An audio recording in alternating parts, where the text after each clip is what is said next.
In a Glass Darkly. By J. Sheridan Le Fanu. Green Tea. Prologue. Martin Hesselius, the German physician. Though carefully educated in medicine and surgery, I have never practiced either. The study of each continues, nevertheless, to interest me profoundly. Neither idleness nor caprice caused my secession from the honorable calling which I had just entered. The cause was a very trifling scratch inflicted by a dissecting knife.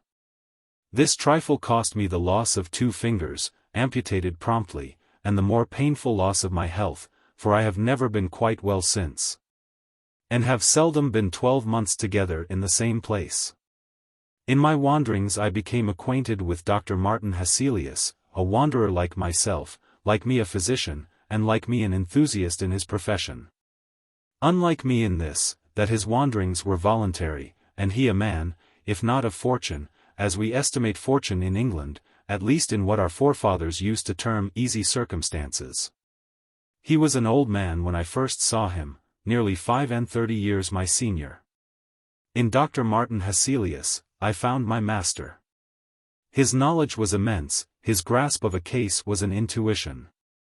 He was the very man to inspire a young enthusiast, like me, with awe and delight. My admiration has stood the test of time and survived the separation of death. I am sure it was well founded. For nearly 20 years I acted as his medical secretary. His immense collection of papers he has left in my care, to be arranged, indexed and bound. His treatment of some of these cases is curious. He writes in 2 distinct characters. He describes what he saw and heard as an intelligent layman might, and when in this style of narrative he had seen the patient either through his own hall door, to the light of day, or through the gates of darkness to the caverns of the dead, he returns upon the narrative, and in the terms of his art, and with all the force and originality of genius, proceeds to the work of analysis, diagnosis and illustration. Here and there a case strikes me as of a kind to amuse or horrify a lay reader with an interest quite different from the peculiar one which it may possess for an expert. With slight modifications, chiefly of language, and of course a change of names, I copy the following. The narrator is Dr. Martin Hesselius. I find it among the voluminous notes of cases which he made during a tour in England about 64 years ago. It is related in a series of letters to his friend Professor Van Loo of Leiden. The professor was not a physician, but a chemist, and a man who read history and metaphysics and medicine, and had, in his day, written a play. The narrative is therefore, if somewhat less valuable as a medical record, necessarily written in a manner more likely to interest an unlearned reader. These letters, from a memorandum attached, appear to have been returned on the death of the professor, in 1819, to Dr. Hesselius. They are written, some in English, some in French, but the greater part in German. I am a faithful, though I am conscious, by no means a graceful translator, and although here and there, I omit some passages, and shorten others and disguise names, I have interpolated nothing. Chapter 1. Dr. Hesselius relates how he met the Reverend Mr. Jennings. The Reverend Mr. Jennings is tall and thin. He is middle-aged, and dresses with a natty, old-fashioned, high-church precision. He is naturally a little stately, but not at all stiff.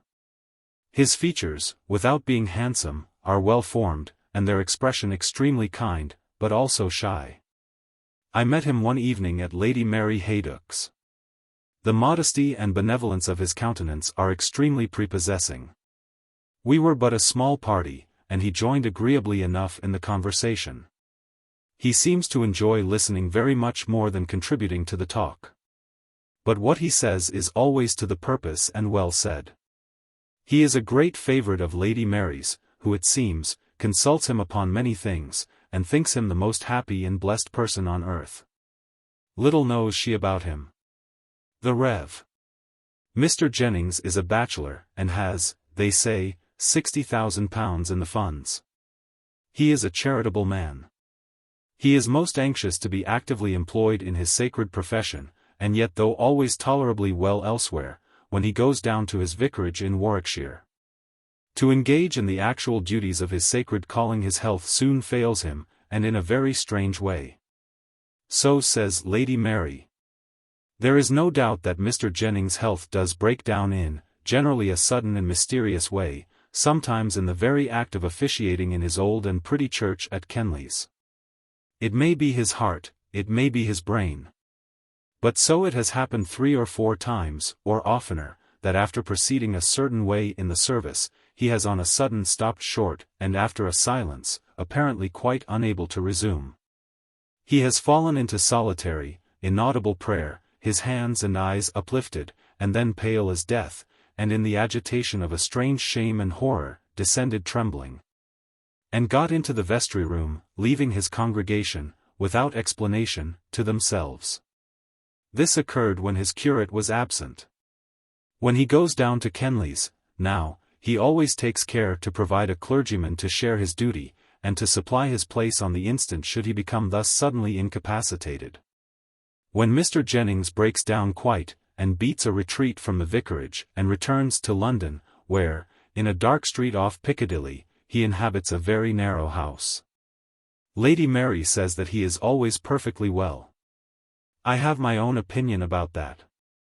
There are degrees, of course. We shall see. Mr. Jennings is a perfectly gentlemanlike man.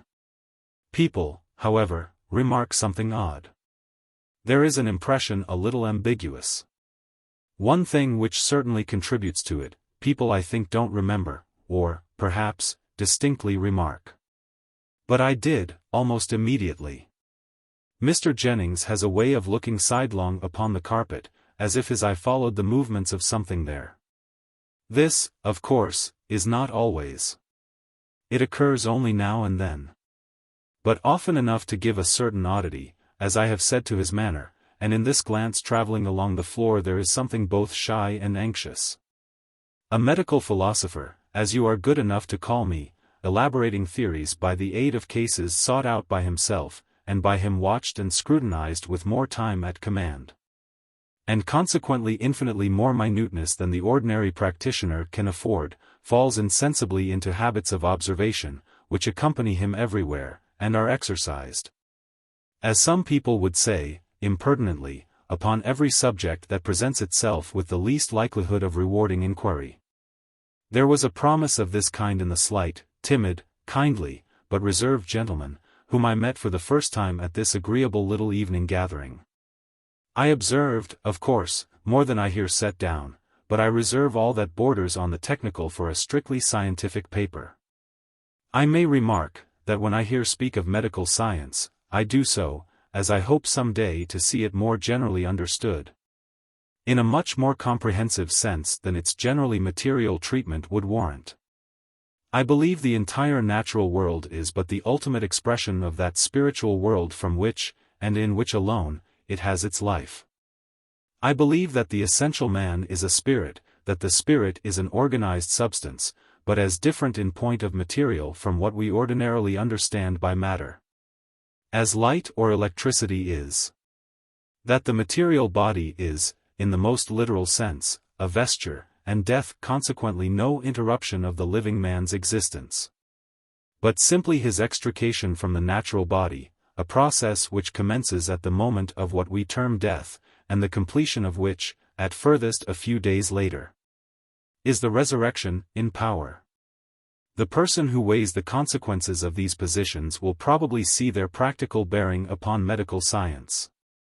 This is, however, by no means the proper place for displaying the proofs and discussing the consequences of this too generally unrecognized state of facts.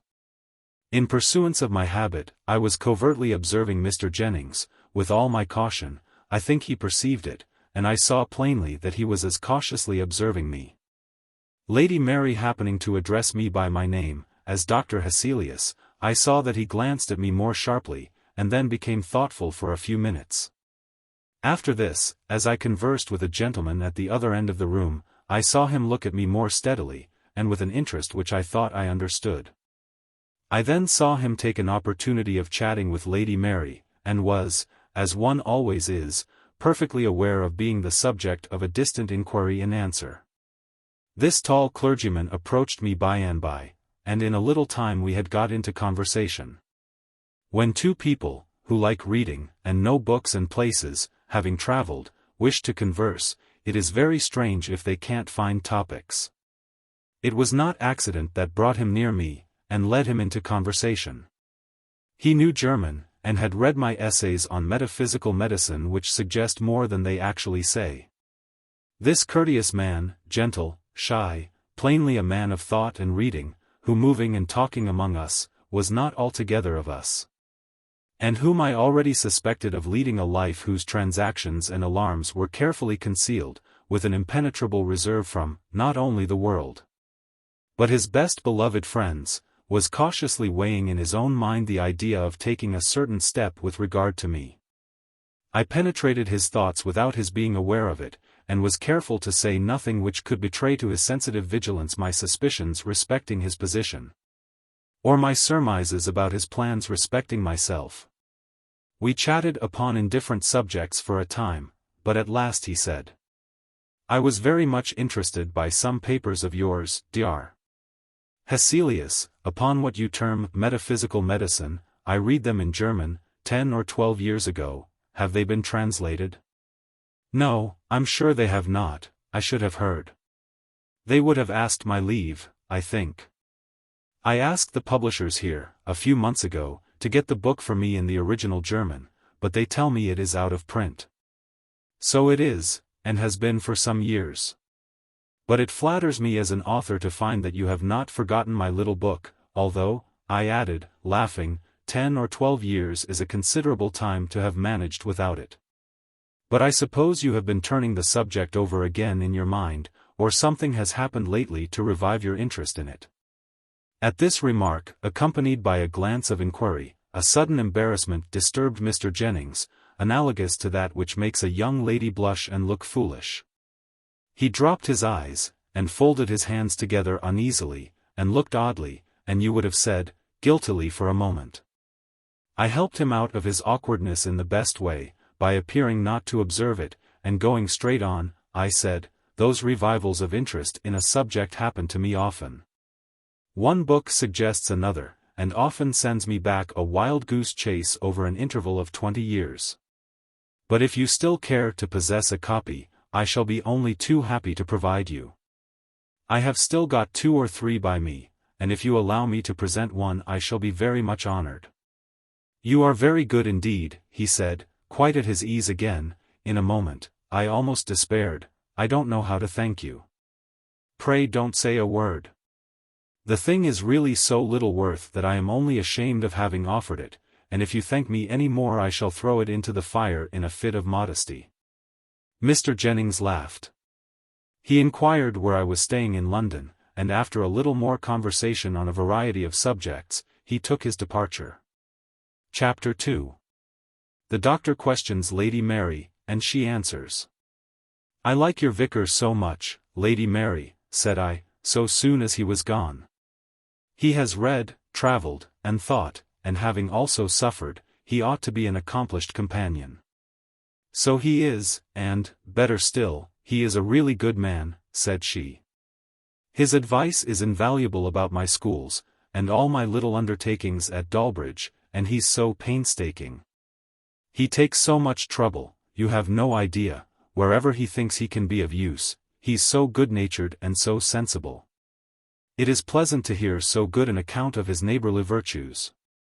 I can only testify to his being an agreeable and gentle companion, and in addition to what you have told me, I think I can tell you 2 or 3 things about him," said I. "Really?" "Yes, to begin with, he's unmarried." "Yes, that's right, go on."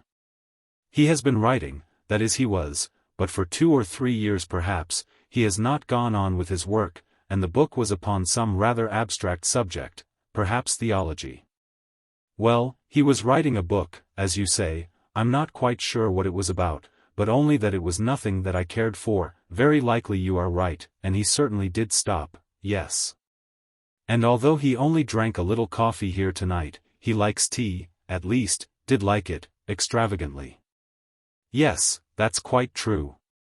He drank green tea, a good deal, didn't he?" I pursued. Well, that's very odd. Green tea was a subject on which we used almost to quarrel. But he has quite given that up, said I.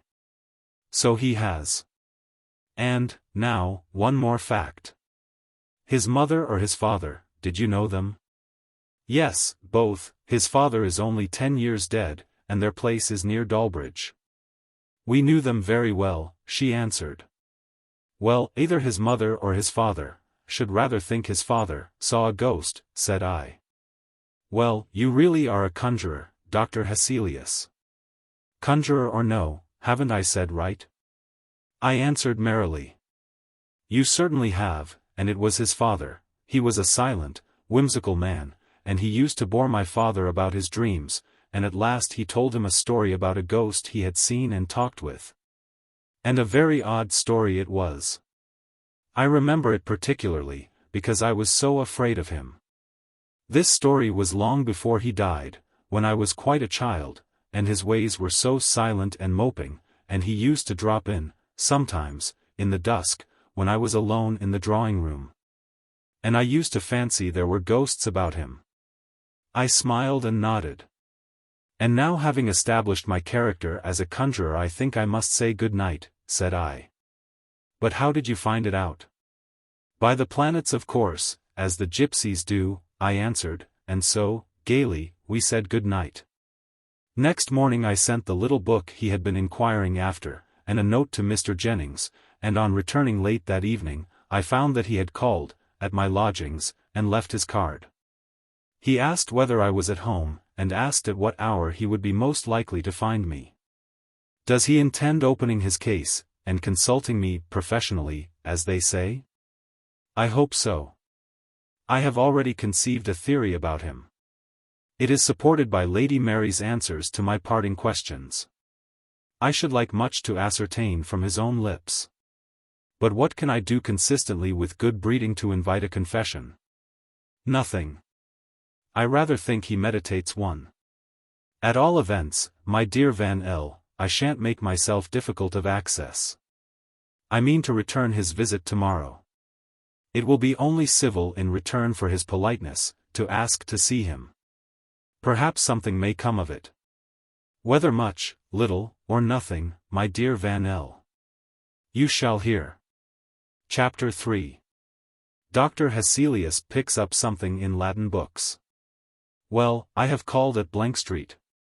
On inquiring at the door, the servant told me that Mr. Jennings was engaged very particularly with a gentleman, a clergyman from Kenleys, his parish in the country.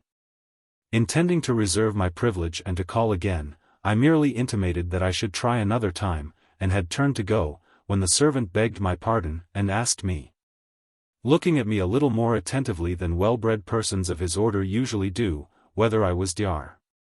Hesselius, and, on learning that I was, he said, perhaps then, sir, you would allow me to mention it to Mr. Jennings, for I am sure he wishes to see you. The servant returned in a moment, with a message from Mr. Jennings, asking me to go into his study, which was in effect his back drawing-room, promising to be with me in a very few minutes. This was really a study, almost a library. The room was lofty, with 2 tall slender windows, and rich dark curtains. It was much larger than I had expected, and stored with books on every side, from the floor to the ceiling. The upper carpet, for to my tread it felt that there were 2 or 3, was a Turkey carpet. My steps fell noiselessly. The bookcases standing out, placed the windows, particularly narrow ones, in deep recesses. The effect of the room was, although extremely comfortable, and even luxurious, decidedly gloomy, and aided by the silence, almost oppressive. Perhaps, however, I ought to have allowed something for association. My mind had connected peculiar ideas with Mr. Jennings. I stepped into this perfectly silent room, of a very silent house, with a peculiar foreboding. And its darkness, and solemn clothing of books, for except where 2 narrow looking-glasses were set in the wall, they were everywhere, helped this somber feeling. While awaiting Mr. Jennings' arrival, I amused myself by looking into some of the books with which his shelves were laden. Not among these, but immediately under them, with their backs upward, on the floor, I lighted upon a complete set of Swedenborg's Arcana Celestia, in the original Latin, a very fine folio set. Bound in the natty livery which theology affects, pure vellum, namely, gold letters, and carmine edges. There were paper markers in several of these volumes. I raised and placed them, one after the other, upon the table, and opening where these papers were placed. I read in the solemn Latin phraseology, a series of sentences indicated by a penciled line at the margin. Of these I copy here a few, translating them into English. When man's interior sight is opened, which is that of his spirit, then there appear the things of another life, which cannot possibly be made visible to the bodily sight. By the internal sight it has been granted me to see the things that are in the other life, more clearly than I see those that are in the world. From these considerations, it is evident that external vision exists from interior vision, and this from a vision still more interior, and so on. There are with every man at least two evil spirits. With wicked genii there is also a fluent speech, but harsh and grating. There is also among them a speech which is not fluent, wherein the descent of the thoughts is perceived as something secretly creeping along within it. The evil spirits associated with man are, indeed, from the hells, but when with man they are not then in hell, but are taken out thence. The place where they then are is in the midst between heaven and hell, and is called the world of spirits, when the evil spirits who are with man, are in that world. They are not in any infernal torment, but in every thought and affection of the man, and so, in all that the man himself enjoys. But when they are remitted into their hell, they return to their former state. If evil spirits could perceive that they were associated with man, and yet that they were spirits separate from him, and if they could flow into the things of his body, they would attempt by 1,000 means to destroy him. For they hate man with a deadly hatred. Knowing, therefore, that I was a man in the body, they were continually striving to destroy me, not as to the body only, but especially as to the soul. For to destroy any man or spirit is the very delight of the life of all who are in hell, but I have been continually protected by the Lord. Hence it appears how dangerous it is for man to be in a living consort with spirits, unless he be in the good of faith. Nothing is more carefully guarded from the knowledge of associate spirits than their being thus conjoint with a man, for if they knew it they would speak to him, with the intention to destroy him. The delight of hell is to do evil to man, and to hasten his eternal ruin. A long note, written with a very sharp and fine pencil, in Mr. Jennings' neat hand, at the foot of the page, caught my eye. Expecting his criticism upon the text, I read a word or two, and stopped, for it was something quite different, and began with these words, Deus miseriter me, may God compassionate me. Thus warned of its private nature, I averted my eyes, and shut the book, replacing all the volumes as I had found them, except one which interested me, and in which, as men studious and solitary in their habits will do, I grew so absorbed as to take no cognizance of the outer world, nor to remember where I was. I was reading some pages which refer to representatives and correspondence in the technical language of Swedenborg, and had arrived at a passage, the substance of which is, that evil spirits, when seen by other eyes than those of their infernal associates, present themselves, by correspondence, in the shape of the beast, Phara, which represents their particular lust and life, in aspect direful and atrocious. This is a long passage, and particularizes a number of those bestial forms. Chapter 4. 4 eyes were reading the passage. I was running the head of my pencil case along the line as I read it, and something caused me to raise my eyes. Directly before me was one of the mirrors I have mentioned, in which I saw reflected the tall shape of my friend Mr. Jennings leaning over my shoulder, and reading the page at which I was busy, and with a face so dark and wild that I should hardly have known him. I turned and rose. He stood erect also, and with an effort laughed a little, saying, I came in and asked you how you did, but without succeeding in awaking you from your book. So I could not restrain my curiosity, and very impertinently, I'm afraid, peeped over your shoulder. This is not your first time of looking into those pages. You have looked into Swedenborg, no doubt, long ago? Oh dear, yes. I owe Swedenborg a great deal. You will discover traces of him in the little book on metaphysical medicine, which you were so good as to remember. Although my friend affected a gaiety of manner, there was a slight flush in his face, and I could perceive that he was inwardly much perturbed. I'm scarcely yet qualified, I know so little of Swedenborg. I've only had them a fortnight, he answered, and I think they are rather likely to make a solitary man nervous, that is. Judging from the very little I have read, I don't say that they have made me so, he laughed. And I'm so very much obliged for the book. I hope you got my note? I made all proper acknowledgments and modest disclaimers. I never read a book that I go with, so entirely, as that of yours, he continued. I saw at once there is more in it than is quite unfolded. Do you know Dr. Harley? He asked, rather abruptly.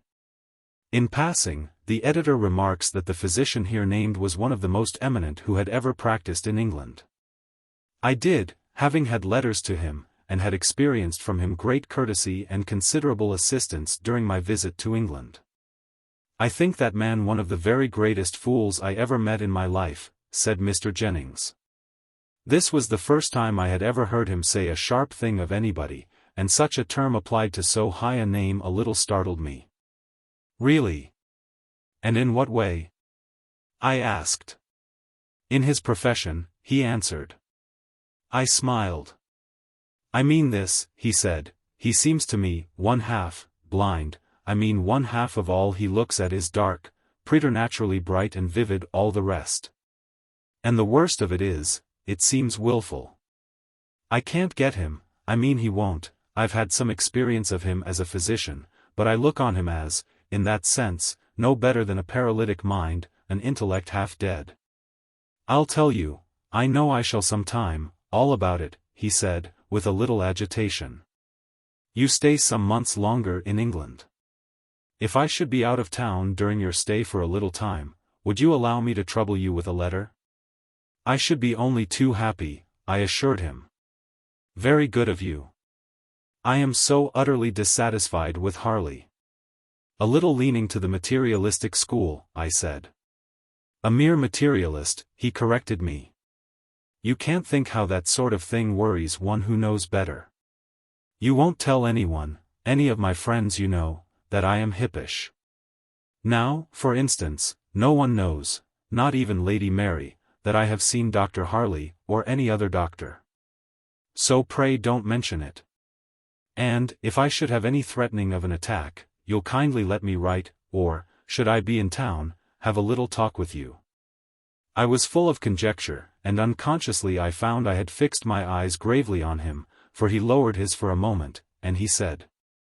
I see you think I might as well tell you now. Or else you are forming a conjecture. But you may as well give it up. If you were guessing all the rest of your life, you will never hit on it. He shook his head smiling, and over that wintry sunshine a black cloud suddenly came down, and he drew his breath in, through his teeth as men do in pain. Sorry, of course, to learn that you apprehend occasion to consult any of us, but, command me when and how you like, and I need not assure you that your confidence is sacred. He then talked of quite other things, and in a comparatively cheerful way, and after a little time, I took my leave. Chapter 5. Dr. Hesselius is summoned to Richmond. We parted cheerfully, but he was not cheerful, nor was I. There are certain expressions of that powerful organ of spirit, the human face, which, although I have seen them often, and possess a doctor's nerve, yet disturb me profoundly. One look of Mr. Jennings haunted me. It had seized my imagination with so dismal a power that I changed my plans for the evening, and went to the opera, feeling that I wanted a change of ideas. I heard nothing of or from him for 2 or 3 days, when a note in his hand reached me. It was cheerful, and full of hope. He said that he had been for some little time so much better, quite well, in fact, that he was going to make a little experiment, and run down for a month or so to his parish, to try whether a little work might not quite set him up. There was in it a fervent religious expression of gratitude for his restoration, as he now almost hoped he might call it. A day or two later I saw Lady Mary, who repeated what his note had announced, and told me that he was actually in Warwickshire, having resumed his clerical duties at Kenley's. And she added, "I begin to think that he is really perfectly well, and that there never was anything the matter, more than nerves and fancy. We are all nervous, but I fancy there is nothing like a little hard work for that kind of weakness, and he has made up his mind to try it. I should not be surprised if he did not come back for a year." Notwithstanding all this confidence, only 2 days later I had this note, dated from his house off Piccadilly. "Dear Sir, I have returned disappointed. If I should feel at all able to see you, I shall write to ask you kindly to call. At present I am too low, and, in fact, simply unable to say all I wish to say. Pray don't mention my name to my friends. I can see no one. By and by, please God, you shall hear from me. I mean to take a run into Shropshire, where some of my people are. God bless you. May we, on my return, meet more happily than I can now write." About a week after this I saw Lady Mary at her own house, the last person, she said, left in town, and just on the wing for Brighton, for the London season was quite over. She told me that she had heard from Mr. Jennings' niece, Martha, in Shropshire. There was nothing to be gathered from her letter, more than that he was low and nervous. In those words, of which healthy people think so lightly, what a world of suffering is sometimes hidden. Nearly 5 weeks passed without any further news of Mr. Jennings. At the end of that time I received a note from him. He wrote, "I have been in the country, and have had change of air, change of scene, change of faces, change of everything and in everything, but myself. I have made up my mind, so far as the most irresolute creature on earth can do it, to tell my case fully to you. If your engagements will permit, pray come to me today, tomorrow, or the next day. But, pray defer as little as possible. You know not how much I need help. I have a quiet house at Richmond, where I now am. Perhaps you can manage to come to dinner, or to luncheon, or even to tea. You shall have no trouble in finding me out.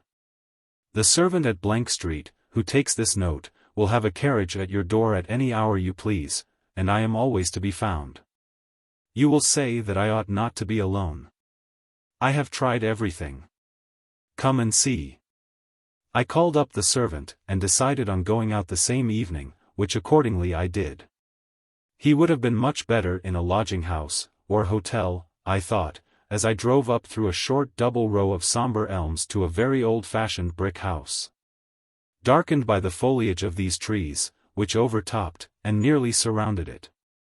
It was a perverse choice, for nothing could be imagined more triste and silent. The house, I found, belonged to him. He had stayed for a day or two in town, and, finding it for some cause insupportable, had come out here, probably because being furnished and his own. He was relieved of the thought and delay of selection, by coming here. The sun had already set, and the red reflected light of the western sky illuminated the scene with the peculiar effect with which we are all familiar. The hall seemed very dark, but, getting to the back drawing-room, whose windows command the west, I was again in the same dusky light. I sat down, looking out upon the richly wooded landscape that glowed in the grand and melancholy light which was every moment fading. The corners of the room were already dark. All was growing dim, and the gloom was insensibly toning my mind, already prepared for what was sinister. I was waiting alone for his arrival, which soon took place. The door communicating with the front room opened, and the tall figure of Mr. Jennings, faintly seen in the ruddy twilight, came, with quiet stealthy steps, into the room. We shook hands, and, taking a chair to the window, where there was still light enough to enable us to see each other's faces, he sat down beside me, and, placing his hand upon my arm, with scarcely a word of preface began his narrative. Chapter 6. How Mr. Jennings met his companion. The faint glow of the west, the pomp of the then lonely woods of Richmond, were before us, behind and about us the darkening room. And on the stony face of the sufferer, for the character of his face, though still gentle and sweet, was changed, rested that dim, odd glow which seems to descend and produce, where it touches, lights, sudden though faint, which are lost, almost without gradation, in darkness. The silence, too, was utter, not a distant wheel, or bark, or whistle from without, and within the depressing stillness of an invalid bachelor's house. I guessed well the nature, though not even vaguely the particulars of the revelations I was about to receive, from that fixed face of suffering that so oddly flushed stood out, like a portrait of Shawkins, before its background of darkness. It began, he said, on the 15th of October, 3 years and 11 weeks ago, and 2 days, I keep very accurate count, for every day is torment. If I leave anywhere a chasm in my narrative, tell me. About 4 years ago I began a work, which had cost me very much thought and reading. It was upon the religious metaphysics of the ancients. I know, said I, the actual religion of educated and thinking paganism, quite apart from symbolic worship. A wide and very interesting field. Yes. But not good for the mind, the Christian mind, I mean.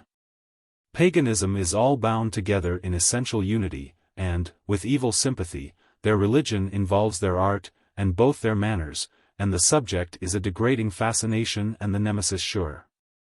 God forgive me. I wrote a great deal, I wrote late at night. I was always thinking on the subject, walking about, wherever I was, everywhere. It thoroughly infected me. You are to remember that all the material ideas connected with it were more or less of the beautiful, the subject itself delightfully interesting, and I, then, without a care. He sighed heavily. I believe that everyone who sets about writing in earnest does his work, as a friend of mine phrased it, on something, tea, or coffee, or tobacco. I suppose there is a material waste that must be hourly supplied in such occupations, or that we should grow too abstracted, and the mind, as it were, pass out of the body. Unless it were reminded often of the connection by actual sensation. At all events, I felt the want, and I supplied it. Tea was my companion, at first the ordinary black tea, made in the usual way, not too strong, but I drank a good deal, and increased its strength as I went on. I never experienced an uncomfortable symptom from it. I began to take a little green tea. I found the effect pleasanter, it cleared and intensified the power of thought so. I had come to take it frequently, but not stronger than one might take it for pleasure. I wrote a great deal out here, it was so quiet, and in this room. I used to sit up very late, and it became a habit with me to sip my tea, green tea, every now and then as my work proceeded. I had a little kettle on my table, that swung over a lamp, and made tea 2 or 3 times between 11 o'clock and 2 or 3 in the morning, my hours of going to bed. I used to go into town every day. I was not a monk, and, although I spent an hour or 2 in a library, hunting up authorities and looking out lights upon my theme, I was in no morbid state as far as I can judge. I met my friends pretty much as usual, and enjoyed their society, and, on the whole, existence had never been, I think, so pleasant before. I had met with a man who had some odd old books, German editions in medieval Latin, and I was only too happy to be permitted access to them. This obliging person's books were in the city, a very out-of-the-way part of it. I had rather outstayed my intended hour, and, on coming out, seeing no cab near, I was tempted to get into the omnibus which used to drive past this house. It was darker than this by the time the bus had reached an old house, you may have remarked, with 4 poplars at each side of the door, and there the last passenger but myself got out. We drove along rather faster. It was twilight now. I leaned back in my corner next the door ruminating pleasantly. The interior of the omnibus was nearly dark. I had observed in the corner opposite to me at the other side, and at the end next the horses, 2 small circular reflections, as it seemed to me of a reddish light. They were about 2 inches apart, and about the size of those small brass buttons that yachting men used to put upon their jackets. I began to speculate, as listless men will, upon this trifle, as it seemed. From what center did that faint but deep red light come, and from what, glass beads, buttons, toy decorations, was it reflected? We were lumbering along gently, having nearly a mile still to go. I had not solved the puzzle, and it became in another minute more odd, for these two luminous points, with a sudden jerk, descended nearer the floor, keeping still their relative distance and horizontal position, and then, as suddenly, they rose to the level of the seat on which I was sitting, and I saw them no more. My curiosity was now really excited, and, before I had time to think, I saw again these two dull lamps, again together near the floor. Again they disappeared, and again in their old corner I saw them. So, keeping my eyes upon them, I edged quietly up my own side, towards the end at which I still saw these tiny discs of red. There was very little light in the bus. It was nearly dark. I leaned forward to aid my endeavor to discover what these little circles really were. They shifted their position a little as I did so. I began now to perceive an outline of something black, and I soon saw with tolerable distinctness the outline of a small black monkey, pushing its face forward in mimicry to meet mine. Those were its eyes, and I now dimly saw its teeth grinning at me. I drew back, not knowing whether it might not meditate a spring. I fancied that one of the passengers had forgot this ugly pet, and wishing to ascertain something of its temper, though not caring to trust my fingers to it, I poked my umbrella softly towards it. It remained immovable, up to it, through it. For through it, and back and forward, it passed, without the slightest resistance. I can't, in the least, convey to you the kind of horror that I felt. When I had ascertained that the thing was an illusion, as I then supposed, there came a misgiving about myself and a terror that fascinated me in impotence to remove my gaze from the eyes of the brute for some moments. As I looked, it made a little skip back, quite into the corner, and I, in a panic, found myself at the door, having put my head out, drawing deep breaths of the outer air, and staring at the lights and trees we were passing, too glad to reassure myself of reality. I stopped the bus and got out. I perceived the man look oddly at me as I paid him. I dare say there was something unusual in my looks and manner, for I had never felt so strangely before. Chapter 7. The Journey, First Stage. When the omnibus drove on, and I was alone upon the road, I looked carefully round to ascertain whether the monkey had followed me. To my indescribable relief I saw it nowhere. I can't describe easily what a shock I had received, and my sense of genuine gratitude on finding myself, as I supposed, quite rid of it. I had got out a little before we reached this house, 200 or 300 steps. A brick wall runs along the footpath, and inside the wall is a hedge of yew or some dark evergreen of that kind, and within that again the row of fine trees which you may have remarked as you came. This brick wall is about as high as my shoulder, and happening to raise my eyes I saw the monkey, with that stooping gait, on all fours, walking or creeping, close beside me on top of the wall. I stopped looking at it with a feeling of loathing and horror. As I stopped so did it. It sat up on the wall with its long hands on its knees looking at me. There was not light enough to see it much more than in outline, nor was it dark enough to bring the peculiar light of its eyes into strong relief. I still saw, however, that red foggy light plainly enough. It did not show its teeth, nor exhibit any sign of irritation, but seemed jaded and sulky, and was observing me steadily. I drew back into the middle of the road. It was an unconscious recoil, and there I stood, still looking at it. It did not move. With an instinctive determination to try something, anything, I turned about and walked briskly towards town with askance look, all the time, watching the movements of the beast. It crept swiftly along the wall, at exactly my pace. Where the wall ends, near the turn of the road, it came down and with a wiry spring or two brought itself close to my feet, and continued to keep up with me, as I quickened my pace. It was at my left side, so close to my leg that I felt every moment as if I should tread upon it. The road was quite deserted and silent, and it was darker every moment. I stopped dismayed and bewildered, turning as I did so, the other way, I mean, towards this house, away from which I had been walking. When I stood still, the monkey drew back to a distance of, I suppose, about 5 or 6 yards, and remained stationary, watching me. I had been more agitated than I have said. I had read, of course, as everyone has, something about spectral illusions, as you physicians term the phenomena of such cases. I considered my situation, and looked my misfortune in the face. These affections, I had read, are sometimes transitory and sometimes obstinate. I had read of cases in which the appearance, at first harmless, had, step by step, degenerated into something direful and insupportable, and ended by wearing its victim out.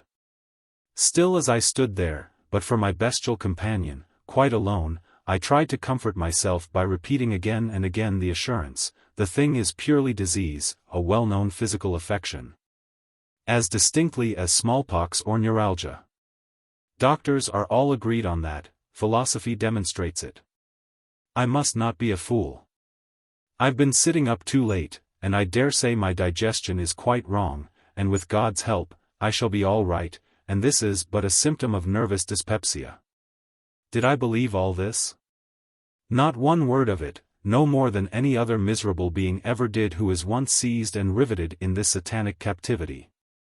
Against my convictions, I might say my knowledge, I was simply bullying myself into a false courage. I now walked homeward.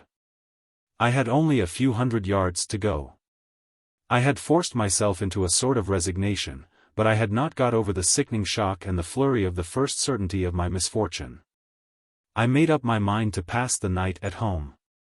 The brute moved close beside me, and I fancied there was the sort of anxious drawing toward the house, which one sees in tired horses or dogs, sometimes as they come toward home. I was afraid to go into town, I was afraid of anyone seeing and recognizing me. I was conscious of an irrepressible agitation in my manner. Also, I was afraid of any violent change in my habits, such as going to a place of amusement, or walking from home in order to fatigue myself. At the hall door it waited till I mounted the steps, and when the door was opened entered with me. I drank no tea that night. I got cigars and some brandy and water. My idea was that I should act upon my material system, and by living for a while in sensation apart from thought, send myself forcibly, as it were, into a new groove. I came up here to this drawing-room. I sat just here. The monkey then got upon a small table that then stood there. It looked dazed and languid. An irrepressible uneasiness as to its movements kept my eyes always upon it. Its eyes were half closed, but I could see them glow. It was looking steadily at me. In all situations, at all hours, it is awake and looking at me. That never changes. I shall not continue in detail my narrative of this particular night. I shall describe, rather, the phenomena of the first year, which never varied, essentially. I shall describe the monkey as it appeared in daylight. In the dark, as you shall presently hear, there are peculiarities. It is a small monkey, perfectly black. It had only one peculiarity, a character of malignity, unfathomable malignity. During the first year it looked sullen and sick. But this character of intense malice and vigilance was always underlying that surly languor. During all that time it acted as if on a plan of giving me as little trouble as was consistent with watching me. Its eyes were never off me, I have never lost sight of it, except in my sleep, light or dark, day or night, since it came here, excepting when it withdraws for some weeks at a time, unaccountably. In total dark it is visible as in daylight. I do not mean merely its eyes. It is all visible distinctly in a halo that resembles a glow of red embers, and which accompanies it in all its movements. When it leaves me for a time, it is always at night, in the dark, and in the same way. It grows at first uneasy, and then furious, and then advances towards me, grinning and shaking its paws clenched, and, at the same time, there comes the appearance of fire in the grate. I never have any fire. I can't sleep in the room where there is any, and it draws nearer and nearer to the chimney, quivering, it seems, with rage, and when its fury rises to the highest pitch, it springs into the grate. And up the chimney, and I see it no more. When first this happened I thought I was released. I was a new man. A day passed, a night, and no return, and a blessed week, a week, another week. I was always on my knees, Dr. Hesselius, always, thanking God and praying. A whole month passed of liberty, but on a sudden, it was with me again. Chapter 8. The second stage. It was with me, and the malice which before was torpid under a sullen exterior, was now active. It was perfectly unchanged in every other respect. This new energy was apparent in its activity and its looks, and soon in other ways. For a time, you will understand, the change was shown only in an increased vivacity, and an air of menace, as if it was always brooding over some atrocious plan. Its eyes, as before, were never off me. "Is it here now?" I asked. "No," he replied, "it has been absent exactly a fortnight and a day, 15 days. It has sometimes been away so long as nearly 2 months, once for 3. Its absence always exceeds a fortnight, although it may be but by a single day. 15 days having passed since I saw it last, it may return now at any moment." "Is its return," I asked, "accompanied by any peculiar manifestation?" "Nothing, no," he said. "It is simply with me again. On lifting my eyes from a book, or turning my head, I see it as usual, looking at me, and then it remains, as before, for its appointed time. I have never told so much and so minutely before to anyone." I perceived that he was agitated, and looking like death, and he repeatedly applied his handkerchief to his forehead. I suggested that he might be tired, and told him that I would call, with pleasure, in the morning, but he said, "No, if you don't mind hearing it all now. I have got so far, and I should prefer making one effort of it. When I spoke to Dr. Harley, I had nothing like so much to tell. You are a philosophic physician. You give spirit its proper rank. If this thing is real—" He paused, looking at me with agitated inquiry. "We can discuss it by and by, and very fully. I will give you all I think," I answered, after an interval. "Well, very well. If it is anything real, I say, it is prevailing, little by little, and drawing me more interiorly into hell. Optic nerves, he talked of. Ah. Well, there are other nerves of communication. May God Almighty help me. You shall hear. Its power of action, I tell you, had increased. Its malice became, in a way, aggressive. About 2 years ago, some questions that were pending between me and the bishop having been settled, I went down to my parish in Warwickshire, anxious to find occupation in my profession. I was not prepared for what happened, although I have since thought I might have apprehended something like it. The reason of my saying so, is this. He was beginning to speak with a great deal more effort and reluctance, and sighed often, and seemed at times nearly overcome. But at this time his manner was not agitated. It was more like that of a sinking patient, who has given himself up. Yes, but I will first tell you about Kenleys, my parish. It was with me when I left this place for Dalbridge. It was my silent travelling companion, and it remained with me at the vicarage. When I entered on the discharge of my duties, another change took place. The thing exhibited an atrocious determination to thwart me. It was with me in the church, in the reading desk, in the pulpit, within the communion rails. At last, it reached this extremity, that while I was reading to the congregation, it would spring upon the open book and squat there, so that I was unable to see the page. This happened more than once. I left Dalbridge for a time. I placed myself in Dr. Harley's hands. I did everything he told me. He gave my case a great deal of thought. It interested him, I think. He seemed successful. For nearly 3 months I was perfectly free from a return. I began to think I was safe. With his full assent I returned to Dalbridge. I travelled in a chaise. I was in good spirits. I was happy and grateful. I was returning, as I thought delivered from a dreadful hallucination, to the scene of duties which I longed to enter upon. It was a beautiful sunny evening, everything looked serene and cheerful, and I was delighted. I remember looking out of the window to see the spire of my church at Kenleys among the trees, at the point where one has the earliest view of it.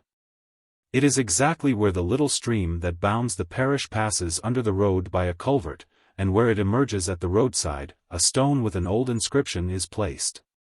As we passed this point, I drew my head in and sat down, and in the corner of the chaise was the monkey. For a moment I felt faint, and then quite wild with despair and horror. I called to the driver, and got out, and sat down at the roadside, and prayed to God silently for mercy. A despairing resignation supervened. My companion was with me as I re-entered the vicarage. The same persecution followed. After a short struggle I submitted, and soon I left the place. "I told you," he said, "that the beast has before this become in certain ways aggressive. I will explain a little. It seemed to be actuated by intense and increasing fury, whenever I said my prayers, or even meditated prayer. It amounted at last to a dreadful interruption. You will ask, how could a silent immaterial phantom effect that? It was thus: whenever I meditated praying, it was always before me, and nearer and nearer. It used to spring on a table, on the back of a chair, on the chimney-piece, and slowly to swing itself from side to side, looking at me all the time. There is in its motion an indefinable power to dissipate thought, and to contract one's attention to that monotony, till the ideas shrink, as it were, to a point. And at last to nothing, and unless I had started up, and shook off the catalepsy I have felt as if my mind were on the point of losing itself.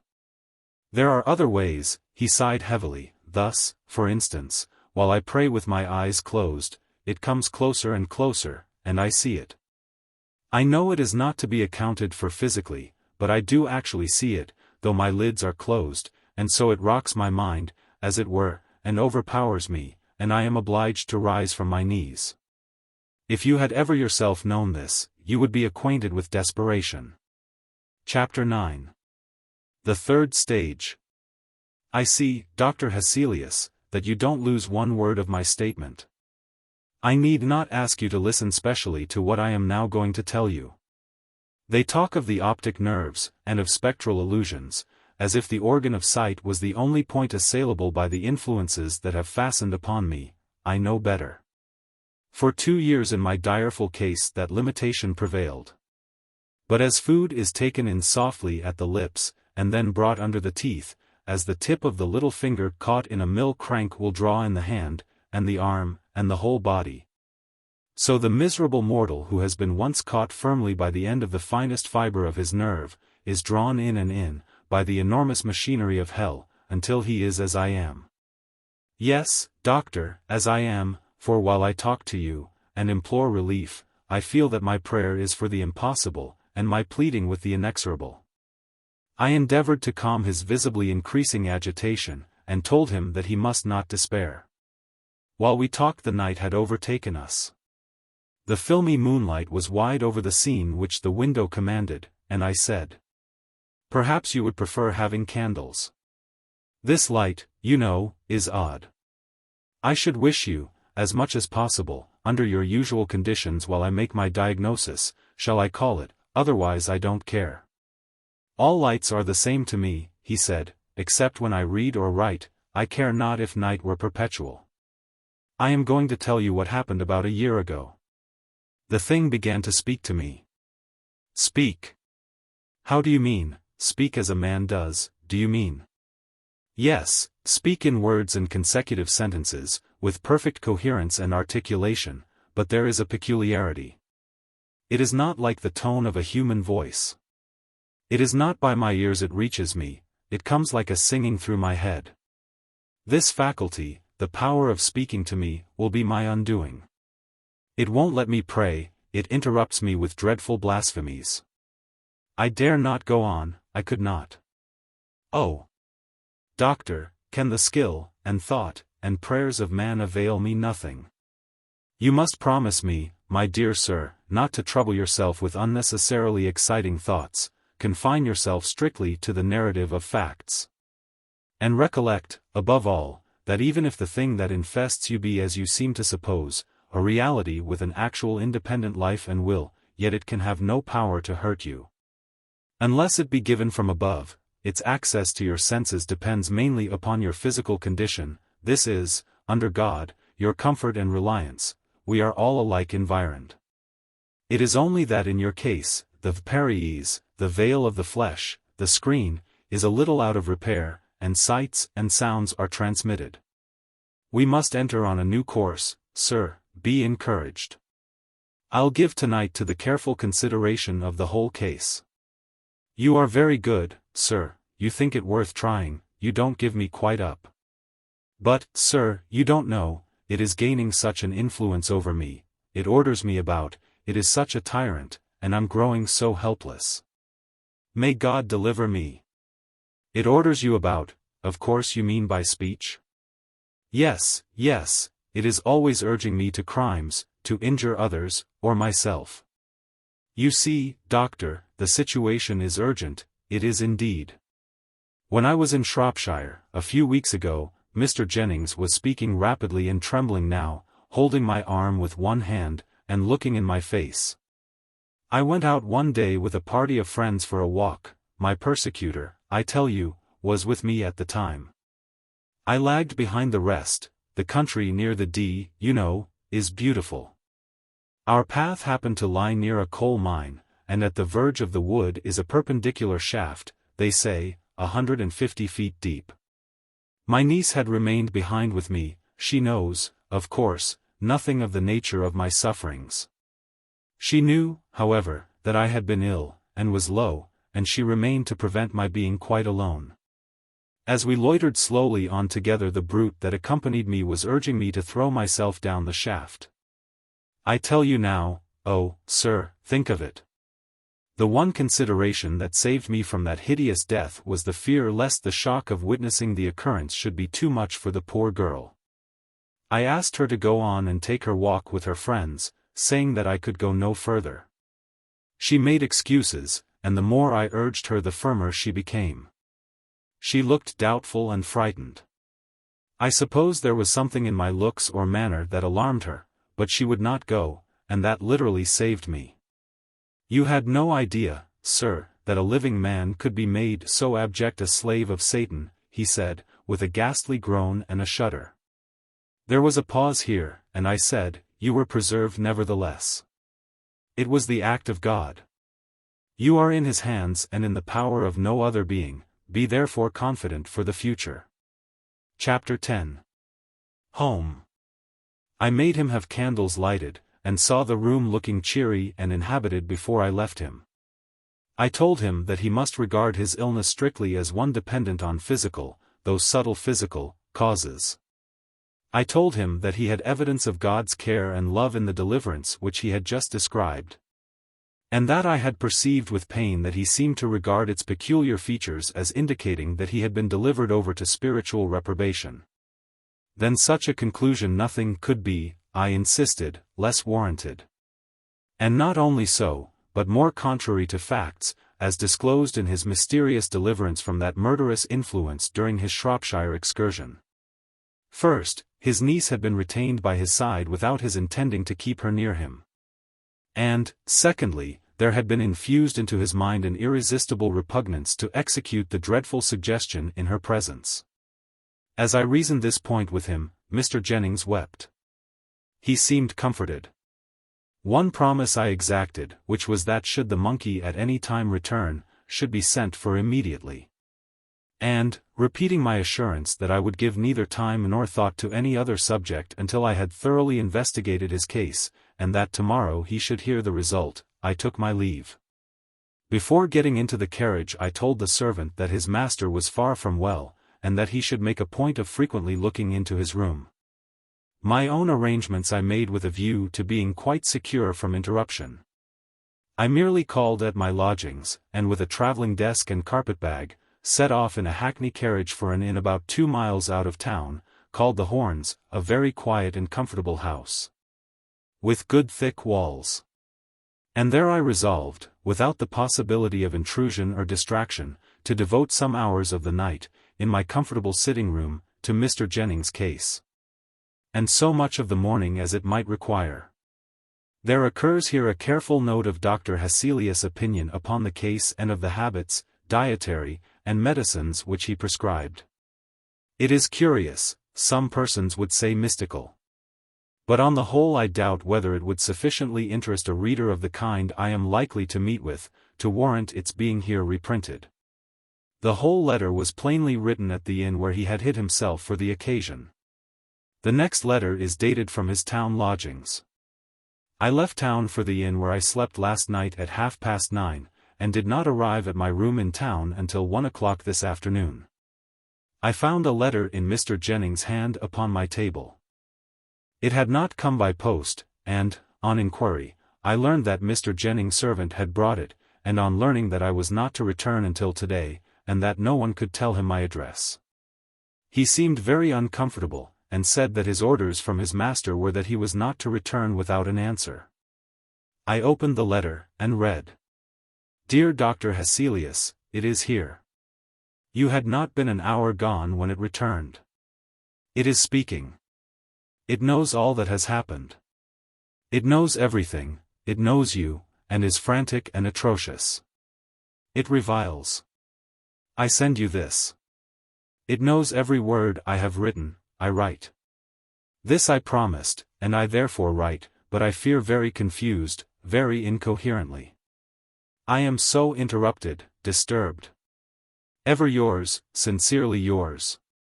Robert Linder Jennings. When did this come? I asked. About 11 last night. The man was here again, and has been here 3 times today. The last time is about an hour since. Thus answered, and with the notes I had made upon his case in my pocket, I was in a few minutes driving towards Richmond, to see Mr. Jennings. I by no means, as you perceive, despaired of Mr. Jennings' case. He had himself remembered and applied, though quite in a mistaken way, the principle which I lay down in my metaphysical medicine, and which governs all such cases. I was about to apply it in earnest. I was profoundly interested, and very anxious to see and examine him while the enemy was actually present. I drove up to the sombre house, and ran up the steps, and knocked. The door, in a little time, was opened by a tall woman in black silk. She looked ill, and as if she had been crying. She curtsied, and heard my question, but she did not answer. She turned her face away, extending her hand towards 2 men who were coming downstairs. And thus having, as it were, tacitly made me over to them, she passed through a side door hastily and shut it. The man who was nearest the hall, I at once accosted, but being now close to him, I was shocked to see that both his hands were covered with blood. I drew back a little, and the man passing downstairs merely said in a low tone, "Here's the servant, sir." The servant had stopped on the stairs, confounded and dumb at seeing me. He was rubbing his hands in a handkerchief, and it was steeped in blood. "Jones, what is it, what has happened?" I asked, while a sickening suspicion overpowered me. The man asked me to come up to the lobby.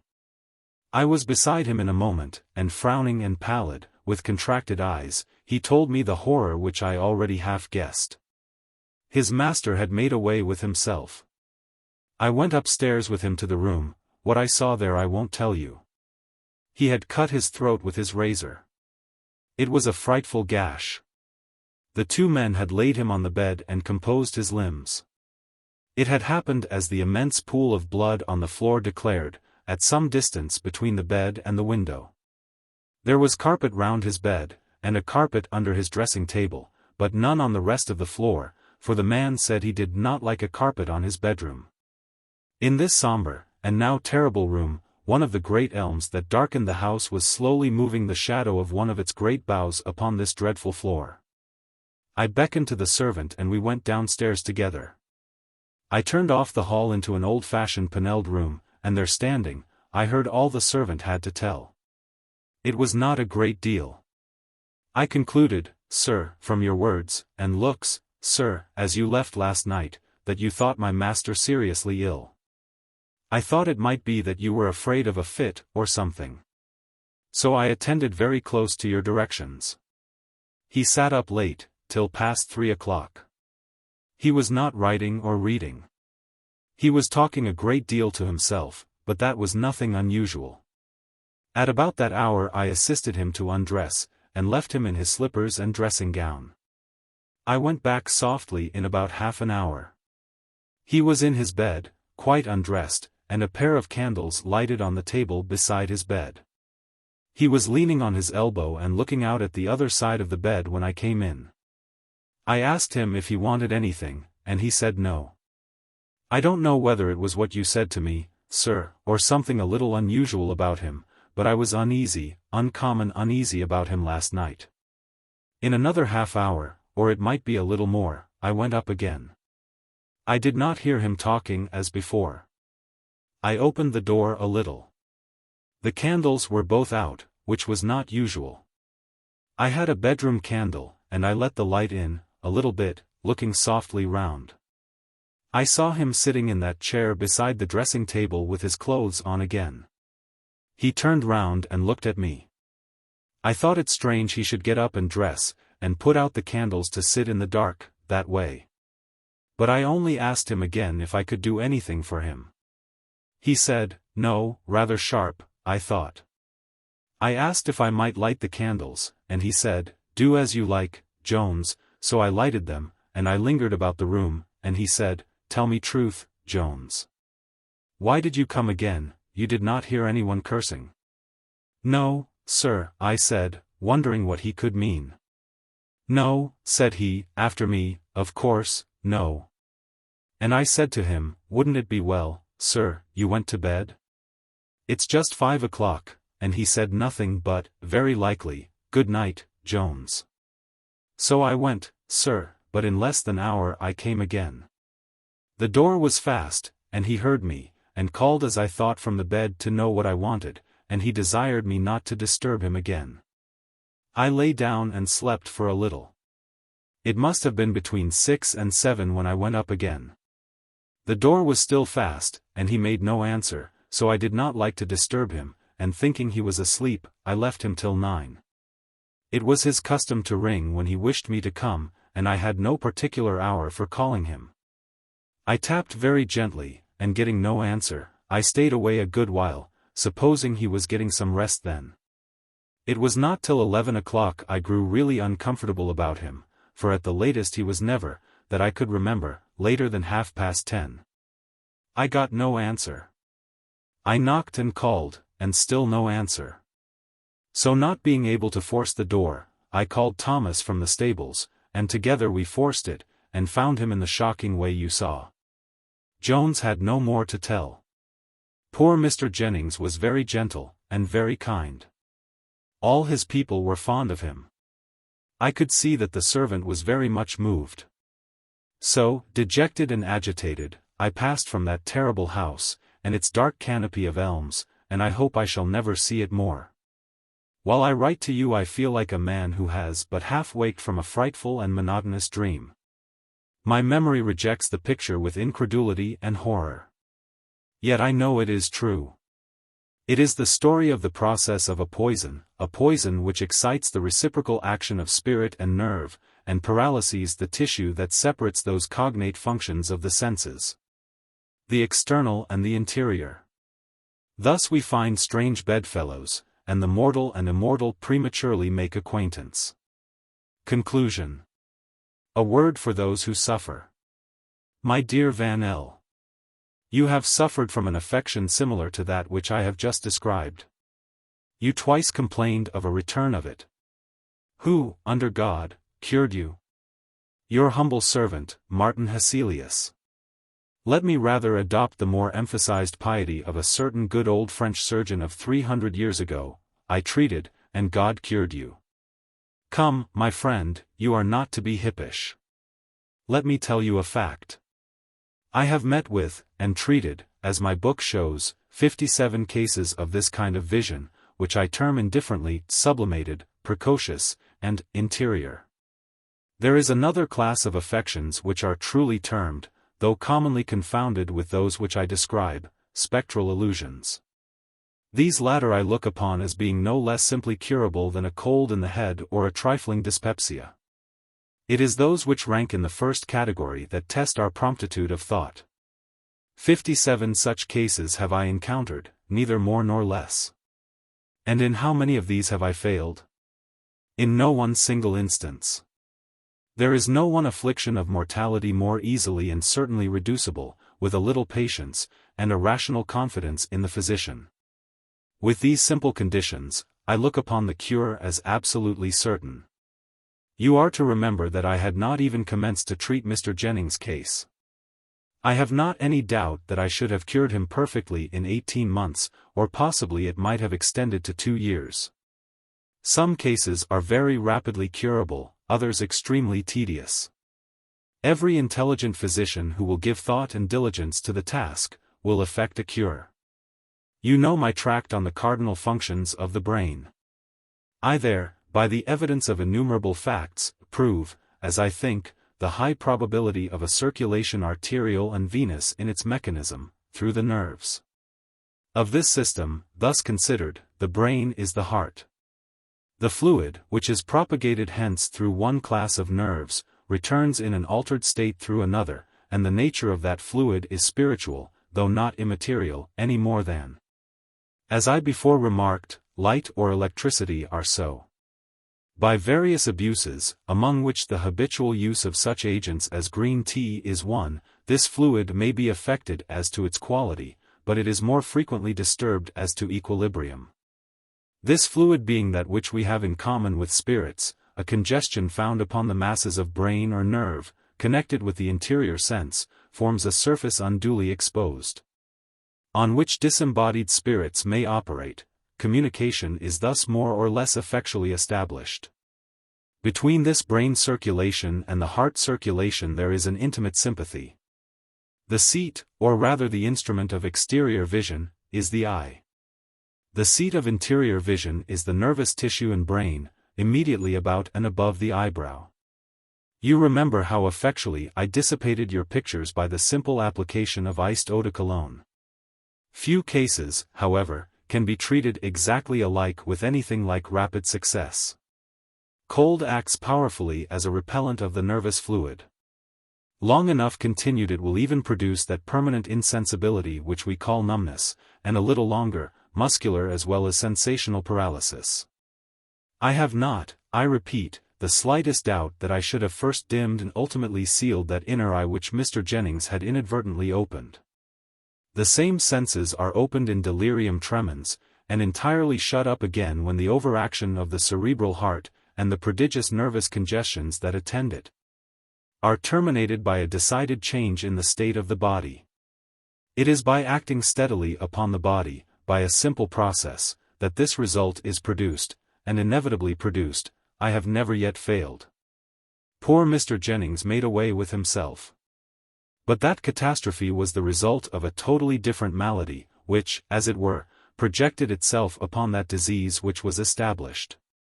His case was in the distinctive manner a complication, and the complaint under which he really succumbed, was hereditary suicidal mania.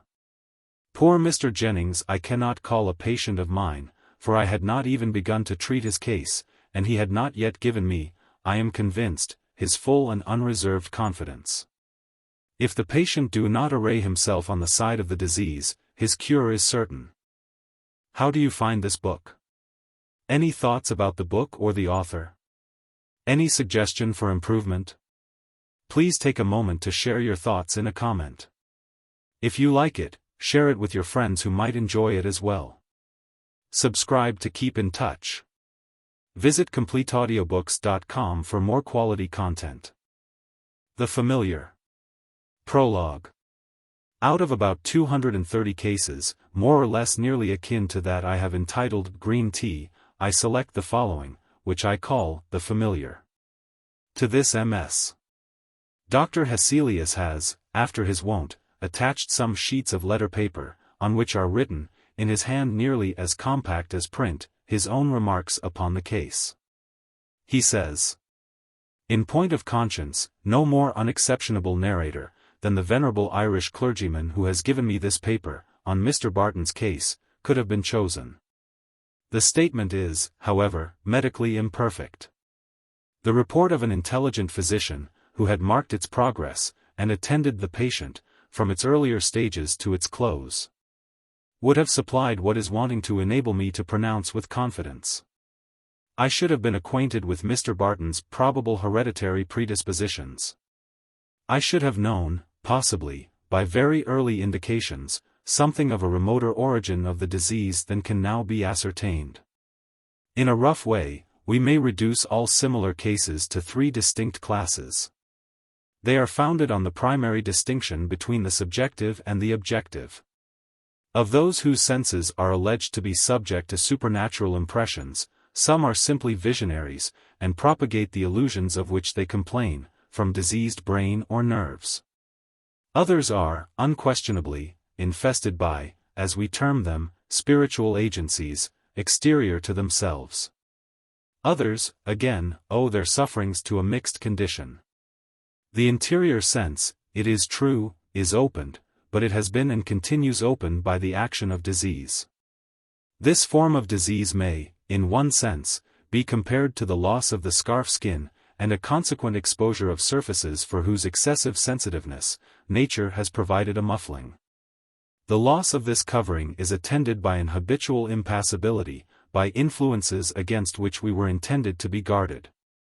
But in the case of the brain, and the nerves immediately connected with its functions and its sensuous impressions, the cerebral circulation undergoes periodically that vibratory disturbance, which, I believe, I have satisfactorily examined and demonstrated, in my M.S. Essay, A. 17. This vibratory disturbance differs, as I there prove, essentially from the congestive disturbance, the phenomena of which are examined in A. 19. It is, when excessive, invariably accompanied by illusions. Had I seen Mr. Barton, and examined him upon the points, in his case, which need elucidation, I should have without difficulty referred those phenomena to their proper disease. My diagnosis is now, necessarily, conjectural. Thus writes Dr. Hesselius, and adds a great deal which is of interest only to a scientific physician. The narrative of the Rev.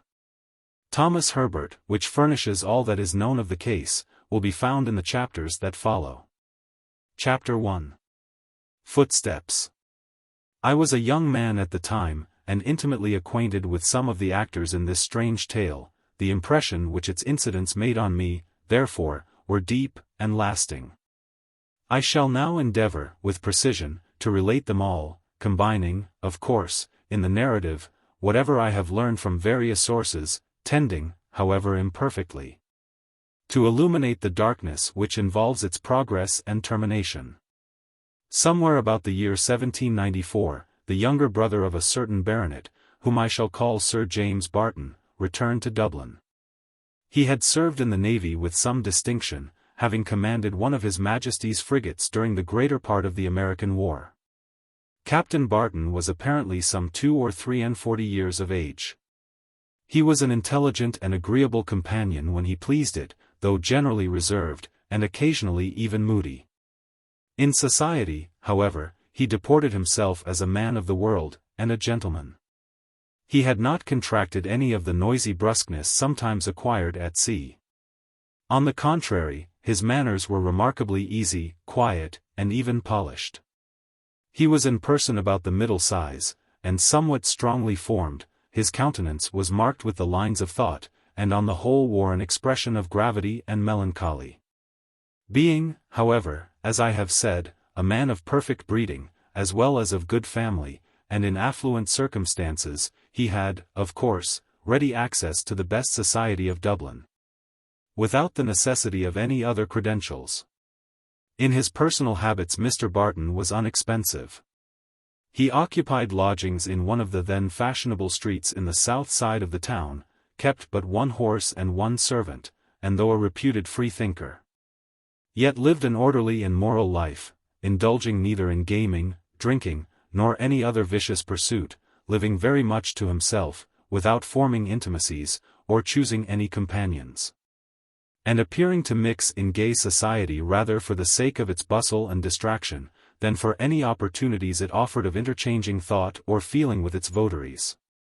Barton was therefore pronounced a saving, prudent, unsocial sort of fellow, who bid fair to maintain his celibacy alike against stratagem and assault, and was likely to live to a good old age, die rich, and leave his money to an hospital. It was now apparent, however, that the nature of Mr. Barton's plans had been totally misconceived. A young lady, whom I shall call Miss Montague, was at this time introduced into the gay world, by her aunt, the Dowager Lady L. Miss Montague was decidedly pretty and accomplished, and having some natural cleverness, and a great deal of gaiety, became for a while a reigning toast. Her popularity, however, gained her, for a time, nothing more than that unsubstantial admiration which, however, pleasant as an incense to vanity, is by no means necessarily antecedent to matrimony, for, unhappily for the young lady in question, it was an understood thing, that beyond her personal attractions, she had no kind of earthly provision. Such being the state of affairs, it will readily be believed that no little surprise was consequent upon the appearance of Captain Barton as the avowed lover of the penniless Miss Montague. His suit prospered, as might have been expected, and in a short time it was communicated by old Lady L. to each of her 150 particular friends in succession, that Captain Barton had actually tendered proposals of marriage, with her approbation, to her niece, Miss Montague, who had, moreover, accepted the offer of his hand, conditionally upon the consent of her father, who was then upon his homeward voyage from India, and expected in 2 or 3 weeks at the furthest. About this consent there could be no doubt. The delay, therefore, was one merely of form. They were looked upon as absolutely engaged, and Lady L., with a rigor of old-fashioned decorum with which her niece would, no doubt, gladly have dispensed, withdrew her thenceforward from all further participation in the gaieties of the town. Captain Barton was a constant visitor, as well as a frequent guest at the house, and was permitted all the privileges of intimacy which a betrothed suitor is usually accorded.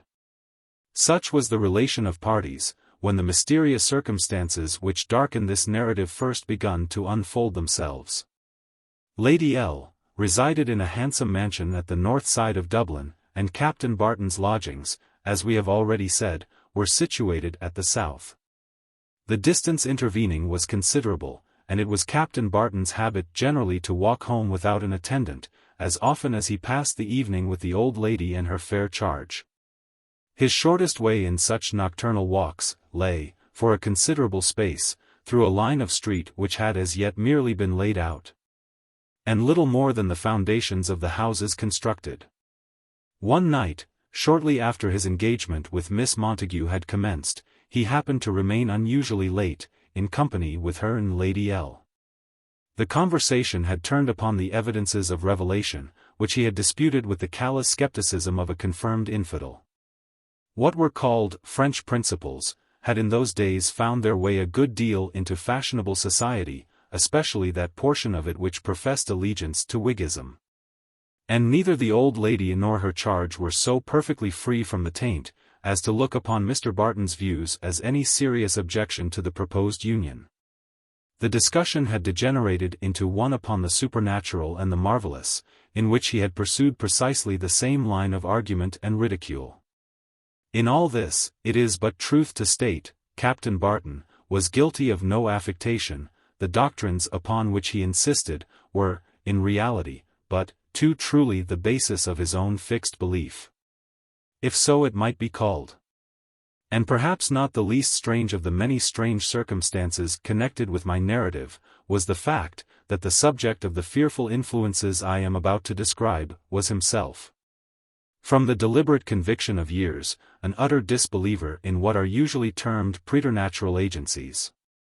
It was considerably past midnight when Mr. Barton took his leave, and set out upon his solitary walk homeward. He had now reached the lonely road, with its unfinished dwarf walls tracing the foundations of the projected row of houses on either side. The moon was shining mistily, and its imperfect light made the road he trod but additionally dreary. that utter silence which has in it something indefinably exciting, reigned there, and made the sound of his steps, which alone broke it, unnaturally loud and distinct. He had proceeded thus some way, when he, on a sudden, heard other footfalls, pattering at a measured pace, and, as it seemed, about 20 steps behind him. The suspicion of being dogged is at all times unpleasant. It is, however, especially so in a spot so lonely. And this suspicion became so strong in the mind of Captain Barton, that he abruptly turned about to confront his pursuer, but, though there was quite sufficient moonlight to disclose any object upon the road he had traversed, no form of any kind was visible there. The steps he had heard could not have been the reverberation of his own, for he stamped his foot upon the ground, and walked briskly up and down, in the vain attempt to awake an echo. Though by no means a fanciful person, therefore he was at last fain to charge the sounds upon his imagination, and treat them as an illusion. Thus satisfying himself, he resumed his walk, and before he had proceeded a dozen paces, the mysterious footfall was again audible from behind, and this time, as if with the special design of showing that the sounds were not the responses of an echo, the steps sometimes slackened nearly to a halt, and sometimes hurried for 6 or 8 strides to a run, and again abated to a walk. Captain Barton, as before, turned suddenly round, and with the same result, no object was visible above the deserted level of the road. He walked back over the same ground, determined that, whatever might have been the cause of the sounds which had so disconcerted him, it should not escape his search. The endeavor, however, was unrewarded. In spite of all his skepticism, he felt something like a superstitious fear stealing fast upon him, and with these unwanted and uncomfortable sensations, he once more turned and pursued his way. There was no repetition of these haunting sounds, until he had reached the point where he had last stopped to retrace his steps. Here they were resumed, and with sudden starts of running, which threatened to bring the unseen pursuer up to the alarmed pedestrian. Captain Barton arrested his course as formerly. The unaccountable nature of the occurrence filled him with vague and disagreeable sensations, and yielding to the excitement that was gaining upon him, he shouted sternly, "Who goes there?" The sound of one's own voice, thus exerted, in utter solitude, and followed by total silence, has in it something unpleasantly dismaying, and he felt a degree of nervousness which, perhaps, from no cause had he ever known before. To the very end of this solitary street the steps pursued him, and it required a strong effort of stubborn pride on his part to resist the impulse that prompted him every moment to run for safety at the top of his speed. It was not until he had reached his lodging, and sat by his own fireside, that he felt sufficiently reassured to rearrange and reconsider in his own mind the occurrences which had so discomposed him. So little a matter, after all, is sufficient to upset the pride of skepticism and vindicate the old simple laws of nature within us. Chapter 2. The Watcher. Mr. Barton was next morning sitting at a late breakfast, reflecting upon the incidents of the previous night, with more of inquisitiveness than awe. So speedily do gloomy impressions upon the fancy disappear under the cheerful influence of day, when a letter just delivered by the postman was placed upon the table before him. There was nothing remarkable in the address of this missive, except that it was written in a hand which he did not know. Perhaps it was disguised, for the tall narrow characters were sloped backward. And with the self-inflicted suspense which we often see practiced in such cases, he puzzled over the inscription for a full minute before he broke the seal. When he did so, he read the following words, written in the same hand. Mr. Barton, late captain of the Dolphin, is warned of danger. He will do wisely to avoid, street, here the locality of his last night's adventure was named. If he walks there as usual he will meet with something unlucky, let him take warning once for all, for he has reason to dread. The Watcher. Captain Barton read and reread this strange effusion. In every light and in every direction he turned it over and over. He examined the paper on which it was written, and scrutinized the handwriting once more. Defeated here, he turned to the seal. It was nothing but a patch of wax, upon which the accidental impression of a thumb was imperfectly visible. There was not the slightest mark, or clue of any kind, to lead him to even a guess as to its possible origin. The writer's object seemed a friendly one, and yet he subscribed himself as one whom he had reason to dread. Altogether the letter, its author, and its real purpose were to him an inexplicable puzzle, and one, moreover, unpleasantly suggestive, in his mind, of other associations connected with his last night's adventure. In obedience to some feeling, perhaps of pride, Mr. Barton did not communicate, even to his intended bride, the occurrences which I have just detailed. Trifling as they might appear, they had in reality most disagreeably affected his imagination, and he cared not to disclose, even to the young lady in question, what she might possibly look upon as evidences of weakness. The letter might very well be but a hoax, and the mysterious footfall but a delusion or a trick. But although he affected to treat the whole affair as unworthy of a thought, it yet haunted him pertinaciously, tormenting him with perplexing doubts, and depressing him with undefined apprehensions. Certain it is, that for a considerable time afterwards he carefully avoided the street indicated in the letter as the scene of danger. It was not until about a week after the receipt of the letter which I have transcribed, that anything further occurred to remind Captain Barton of its contents, or to counteract the gradual disappearance from his mind of the disagreeable impressions then received. He was returning one night, after the interval I have stated, from the theatre, which was then situated in Crow Street, and having there seen Miss Montague and Lady L. into their carriage. He loitered for some time with 2 or 3 acquaintances. With these, however, he parted close to the college, and pursued his way alone. It was now fully 1 o'clock, and the streets were quite deserted. During the whole of his walk with the companions from whom he had just parted, he had been at times painfully aware of the sound of steps, as it seemed, dogging them on their way. Once or twice he had looked back, in the uneasy anticipation that he was again about to experience the same mysterious annoyances which had so disconcerted him a week before, and earnestly hoping that he might see some form to account naturally for the sounds. But the street was deserted, no one was visible. Proceeding now quite alone upon his homeward way, he grew really nervous and uncomfortable, as he became sensible, with increased distinctness, of the well-known and now absolutely dreaded sounds. By the side of the dead wall which bounded the college park, the sounds followed, recommencing almost simultaneously with his own steps. The same unequal pace, sometimes slow, sometimes for a score yards or so, quickened almost to a run, was audible from behind him. Again and again he turned. Quickly and stealthily he glanced over his shoulder, almost at every half-dozen steps, but no one was visible.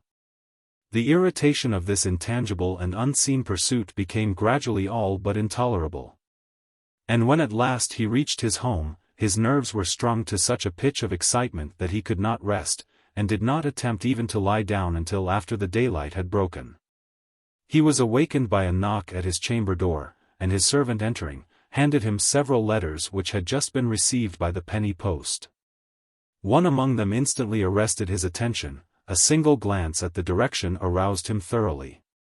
He at once recognized its character, and read as follows: "You may as well think, Captain Barton, to escape from your own shadow as from me.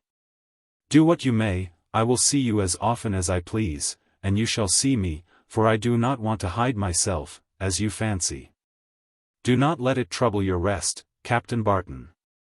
For, with a good conscience, what need you fear from the eye of the watcher?"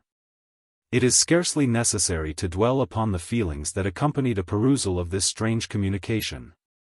Captain Barton was observed to be unusually absent and out of spirits for several days afterwards, but no one divined the cause. Whatever he might think as to the phantom steps which followed him, there could be no possible illusion about the letters he had received. And, to say the least, their immediate sequence upon the mysterious sounds which had haunted him, was an odd coincidence. The whole circumstance was, in his own mind, vaguely and instinctively connected with certain passages in his past life, which, of all others, he hated to remember.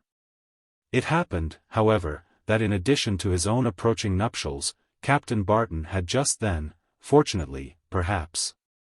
For himself, some business of an engrossing kind connected with the adjustment of a large and long-litigated claim upon certain properties. The hurry and excitement of business had its natural effect in gradually dispelling the gloom which had for a time occasionally oppressed him. And in a little while his spirits had entirely recovered their accustomed tone. During all this time, however, he was, now and then, dismayed by indistinct and half-heard repetitions of the same annoyance, and that in lonely places, in the daytime as well as after nightfall.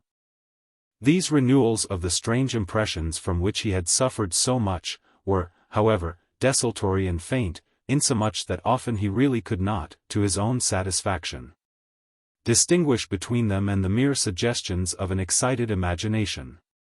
One evening he walked down to the House of Commons with a member, an acquaintance of his and mine. This was one of the few occasions upon which I have been in company with Captain Barton. As we walked down together, I observed that he became absent and silent, and to a degree that seemed to argue the pressure of some urgent and absorbing anxiety. I afterwards learned that during the whole of our walk, he had heard the well-known footsteps tracking him as we proceeded. This, however, was the last time he suffered from this phase of the persecution, of which he was already the anxious victim. A new and a very different one was about to be presented. Chapter 3. An advertisement. Of the new series of impressions which were afterwards gradually to work out his destiny, I that evening witnessed the first.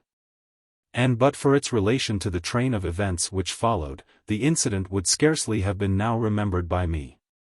As we were walking in at the passage from College Green, a man, of whom I remember only that he was short in stature, looked like a foreigner, and wore a kind of fur traveling cap, walked very rapidly, and as if under fierce excitement, directly towards us, muttering to himself, fast and vehemently the while.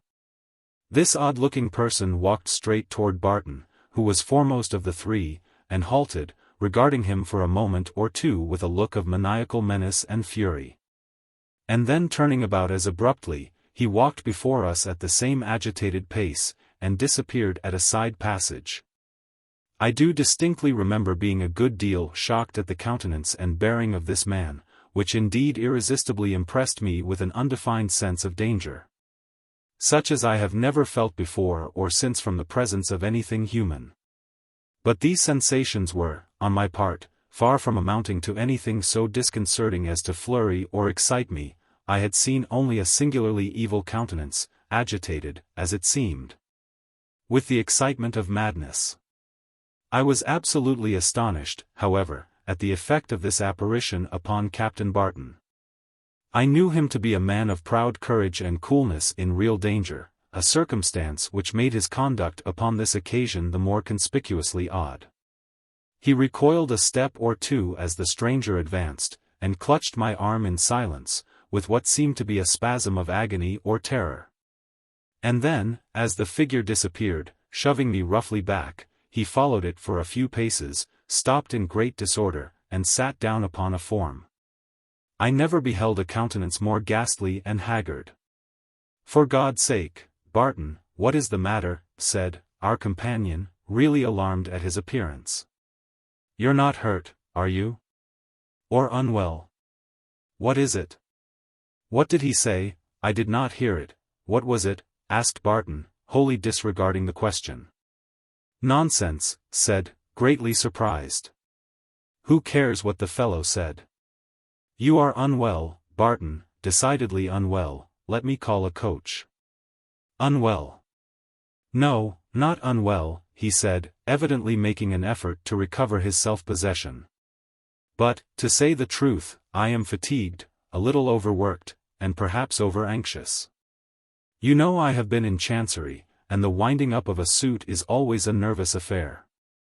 I have felt uncomfortable all this evening, but I am better now. Come, come, shall we go on?" "No, no. Take my advice, Barton, and go home. You really do need rest. You are looking quite ill." "I really do insist on your allowing me to see you home," replied his friend. I seconded S. advice, the more readily as it was obvious that Barton was not himself disinclined to be persuaded. He left us, declining our offered escort. I was not sufficiently intimate with, to discuss the scene we had both just witnessed. I was, however, convinced from his manner and the few commonplace comments and regrets we exchanged, that he was just as little satisfied as I with the extempore plea of illness with which he had accounted for the strange exhibition, and that we were both agreed in suspecting some lurking mystery in the matter.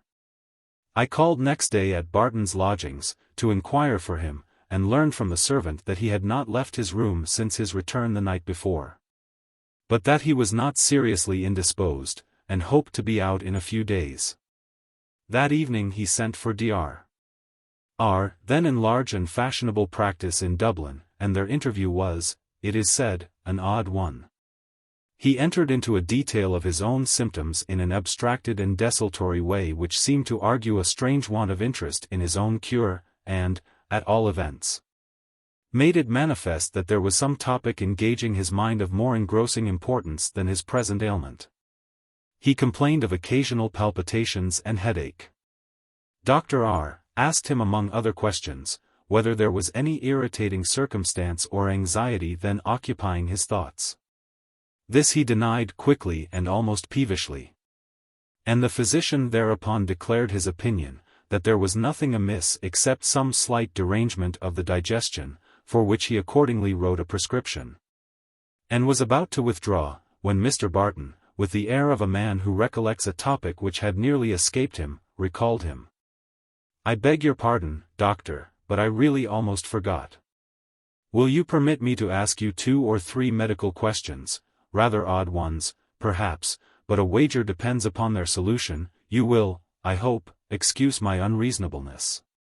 The physician readily undertook to satisfy the inquirer. Barton seemed to have some difficulty about opening the proposed interrogatories, for he was silent for a minute, then walked to his bookcase, and returned as he had gone. At last he sat down and said, "You'll think them very childish questions, but I can't recover my wager without a decision, so I must put them. I want to know first about lockjaw.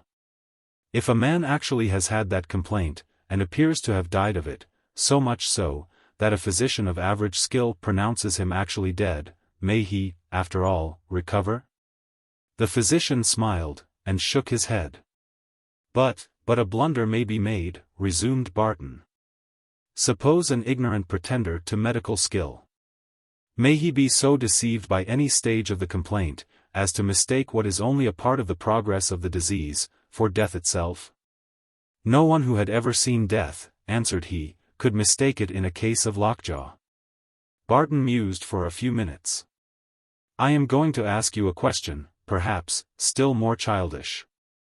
But first, tell me, are the regulations of foreign hospitals, such as that of, let us say, Naples, very lax and bungling? May not all kinds of blunders and slips occur in their entries of names, and so forth?" Dr. R. professed his incompetence to answer that query. "Well, then, doctor, here is the last of my questions. You will, probably, laugh at it, but it must out, nevertheless. Is there any disease, in all the range of human maladies, which would have the effect of perceptibly contracting the stature, and the whole frame, causing the man to shrink in all his proportions, and yet to preserve his exact resemblance to himself in every particular, with the one exception, his height and bulk? Any disease, mark, no matter how rare, how little believed in, generally, which could possibly result in producing such an effect?" The physician replied with a smile, and a very decided negative. "Tell me, then," said Barton, abruptly, "if a man be in reasonable fear of assault from a lunatic who is at large, can he not procure a warrant for his arrest and detention?" "Really that is more a lawyer's question than one in my way," replied Dr. R., "but I believe, on applying to a magistrate, such a course would be directed." The physician then took his leave. But, just as he reached the hall door, remembered that he had left his cane upstairs, and returned. His reappearance was awkward, for a piece of paper, which he recognized as his own prescription, was slowly burning upon the fire, and Barton sitting close by with an expression of settled gloom and dismay. Dr. R., had too much tact to observe what presented itself, but he had seen quite enough to assure him that the mind, and not the body, of Captain Barton was in reality the seat of suffering. A few days afterwards, the following advertisement appeared in the Dublin newspapers. If Sylvester Yelland, formerly a foremast man on board His Majesty's frigate Dolphin, or his nearest of kin, will apply to Mr. Hubert Smith, attorney, at his office, Dame Street, he or they may hear of something greatly to his or their advantage. Admission may be had at any hour up to 12 o'clock at night, should parties desire to avoid observation. And the strictest secrecy, as to all communications intended to be confidential, shall be honorably observed. The Dolphin, as I have mentioned, was the vessel which Captain Barton had commanded.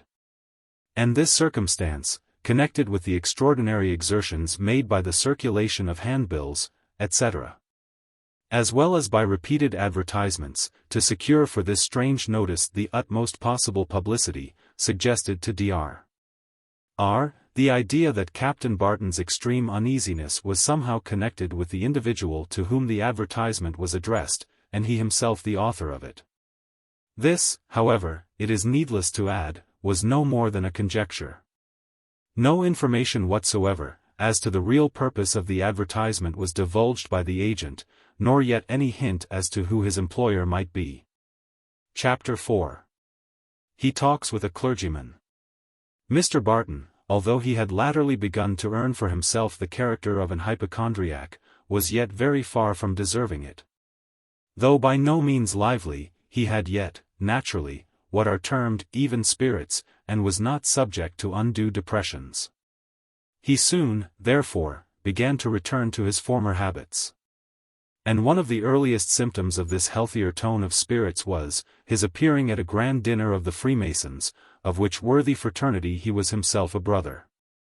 Barton, who had been at first gloomy and abstracted, drank much more freely than was his wont, possibly with the purpose of dispelling his own secret anxieties, and under the influence of good wine and pleasant company, became gradually, unlike himself, talkative, and even noisy. It was under this unwonted excitement that he left his company at about 10:30 o'clock. And, as conviviality is a strong incentive to gallantry, it occurred to him to proceed forthwith to Lady L.'s and pass the remainder of the evening with her and his destined bride. Accordingly, he was soon at Street, and chatting gaily with the ladies.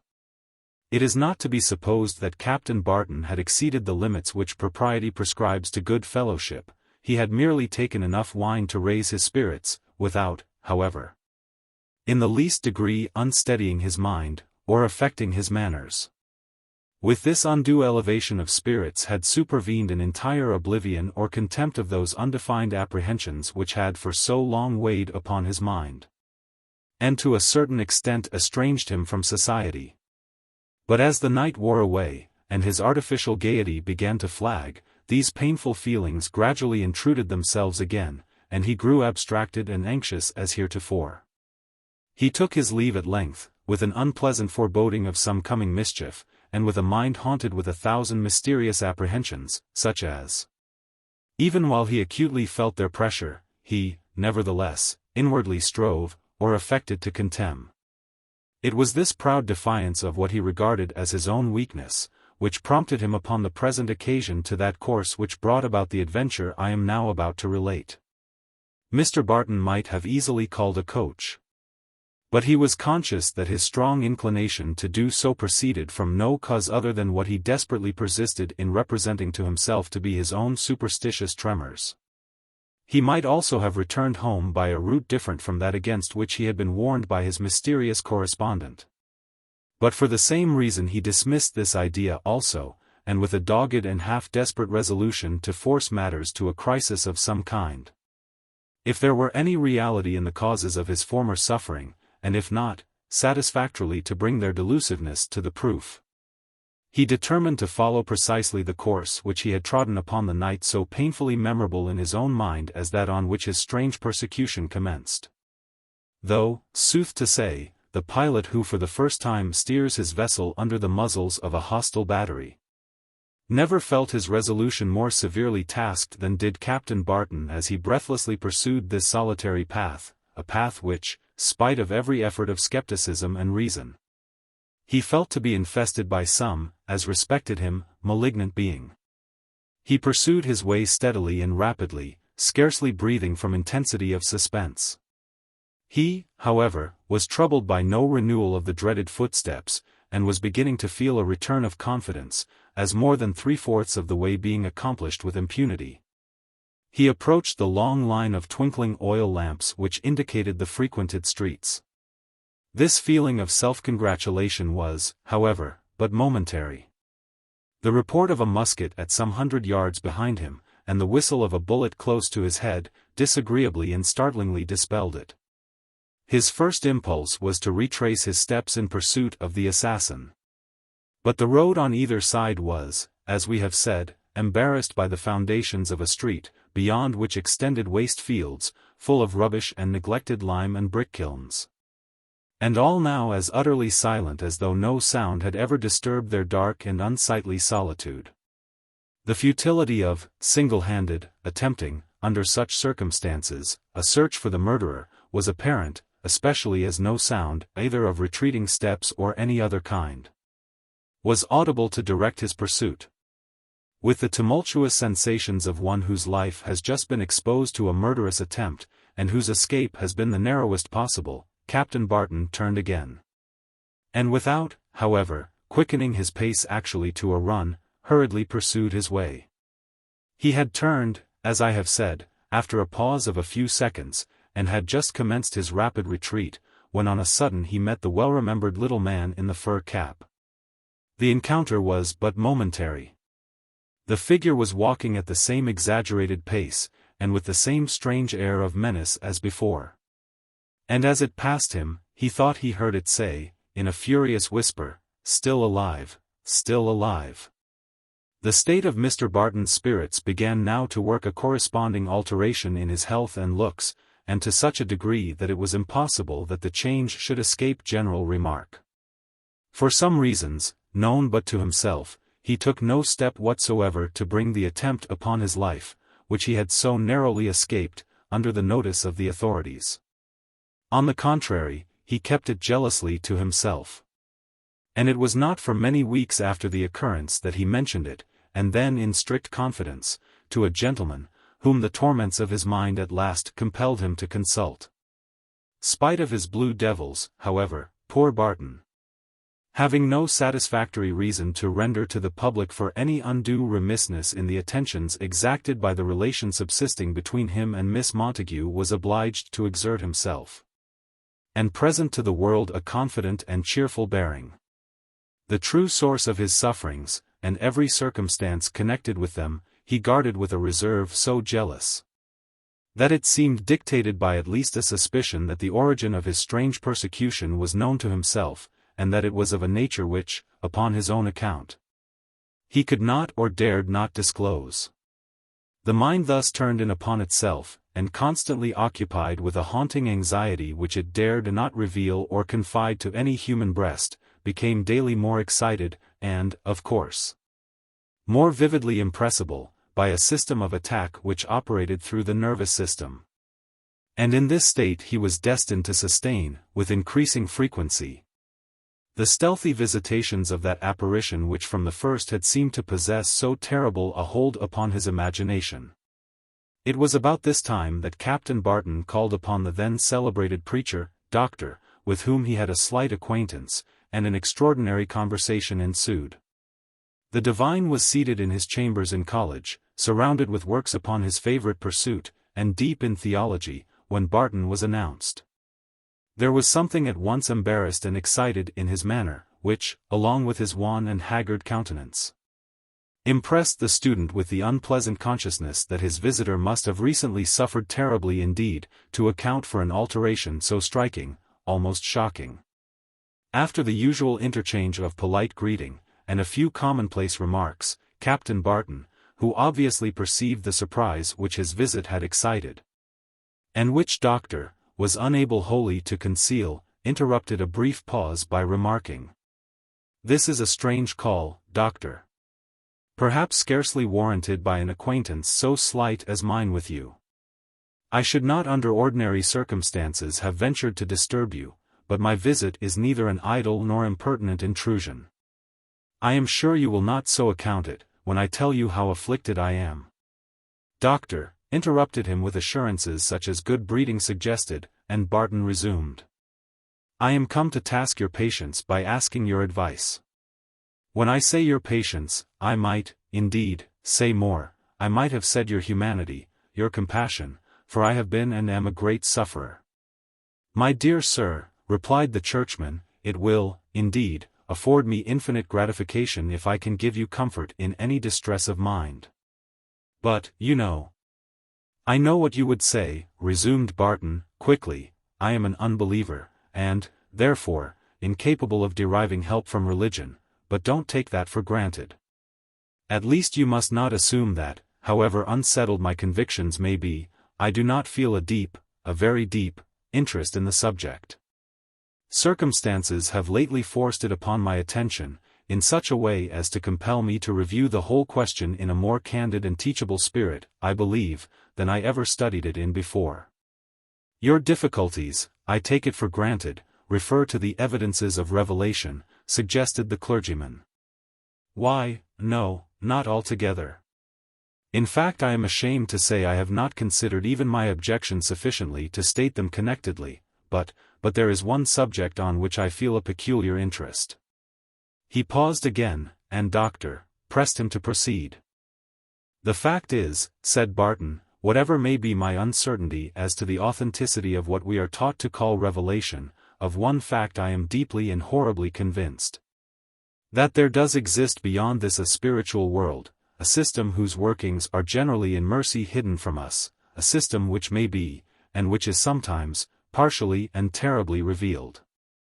I am sure, I know, continued Barton, with increasing excitement, that there is a God, a dreadful God, and that retribution follows guilt. In ways the most mysterious and stupendous, by agencies the most inexplicable and terrific. There is a spiritual system, great God, how I have been convinced. A system malignant, and implacable, and omnipotent, under whose persecutions I am, and have been, suffering the torments of the damned, yes, sir, yes, the fires and frenzy of hell. As Barton spoke, his agitation became so vehement that the divine was shocked, and even alarmed. The wild and excited rapidity with which he spoke, and, above all, the indefinable horror that stamped his features, afforded a contrast to his ordinary cool and unimpassioned self-possession striking and painful in the last degree. Chapter 5. Mr. Barton states his case. My dear sir, said Doctor, after a brief pause, I fear you have been very unhappy, indeed. But I venture to predict that the depression under which you labor will be found to originate in purely physical causes, and that with a change of air, and the aid of a few tonics, your spirits will return, and the tone of your mind be once more cheerful and tranquil as heretofore. There was, after all, more truth than we are quite willing to admit in the classic theories which assigned the undue predominance of any one affection of the mind to the undue action or torpidity of one or other of our bodily organs. Believe me, that a little attention to diet, exercise, and the other essentials of health, under competent direction, will make you as much yourself as you can wish. Doctor, said Barton, with something like a shudder, I cannot delude myself with such a hope.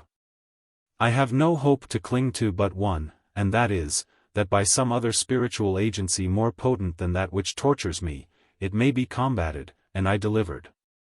If this may not be, I am lost, now and forever lost. But, Mr. Barton, you must remember, urged his companion, that others have suffered as you have done, and— No, no, no, interrupted he, with irritability, no, sir. I am not a credulous, far from a superstitious man. I have been, perhaps, too much the reverse, too skeptical, too slow of belief. But unless I were one whom no amount of evidence could convince, unless I were to contemn the repeated, the perpetual evidence of my own senses, I am now at last constrained to believe, I have no escape from the conviction, the overwhelming certainty, that I am haunted and dogged, go where I may, by a demon. There was a preternatural energy of horror in Barton's face, as, with its damp and death-like lineaments turned towards his companion, he thus delivered himself. "God help you, my poor friend," said Doctor, much shocked, "God help you, for, indeed, you are a sufferer, however your sufferings may have been caused." "Aye, God help me," echoed Barton, sternly, "but will he help me, will he help me?" "Pray to him, pray in an humble and trusting spirit," said he. "Pray, echoed he again. "I can't pray, I could as easily move a mountain by an effort of my will. I have not belief enough to pray, there is something within me that will not pray." "You prescribe impossibilities, literal impossibilities." "You will not find it so, if you will but try," said Doctor. "Try." "I have tried, and the attempt only fills me with confusion. And, sometimes, terror. I have tried in vain, and more than in vain. The awful, unutterable idea of eternity and infinity oppresses and maddens my brain whenever my mind approaches the contemplation of the Creator. I recoil from the effort scared. I tell you, Doctor, if I am to be saved, it must be by other means. The idea of an eternal Creator is to me intolerable, my mind cannot support it." "Say, then, my dear sir," urged he, "say how you would have me serve you, what you would learn of me, what I can do or say to relieve you." "Listen to me first," replied Captain Barton, with a subdued air, and an effort to suppress his excitement. "Listen to me while I detail the circumstances of the persecution under which my life has become all but intolerable, a persecution which has made me fear death and the world beyond the grave as much as I have grown to hate existence." Barton then proceeded to relate the circumstances which I have already detailed, and then continued. "This has now become habitual, an accustomed thing. I do not mean the actual seeing him in the flesh, thank God, that at least is not permitted daily. Thank God, from the ineffable horrors of that visitation I have been mercifully allowed intervals of repose, though none of security. But from the consciousness that a malignant spirit is following and watching me wherever I go, I have never, for a single instant, a temporary respite. I am pursued with blasphemies, cries of despair and appalling hatred. I hear those dreadful sounds called after me as I turn the corners of the streets. They come in the night time, while I sit in my chamber alone, they haunt me everywhere, charging me with hideous crimes, and, great God, threatening me with coming vengeance and eternal misery." "Hush! Do you hear that?" he cried with a horrible smile of triumph. There, will that convince you?" The clergyman felt a chill of horror steal over him, while, during the wail of a sudden gust of wind, he heard, or fancied he heard, the half-articulate sounds of rage and derision mingling in the sough. "Well, what do you think of that?" at length Barton cried, drawing a long breath through his teeth. "I heard the wind," said Doctor. "What should I think of it? What is there remarkable about it?"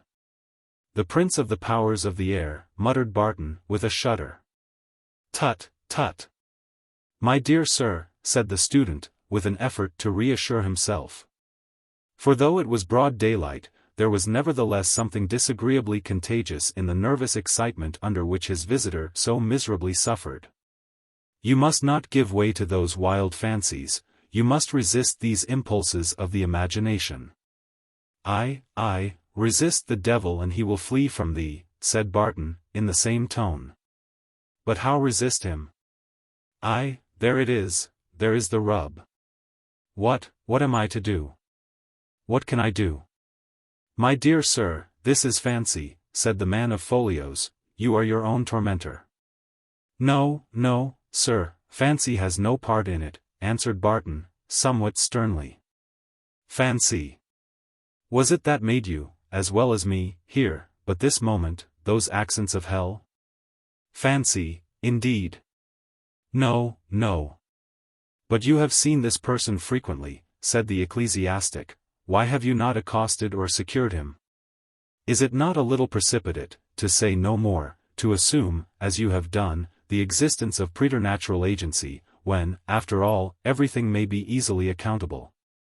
If only proper means were taken to sift the matter. There are circumstances connected with this appearance, said Barton, which it is needless to disclose, but which to me are proof of its horrible nature. I know that the being that follows me is not human. I say I know this, I could prove it to your own conviction. He paused for a minute, and then added, and as to accosting it, I dare not, I could not, when I see it I am powerless. I stand in the gaze of death, in the triumphant presence of infernal power and malignity.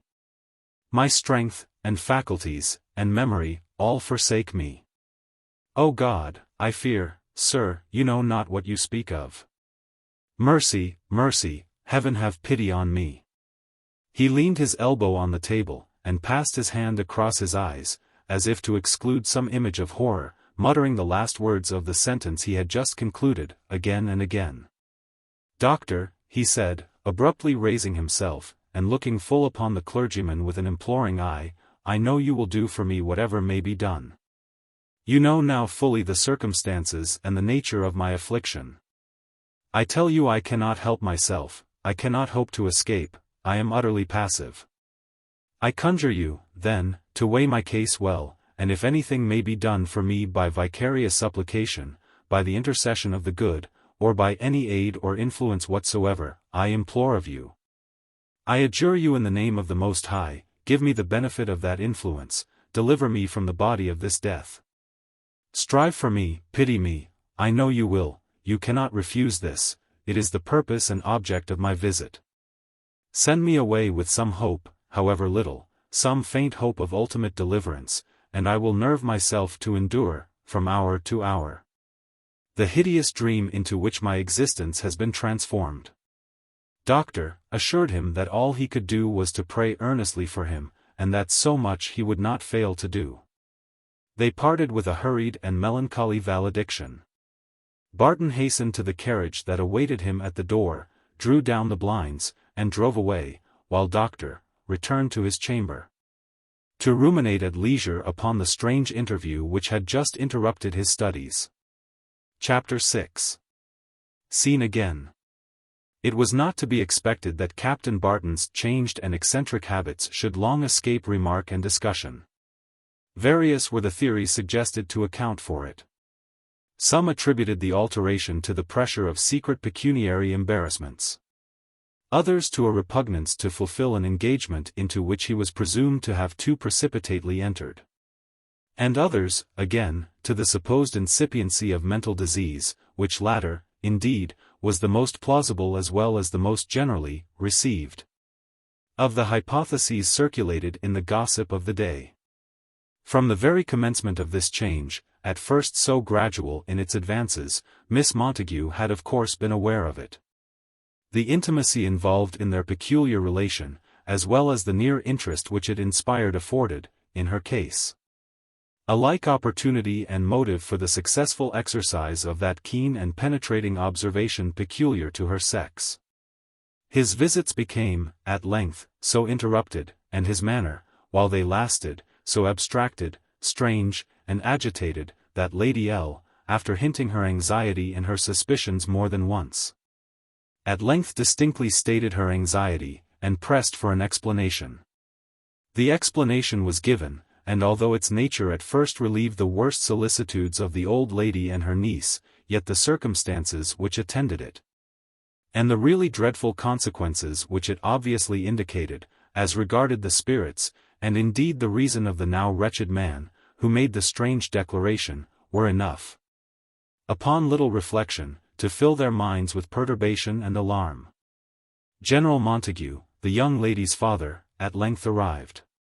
He had himself slightly known Barton, some 10 or 12 years previously, and being aware of his fortune and connections, was disposed to regard him as an unexceptionable and indeed a most desirable match for his daughter. He laughed at the story of Barton's supernatural visitations, and lost no time in calling upon his intended son-in-law. My dear Barton, he continued, gaily, after a little conversation, my sister tells me that you are a victim to blue devils, in quite a new and original shape. Barton changed countenance, and sighed profoundly. Come, come, I protest this will never do, continued the general, you are more like a man on his way to the gallows than to the altar. These devils have made quite a saint of you. Barton made an effort to change the conversation. No, no, it won't do, said his visitor laughing. I am resolved to say what I have to say upon this magnificent mock mystery of yours. You must not be angry, but really it is too bad to see you at your time of life, absolutely frightened into good behavior, like a naughty child by a bugaboo, and as far as I can learn, a very contemptible one. Seriously, I have been a good deal annoyed at what they tell me. But at the same time thoroughly convinced that there is nothing in the matter that may not cleared up, with a little attention and management, within a week at furthest. Ah, General, you do not know, he began. Yes, but I do know quite enough to warrant my confidence, interrupted the soldier. Don't I know that all your annoyance proceeds from the occasional appearance of a certain little man in a cap and greatcoat, with a red vest and a bad face, who follows you about, and pops upon you at corners of lanes, and throws you into ague fits. Now, my dear fellow, I'll make it my business to catch this mischievous little mountebank, and either beat him to a jelly with my own hands, or have him whipped through the town, at the cart stale, before a month passes. If you knew what I knew, said Barton, with gloomy agitation, you would speak very differently. Don't imagine that I am so weak as to assume, without proof the most overwhelming, the conclusion to which I have been forced. The proofs are here, locked up here. As he spoke he tapped upon his breast, and with an anxious sigh continued to walk up and down the room. Well, well, Barton, said his visitor, I'll wager a rump and a dozen I collar the ghost, and convince even you before many days are over. He was running on in the same strain when he was suddenly arrested, and not a little shocked, by observing Barton, who had approached the window, stagger slowly back, like one who had received a stunning blow. His arm extended toward the street, his face and his very lips white as ashes, while he muttered, "There, by heaven, there, there."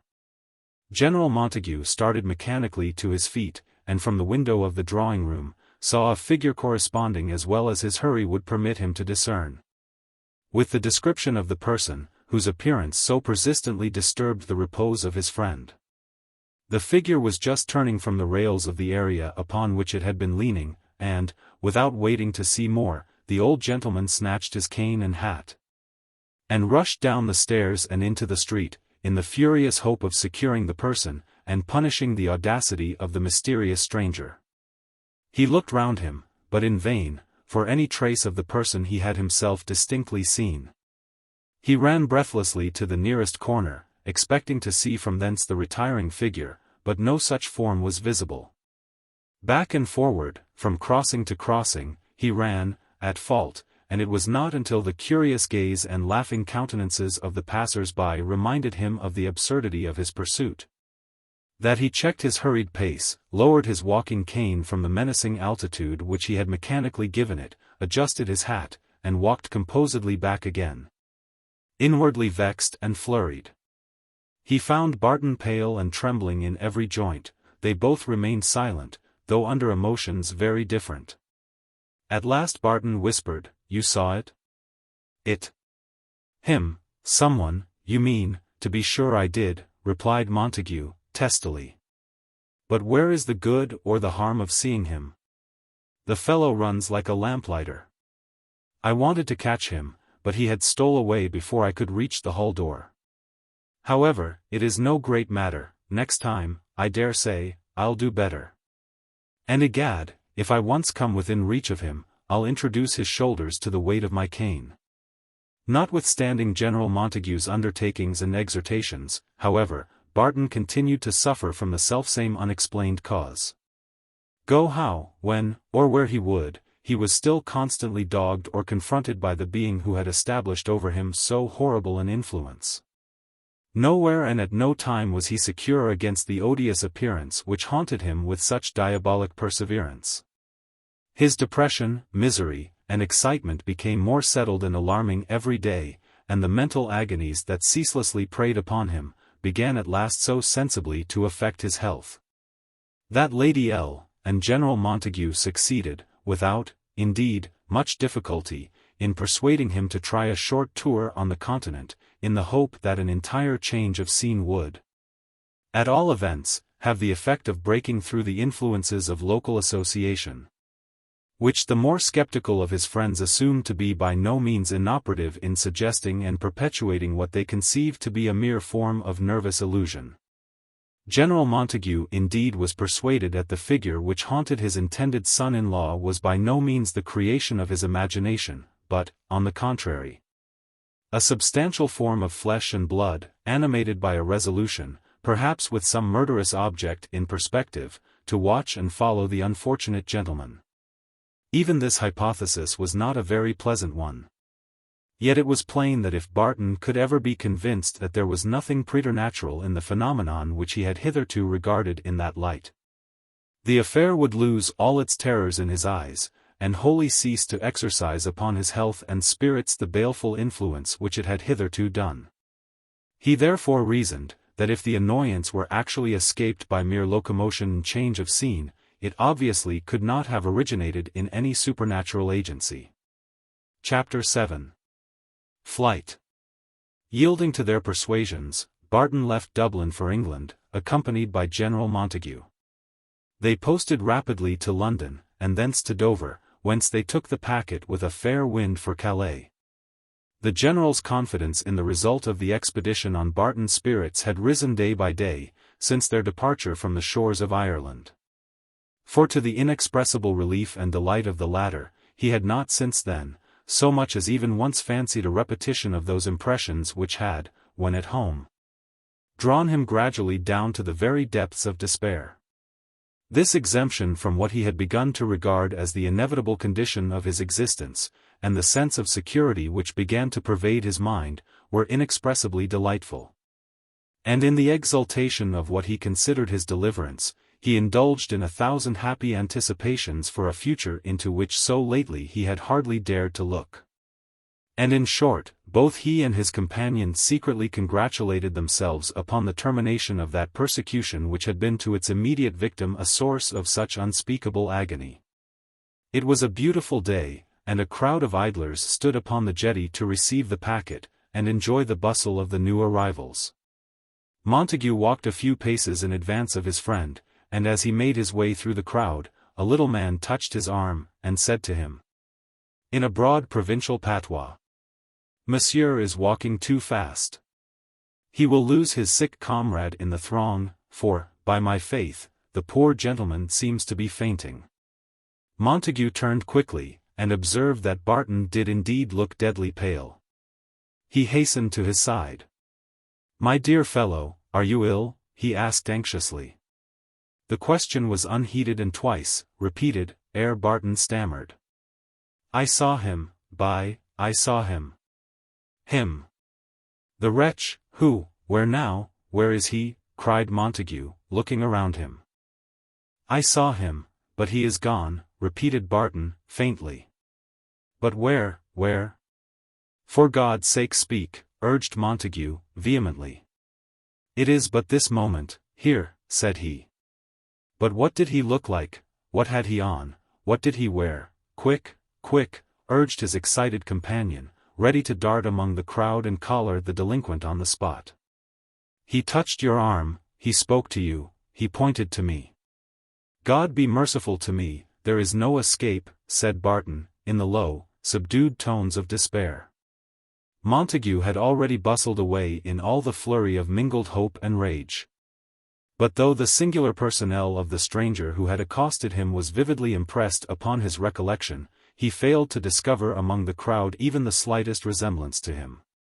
After a fruitless search, in which he enlisted the services of several of the bystanders, who aided all the more zealously, as they believed he had been robbed, he at length, out of breath and baffled, gave over the attempt.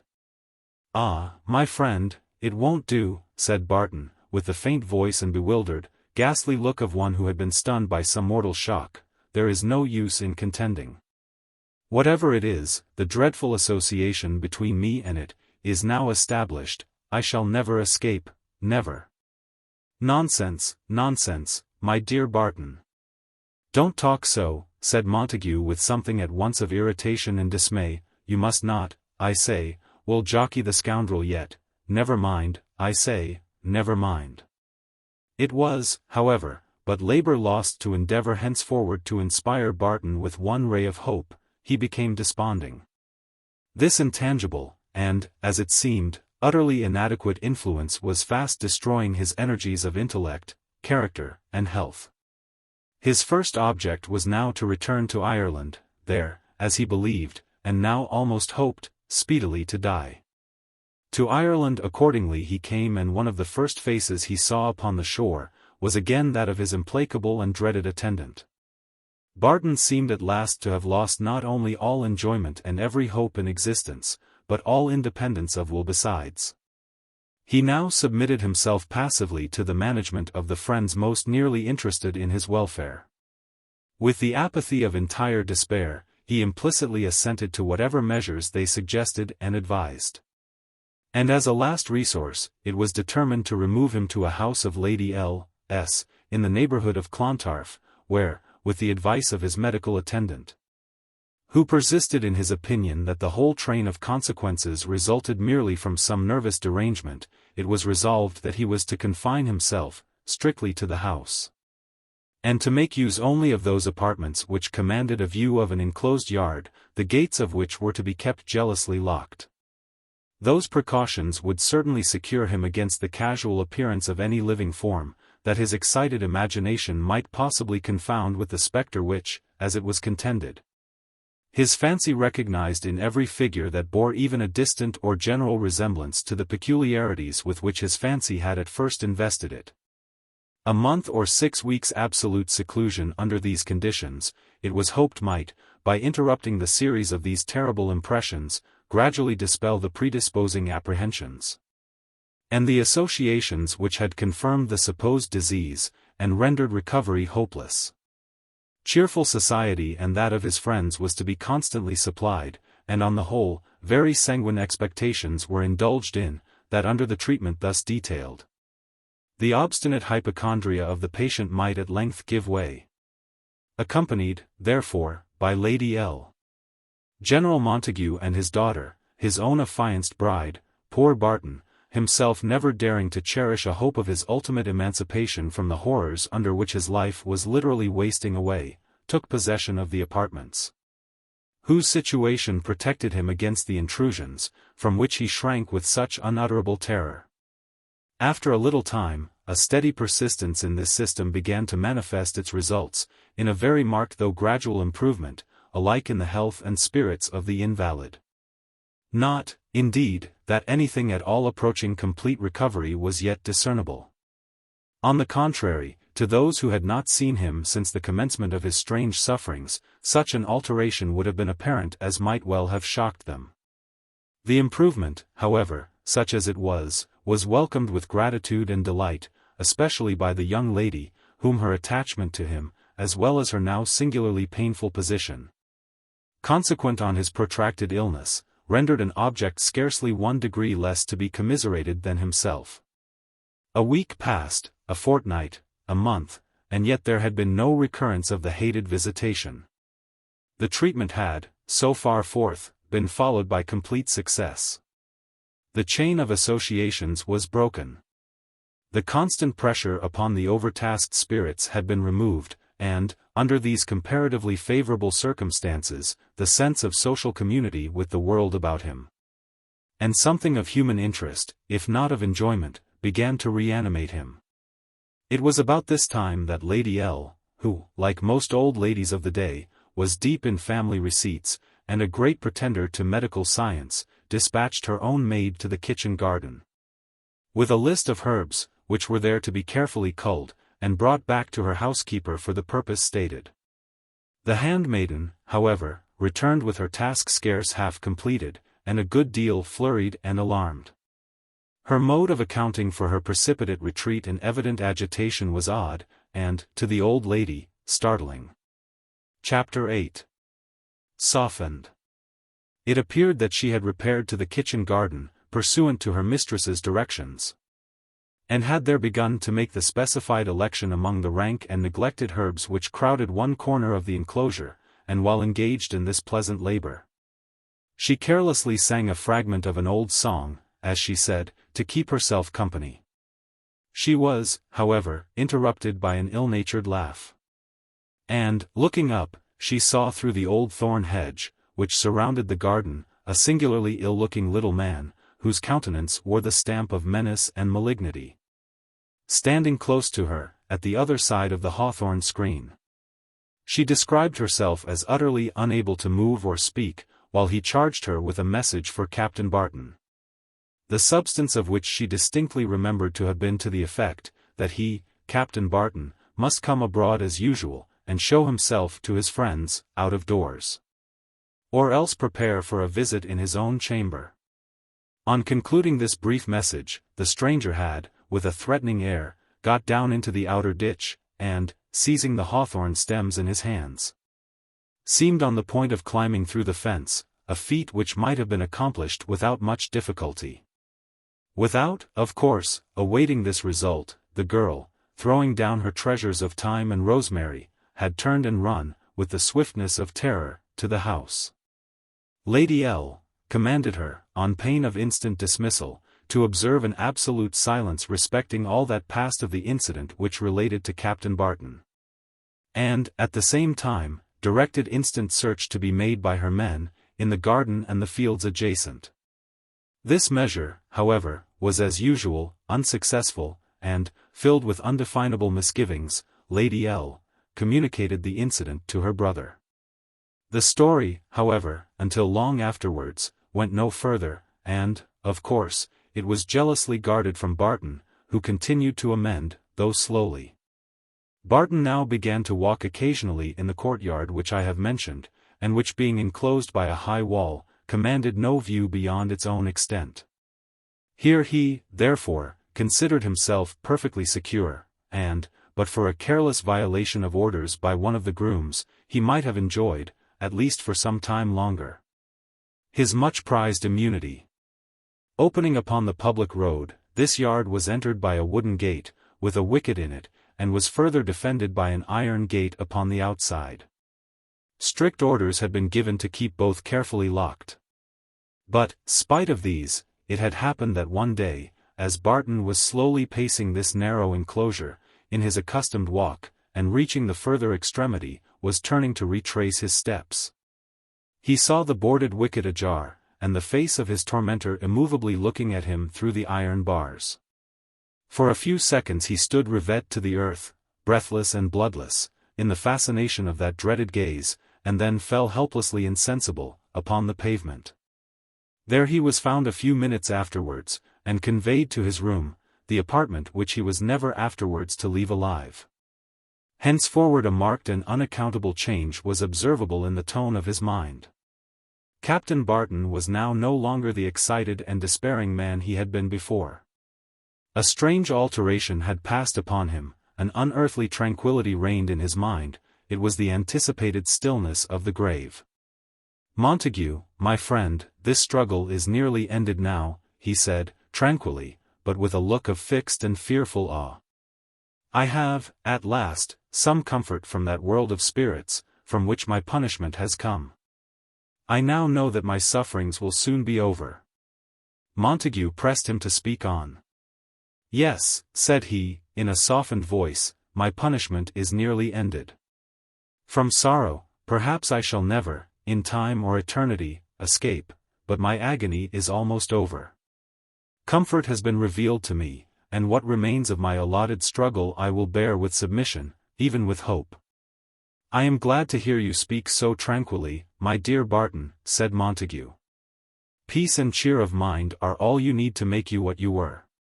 "No, no, I never can be that," said he mournfully. "I am no longer fit for life. I am soon to die.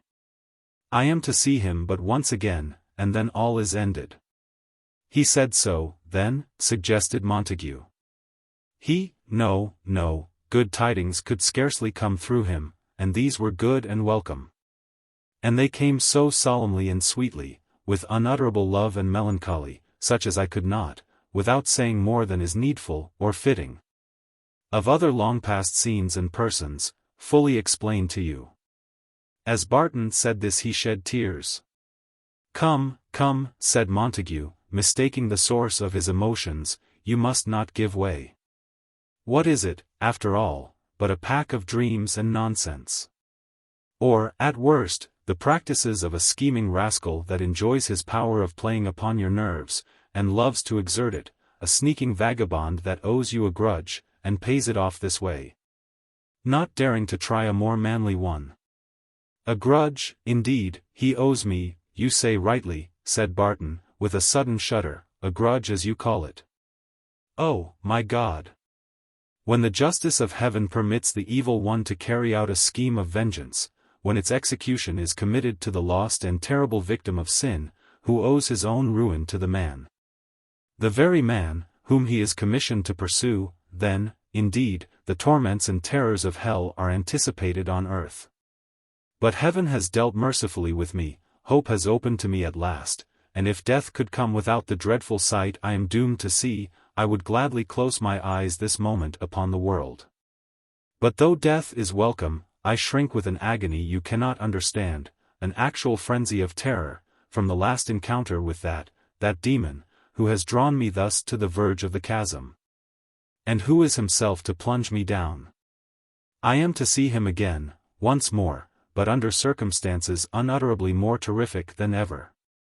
As Barton thus spoke, he trembled so violently that Montague was really alarmed at the extremity of his sudden agitation, and hastened to lead him back to the topic which had before seemed to exert so tranquilizing an effect upon his mind. It was not a dream, he said, after a time, I was in a different state, I felt differently and strangely. And yet it was all as real, as clear, and vivid, as what I now see and hear, it was a reality. And what did you see and hear? Urged his companion. When I wakened from the swoon I fell into on seeing him, said Barton, continuing as if he had not heard the question, it was slowly, very slowly, I was lying by the margin of a broad lake, with misty hills all round, and a soft, melancholy, rose-colored light illuminated it all. It was unusually sad and lonely, and yet more beautiful than any earthly scene.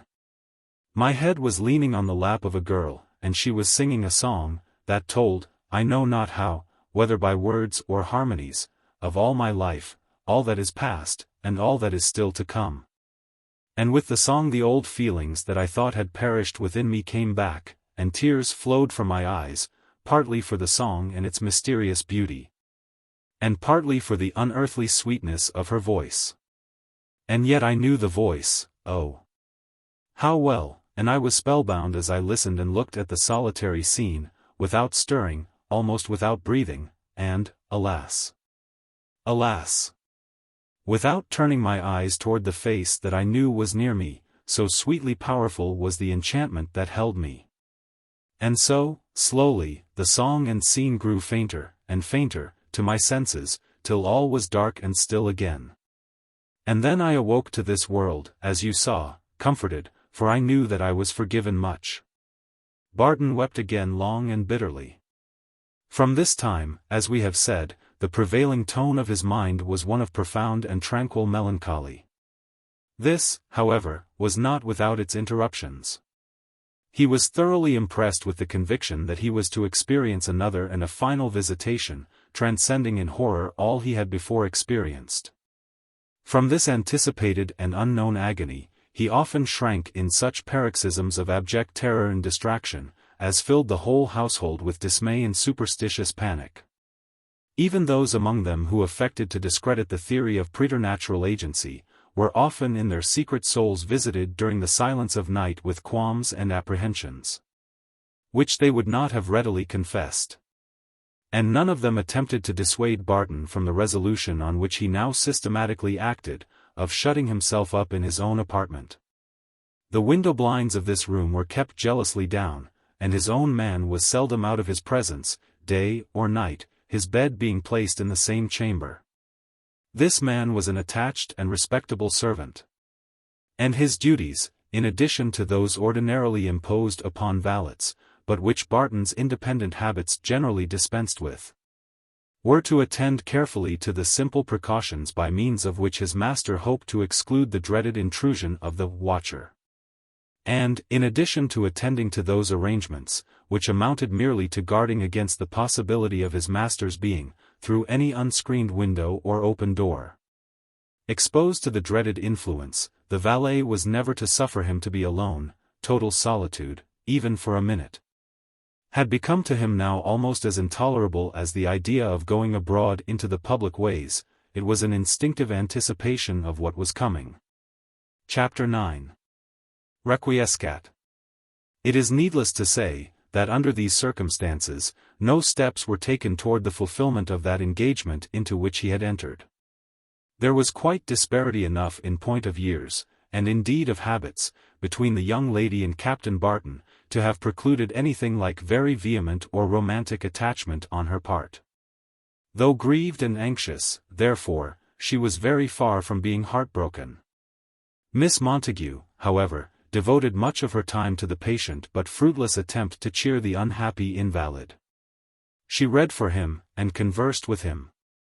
But it was apparent that whatever exertions he made, the endeavor to escape from the one ever-waking fear that preyed upon him, was utterly and miserably unavailing.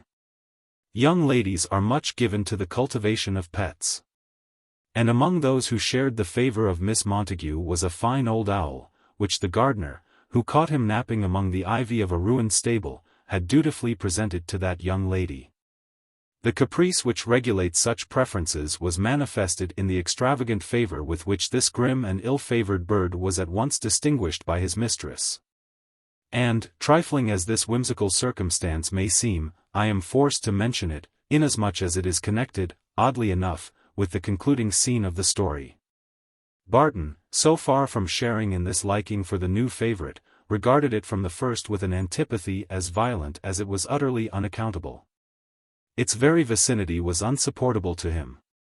He seemed to hate and dread it with a vehemence absolutely laughable, and which to those who have never witnessed the exhibition of antipathies of this kind, would seem all but incredible.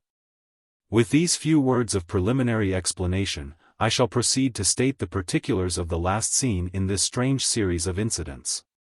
It was almost 2 o'clock one winter's night, and Barton was, as usual at that hour, in his bed. The servant we have mentioned occupied a smaller bed in the same room, and a light was burning. The man was on a sudden aroused by his master, who said, "I can't get it out of my head that accursed bird has got out somehow, and is lurking in some corner of the room. I have been dreaming about him. Get up, Smith, and look about, search for him. Such hateful dreams." The servant rose, and examined the chamber, and while engaged in so doing, he heard the well-known sound, more like a long-drawn gasp than a hiss, with which these birds from their secret haunts affright the quiet of the night. This ghostly indication of its proximity, for the sound proceeded from the passage upon which Barton's chamber door opened, determined the search of the servant, who, opening the door, proceeded a step or two forward for the purpose of driving the bird away. He had, however, hardly entered the lobby, when the door behind him slowly swung to under the impulse, as it seemed, of some gentle current of air. But as immediately over the door there was a kind of window, intended in the daytime to aid in lighting the passage, and through which at present the rays of the candle were issuing, the valet could see quite enough for his purpose.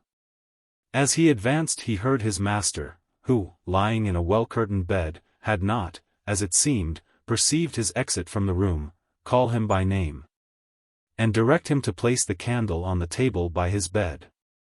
The servant, who was now some way in the long passage, and not liking to raise his voice for the purpose of replying, lest he should startle the sleeping inmates of the house, began to walk hurriedly and softly back again, when, to his amazement, he heard a voice in the interior of the chamber answering calmly, and actually saw, through the window which overtopped the door, that the light was slowly shifting, as if carried across the room in answer to his master's call. Palsied by a feeling akin to terror, yet not unmingled with curiosity, he stood breathless and listening at the threshold, unable to summon resolution to push open the door and enter. Then came a rustling of the curtains, and a sound like that of one who in a low voice hushes a child to rest, in the midst of which he heard Barton say, in a tone of stifled horror, "Oh, God, oh, my God!" and repeat the same exclamation several times. Then ensued a silence, which again was broken by the same strange soothing sound. And at last there burst forth, in one swelling peal, a yell of agony so appalling and hideous, that, under some impulse of ungovernable horror, the man rushed to the door, and with his whole strength strove to force it open. Whether it was that, in his agitation, he had himself but imperfectly turned the handle, or that the door was really secured upon the inside, he failed to effect an entrance. And as he tugged and pushed, yell after yell rang louder and wilder through the chamber, accompanied all the while by the same hushed sounds. Actually freezing with terror, and scarce knowing what he did, the man turned and ran down the passage, wringing his hands in the extremity of horror and irresolution. At the stairhead he was encountered by General Montague, scared and eager, and just as they met the fearful sounds had ceased. "What is it? Where is your master?" said Montague with the incoherence of extreme agitation. "Has anything, for God's sake, is anything wrong? Lord have mercy on us, it's all over," said the man staring wildly towards his master's chamber. "He's dead, sir, I'm sure he's dead." Without waiting for inquiry or explanation, Montague, closely followed by the servant, hurried to the chamber door, turned the handle, and pushed it open. As the door yielded to his pressure, the ill-omened bird of which the servant had been in search, uttering its spectral warning, started suddenly from the far side of the bed. And flying through the doorway close over their heads, and extinguishing, in his passage, the candle which Montague carried, crashed through the skylight that overlooked the lobby, and sailed away into the darkness of the outer space. "There it is, God bless us," whispered the man, after a breathless pause. "Curse that bird," muttered the general, startled by the suddenness of the apparition, and unable to conceal his discomposure. "The candle is moved," said the man, after another breathless pause, pointing to the candle that still burned in the room. "See, they put it by the bed." "Draw the curtains, fellow, and don't stand gaping there," whispered Montague, sternly. The man hesitated. "Hold this, then," said Montague, impatiently thrusting the candlestick into the servant's hand, and himself advancing to the bedside, he drew the curtains apart. The light of the candle, which was still burning at the bedside, fell upon a figure huddled together, and half upright, at the head of the bed. It seemed as though it had slunk back as far as the solid paneling would allow, and the hands were still clutched in the bedclothes. "Barton, Barton, Barton!" cried the general, with a strange mixture of awe and vehemence. He took the candle, and held it so that it shone full upon the face. The features were fixed, stern, and white, the jaw was fallen, and the sightless eyes, still open, gazed vacantly forward toward the front of the bed. "God Almighty! He's dead," muttered the general, as he looked upon this fearful spectacle. They both continued to gaze upon it in silence for a minute or more. "And cold, too," whispered Montague, withdrawing his hand from that of the dead man. "And see, may I never have life, sir," added the man, after another pause, with a shudder, but there was something else on the bed with him. Look there, see that, sir." As the man thus spoke, he pointed to a deep indenture, as if caused by a heavy pressure, near the foot of the bed. Montague was silent. "Come, sir, come away, for God's sake," whispered the man, drawing close up to him, and holding fast by his arm, while he glanced fearfully round. "What good can be done here now? Come away, for God's sake." At this moment they heard the steps of more than one approaching, and Montague, hastily desiring the servant to arrest their progress, endeavored to loose the rigid grip with which the fingers of the dead man were clutched in the bedclothes, and drew, as well as he was able, the awful figure into a reclining posture. Then closing the curtains carefully upon it, he hastened himself to meet those persons that were approaching. It is needless to follow the personages so slightly connected with this narrative, into the events of their after life. It is enough to say, that no clue to the solution of these mysterious occurrences was ever after discovered. And so long an interval having now passed since the event which I have just described concluded this strange history, it is scarcely to be expected that time can throw any new lights upon its dark and inexplicable outline. Until the secrets of the earth shall be no longer hidden, therefore, these transactions must remain shrouded in their original obscurity. The only occurrence in Captain Barton's former life to which reference was ever made, as having any possible connection with the sufferings with which his existence closed, and which he himself seemed to regard as working out a retribution for some grievous sin of his past life, was a circumstance which not for several years after his death was brought to light. The nature of this disclosure was painful to his relatives, and discreditable to his memory.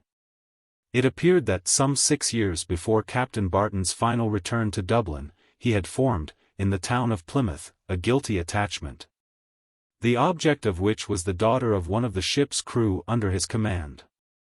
The father had visited the frailty of his unhappy child with extreme harshness, and even brutality, and it was said that she had died heartbroken. Presuming upon Barton's implication in her guilt, this man had conducted himself toward him with marked insolence, and Barton retaliated this. And what he resented with still more exasperated bitterness, his treatment of the unfortunate girl, by a systematic exercise of those terrible and arbitrary severities which the regulations of the Navy placed at the command of those who are responsible for its discipline. The man had at length made his escape, while the vessel was in port at Naples, but died, as it was said, in an hospital in that town, of the wounds inflicted in one of his recent and sanguinary punishments. Whether these circumstances in reality bear, or not, upon the occurrences of Barton's afterlife, it is, of course, impossible to say. It seems, however, more than probable that they were at least, in his own mind, closely associated with them. But however the truth may be, as to the origin and motives of this mysterious persecution, there can be no doubt that, with respect to the agencies by which it was accomplished, absolute and impenetrable mystery is like to prevail until the day of doom. Postscript by the editor. The preceding narrative is given in the ipsissima verba of the good old clergyman, under whose hand it was delivered to Dr. Hesselius. Notwithstanding the occasional stiffness and redundancy of his sentences, I thought it better to reserve to myself the power of assuring the reader, that in handing to the printer, the MS. of a statement so marvelous, the editor has not altered one letter of the original text, ed. Papers of Dr. Hesselius. Mr. Justice Harbottle. Prologue. On this case, Dr. Hesselius has inscribed nothing more than the words, Harman's Report, and a simple reference to his own extraordinary essay on the interior sense, and the conditions of the opening thereof. The reference is to Volume 1, Section 317, Note ZA. The note to which reference is thus made, simply says, there are two accounts of the remarkable case of the Honourable Mr. Justice Harbottle. One furnished to me by Mrs. Trimmer of Tunbridge Wells, June, 1805. The other at a much later date, by Anthony Harman, Esq. I much prefer the former, in the first place, because it is minute and detailed, and written, it seems to me, with more caution and knowledge. And in the next, because the letters from Dr. Headstone, which are embodied in it, furnish matter of the highest value to a right apprehension of the nature of the case. It was one of the best declared cases of an opening of the interior sense, which I have met with. It was affected, too, by the phenomenon, which occurs so frequently as to indicate a law of these eccentric conditions. That is to say, it exhibited, what I may term, the contagious character of this sort of intrusion of the spirit world upon the proper domain of matter. So soon as the spirit action has established itself in the case of one patient, its developed energy begins to radiate, more or less effectually, upon others. The interior vision of the child was opened, as was, also, that of its mother, Mrs. Pineweck, and both the interior vision and hearing of the scullery maid, were opened on the same occasion. After appearances are the result of the law explained in Volume 2. Section 17 to 49. The common center of association, simultaneously recalled, unites, or reunites, as the case may be, for a period measured, as we see, in section 37. The maximum will extend to days, the minimum is little more than a second. We see the operation of this principle perfectly displayed, in certain cases of lunacy, of epilepsy, of catalepsy, and of mania, of a peculiar and painful character, though unattended by incapacity of business. The memorandum of the case of Judge Harbottle, which was written by Mrs. Trimmer of Tunbridge Wells, which Dr. Hesselius thought the better of the two, I have been unable to discover among his papers. I found in his escritoire a note to the effect that he had lent the report of Judge Harbottle's case, written by Mrs. Trimmer to Dr. F. Hayne. To that learned and able gentleman accordingly I wrote, and received from him, in his reply, which was full of alarms and regrets on account of the uncertain safety of that valuable MS. A line written long since by Dr. Hesselius, which completely exonerated him, inasmuch as it acknowledged the safe return of the papers. The narrative of Mr. Harmon is, therefore, the only one available for this collection. The late Dr. Hesselius, in another passage of the note that I have cited, says, as to the facts, non-medical, of the case, the narrative of Mr. Harmon exactly tallies with that furnished by Mrs. Trimmer. The strictly scientific view of the case would scarcely interest the popular reader. And, possibly, for the purposes of this selection, should, even had I both papers to choose between, have preferred that of Mr. Harmon, which is given, in full, in the following pages. Chapter 1. The Judge's House. 30 years ago, an elderly man, to whom I paid quarterly a small annuity charged on some property of mine, came on the quarter day to receive it. He was a dry, sad, quiet man, who had known better days, and had always maintained an unexceptionable character. No better authority could be imagined for a ghost story. He told me one, though with a manifest reluctance. He was drawn into the narration by his choosing to explain what I should not have remarked, that he had called 2 days earlier than that week after the strict day of payment, which he had usually allowed to elapse. His reason was a sudden determination to change his lodgings, and the consequent necessity of paying his rent a little before it was due. He lodged in a dark street in Westminster, in a spacious old house, very warm, being wainscoted from top to bottom, and furnished with no undue abundance of windows, and those fitted with thick sashes and small panes. This house was, as the bills upon the windows testified, offered to be sold or let. But no one seemed to care to look at it. A thin matron, in rusty black silk, very taciturn, with large, steady, alarmed eyes, that seemed to look in your face, to read what you might have seen in the dark rooms and passages through which you had passed, was in charge of it, with a solitary maid-of-all-work under her command. My poor friend had taken lodgings in this house, on account of their extraordinary cheapness. He had occupied them for nearly a year without the slightest disturbance, and was the only tenant, under rent, in the house. He had 2 rooms. A sitting room, and a bedroom with a closet opening from it, in which he kept his books and papers locked up. He had gone to his bed, having also locked the outer door. Unable to sleep, he had lighted a candle, and after having read for a time, had laid the book beside him. He heard the old clock at the stair-head strike 1.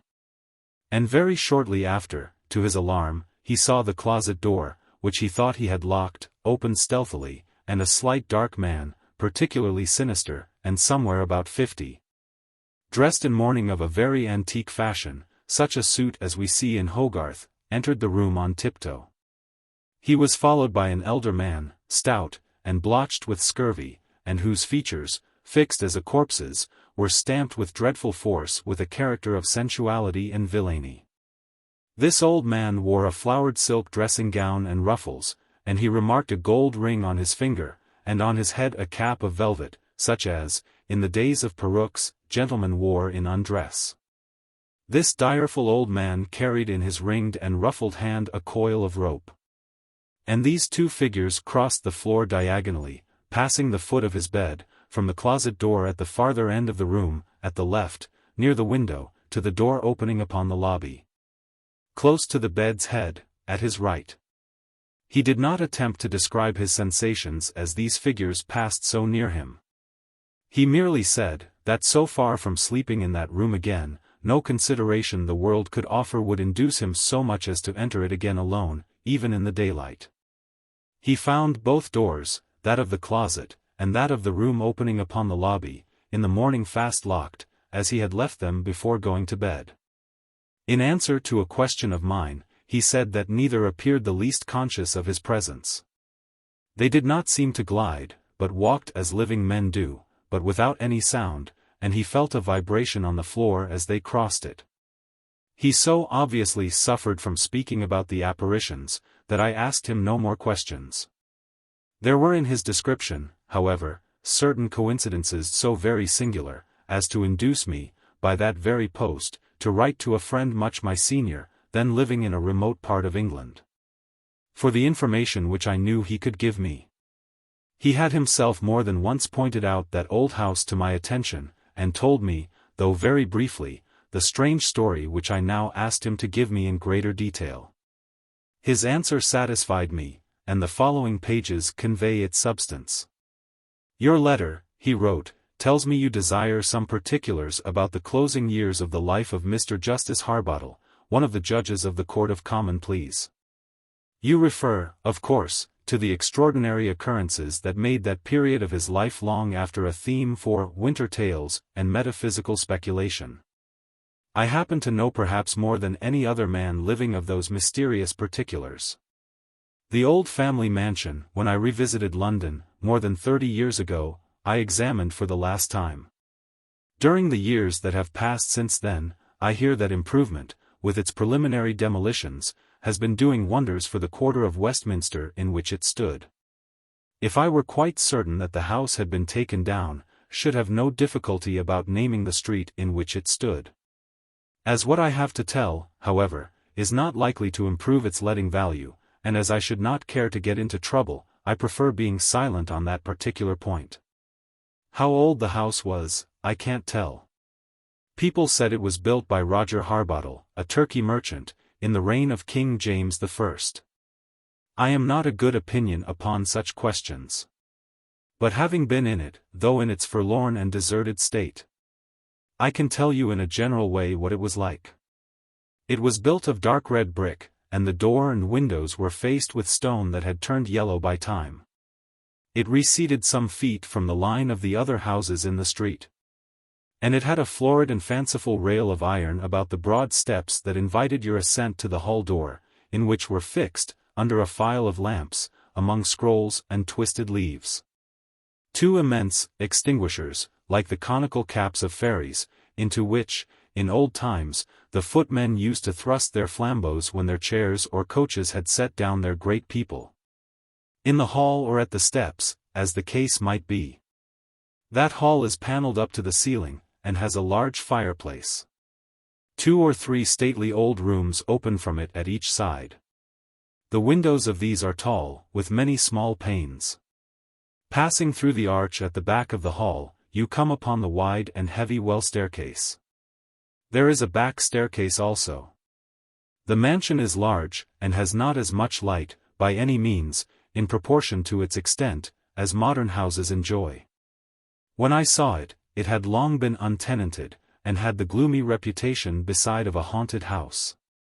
Cobwebs floated from the ceilings or spanned the corners of the cornices, and dust lay thick over everything. The windows were stained with the dust and rain of 50 years, and darkness had thus grown darker. When I made it my first visit, it was in company with my father, when I was still a boy, in the year 1808. I was about 12 years old, and my imagination impressible, as it always is at that age. I looked about me with great awe. I was here in the very center and scene of those occurrences which I had heard recounted at the fireside at home, with so delightful a horror. My father was an old bachelor of nearly 60 when he married. He had, when a child, seen Judge Harbottle on the bench in his robes and wig a dozen times at least before his death, which took place in 1748. And his appearance made a powerful and unpleasant impression, not only on his imagination, but upon his nerves. The judge was at that time a man of some 67 years. He had a great mulberry-colored face, a big, carbuncled nose, fierce eyes, and a grim and brutal mouth.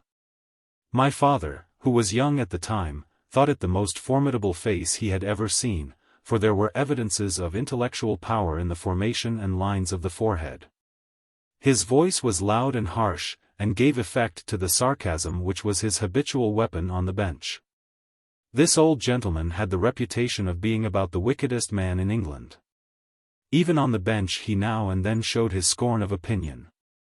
He had carried cases his own way, it was said, in spite of counsel, authorities, and even of juries, by a sort of cajolery, violence, and bamboozling that somehow confused and overpowered resistance. He had never actually committed himself, he was too cunning to do that. He had the character of being, however, a dangerous and unscrupulous judge, but his character did not trouble him. The associates he chose for his hours of relaxation cared as little as he did about it. Chapter 2. Mr. Peters. One night during the session of 1746 this old judge went down in his chair to wait in one of the rooms of the House of Lords for the result of a division in which he and his order were interested. This over, he was about to return to his house close by, in his chair. But the night had become so soft and fine that he changed his mind, sent it home empty, and with 2 footmen, each with a flambeau, set out on foot in preference. Gout had made him rather a slow pedestrian. It took him some time to get through the 2 or 3 streets he had to pass before reaching his house. In one of those narrow streets of tall houses, perfectly silent at that hour, he overtook, slowly as he was walking, a very singular-looking old gentleman. He had a bottle-green coat on, with a cape to it, and large stone buttons, a broad-leafed low-crowned hat, from under which a big powdered wig escaped. He stooped very much, and supported his bending knees with the aid of a crutch-handled cane, and so shuffled and tottered along painfully. "I ask your pardon, sir," said this old man in a very quavering voice, as the burly judge came up with him, and he extended his hand feebly towards his arm. Mr. Justice Harbottle saw that the man was by no means poorly dressed, and his manner that of a gentleman. The judge stopped short, and said, in his harsh peremptory tones, "Well, sir, how can I serve you? Can you direct me to Judge Harbottle's house? I have some intelligence of the very last importance to communicate to him." "Can you tell it before witnesses?" asked the judge. "By no means. It must reach his ear only," quavered the old man earnestly. "If that be so, sir, you have only to accompany me a few steps farther to reach my house, and obtain a private audience. For I am Judge Harbottle." With this invitation the infirm gentleman in the white wig complied very readily. And in another minute the stranger stood in what was then termed the front parlor of the judge's house, tête-à-tête with that shrewd and dangerous functionary. He had to sit down, being very much exhausted, and unable for a little time to speak, and then he had a fit of coughing, and after that a fit of gasping. And thus 2 or 3 minutes passed, during which the judge dropped his roquelaure on an armchair, and threw his cocked hat over that. The venerable pedestrian in the white wig quickly recovered his voice. With closed doors they remained together for some time. There were guests waiting in the drawing-rooms, and the sound of men's voices laughing, and then of a female voice singing to a harpsichord, were heard distinctly in the hall over the stairs. For old Judge Harbottle had arranged one of his dubious jollifications, such as might well make the hair of godly men's heads stand upright, for that night. This old gentleman in the powdered white wig, that rested on his stooped shoulders, must have had something to say that interested the judge very much. For he would not have parted on easy terms with the 10 minutes and upwards which that conference filched from the sort of revelry in which he most delighted, and in which he was the roaring king. And in some sort the tyrant also, of his company. The footman who showed the aged gentleman out observed that the judge's mulberry-colored face, pimples and all, were bleached to a dingy yellow. And there was the abstraction of agitated thought in his manner, as he bid the stranger good night. The servant saw that the conversation had been of serious import, and that the judge was frightened. Instead of stumping upstairs forthwith to his scandalous hilarities, his profane company, and his great china bowl of punch, the identical bowl from which a bygone Bishop of London, good easy man, had baptized this judge's grandfather, now clinking round the rim with silver ladles, and hung with scrolls of lemon peel, instead, I say, of stumping and clambering up the great staircase to the cavern of his Circean enchantment, he stood with his big nose flattened against the windowpane, watching the progress of the feeble old man, who clung stiffly to the iron rail as he got down, step by step, to the pavement. The hall door had hardly closed, when the old judge was in the hall bawling hasty orders, with such stimulating expletives as old colonels under excitement sometimes indulge in nowadays. With a stamp or two of his big foot, and a waving of his clenched fist in the air, he commanded the footman to overtake the old gentleman in the white wig, to offer him his protection on his way home, and in no case to show his face again without having ascertained where he lodged, and who he was, and all about him. By Sirrah, if you fail me in this, you doff my livery tonight. Forth bounced the stalwart footman, with his heavy cane under his arm, and skipped down the steps, and looked up and down the street after the singular figure, so easy to recognize. What were his adventures I shall not tell you just now. The old man, in the conference to which he had been admitted in that stately panelled room, had just told the judge a very strange story. He might be himself a conspirator, he might possibly be crazed, or possibly his whole story was straight and true. The aged gentleman in the bottle green coat, on finding himself alone with Mr. Justice Harbottle, had become agitated. He said, "There is, perhaps you are not aware, my lord, a prisoner in Shrewsbury jail, charged with having forged a bill of exchange for £120, and his name is Louis Pineweck, a grocer of that town." "Is there?" says the judge, who knew well that there was. "Yes, my lord," says the old man. "Then you had better say nothing to affect this case.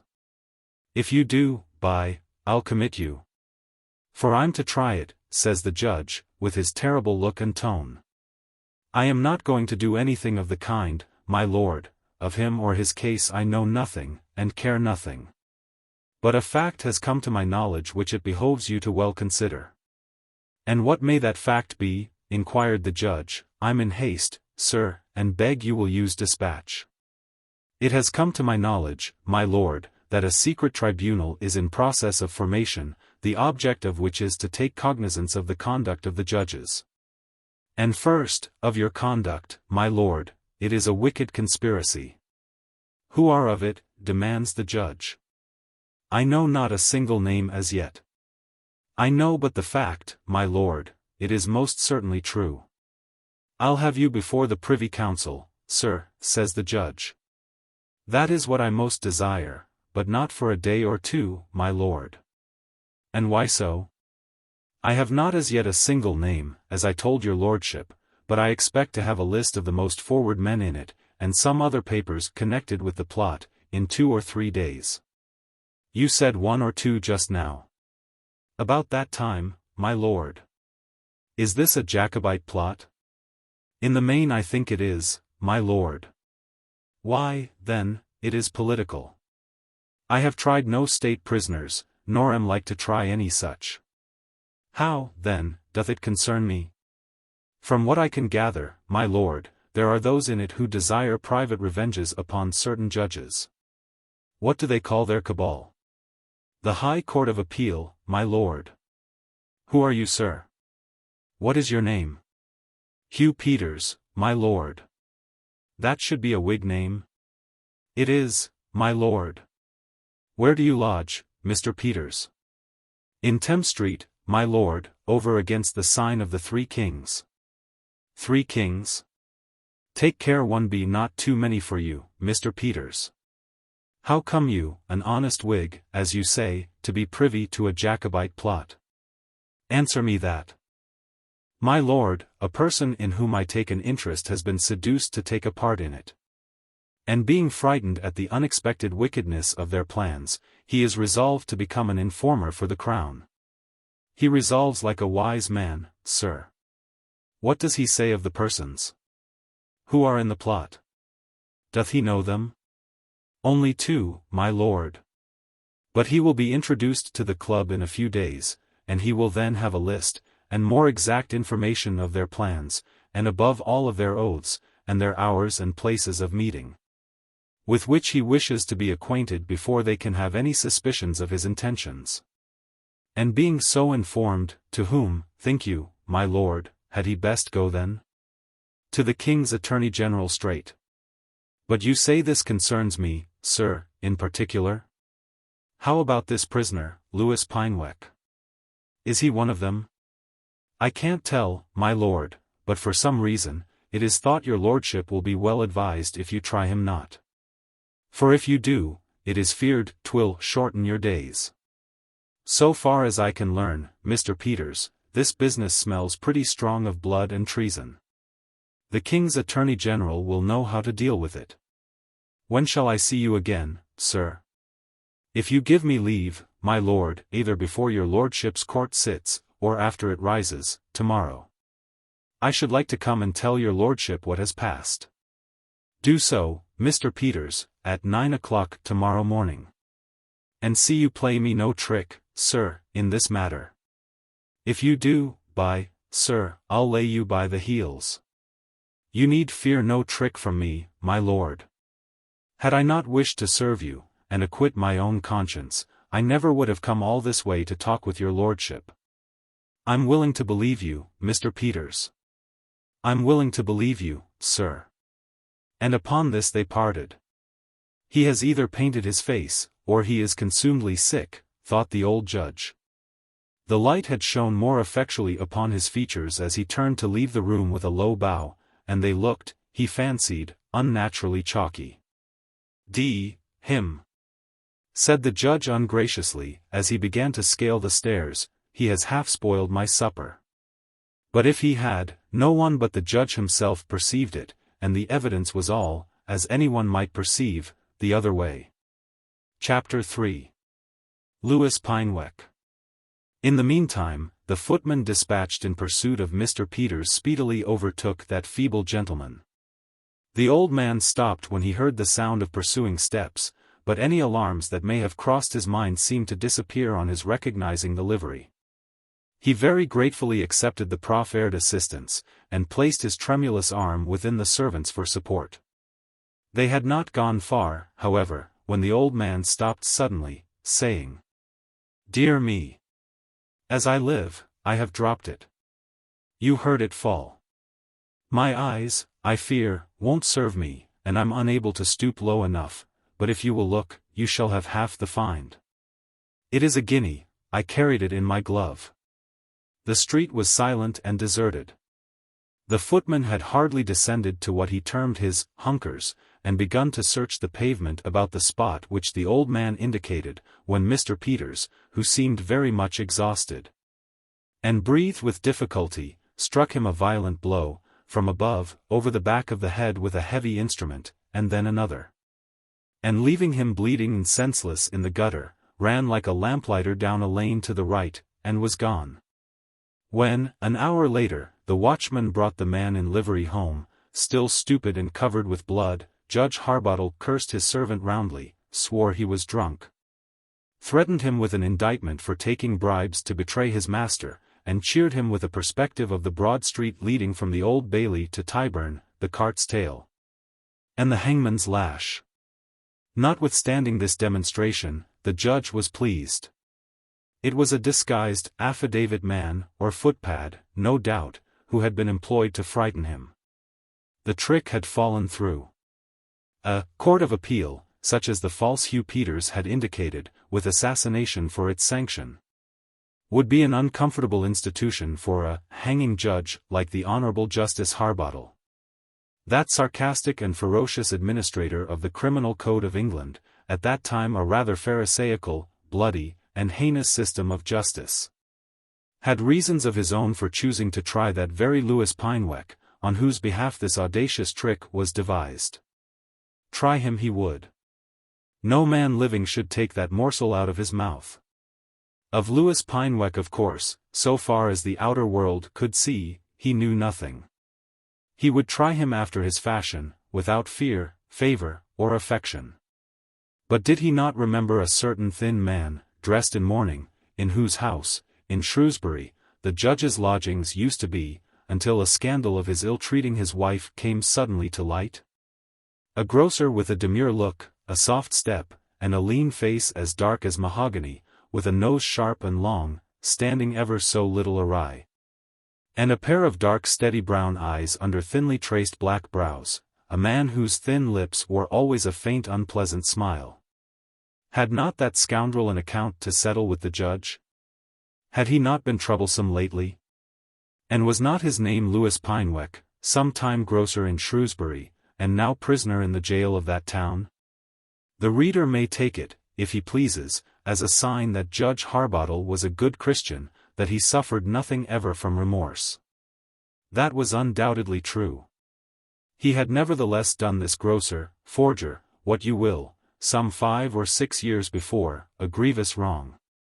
But it was not that, but a possible scandal, and possible complications, that troubled the learned judge now. Did he not, as a lawyer, know, that to bring a man from his shop to the dock, the chances must be at least 99 out of 100 that he is guilty? A weak man like his learned brother Withershins was not a judge to keep the high road safe, and make crime tremble. Old Judge Harbottle was the man to make the evil-disposed quiver, and to refresh the world with showers of wicked blood, and thus save the innocent. To the refrain of the ancient saw he loved to quote. Foolish pity ruins a city. In hanging that fellow he could not be wrong. The eye of a man accustomed to look upon the dock could not fail to read villain written sharp and clear in his plodding face. Of course he would try him, and no one else should. A saucy-looking woman, still handsome, in a mob cap gay with blue ribbons, in a sack of flowered silk, with lace and rings on, much too fine for the judge's housekeeper, which nevertheless she was, peeped into his study next morning, and, seeing the judge alone, stepped in. Here's another letter from him, come by the post this morning. Can't you do nothing for him? She said wheedlingly, with her arm over his neck, and her delicate finger and thumb fiddling with the lobe of his purple ear. I'll try, said Judge Harbottle, not raising his eyes from the paper he was reading. I knew you'd do what I asked you, she said. The judge clapped his gouty claw over his heart, and made her an ironical bow. What, she asked, will you do? Hang him, said the judge with a chuckle. You don't mean to. No, you don't, my little man, said she, surveying herself in a mirror on the wall. I'm but I think you're falling in love with your husband at last, said Judge Harbottle. I'm blessed, but I think you're growing jealous of him, replied the lady with a laugh. But no, he was always a bad one to me, I've done with him long ago. And he with you, by George. When he took your fortune and your spoons and your earrings, he had all he wanted of you. He drove you from his house. And when he discovered you had made yourself comfortable, and found a good situation, he'd have taken your guineas and your silver and your earrings over again. And then allowed you 6 years more to make a new harvest for his mill. You don't wish him good, if you say you do, you lie. She laughed a wicked saucy laugh, and gave the terrible Rhadamanthus a playful tap on the chops. He wants me to send him money to fee a counselor, she said, while her eyes wandered over the pictures on the wall, and back again to the looking-glass. And certainly she did not look as if his jeopardy troubled her very much. Confound his impudence, the scoundrel! Thundered the old judge, throwing himself back in his chair, as he used to do in furor on the bench, and the lines of his mouth looked brutal, and his eyes ready to leap from their sockets. If you answer his letter from my house to please yourself, you'll write your next from somebody else's to please me. You understand, my pretty witch, I'll not be pestered. Come, no pouting. Whimpering won't do. You don't care a brass farthing for the villain, body or soul. You came here but to make a row. You are one of Mother Carey's chickens, and where you come, the storm is up. Get you gone, baggage. Get you gone, he repeated with a stamp, for a knock at the hall door made her instantaneous disappearance indispensable. I need hardly say that the venerable Hugh Peters did not appear again. The judge never mentioned him. But oddly enough, considering how he laughed to scorn the weak invention which he had blown into dust at the very first puff. His white-wigged visitor and the conference in the dark front parlor was often in his memory. His shrewd eye told him that allowing for change of tints and such disguises as the playhouse affords every night, the features of this false old man, who had turned out too hard for his tall footman, were identical with those of Louis Pineweck. Judge Harbottle made his registrar call upon the Crown Solicitor, and tell him that there was a man in town who bore a wonderful resemblance to a prisoner in Shrewsbury jail named Louis Pineweck. And to make inquiry through the post forthwith whether anyone was personating Pineweck in prison, and whether he had thus or otherwise made his escape. The prisoner was safe, however, and no question as to his identity. Chapter 4. Interruption in Court. In due time Judge Harbottle went circuit. And in due time the judges were in Shrewsbury. News travelled slowly in those days, and newspapers, like the wagons and stagecoaches, took matters easily.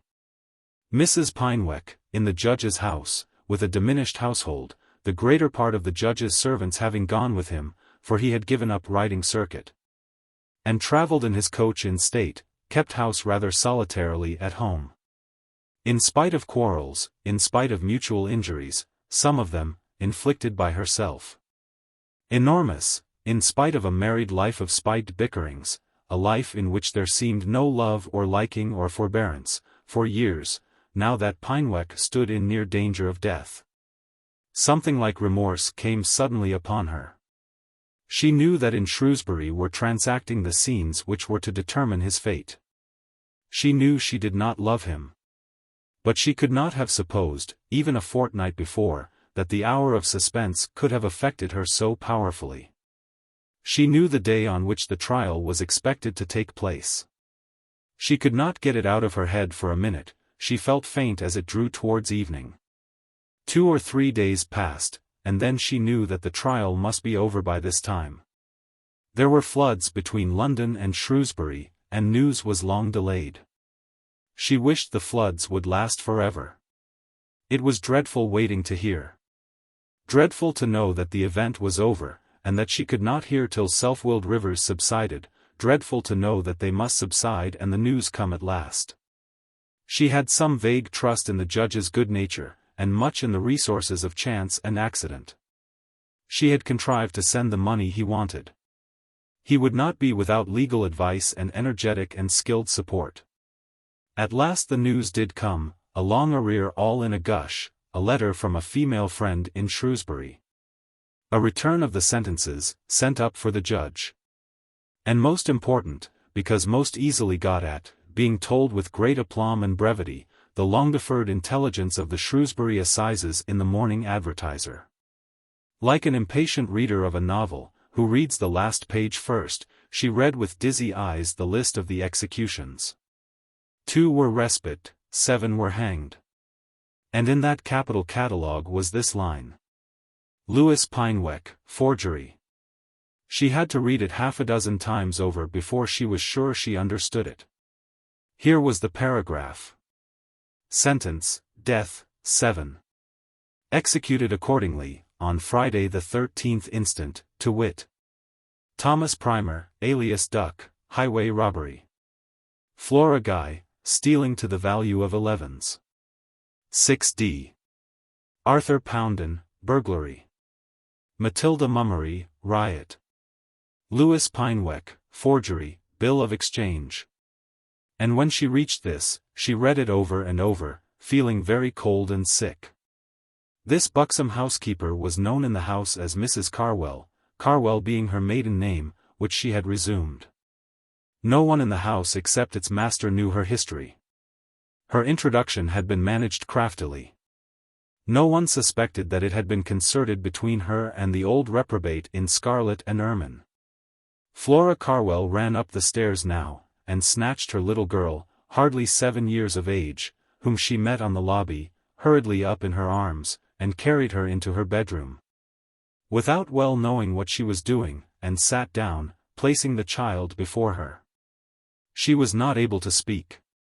She held the child before her, and looked in the little girl's wondering face, and burst into tears of horror. She thought, the judge could have saved him. I dare say he could. For a time she was furious with him, and hugged and kissed her bewildered little girl, who returned her gaze with large round eyes. That little girl had lost her father, and knew nothing of the matter. She had been always told that her father was dead long ago. A woman, coarse, uneducated, vain, and violent, does not reason, or even feel, very distinctly, but in these tears of consternation were mingling a self-upbraiding. She felt afraid of that little child. But Mrs. Carwell was a person who lived not upon sentiment, but upon beef and pudding. She consoled herself with punch. She did not trouble herself long even with resentments. She was a gross and material person, and could not mourn over the irrevocable for more than a limited number of hours, even if she would. Judge Harbottle was soon in London again.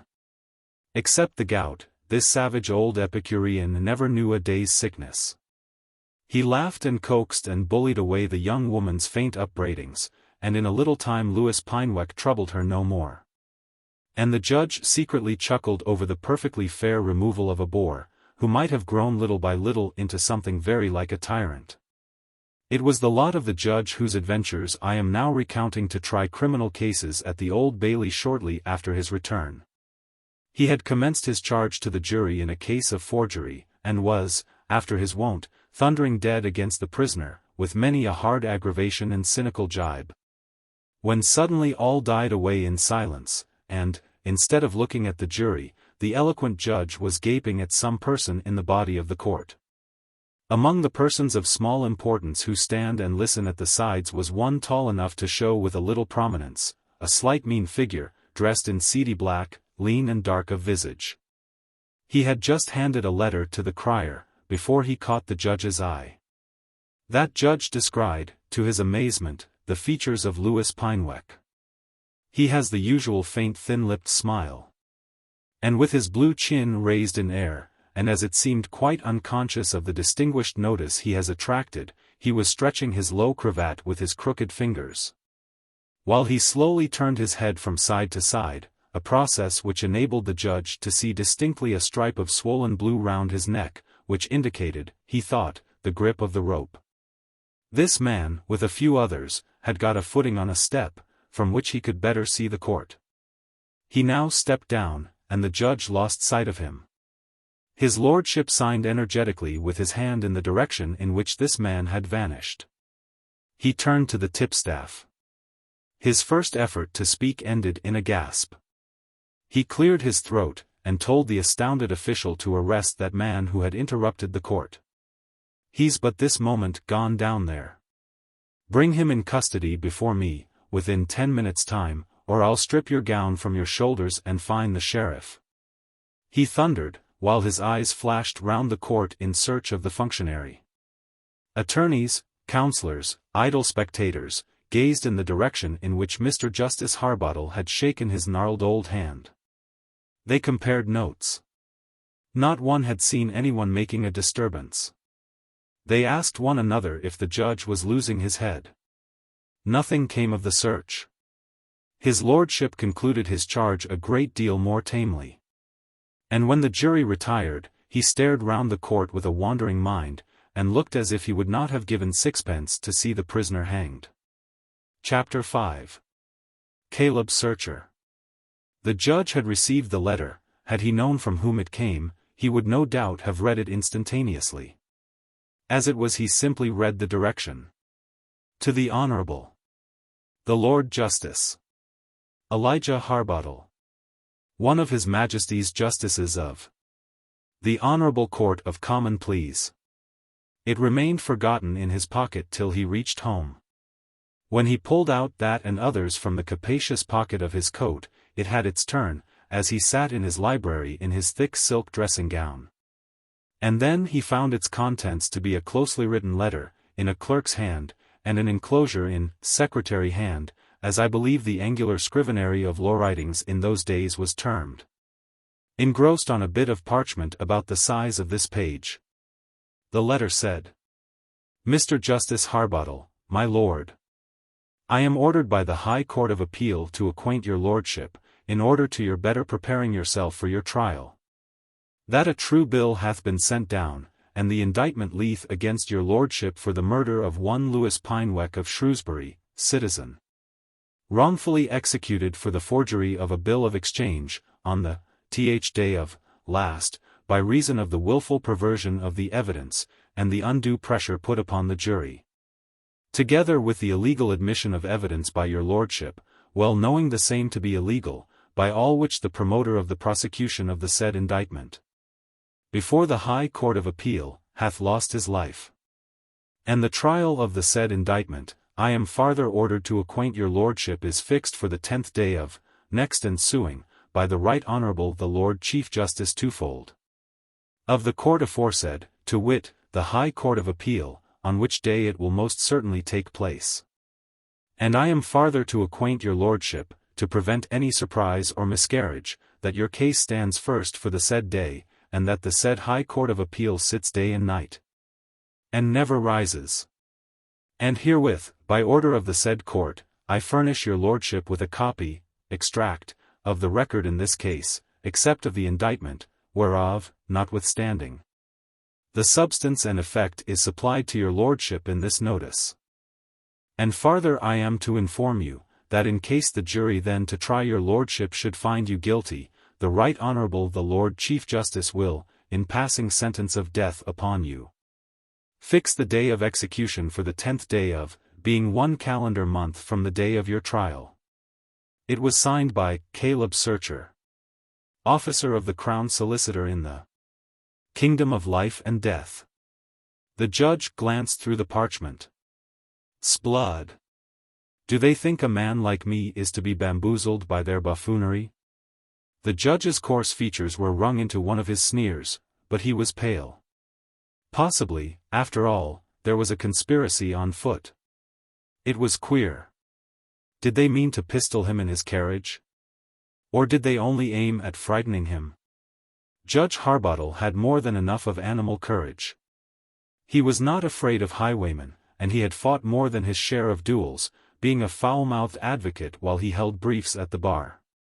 No one questioned his fighting qualities. But with respect to this particular case of Pynewek, he lived in a house of glass.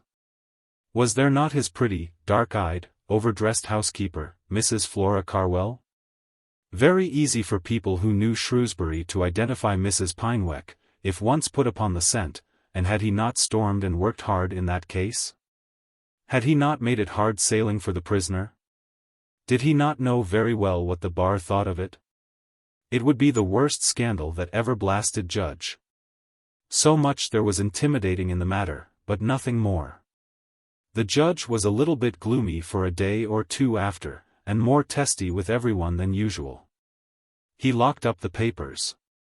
And about a week after he asked his housekeeper, one day, in the library, "Had your husband never a brother?" Mrs. Carwell squalled on this sudden introduction of the funereal topic, and cried exemplary, "Piggins full," as the judge used pleasantly to say. But he was in no mood for trifling now, and he said sternly, "Come, madam. This wearies me. Do it another time, and give me an answer to my question." So she did. Pynewek had no brother living. He once had one, but he died in Jamaica. "How do you know he is dead?" asked the judge.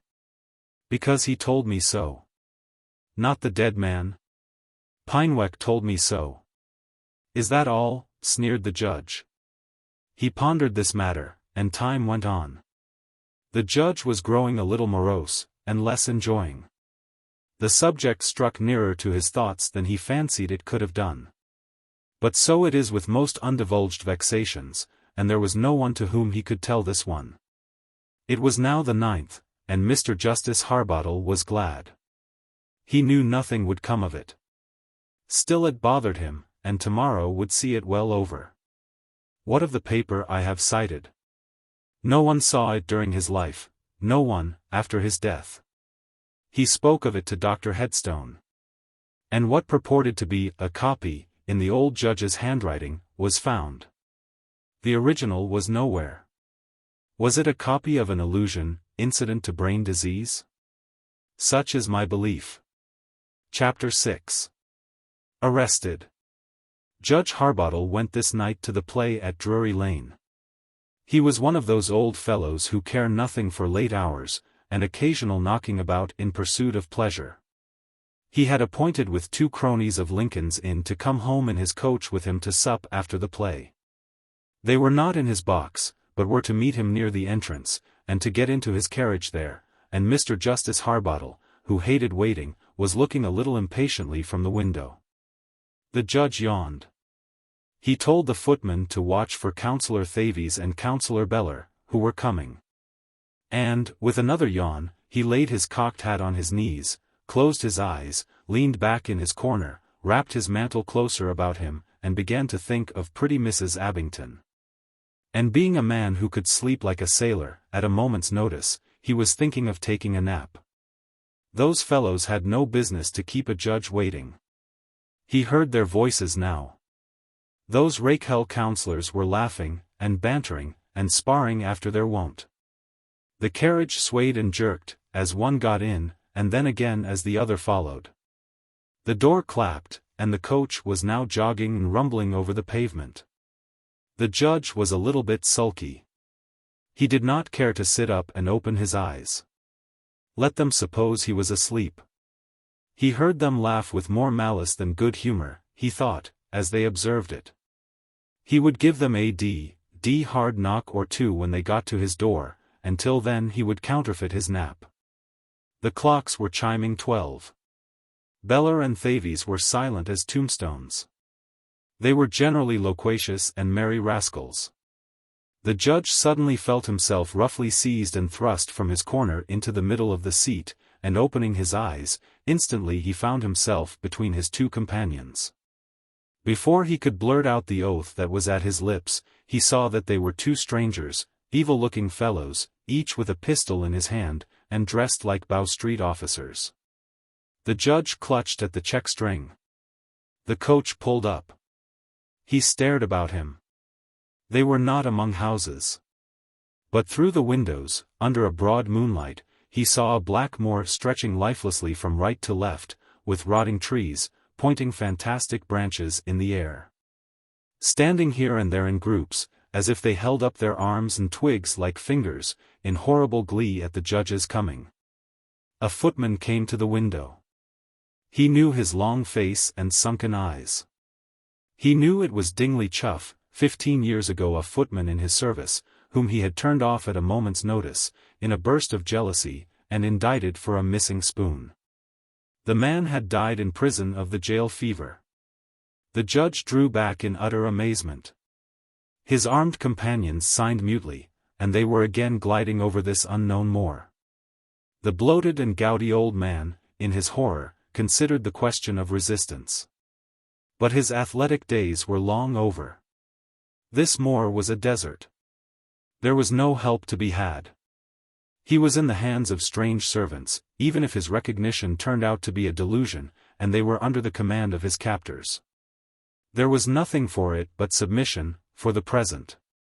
Suddenly the coach was brought nearly to a standstill, so that the prisoner saw an ominous sight from the window. It was a gigantic gallows beside the road.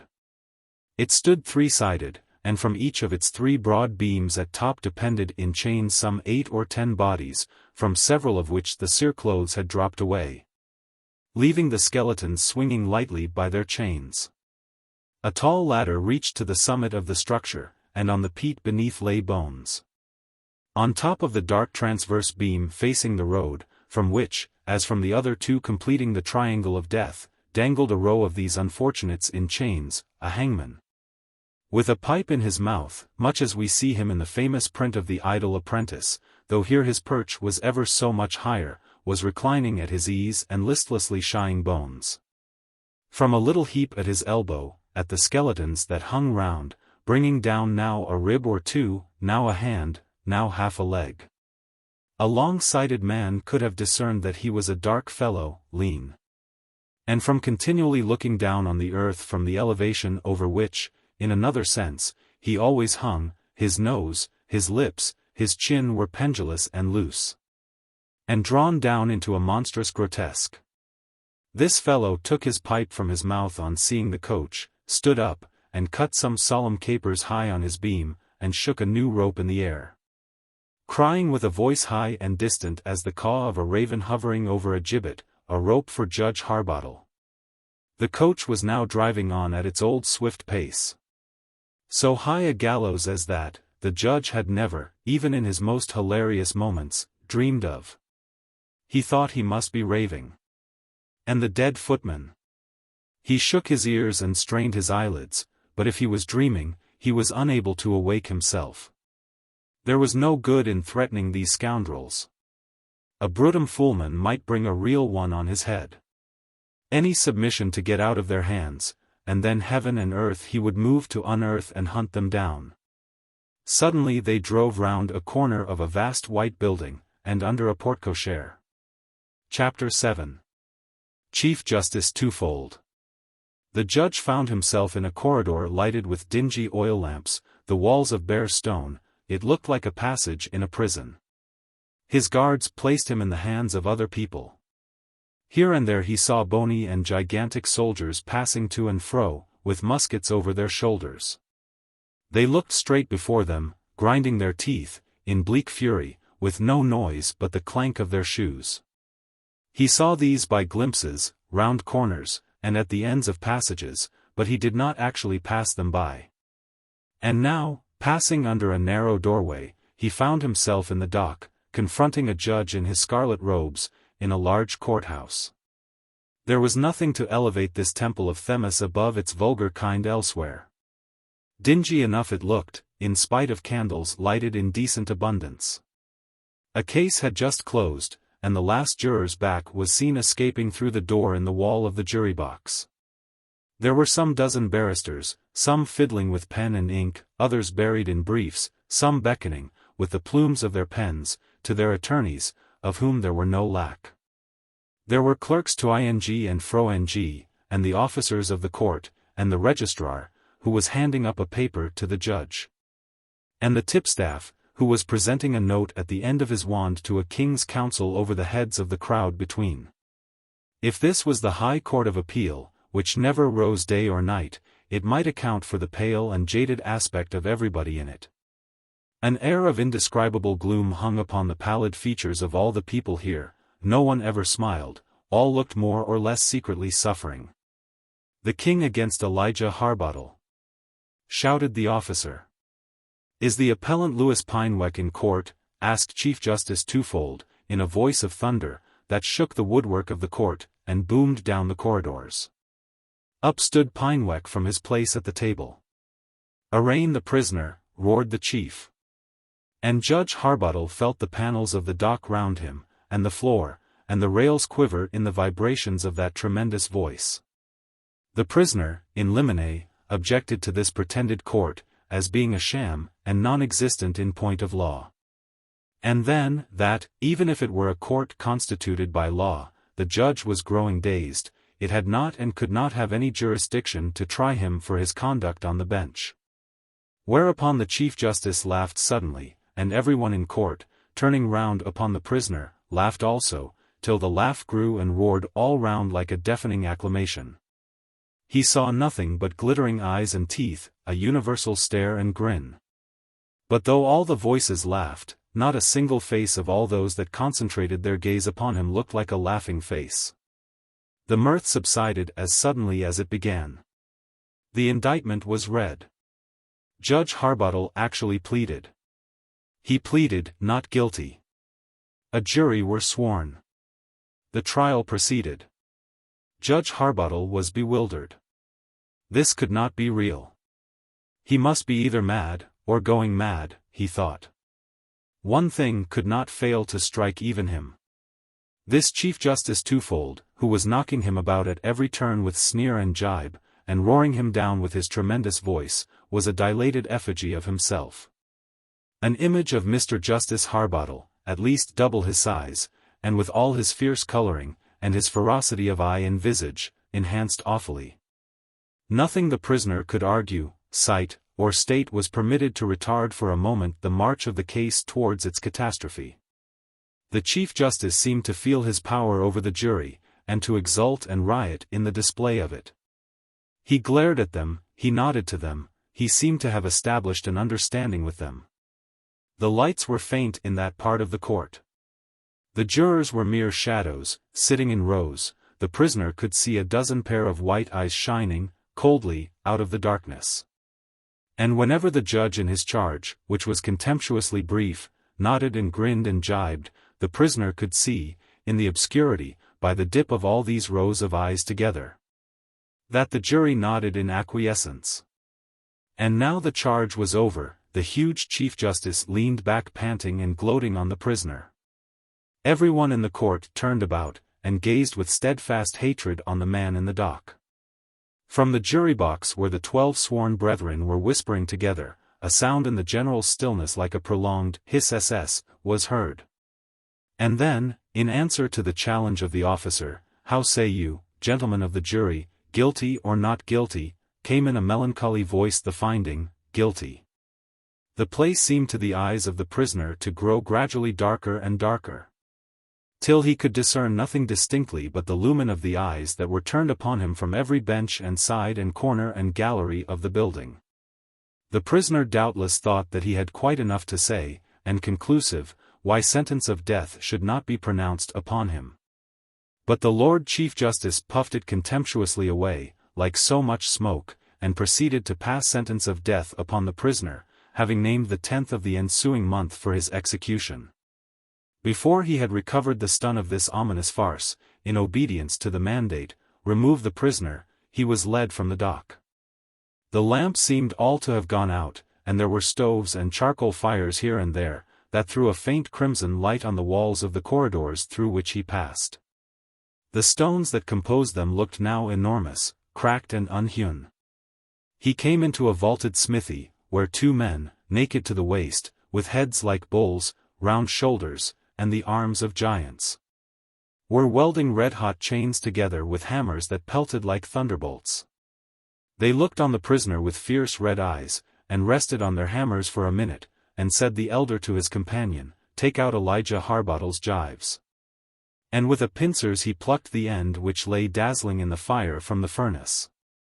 "One end locks," said he, taking the cool end of the iron in one hand, while with the grip of a vice he seized the leg of the judge, and locked the ring round his ankle. "The other," he said with a grin, "is welded."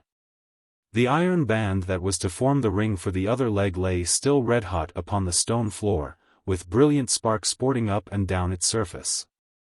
His companion in his gigantic hands seized the old judge's other leg, and pressed his foot immovably to the stone floor, while his senior in a twinkling, with a masterly application of pincers and hammer, sped the glowing bar round his ankle so tight that the skin and sinews smoked and bubbled again. And old Judge Harbottle uttered a yell that seemed to chill the very stones, and make the iron chains quiver on the wall.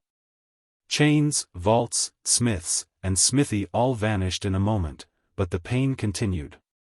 Mr. Justice Harbottle was suffering torture all round the ankle on which the infernal smiths had just been operating. His friends Thavies and Beller were startled by the judge's roar in the midst of their elegant trifling about a marriage à la mode case which was going on. The judge was in panic as well as pain. The street lamps and the light of his own hall door restored him. "I'm very bad," growled he between his set teeth, "my foot's blazing. Who was he that hurt my foot? 'Tis the gout, 'tis the gout," he said, awaking completely. "How many hours have we been coming from the playhouse? Sblood, what has happened on the way? I've slept half the night." There had been no hitch or delay, and they had driven home at a good pace. The judge, however, was in gout, he was feverish too, and the attack, though very short, was sharp. And when, in about a fortnight, it subsided, his ferocious joviality did not return. He could not get this dream, as he chose to call it, out of his head. Chapter 8. Somebody has got into the house. People remarked that the judge was in the vapors. His doctor said he should go for a fortnight to Buxton. Whenever the judge fell into a brown study, he was always conning over the terms of the sentence pronounced upon him in his vision, in 1 calendar month from the date of this day. And then the usual form, and you shall be hanged by the neck till you are dead, etc., that will be the 10th, I'm not much in the way of being hanged. I know what stuff dreams are, and I laugh at them, but this is continually in my thoughts, as if it forecast misfortune of some sort. I wish the day my dream gave me were past and over. I wish I were well purged of my gout. I wish I were as I used to be. 'Tis nothing but vapors, nothing but a maggot.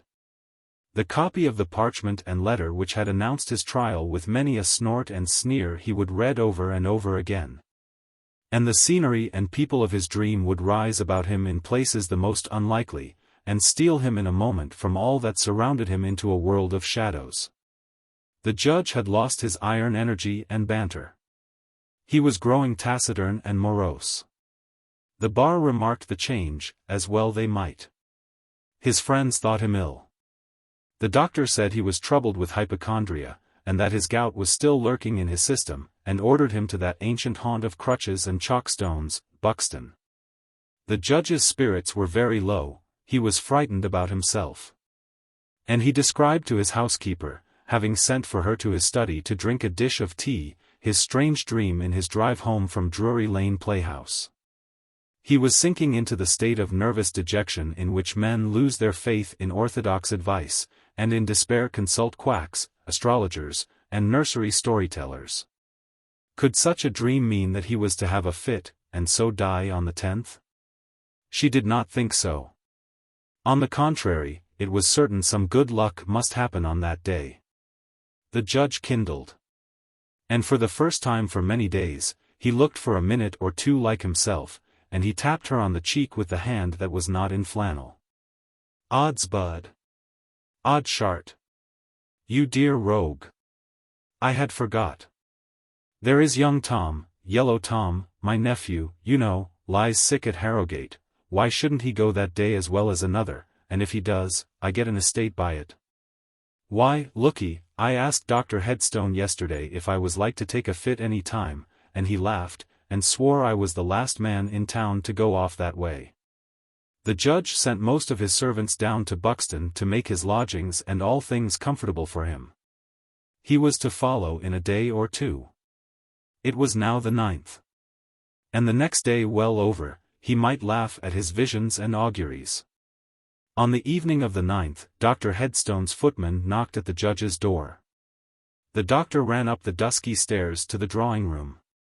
It was a March evening, near the hour of sunset, with an east wind whistling sharply through the chimney stacks. A wood fire blazed cheerily on the hearth.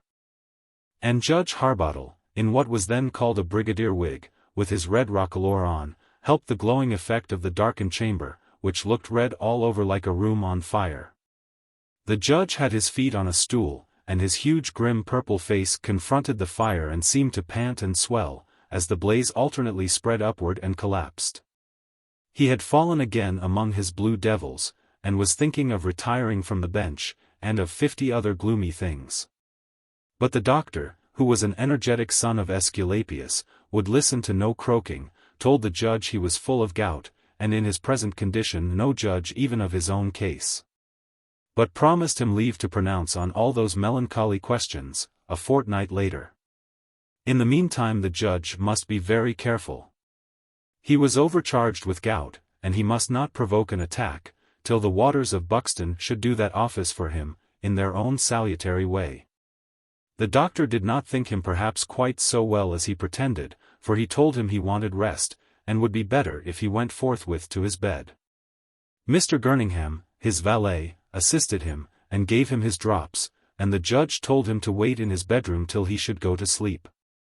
3 persons that night had specially odd stories to tell. The housekeeper had got rid of the trouble of amusing her little girl at this anxious time by giving her leave to run about the sitting rooms and look at the pictures and china. On the usual condition of touching nothing. It was not until the last gleam of sunset had for some time faded, And the twilight had so deepened that she could no longer discern the colors on the china figures on the chimney-piece or in the cabinets. That the child returned to the housekeeper's room to find her mother. To her she related, after some prattle about the china, and the pictures, and the judge's 2 grand wigs in the dressing-room off the library, an adventure of an extraordinary kind. In the hall was placed, as was customary in those times, the sedan chair which the master of the house occasionally used, covered with stamped leather, and studded with gilt nails. And with its red silk blinds down. In this case, the doors of this old-fashioned conveyance were locked, the windows up, and, as I said, the blinds down, but not so closely that the curious child could not peep underneath one of them and see into the interior. A parting beam from the setting sun, admitted through the window of a back room, shot obliquely through the open door, and lighting on the chair, shone with a dull transparency through the crimson blind. To her surprise, the child saw in the shadow a thin man dressed in black seated in it. He had sharp dark features. His nose, she fancied, a little awry, and his brown eyes were looking straight before him. His hand was on his thigh, and he stirred no more than the waxen figure she had seen at Southwark Fair. A child is so often lectured for asking questions and on the propriety of silence, and the superior wisdom of its elders, that it accepts most things at last in good faith. And the little girl acquiesced respectfully in the occupation of the chair by this mahogany-faced person as being all right and proper. It was not until she asked her mother who this man was, and observed her scared face as she questioned her more minutely upon the appearance of the stranger, that she began to understand that she had seen something unaccountable. Mrs. Carwell took the key of the chair from its nail over the footman's shelf, and led the child by the hand up to the hall, having a lighted candle in her other hand. She stopped at a distance from the chair, and placed the candlestick in the child's hand. "Peep in, Marjorie, again, and try if there's anything there," she whispered. "Hold the candle near the blind so as to throw its light through the curtain." The child peeped, this time with a very solemn face, and intimated at once that he was gone. "Look again, and be sure," urged her mother. The little girl was quite certain. And Mrs. Carwell, with her mob cap of lace and cherry-colored ribbons, and her dark brown hair, not yet powdered, over a very pale face, unlocked the door, looked in, and beheld emptiness. "All a mistake, child, you see." "There, ma'am. See there. He's gone round the corner," said the child. "Where?" said Mrs. Carwell, stepping backward a step. "Into that room." "Tut, child. 'Twas the shadow," cried Mrs. Carwell angrily, because she was frightened. "I moved the candle." But she clutched one of the poles of the chair, which leant against the wall in the corner, and pounded the floor furiously with one end of it, being afraid to pass the open door the child had pointed to. The cook and 2 kitchen maids came running upstairs, not knowing what to make of this unwonted alarm. They all searched the room. But it was still and empty, and no sign of anyone's having been there. Some people may suppose that the direction given to her thoughts by this odd little incident will account for a very strange illusion which Mrs. Carwell herself experienced about 2 hours later. Chapter 9. The judge leaves his house. Mrs. Flora Carwell was going up the great staircase with a posset for the judge in a china bowl, on a little silver tray. Across the top of the well staircase there runs a massive oak rail. And, raising her eyes accidentally, she saw an extremely odd-looking stranger, slim and long, leaning carelessly over with a pipe between his finger and thumb. Nose, lips, and chin seemed all to droop downward into extraordinary length, as he leant his odd peering face over the banister. In his other hand he held a coil of rope, one end of which escaped from under his elbow and hung over the rail. Mrs. Carwell, who had no suspicion at the moment that he was not a real person, and fancied that he was someone employed in courting the judge's luggage, called to know what he was doing there. Instead of answering, he turned about, and walked across the lobby, at about the same leisurely pace at which she was ascending, and entered a room, into which she followed him. It was an uncarpeted and unfurnished chamber. An open trunk lay upon the floor empty, and beside it the coil of rope, but except herself there was no one in the room. Mrs. Carwell was very much frightened, and now concluded that the child must have seen the same ghost that had just appeared to her. Perhaps, when she was able to think it over, it was a relief to believe so, for the face, figure, and dress described by the child were awfully like Pineweck, and this certainly was not he. Very much scared and very hysterical, Mrs. Carwell ran down to her room, afraid to look over her shoulder, and got some companions about her, and wept, and talked, and drank more than one cordial. And talked and wept again, and so on, until, in those early days, it was 10 o'clock, and time to go to bed. A scullery maid remained up finishing some of her scouring and scalding for some time after the other servants, who, as I said, were few in number, that night had got to their beds. This was a low-browed, broad-faced, intrepid wench with black hair, who did not vally a ghost not a button, and treated the housekeeper's hysterics with measureless scorn. The old house was quiet, now. It was near 12 o'clock, no sounds were audible except the muffled wailing of the wintry winds, piping high among the roofs and chimneys, or rumbling at intervals, in under gusts, through the narrow channels of the street. The spacious solitudes of the kitchen level were awfully dark, and this skeptical kitchen wench was the only person now up and about, in the house. She hummed tunes to herself, for a time, and then stopped and listened, and then resumed her work again. At last, she was destined to be more terrified than even was the housekeeper. There was a back kitchen in this house, and from this she heard, as if coming from below its foundations, a sound like heavy strokes, that seemed to shake the earth beneath her feet. Sometimes a dozen in sequence, at regular intervals, sometimes fewer. She walked out softly into the passage, and was surprised to see a dusky glow issuing from this room, as if from a charcoal fire. The room seemed thick with smoke. Looking in, she very dimly beheld a monstrous figure, over a furnace, beating with a mighty hammer the rings and rivets of a chain. The strokes, swift and heavy as they looked, sounded hollow and distant. The man stopped, and pointed to something on the floor, that, through the smoky haze, looked, she thought, like a dead body. She remarked no more. But the servants in the room close by, startled from their sleep by a hideous scream, found her in a swoon on the flags, close to the door, where she had just witnessed this ghastly vision. Startled by the girl's incoherent asseverations that she had seen the judge's corpse on the floor, two servants having first searched the lower part of the house, went rather frightened upstairs to inquire whether their master was well. They found him, not in his bed, but in his room. He had a table with candles burning at his bedside, and was getting on his clothes again.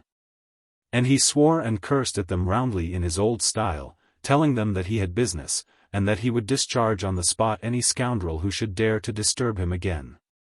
So the invalid was left to his quietude. In the morning it was rumored here and there in the street that the judge was dead. A servant was sent from the house 3 doors away, by Councillor Traverse, to inquire at Judge Harbottle's hall door.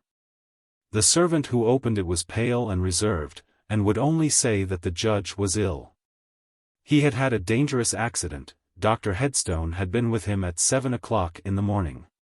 There were averted looks, short answers, pale and frowning faces, and all the usual signs that there was a secret that sat heavily upon their minds. And the time for disclosing which had not yet come. That time would arrive when the coroner had arrived, and the mortal scandal that had befallen the house could be no longer hidden. For that morning Mr. Justice Harbottle had been found hanging by the neck from the banister at the top of the great staircase, and quite dead. There was not the smallest sign of any struggle or resistance. There had not been heard a cry or any other noise in the slightest degree indicative of violence.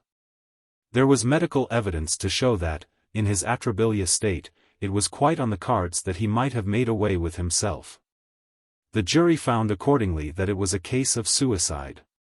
But to those who were acquainted with the strange story which Judge Harbottle had related to at least 2 persons, the fact that the catastrophe occurred on the morning of the March 10th seemed a startling coincidence.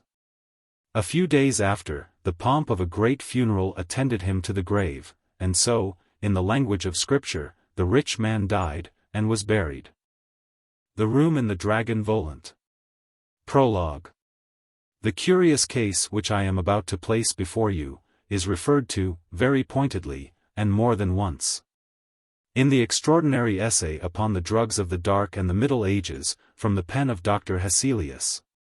This essay he entitles Mortis Imago, and he, therein, discusses the Vinum Latiferum, the Beatifica, the Somnus Angelorum, the Hypnus Sagarum, the Aqua Thessalii, and about 20 other infusions and distillations, well known to the sages of 800 years ago, and 2 of which are still, he alleges, known to the fraternity of thieves, and, among them, as police office inquiries sometimes disclose to this day, in practical use.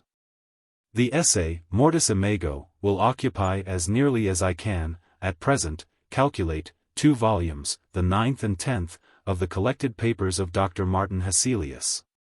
This essay, I may remark, in conclusion, is very curiously enriched by citations, in great abundance, from medieval verse and prose romance, some of the most valuable of which, strange to say, are Egyptian. I have selected this particular statement from among many cases equally striking, but hardly, I think, so effective as mere narratives, in this irregular form of publication. It is simply as a story that I present it. Chapter 1. On the Road. In the eventful year, 1815, I was exactly 23, and had just succeeded to a very large sum in consols, and other securities.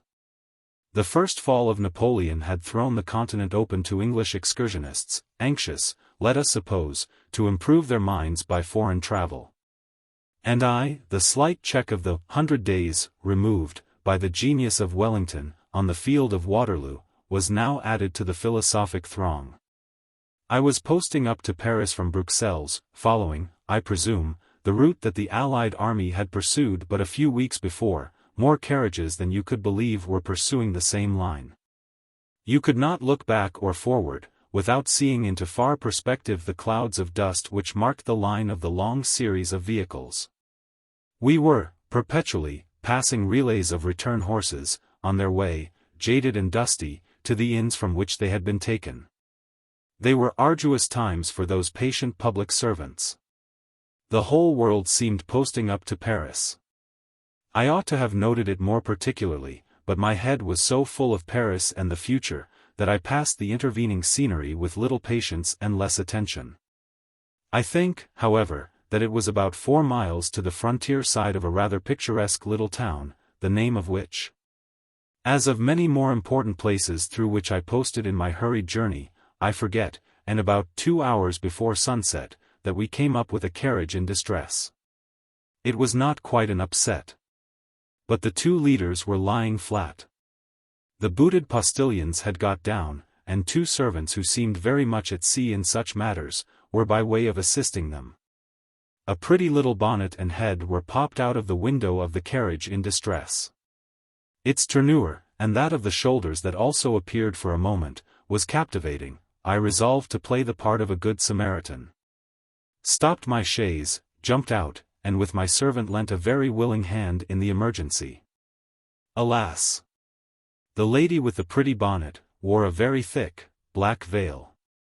I could see nothing but the pattern of the Bruxelles lace, as she drew back. A lean old gentleman, almost at the same time, stuck his head out of the window. An invalid he seemed, for although the day was hot, he wore a black muffler which came up to his ears and nose, quite covering the lower part of his face. An arrangement which he disturbed by pulling it down for a moment, and poured forth a torrent of French thanks, as he uncovered his black wig, and gesticulated with grateful animation. One of my very few accomplishments besides boxing, which was cultivated by all Englishmen at that time, was French, and I replied, I hope and believe, grammatically. Many bows being exchanged, the old gentleman's head went in again, and the demure, pretty little bonnet once more appeared. The lady must have heard me speak to my servant, for she framed her little speech in such pretty, broken English, and in a voice so sweet. that I more than ever cursed the black veil that balked my romantic curiosity. The arms that were emblazoned on the panel were peculiar. I remember especially one device. It was the figure of a stork, painted in carmine, upon what the heralds call a field or. The bird was standing upon one leg, and in the other claw held a stone. This is, I believe, the emblem of vigilance. Its oddity struck me, and remained impressed upon my memory. There were supporters besides, but I forget what they were. The courtly manners of these people, the style of their servants, the elegance of their traveling carriage, and the supporters to their arms, satisfied me that they were noble. The lady, you may be sure, was not the less interesting on that account. What a fascination a title exercises upon the imagination! I do not mean on that of snobs or moral flunkies. Superiority of rank is a powerful and genuine influence in love. The idea of superior refinement is associated with it. The careless notice of the squire tells more upon the heart of the pretty milkmaid, than years of honest Dobbin's manly devotion, and so on and up. It is an unjust world. But in this case there was something more. I was conscious of being good-looking. I really believe I was, and there could be no mistake about my being nearly 6 feet high. Why need this lady have thanked me? Had not her husband, for such I assumed him to be, thanked me quite enough, and for both? I was instinctively aware that the lady was looking on me with no unwilling eyes, and, through her veil, I felt the power of her gaze. She was now rolling away, with a train of dust behind her wheels, in the golden sunlight, and a wise young gentleman followed her with ardent eyes, and sighed profoundly as the distance increased. I told the postilions on no account to pass the carriage, but to keep it steadily in view, and to pull up at whatever posting-house it should stop at. We were soon in the little town, and the carriage we followed drew up at the Belle Étoile, a comfortable old inn. They got out of the carriage and entered the house. At a leisurely pace we followed. I got down, and mounted the steps listlessly, like a man quite apathetic and careless. Audacious as I was, I did not care to inquire in what room I should find them. I peeped into the apartment to my right, and then into that on my left. My people were not there. I ascended the stairs. A drawing-room door stood open. I entered with the most innocent air in the world. It was a spacious room, and, beside myself, contained but one living figure, a very pretty and ladylike one. There was the very bonnet with which I had fallen in love. The lady stood with her back toward me. I could not tell whether the envious veil was raised. She was reading a letter. I stood for a minute in fixed attention, gazing upon her, in the vague hope that she might turn about, and give me an opportunity of seeing her features. She did not. But with a step or two she placed herself before a little cabriole table, which stood against the wall, from which rose a tall mirror, in a tarnished frame. I might, indeed, have mistaken it for a picture, for it now reflected a half-length portrait of a singularly beautiful woman. She was looking down upon a letter which she held in her slender fingers, and in which she seemed absorbed. The face was oval, melancholy, sweet. It had in it, nevertheless, a faint and undefinably sensual quality also. Nothing could exceed the delicacy of its features, or the brilliancy of its tints. The eyes, indeed, were lowered, so that I could not see their color, nothing but their long lashes, and delicate eyebrows. She continued reading. She must have been deeply interested. I never saw a living form so motionless. I gazed on a tinted statue. Being at that time blessed with long and keen vision, I saw this beautiful face with perfect distinctness. I saw even the blue veins that traced their wanderings on the whiteness of her full throat. I ought to have retreated as noiselessly as I came in, before my presence was detected. But I was too much interested to move from the spot, for a few moments longer, and while they were passing, she raised her eyes. Those eyes were large, and of that hue which modern poets term violet. These splendid melancholy eyes were turned upon me from the glass, with a haughty stare, and hastily the lady lowered her black veil, and turned about.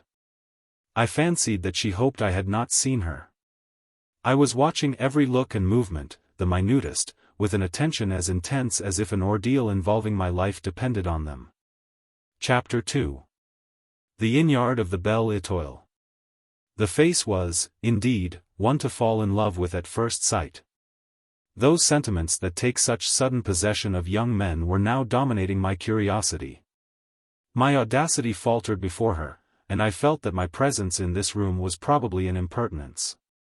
This point she quickly settled, for the same very sweet voice I had heard before, now said coldly, and this time in French, "Monsieur cannot be aware that this apartment is not public." I bowed very low, faltered some apologies, and backed to the door. I suppose I looked penitent and embarrassed. I certainly felt so. For the lady said, by way it seemed of softening matters, "I am happy, however, to have an opportunity of again thanking Monsieur for the assistance, so prompt and effectual, which he had the goodness to render us today." It was more the altered tone in which it was spoken, than the speech itself that encouraged me. It was also true that she need not have recognized me. And even if she had, she certainly was not obliged to thank me over again. All this was indescribably flattering, and all the more so that it followed so quickly on her slight reproof. The tone in which she spoke had become low and timid, and I observed that she turned her head quickly towards a second door of the room. I fancied that the gentleman in the black wig, a jealous husband, perhaps, might reappear through it. Almost at the same moment, a voice at once reedy and nasal, was heard snarling some directions to a servant, and evidently approaching. It was the voice that had thanked me so profusely, from the carriage windows, about an hour before. "Monsieur will have the goodness to retire," said the lady, in a tone that resembled entreaty, at the same time gently waving her hand toward the door through which I had entered.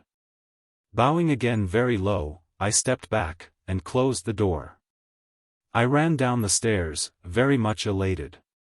I saw the host of the Belle Étoile which, as I said, was the sign and designation of my inn. I described the apartment I had just quitted, said I liked it, and asked whether I could have it. He was extremely troubled, but that apartment and 2 adjoining rooms were engaged. By whom? People of distinction. But who are they? They must have names, or titles. Undoubtedly, monsieur, but such a stream is rolling into Paris, that we have ceased to inquire the names or titles of our guests, we designate them simply by the rooms they occupy. What stay do they make? Even that, monsieur, I cannot answer. It does not interest us. Our rooms, while this continues, can never be, for a moment, disengaged. I should have liked those rooms so much. Is one of them a sleeping apartment? Yes, sir, and monsieur will observe that people do not usually engage bedrooms, unless they mean to stay the night. Well, I can, I suppose, have some rooms, I don't care in what part of the house. Certainly, monsieur can have 2 apartments. They are the last at present disengaged. I took them instantly. It was plain these people meant to make a stay here, at least they would not go till morning. I began to feel that I was all but engaged in an adventure. I took possession of my rooms, and looked out of the window, which I found commanded the inn-yard. Many horses were being liberated from the traces, hot and weary, and others fresh from the stables, being put to. A great many vehicles, some private carriages, others, like mine, of that public class, which is equivalent to our old English post-chaise, were standing on the pavement, waiting their turn for relays. Fussy servants were to and fro, and idle ones lounging or laughing, and the scene, on the whole, was animated and amusing. Among these objects, I thought I recognized the traveling carriage, and one of the servants of the persons of distinction, about whom I was, just then, so profoundly interested. I therefore ran down the stairs, made my way to the back door. And so, behold me, in a moment, upon the uneven pavement, among all these sights and sounds which in such a place attend upon a period of extraordinary crush and traffic. By this time the sun was near its setting, and threw its golden beams on the red brick chimneys of the offices, and made the 2 barrels, that figured as pigeon houses, on the tops of poles, look as if they were on fire. Everything in this light becomes picturesque, and things interest us which, in the sober grey of morning, are dull enough. After a little search, I lighted upon the very carriage, of which I was in quest. A servant was locking one of the doors, for it was made with the security of lock and key. I paused near, looking at the panel of the door. A very pretty device, that red stork, I observed, pointing to the shield on the door, and no doubt indicates a distinguished family. The servant looked at me, for a moment, as he placed the little key in his pocket, and said with a slightly sarcastic bow and smile, "Monsieur is at liberty to conjecture."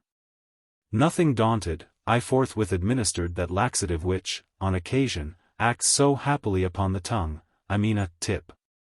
The servant looked at the Napoleon in his hand, and then, in my face, with a sincere expression of surprise.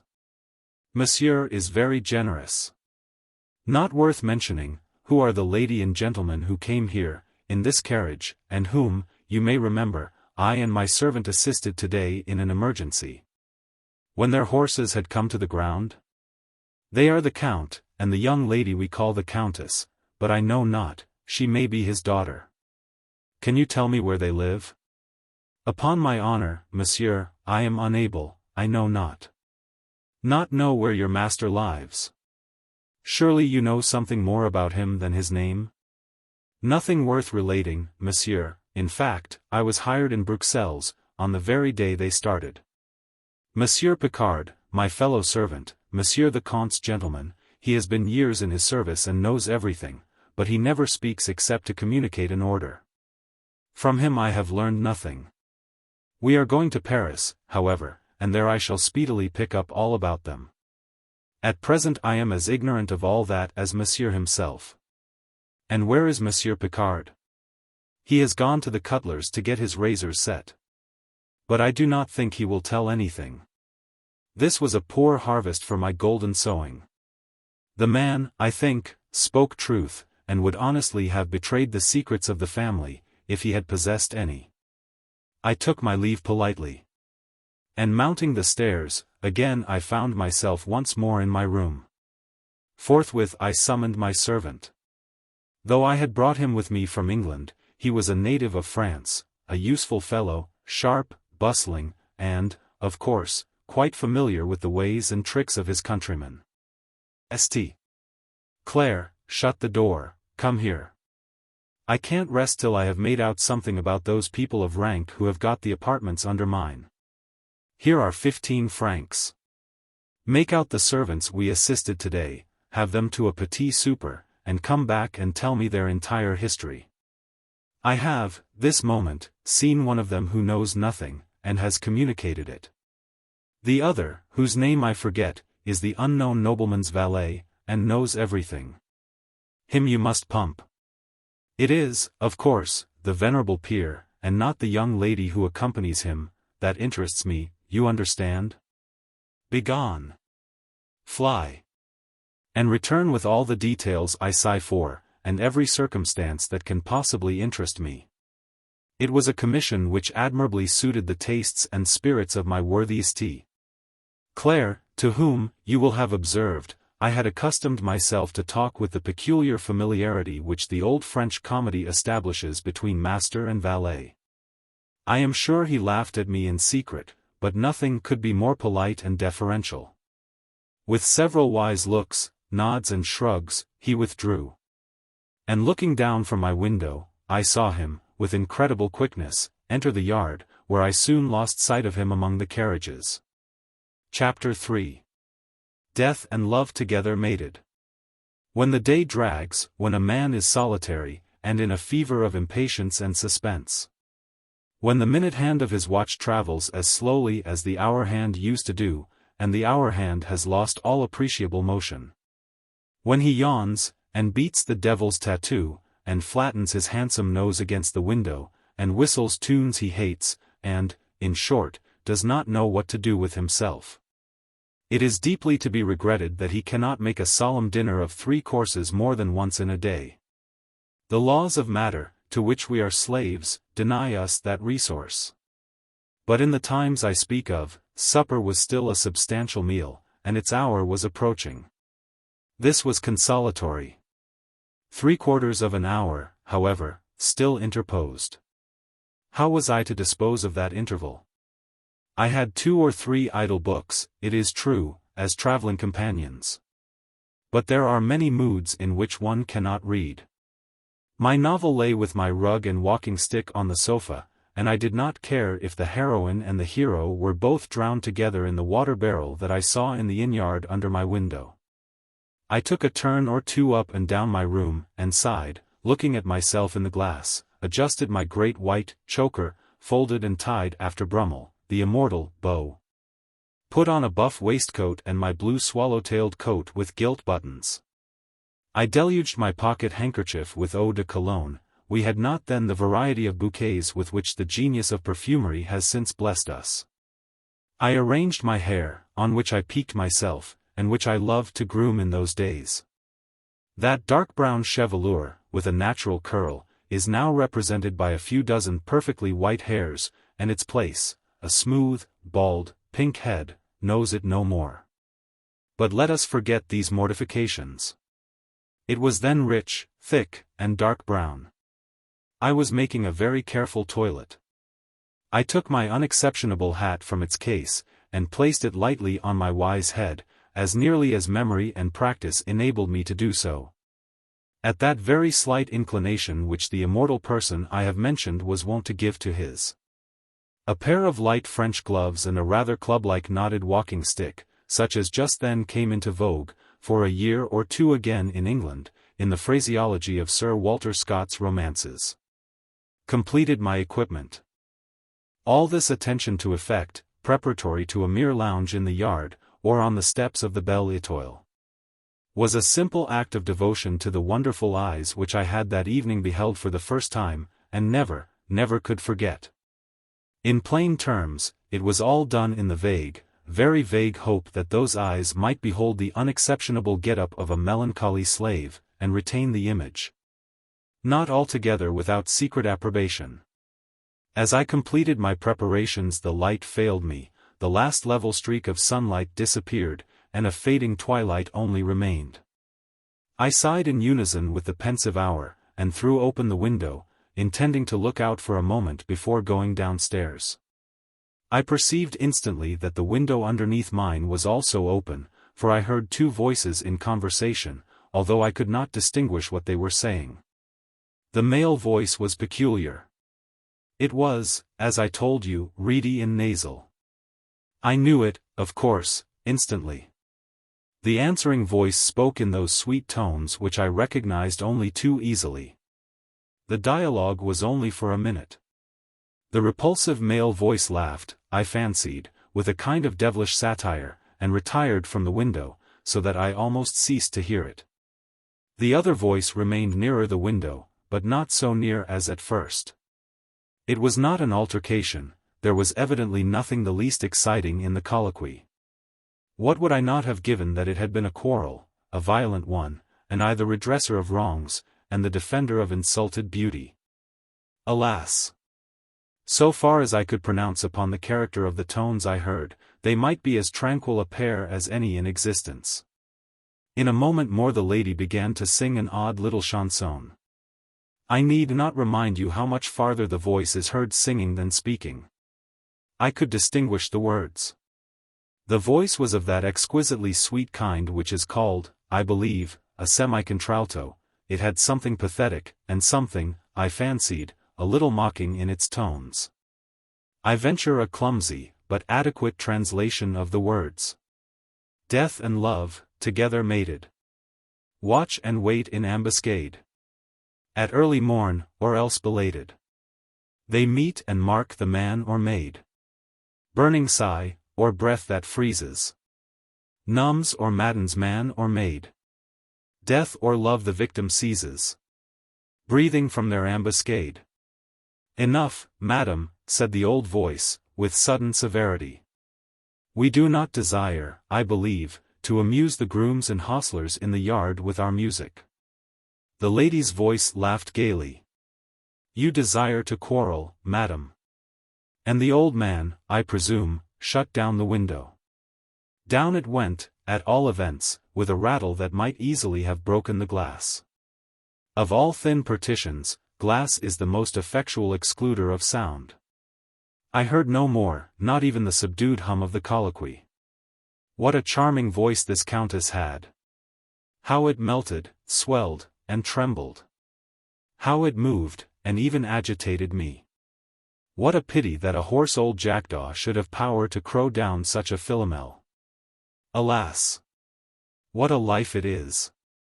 I moralized, wisely. That beautiful countess, with the patience of an angel and the beauty of a Venus and the accomplishments of all the muses, a slave. She knows perfectly who occupies the apartments over hers. She heard me raise my window. One may conjecture pretty well for whom that music was intended, old gentleman, and for whom you suspected it to be intended.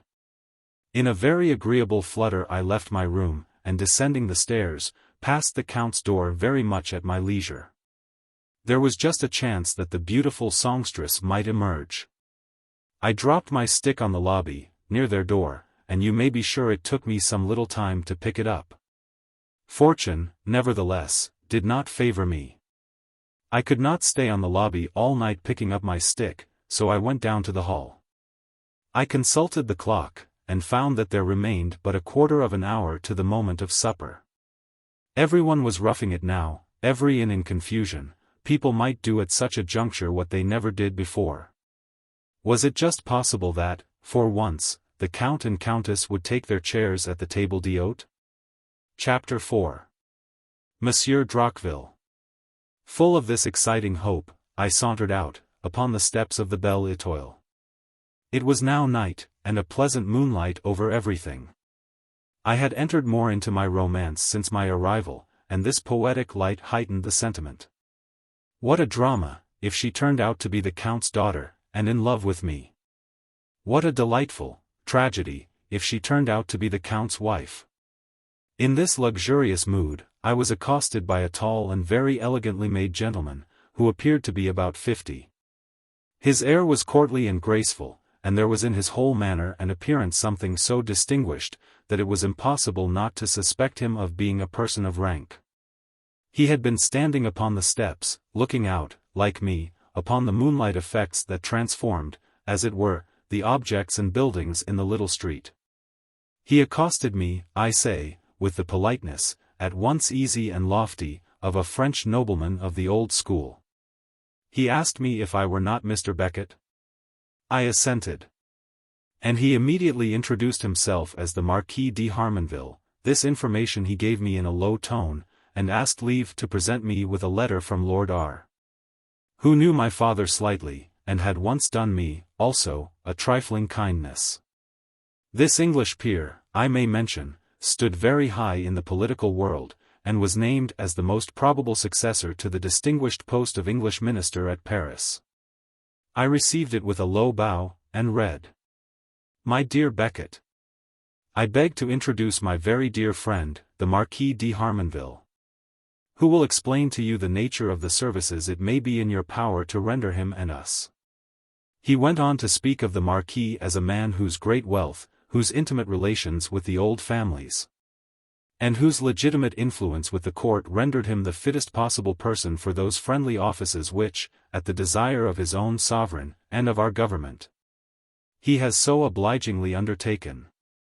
It added a great deal to my perplexity, when I read, further: By the by, Walton was here yesterday, and told me that your seat was likely to be attacked. Something, he says, is unquestionably going on at Domwell. You know there is an awkwardness in my meddling ever so cautiously. But I advise, if it is not very officious, your making Haxton look after it, and report immediately. I fear it is serious. I ought to have mentioned that, for reasons that you will see, when you have talked with him for 5 minutes, the Marquis, with the concurrence of all our friends, drops his title, for a few weeks, and is at present plain Monsieur Droqueville. I am this moment going to town, and can say no more. Yours faithfully, R. I was utterly puzzled. I could scarcely boast of Lord S. acquaintance. I knew no one named Haxton, and, except my hatter, no one called Walton, and this peer wrote as if we were intimate friends. I looked at the back of the letter, and the mystery was solved. And now, to my consternation, for I was plain Richard Beckett, I read. To George Stanhope Beckett, Esq., MP. I looked with consternation in the face of the Marquis. What apology can I offer to Monsieur the Mar, to Monsieur Droqueville? It is true my name is Beckett, it is true I am known, though very slightly, to Lord R.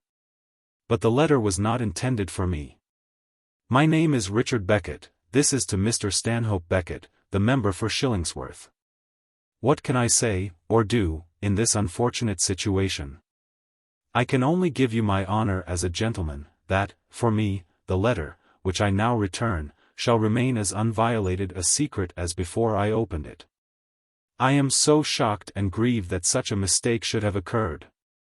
I dare say my honest vexation and good faith were pretty legibly written in my countenance. For the look of gloomy embarrassment which had for a moment settled on the face of the Marquis, brightened, he smiled, kindly, and extended his hand. I have not the least doubt that Monsieur Beckett will respect my little secret. As a mistake was destined to occur, I have reason to thank my good stars that it should have been with a gentleman of honor. Monsieur Beckett will permit me, I hope, to place his name among those of my friends? I thank the Marquis very much for his kind expressions. He went on to say, if, Monsieur, I can persuade you to visit me at Clarenville, in Normandy, where I hope to see, on the 15th of August, a great many friends, whose acquaintance it might interest you to make, I shall be too happy. I thanked him, of course, very gratefully for his hospitality. He continued, I cannot, for the present, see my friends, for reasons which you may surmise, at my house in Paris. But Monsieur will be so good as to let me know the hotel he means to stay at in Paris. And he will find that although the Marquis de Harmonville is not in town, that Monsieur Droqueville will not lose sight of him. With many acknowledgments I gave him the information he desired. And in the meantime, he continued, if you think of any way in which Monsieur Droqueville can be of use to you, our communication shall not be interrupted. And I shall so manage matters that you can easily let me know. I was very much flattered. The Marquis had, as we say, taken a fancy to me. Such likings at first sight often ripen into lasting friendships. To be sure, it was just possible that the Marquis might think it prudent to keep the involuntary depository of a political secret, even so vague a one, in good humor.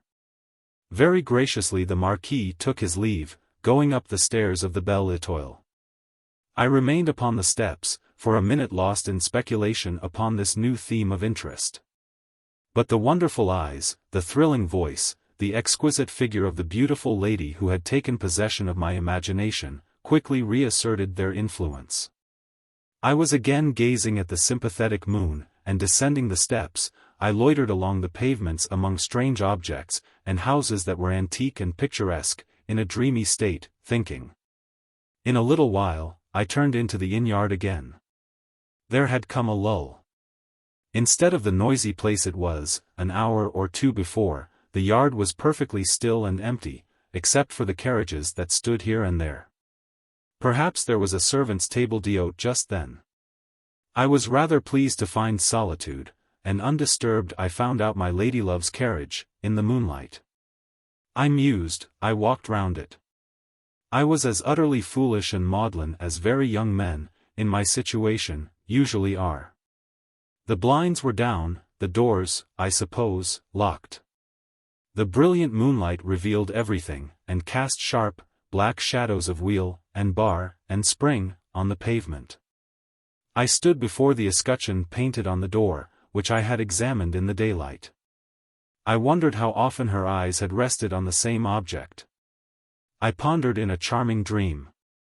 A harsh, loud voice, over my shoulder, said suddenly, "A red stork, good. The stork is a bird of prey, it is vigilant, greedy, and catches gudgeons. Red, too, blood red. Ha! Ha!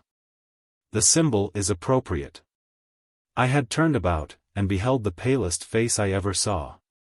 It was broad, ugly, and malignant. The figure was that of a French officer, in undress, and was 6 feet high.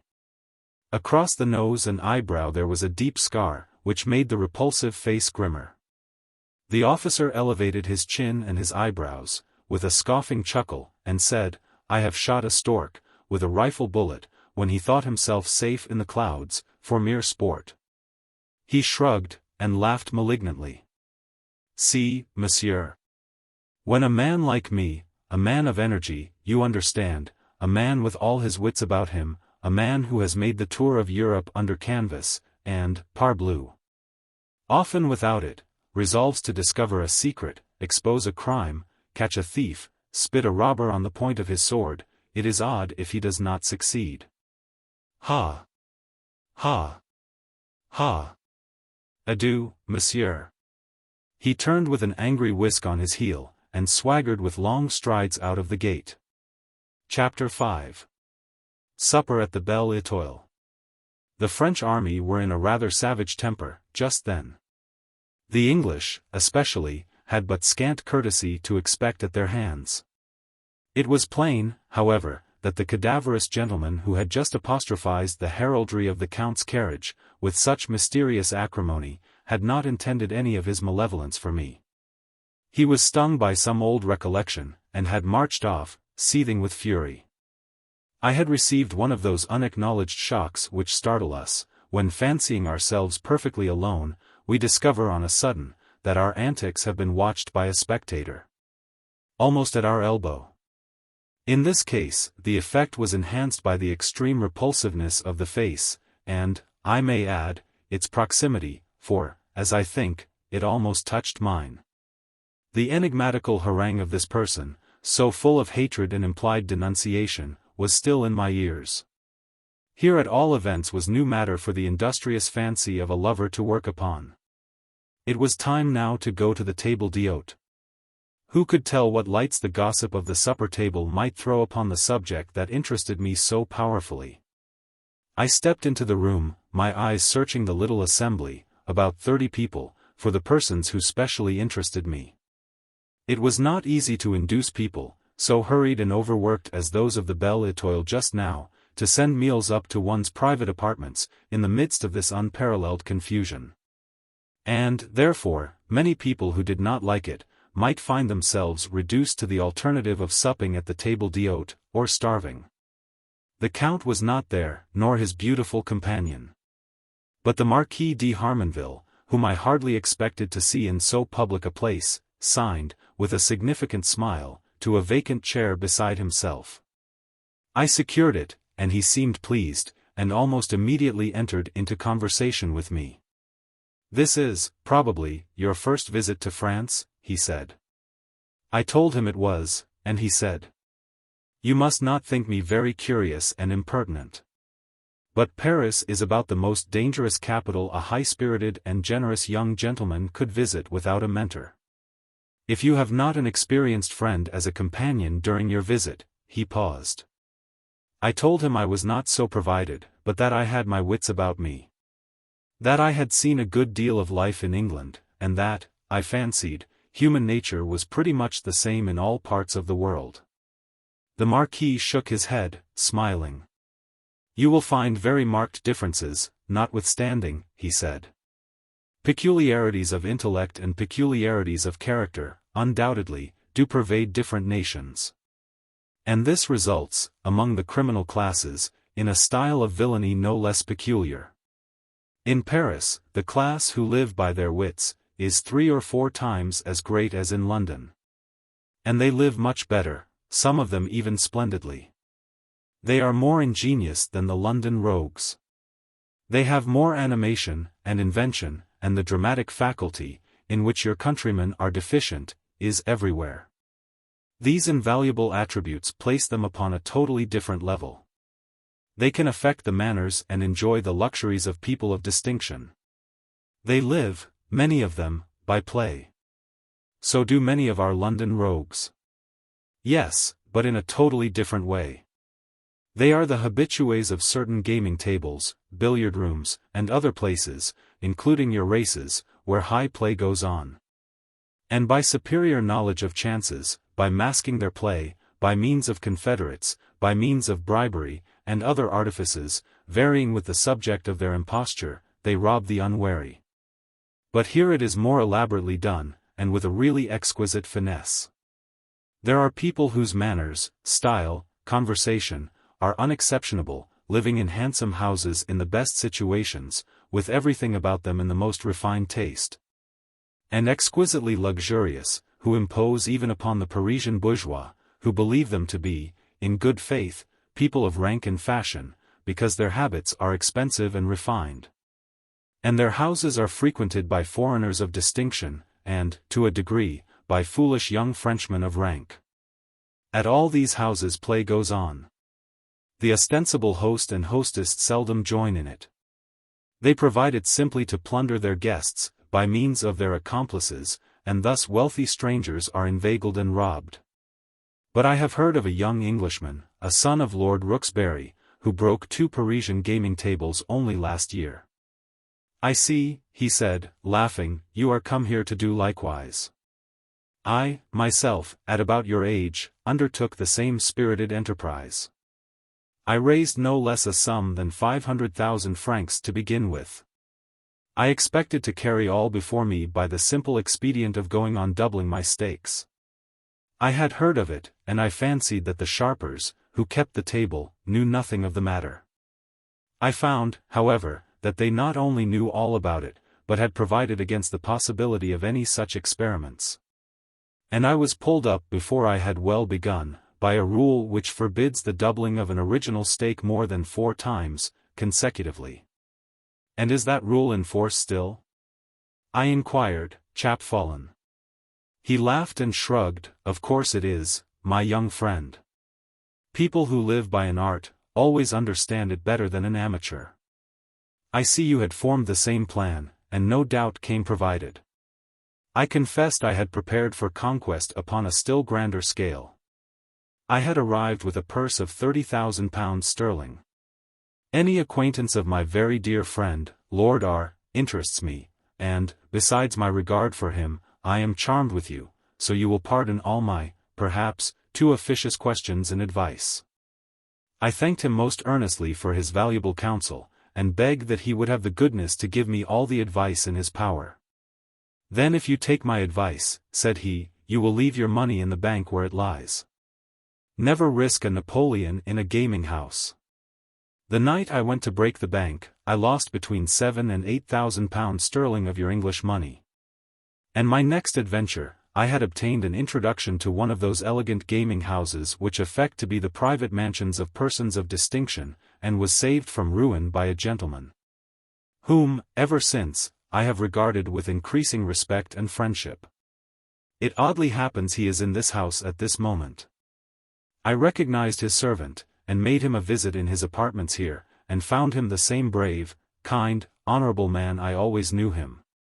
But that he is living so entirely out of the world, now, I should have made a point of introducing you.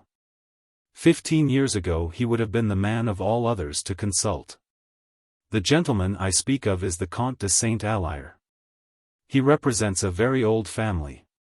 He is the very soul of honor, and the most sensible man in the world, except in one particular. And that particular? I hesitated. I was now deeply interested. Is that he has married a charming creature, at least 45 years younger than himself, and is, of course, although I believe absolutely without cause, horribly jealous. And the lady? The Countess is, I believe, in every way worthy of so good a man, he answered, a little drilly. I think I heard her sing this evening. Yes, I dare say, she is very accomplished. After a few moments' silence he continued. I must not lose sight of you, for I should be sorry, when next you meet my friend Lord R., that you had to tell him you had been pigeoned in Paris. A rich Englishman as you are, with so large a sum at his Paris bankers, young, gay, generous, 1,000 ghouls and harpies will be contending who shall be first to seize and devour you. At this moment I received something like a jerk from the elbow of the gentleman at my right. It was an accidental jog, as he turned in his seat. On the honor of a soldier, there is no man's flesh in this company heals so fast as mine. The tone in which this was spoken was harsh and stentorian, and almost made me bounce. I looked round and recognized the officer, whose large white face had half scared me in the inn-yard, wiping his mouth furiously, and then with a gulp of Macon, he went on. No one. It's not blood. It is ichor. It's miracle. Set aside stature, thew, bone, and muscle, set aside courage, and by all the angels of death, I'd fight a lion naked and dash his teeth down his jaws with my fist. And flog him to death with his own tail. Set aside, I say, all those attributes, which I am allowed to possess, and I am worth 6 men in any campaign, for that one quality of healing as I do, rip me up. Punch me through, tear me to tatters with bombshells, and nature has me whole again, while your tailor would find draw an old coat. Parbleu. Gentlemen, if you saw me naked, you would laugh?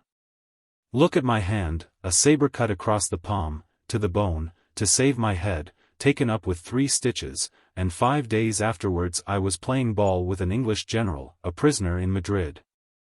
Against the wall of the convent of the Santa Maria de la Castita. At Arcola, by the great devil himself. That was an action.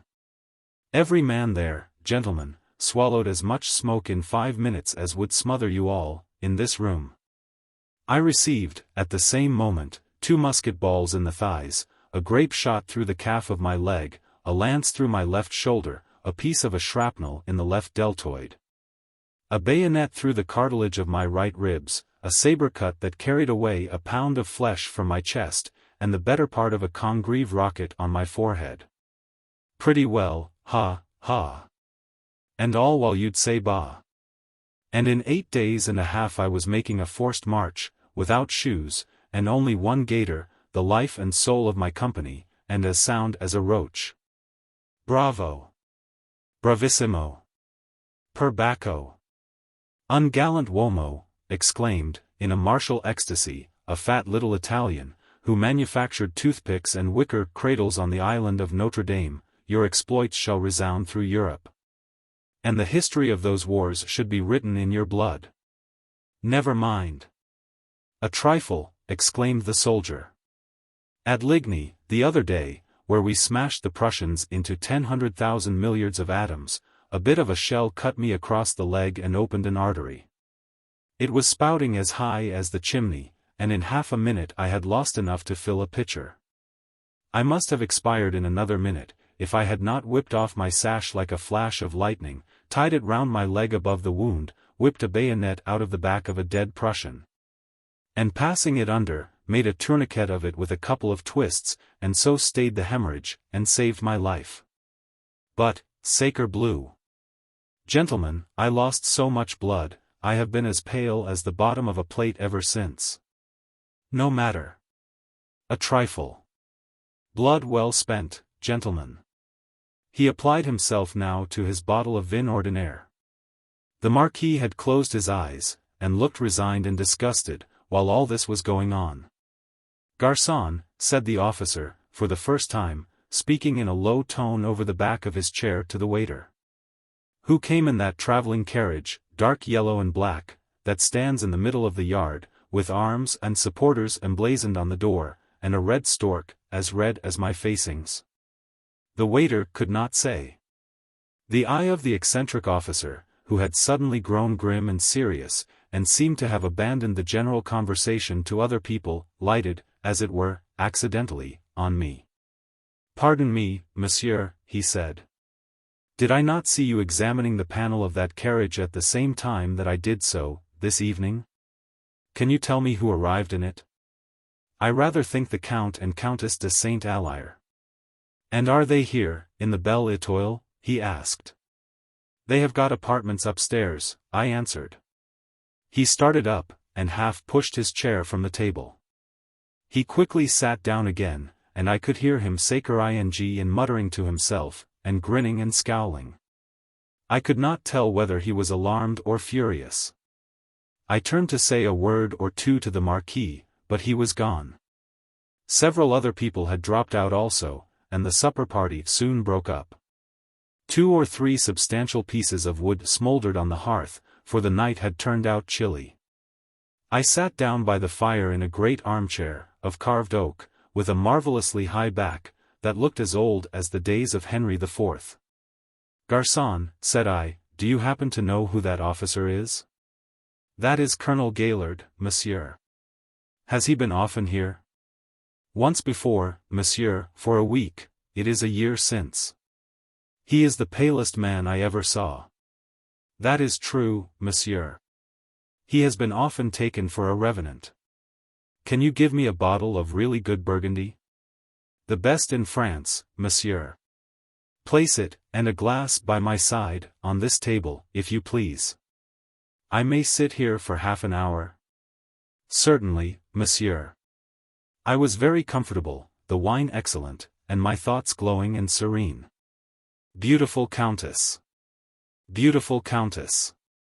Shall we ever be better acquainted? Chapter 6. The Naked Sword. A man who has been posting all day long, and changing the air he breathes every half hour, who is well pleased with himself, and has nothing on earth to trouble him, and who sits alone by a fire in a comfortable chair after having eaten a hearty supper, may be pardoned if he takes an accidental nap. I had filled my 4th glass when I fell asleep. My head, I dare say, hung uncomfortably, and it is admitted, that a variety of French dishes is not the most favorable precursor to pleasant dreams. I had a dream as I took mine ease in mine inn on this occasion. I fancied myself in a huge cathedral, without light, except from 4 tapers that stood at the corners of a raised platform hung with black, on which lay, draped also in black, what seemed to me the dead body of the Countess d'Este. Alire.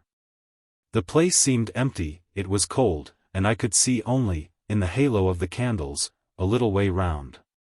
The little I saw bore the character of Gothic gloom, and helped my fancy to shape and furnish the black void that yawned all round me. I heard a sound like the slow tread of 2 persons walking up the flagged aisle. A faint echo told of the vastness of the place. An awful sense of expectation was upon me, and I was horribly frightened, and the body that lay on the catafalque said, without stirring, in a whisper that froze me, "They come to place me in the grave alive. Save me." I found that I could neither speak nor move. I was horribly frightened. The 2 people who approached now emerged from the darkness. 1. The Count d'Este. Alire glided to the head of the figure and placed his long thin hands under it. The white-faced colonel, with the scar across his face, and a look of infernal triumph, placed his hands under her feet, and they began to raise her.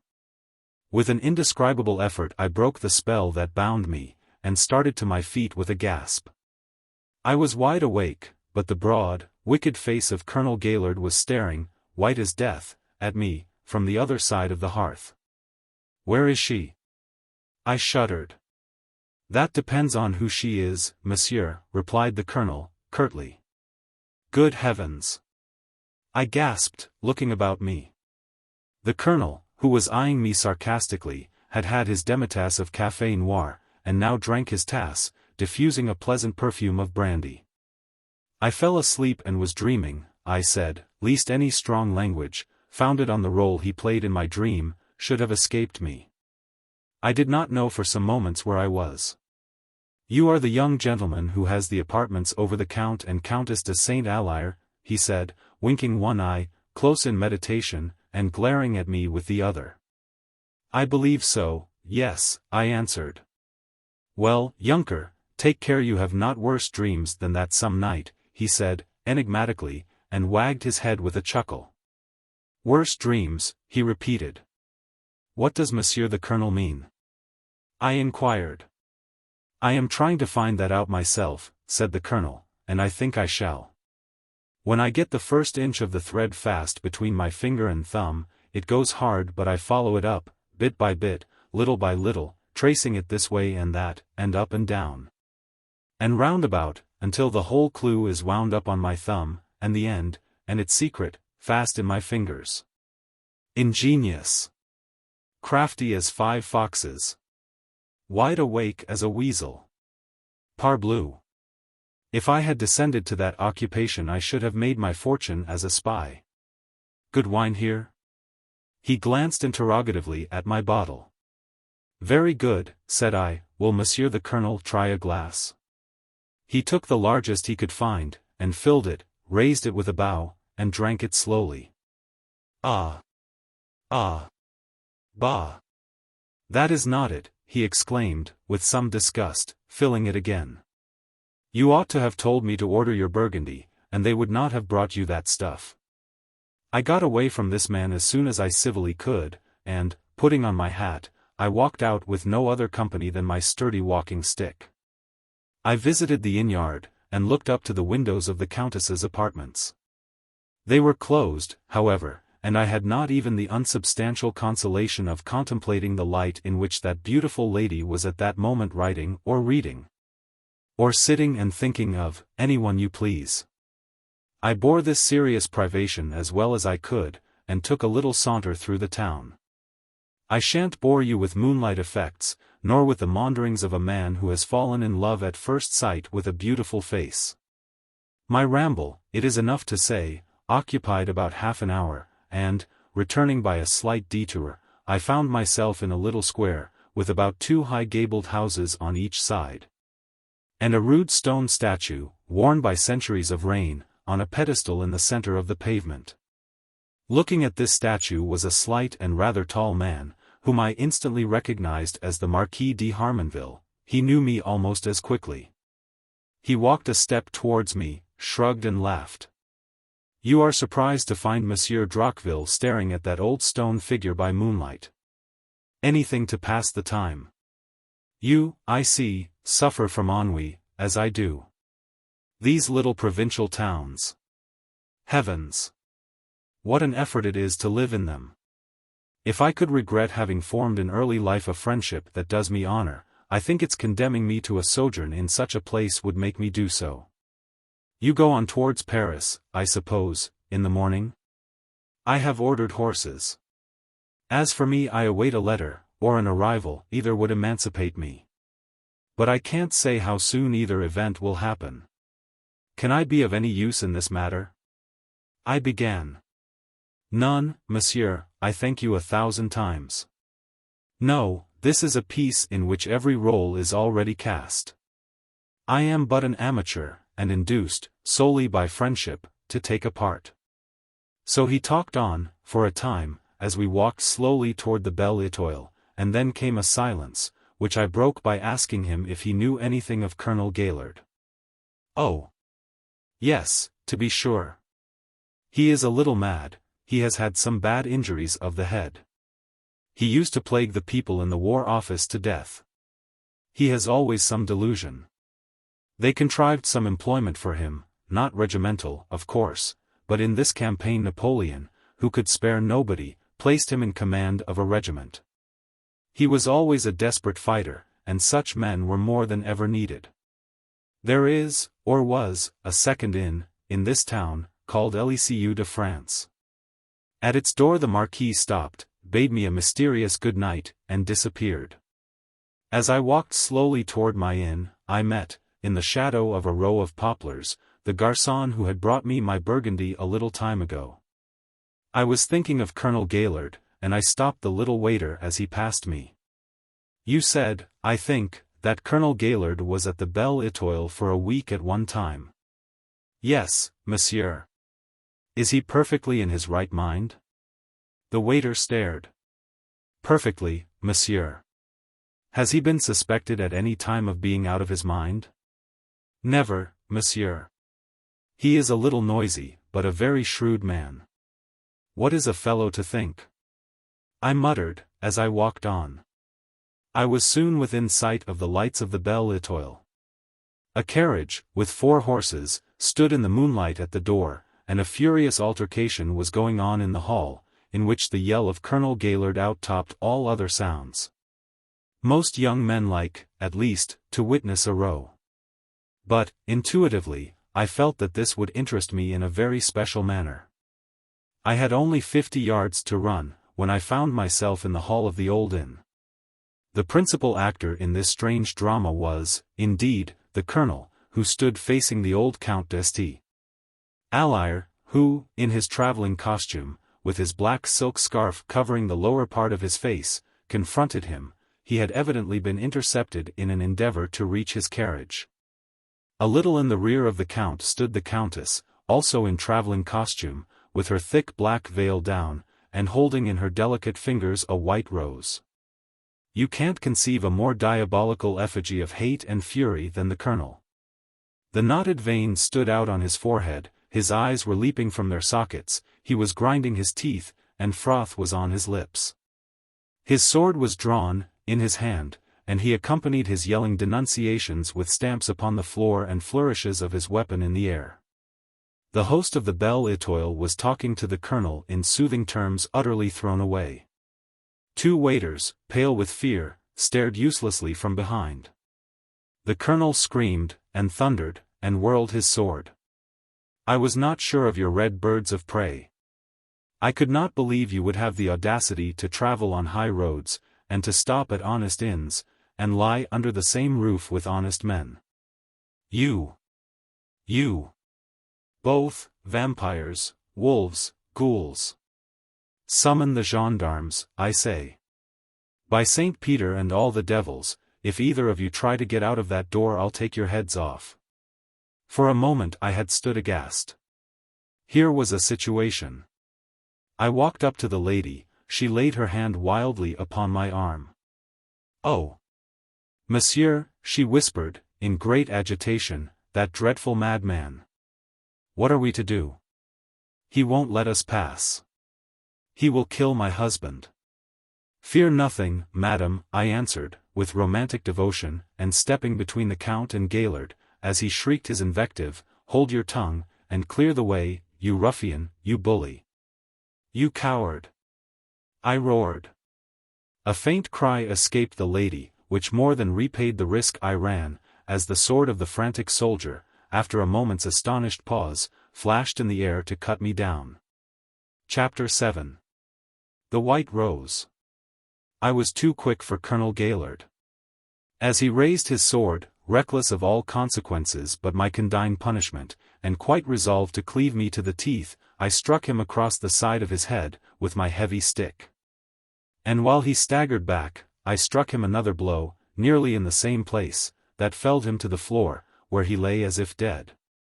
I did not care one of his own regimental buttons, whether he was dead or not. I was, at that moment, carried away by such a tumult of delightful and diabolical emotions.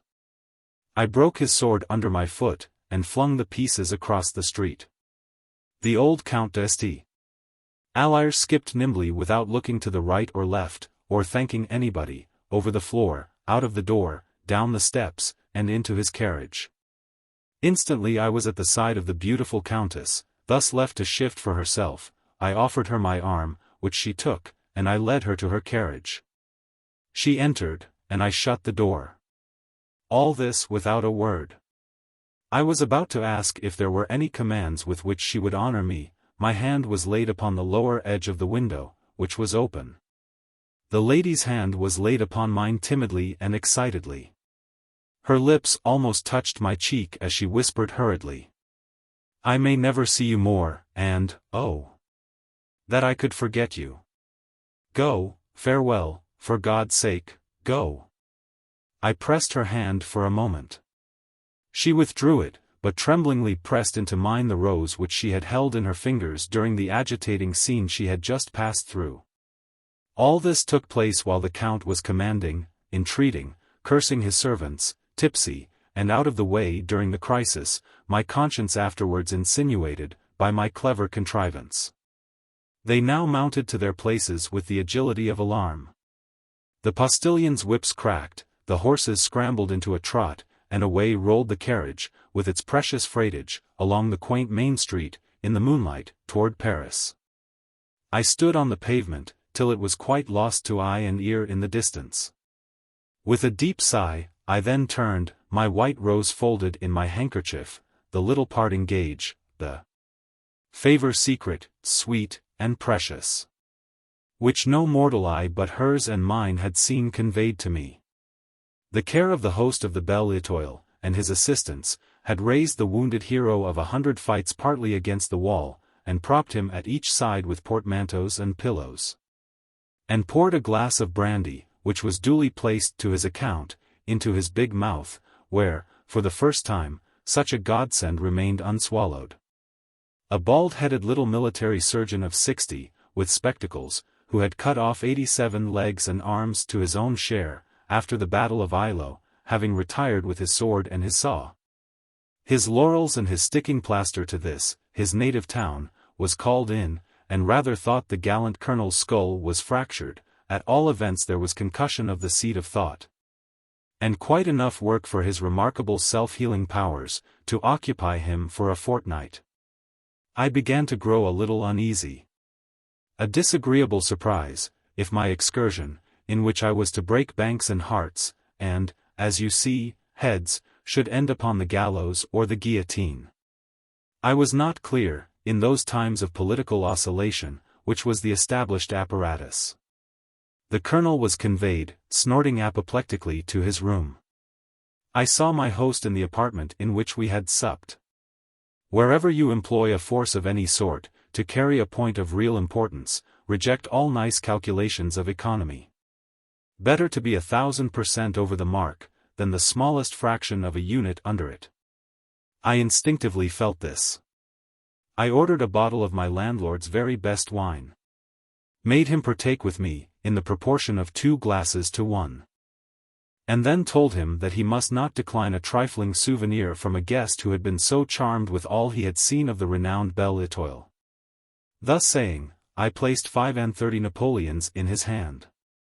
At touch of which his countenance, by no means encouraging before, grew sunny, his manners thawed, and it was plain, as he dropped the coins hastily into his pocket, that benevolent relations had been established between us. I immediately placed the colonel's broken head upon the tapis. We both agreed that if I had not given him that rather smart tap of my walking cane, he would have beheaded half the inmates of the Belle Étoile. There was not a waiter in the house who would not verify that statement on oath. The reader may suppose that I had other motives, beside the desire to escape the tedious inquisition of the law, for desiring to recommence my journey to Paris with the least possible delay. Judge what was my horror then to learn, that for love or money, horses were nowhere to be had that night. The last pair in the town had been obtained from the ECU de France, by a gentleman who dined and supped at the Belle Étoile, and was obliged to proceed to Paris that night. Who was the gentleman? Had he actually gone? Could he possibly be induced to wait till morning? The gentleman was now upstairs getting his things together, and his name was Monsieur Droqueville. I ran upstairs. I found my servant Saint Clair in my room. At sight of him, for a moment, my thoughts were turned into a different channel. Well, Saint Clair, tell me this moment who the lady is? I demanded. The lady is the daughter or wife, it matters not which, of the Count de Saint-Alyre. The old gentleman who was so near being sliced like a cucumber tonight, I am informed, by the sword of the general whom Monsieur, by a turn of fortune, has put to bed of an apoplexy. Hold your tongue, fool. The man's beastly drunk, he's sulking, he could talk if he liked, who cares? Pack up my things. Which are Monsieur Droqueville's apartments? He knew, of course. He always knew everything. Half an hour later Monsieur Droqueville and I were traveling towards Paris, in my carriage, and with his horses. I ventured to ask the Marquis de Harmonville, in a little while, whether the lady, who accompanied the Count, was certainly the Countess. Has he not a daughter?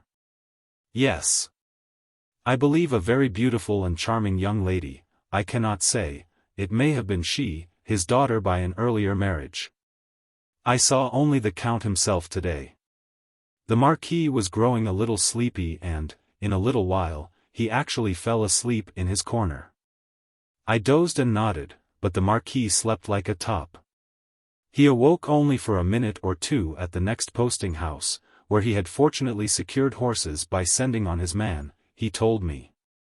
"You will excuse my being so dull a companion," he said, "but till tonight I have had but 2 hours sleep, for more than 60 hours. I shall have a cup of coffee here, I have had my nap. Permit me to recommend you to do likewise. Their coffee is really excellent." He ordered 2 cups of café noir, and waited, with his head from the window. "We will keep the cups," he said, as he received them from the waiter, and the tray. "Thank you." There was a little delay as he paid for these things. And then he took in the little tray, and handed me a cup of coffee. I declined the tray, so he placed it on his own knees, to act as a miniature table. "I can't endure being waited for and hurried," he said, "I like to sip my coffee at leisure." I agreed. It really was the very perfection of coffee. I, like Monsieur le Marquis, have slept very little for the last 2 or 3 nights, and find it difficult to keep awake. This coffee will do wonders for me, it refreshes one so. Before we had half done, the carriage was again in motion. For a time our coffee made us chatty, and our conversation was animated. The Marquis was extremely good-natured, as well as clever, and gave me a brilliant and amusing account of Parisian life, schemes, and dangers. All put so as to furnish me with practical warnings of the most valuable kind. In spite of the amusing and curious stories which the Marquis related, with so much point and color, I felt myself again becoming gradually drowsy and dreamy.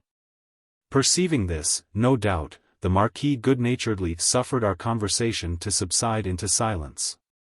The window next him was open. He threw his cup out of it, and did the same kind office for mine, and finally the little tray flew after, and I heard it clank on the road, a valuable waif, no doubt, for some early wayfarer in wooden shoes. I leaned back in my corner, I had my beloved souvenir, my white rose, close to my heart, folded, now, in white paper. It inspired all manner of romantic dreams. I began to grow more and more sleepy. But actual slumber did not come. I was still viewing, with my half-closed eyes, from my corner, diagonally, the interior of the carriage. I wished for sleep. But the barrier between waking and sleeping seemed absolutely insurmountable, and instead, I entered into a state of novel and indescribable indolence. The Marquis lifted his dispatch box from the floor, placed it on his knees, unlocked it, and took out what proved to be a lamp, which he hung with 2 hooks, attached to it, to the window opposite to him. He lighted it with a match, put on his spectacles, and taking out a bundle of letters, began to read them carefully. We were making way very slowly. My impatience had hitherto employed 4 horses from stage to stage. We were in this emergency, only too happy to have secured 2. But the difference in pace was depressing. I grew tired of the monotony of seeing the spectacled Marquis reading, folding, and docketing, letter after letter. I wished to shut out the image which wearied me, but something prevented my being able to shut my eyes. I tried again and again, but, positively, I had lost the power of closing them. I would have rubbed my eyes, but I could not stir my hand, my will no longer acted on my body. I found that I could not move one joint, or muscle, no more than I could, by an effort of my will, have turned the carriage about. Up to this I had experienced no sense of horror. Whatever it was, simple nightmare was not the cause. I was awfully frightened. Was I in a fit? It was horrible to see my good-natured companion pursue his occupation so serenely, when he might have dissipated my horrors by a single shake. I made a stupendous exertion to call out, but in vain. I repeated the effort again and again, with no result. My companion now tied up his letters, and looked out of the window, humming an air from an opera. He drew back his head, and said, turning to me, "Yes, I see the lights, we shall be there in 2 or 3 minutes." He looked more closely at me, and with a kind smile, and a little shrug, he said, "Poor child! How fatigued he must have been, how profoundly he sleeps." When the carriage stops he will waken. He then replaced his letters in the dispatch box, locked it, put his spectacles in his pocket, and again looked out of the window. We had entered a little town. I suppose it was past 2 o'clock by this time. The carriage drew up, I saw an inn door open, and a light issuing from it. "Here we are," said my companion, turning gaily to me. But I did not awake. "Yes, how tired he must have been," he exclaimed, after he had waited for an answer. My servant was at the carriage door, and opened it. "Your master sleeps soundly, he is so fatigued. It would be cruel to disturb him. You and I will go in, while they change the horses, and take some refreshment, and choose something that Monsieur Beckett will like to take in the carriage, for when he awakes by and by, he will, I am sure, be hungry." He trimmed his lamp, poured in some oil, and taking care not to disturb me, with another kind smile, and another word or caution to my servant, he got out, and I heard him talking to St. Claire, as they entered the inn door, and I was left in my corner, in the carriage, in the same state. Chapter 8. A 3 minutes visit. I have suffered extreme and protracted bodily pain, at different periods of my life, but anything like that misery, thank God, I never endured before or since. I earnestly hope it may not resemble any type of death, to which we are liable. I was, indeed, a spirit in prison, and unspeakable was my dumb and unmoving agony. The power of thought remained clear and active. Dull terror filled my mind. How would this end? Was it actual death? You will understand that my faculty of observing was unimpaired. I could hear and see anything as distinctly as ever I did in my life. It was simply that my will had, as it were, lost its hold of my body. I told you that the Marquis de Harmonville had not extinguished his carriage lamp on going into this village inn. I was listening intently, longing for his return, which might result, by some lucky accident, in awaking me from my catalepsy. Without any sound of steps approaching, to announce an arrival, the carriage door suddenly opened, and a total stranger got in silently, and shut the door. The lamp gave about as strong a light as a wax candle, so I could see the intruder perfectly. He was a young man, with a dark grey, loose surtout, made with a sort of hood, which was pulled over his head. I thought, as he moved, that I saw the gold band of a military undress cap under it. And I certainly saw the lace and buttons of a uniform, on the cuffs of the coat that were visible under the wide sleeves of his outside wrapper. This young man had thick mustaches, and an imperial, and I observed that he had a red scar running upward from his lip across his cheek. He entered, shut the door softly, and sat down beside me. It was all done in a moment. Leaning toward me, and shading his eyes with his gloved hand, he examined my face closely, for a few seconds. This man had come as noiselessly as a ghost. And everything he did was accomplished with the rapidity and decision, that indicated a well-defined and prearranged plan. His designs were evidently sinister. I thought he was going to rob, and, perhaps, murder me. I lay, nevertheless, like a corpse under his hands. He inserted his hand in my breast pocket, from which he took my precious white rose and all the letters it contained, among which was a paper of some consequence to me. My letters he glanced at. They were plainly not what he wanted.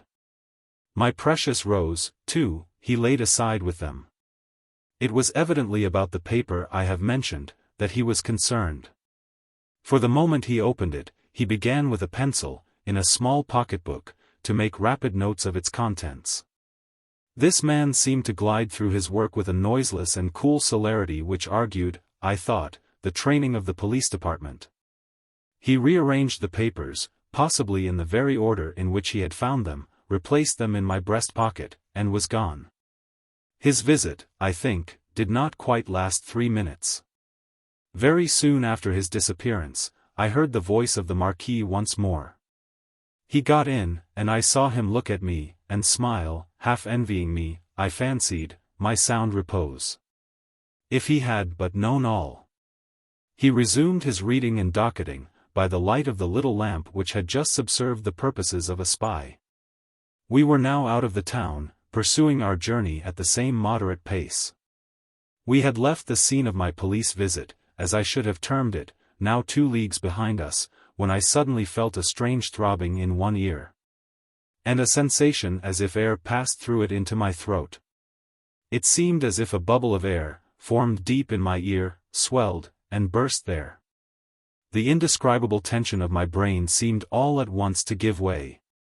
There was an odd humming in my head, and a sort of vibration through every nerve of my body, such as I have experienced in a limb that has been, in popular phraseology, asleep. I uttered a cry and half rose from my seat, and then fell back trembling, and with a sense of mortal faintness. The Marquis stared at me, took my hand, and earnestly asked if I was ill. I could answer only with a deep groan. Gradually the process of restoration was completed, and I was able, though very faintly, to tell him how very ill I had been. And then to describe the violation of my letters, during the time of his absence from the carriage. Good heaven, he exclaimed, the miscreant did not get at my dispatch box?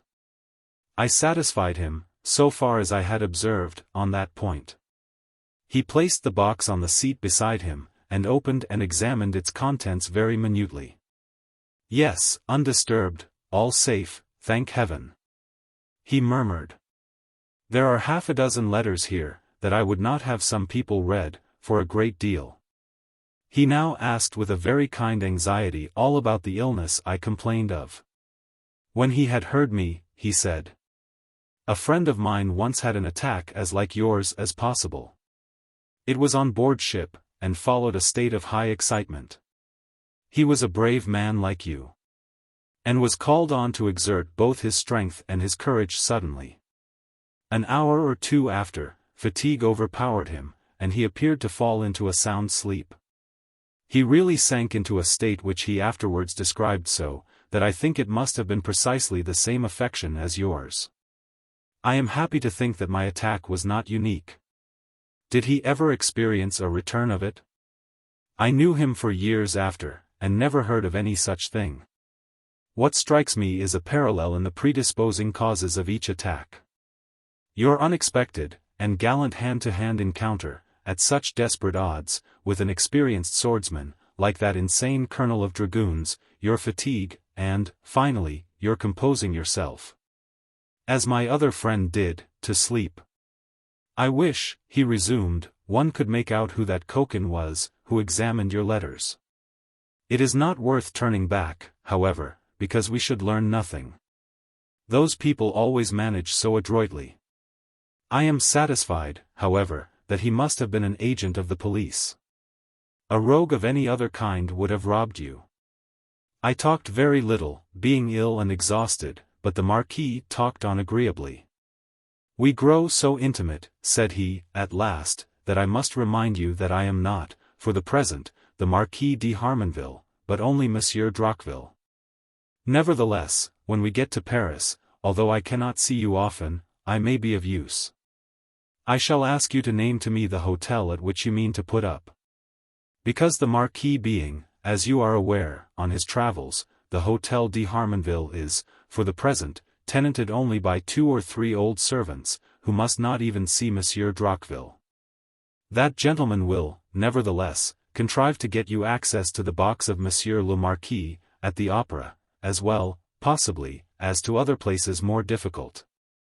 And so soon as the diplomatic office of the Marquis de Harmonville is ended, and he at liberty to declare himself, he will not excuse his friend, Monsieur Becket, from fulfilling his promise to visit him this autumn at the Château de Harmonville. You may be sure I thanked the Marquis. The nearer we got to Paris, the more I valued his protection. The countenance of a great man on the spot, just then, taking so kind an interest in the stranger whom he had, as it were, blundered upon, might make my visit ever so many degrees more delightful than I had anticipated. Nothing could be more gracious than the manner and looks of the Marquis. And, as I still thanked him, the carriage suddenly stopped in front of the place where a relay of horses awaited us, and where, as it turned out, we were to part. Chapter 9. Gossip and Counsel. My eventful journey was over, at last. I sat in my hotel window looking out upon brilliant Paris, which had, in a moment, recovered all its gaiety, and more than its accustomed bustle. Everyone has read of the kind of excitement that followed the catastrophe of Napoleon, and the second restoration of the Bourbons. I need not, therefore, even if, at this distance, I could, recall and describe my experiences and impressions of the peculiar aspect of Paris, in those strange times. It was, to be sure, my first visit. But, often as I have seen it since, I don't think I ever saw that delightful capital in a state, pleasurably, so excited and exciting. I had been 2 days in Paris, and had seen all sorts of sights, and experienced none of that rudeness and insolence of which others complained. From the exasperated officers of the defeated French army. I must say this, also. My romance had taken complete possession of me. And the chance of seeing the object of my dream, gave a secret and delightful interest to my rambles and drives in the streets and environs. And my visits to the galleries and other sights of the metropolis. I had neither seen nor heard of Count or Countess, nor had the Marquis de Harmonville made any sign. I had quite recovered the strange indisposition under which I had suffered during my night journey. It was now evening, and I was beginning to fear that my patrician acquaintance had quite forgotten me, when the waiter presented me the card of Monsieur Droqueville. And, with no small elation and hurry, I desired him to show the gentleman up. In came the Marquis de Harmonville, kind and gracious as ever. "I am a night bird at present," said he, so soon as we had exchanged the little speeches which are usual. "I keep in the shade, during the daytime, and even now I hardly ventured to come in a close carriage. The friends for whom I have undertaken a rather critical service, have so ordained it. They think all is lost, if I am known to be in Paris. First let me present you with these orders for my box. I am so vexed that I cannot command it oftener during the next fortnight. During my absence, I had directed my secretary to give it for any night to the first of my friends who might apply, and the result is, that I find next to nothing left at my disposal." I thanked him very much. "And now, a word, in my office of mentor. You have not come here, of course, without introductions?" I produced half a dozen letters, the addresses of which he looked at. "Don't mind these letters," he said. "I will introduce you. I will take you myself from house to house. One friend at your side is worth many letters. Make no intimacies, no acquaintances, until then. You young men like best to exhaust the public amusements of a great city, before embarrassing yourself with the engagements of society. Go to all these. It will occupy you, day and night, for at least 3 weeks. When this is over, I shall be at liberty, and will myself introduce you to the brilliant but comparatively quiet routine of society. Place yourself in my hands. And in Paris remember, when once in society, you are always there." I thanked him very much, and promised to follow his counsels implicitly. He seemed pleased, and said, "I shall now tell you some of the places you ought to go to. Take your map, and write letters or numbers upon the points I will indicate, and we will make out a little list. All the places that I shall mention to you are worth seeing." In this methodical way, and with a great deal of amusing and scandalous anecdote, he furnished me with a catalogue and a guide, which, to a seeker of novelty and pleasure, was invaluable. "In a fortnight, perhaps in a week," he said, "I shall be at leisure to be of real use to you. In the meantime, be on your guard. You must not play, you will be robbed if you do. Remember, you are surrounded, here, by plausible swindlers and villains of all kinds, who subsist by devouring strangers. Trust no one but those you know." I thanked him again, and promised to profit by his advice. But my heart was too full of the beautiful lady of the Belle Étoile, to allow our interview to close without an effort to learn something about her. I therefore asked for the Count and Countess de Saint Allyre, whom I had had the good fortune to extricate from an extremely unpleasant row in the hall of the inn. Alas! He had not seen them since. He did not know where they were staying. They had a fine old house only a few leagues from Paris. But he thought it probable that they would remain, for a few days at least, in the city, as preparations would, no doubt, be necessary, after so long an absence, for their reception at home. How long have they been away? About 8 months, I think. They are poor, I think you said? What you would consider poor. But, monsieur, the Count has an income which affords them the comforts, and even the elegancies of life, living as they do, in a very quiet and retired way, in this cheap country. Then they are very happy? One would say they ought to be happy. And what prevents? He is jealous. But his wife, she gives him no cause? I am afraid she does. How, monsieur?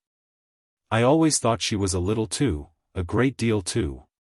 Too what, monsieur? Too handsome. But although she has remarkably fine eyes, exquisite features, and the most delicate complexion in the world, I believe that she is a woman of probity. You have never seen her?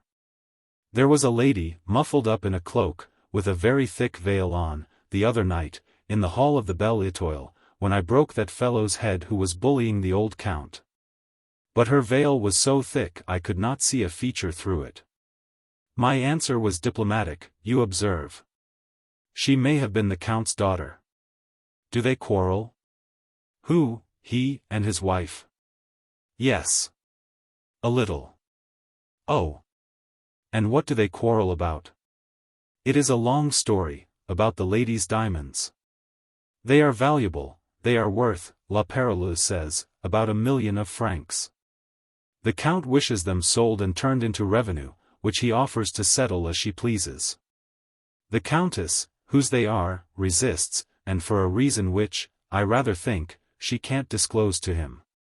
And pray what is that? I asked, my curiosity a good deal piqued. She is thinking, I conjecture, how well she will look in them when she marries her second husband. Oh, yes, to be sure. But the Count de Saint Allier is a good man? Admirable, and extremely intelligent. I should wish so much to be presented to the Count, you tell me he's so agreeably married. But they are living quite out of the world. He takes her now and then to the opera, or to a public entertainment, but that is all. And he must remember so much of the old regime, and so many of the scenes of the Revolution. Yes, the very man for a philosopher, like you. And he falls asleep after dinner, and his wife don't. But, seriously, he has retired from the gay and the great world, and has grown apathetic. And so has his wife, and nothing seems to interest her now, not even her husband. The Marquis stood up to take his leave. Don't risk your money, said he. You will soon have an opportunity of laying out some of it to great advantage. Several collections of really good pictures, belonging to persons who have mixed themselves up in this Bonapartist restoration, must come within a few weeks to the hammer. You can do wonders when these sales commence. There will be startling bargains. Reserve yourself for them. I shall let you know all about it. By the by, he said, stopping short as he approached the door, I was so near forgetting.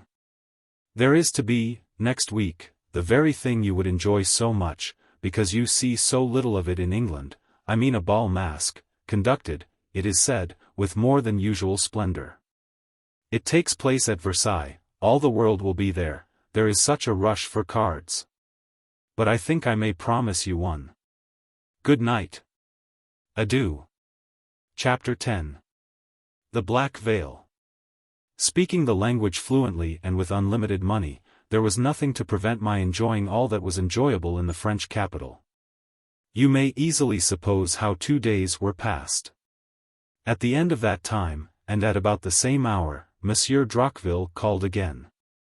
Courtly, good-natured, gay, as usual, he told me that the masquerade ball was fixed for the next Wednesday, and that he had applied for a card for me. How awfully unlucky!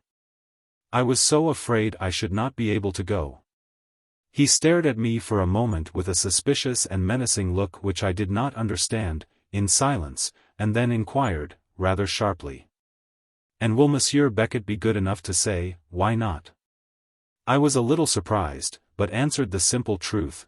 I had made an engagement for that evening with 2 or 3 English friends, and did not see how I could.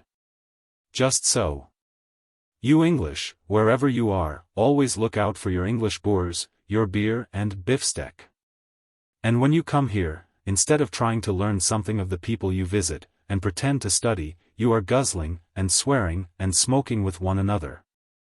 And no wiser or more polished at the end of your travels than if you had been all the time carousing in a booth at Greenwich. He laughed sarcastically, and looked as if he could have poisoned me. There it is, said he, throwing the card on the table. Take it or leave it, just as you please. I suppose I shall have my trouble for my pains, but it is not usual when a man, such as I, takes trouble, asks a favor, and secures a privilege for an acquaintance, to treat him so. This was astonishingly impertinent. I was shocked, offended, penitent. I had possibly committed unwittingly a breach of good breeding, according to French ideas, which almost justified the brusque severity of the Marquis's undignified rebuke. In a confusion, therefore, of many feelings, I hastened to make my apologies, and to propitiate the chance friend who had showed me so much disinterested kindness. I told him that I would, at any cost, break through the engagement in which I had unluckily entangled myself. That I had spoken with too little reflection, and that I certainly had not thanked him at all in proportion to his kindness and to my real estimate of it. Pray say not a word more. My vexation was entirely on your account, and I expressed it, I am only too conscious, in terms a great deal too strong, which, I am sure, your good nature will pardon. Those who know me a little better are aware that I sometimes say a good deal more than I intend, and am always sorry when I do. Monsieur Beckett will forget that his old friend, Monsieur Droqueville, has lost his temper in his cause, for a moment, and, we are as good friends as before. He smiled like the Monsieur Droqueville of the Belle Étoile, and extended his hand, which I took very respectfully and cordially. Our momentary quarrel had left us only better friends. The Marquis then told me I had better secure a bed in some hotel at Versailles, as a rush would be made to take them, and advised my going down next morning for the purpose. I ordered horses accordingly for 11 o'clock. And, after a little more conversation, the Marquis de Harmonville bid me good night, and ran down the stairs with his handkerchief to his mouth and nose, and, as I saw from my window, jumped into his close carriage again and drove away. Next day I was at Versailles. As I approached the door of the Hôtel de France, it was plain that I was not a moment too soon, if, indeed, I were not already too late. A crowd of carriages were drawn up about the entrance, so that I had no chance of approaching except by dismounting and pushing my way among the horses. The hall was full of servants and gentlemen screaming to the proprietor, who, in a state of polite distraction, was assuring them, one and all, that there was not a room or a closet disengaged in his entire house.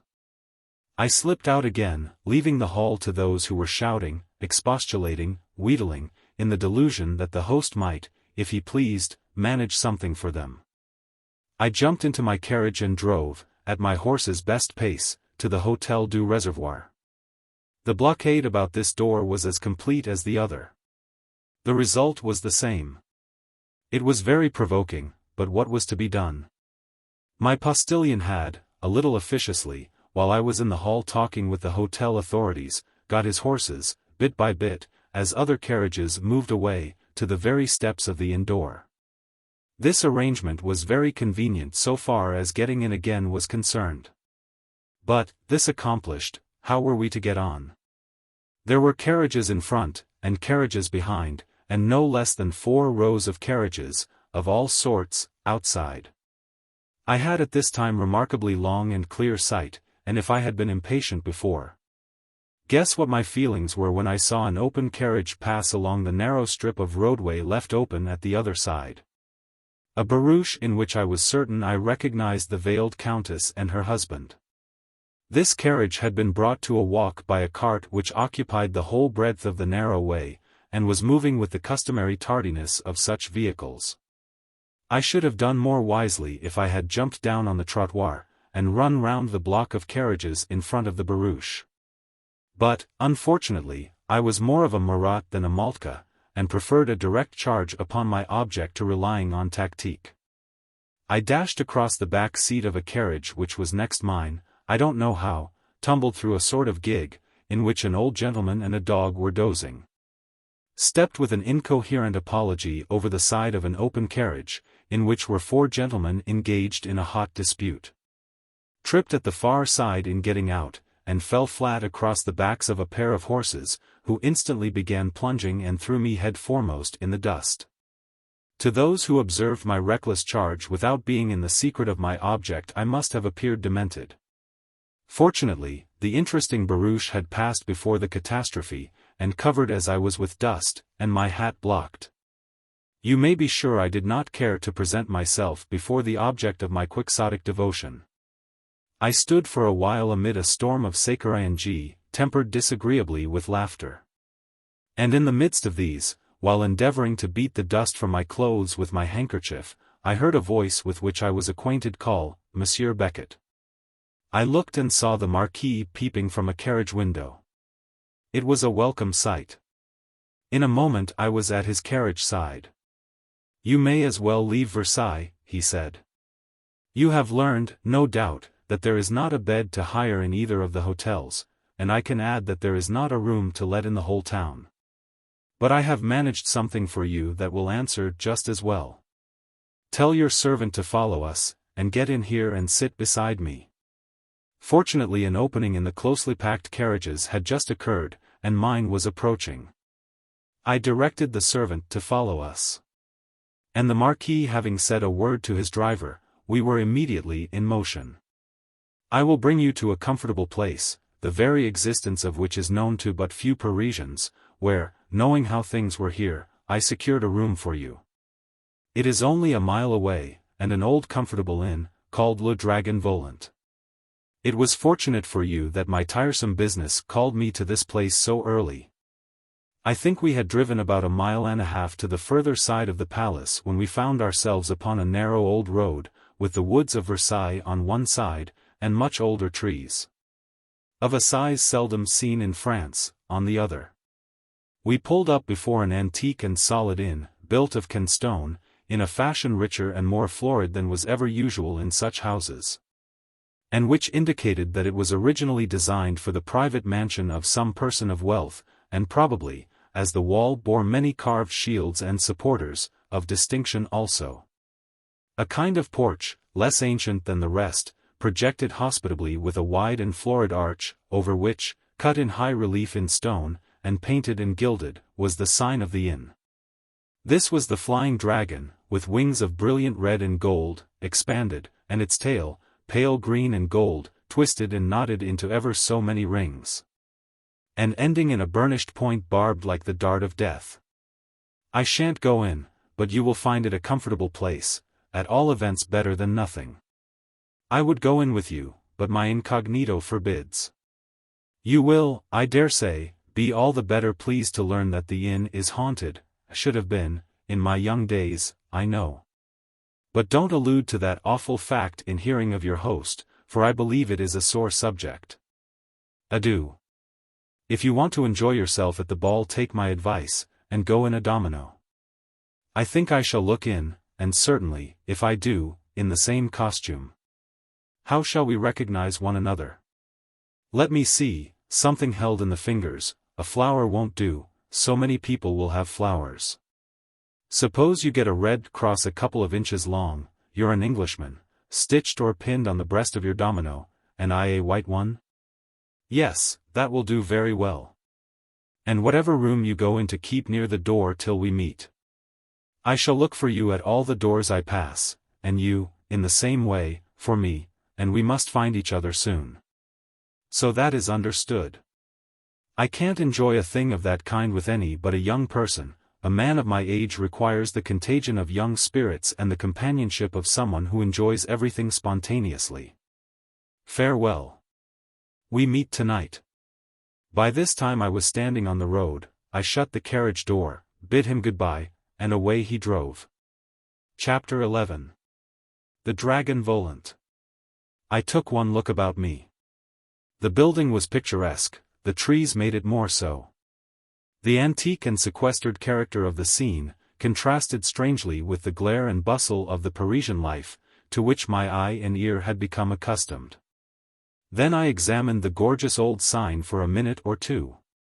Next I surveyed the exterior of the house more carefully. It was large and solid, and squared more with my ideas of an ancient English hostelry, such as the Canterbury pilgrims might have put up at, than a French house of entertainment. Except, indeed, for a round turret, that rose at the left flank of the house, and terminated in the extinguisher-shaped roof that suggests a French chateau. I entered and announced myself as Monsieur Beckett, for whom a room had been taken. I was received with all the consideration due to an English milord, with, of course, an unfathomable purse. My host conducted me to my apartment. It was a large room, a little sombre, panelled with dark wainscoting, and furnished in a stately and sombre style, long out of date. There was a wide hearth, and a heavy mantelpiece, carved with shields, in which I might, had I been curious enough, have discovered a correspondence with the heraldry on the outer walls. There was something interesting, melancholy, and even depressing in all this. I went to the stone-shafted window, and looked out upon a small park, with a thick wood, forming the background of a chateau, which presented a cluster of such conical-topped turrets as I have just now mentioned. The wood and chateau were melancholy objects. They showed signs of neglect, and almost of decay, and the gloom of fallen grandeur, and a certain air of desertion hung oppressively over the scene. I asked my host the name of the chateau. "That, monsieur, is the Château de la Carque," he answered. "It is a pity it is so neglected," I observed. "I should say, perhaps, a pity that its proprietor is not more wealthy?" "Perhaps so, monsieur." "Perhaps?" I repeated, and looked at him. "Then I suppose he is not very popular." "Neither one thing nor the other, monsieur," he answered. "I meant only that we could not tell what use he might make of riches." "And who is he?" I inquired. "The Count de Saint-Alyre." "Oh. The Count. You are quite sure?" I asked, very eagerly. It was now the innkeeper's turn to look at me. "Quite sure, monsieur, the Count de Saint-Alyre. Do you see much of him in this part of the world?" "Not a great deal, monsieur. He is often absent for a considerable time." "And is he poor?" I inquired. "I pay rent to him for this house. It is not much, but I find he cannot wait long for it," he replied, smiling satirically. "From what I have heard, however, I should think he cannot be very poor." I continued. "They say, monsieur, he plays." "I know not." "He certainly is not rich. About 7 months ago, a relation of his died in a distant place.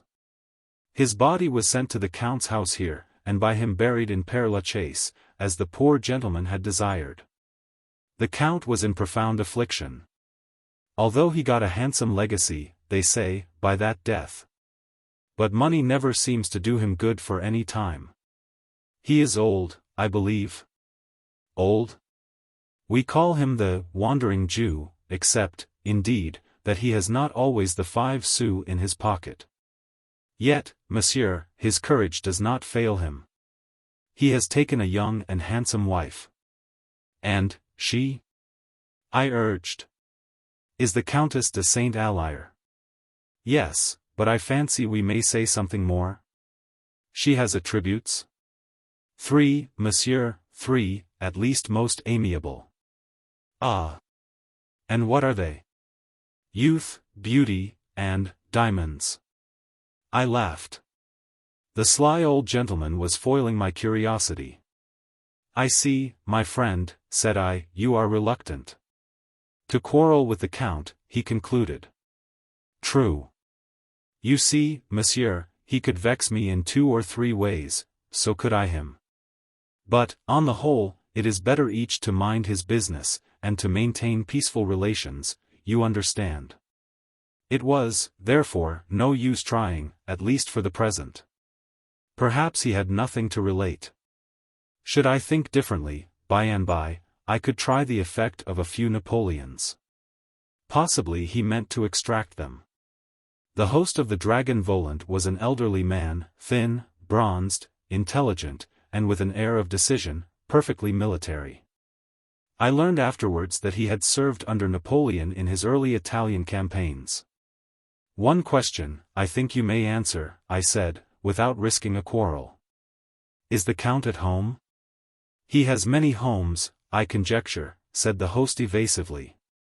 But I think I may say, monsieur, that he is, I believe, at present staying at the Château de la Carque."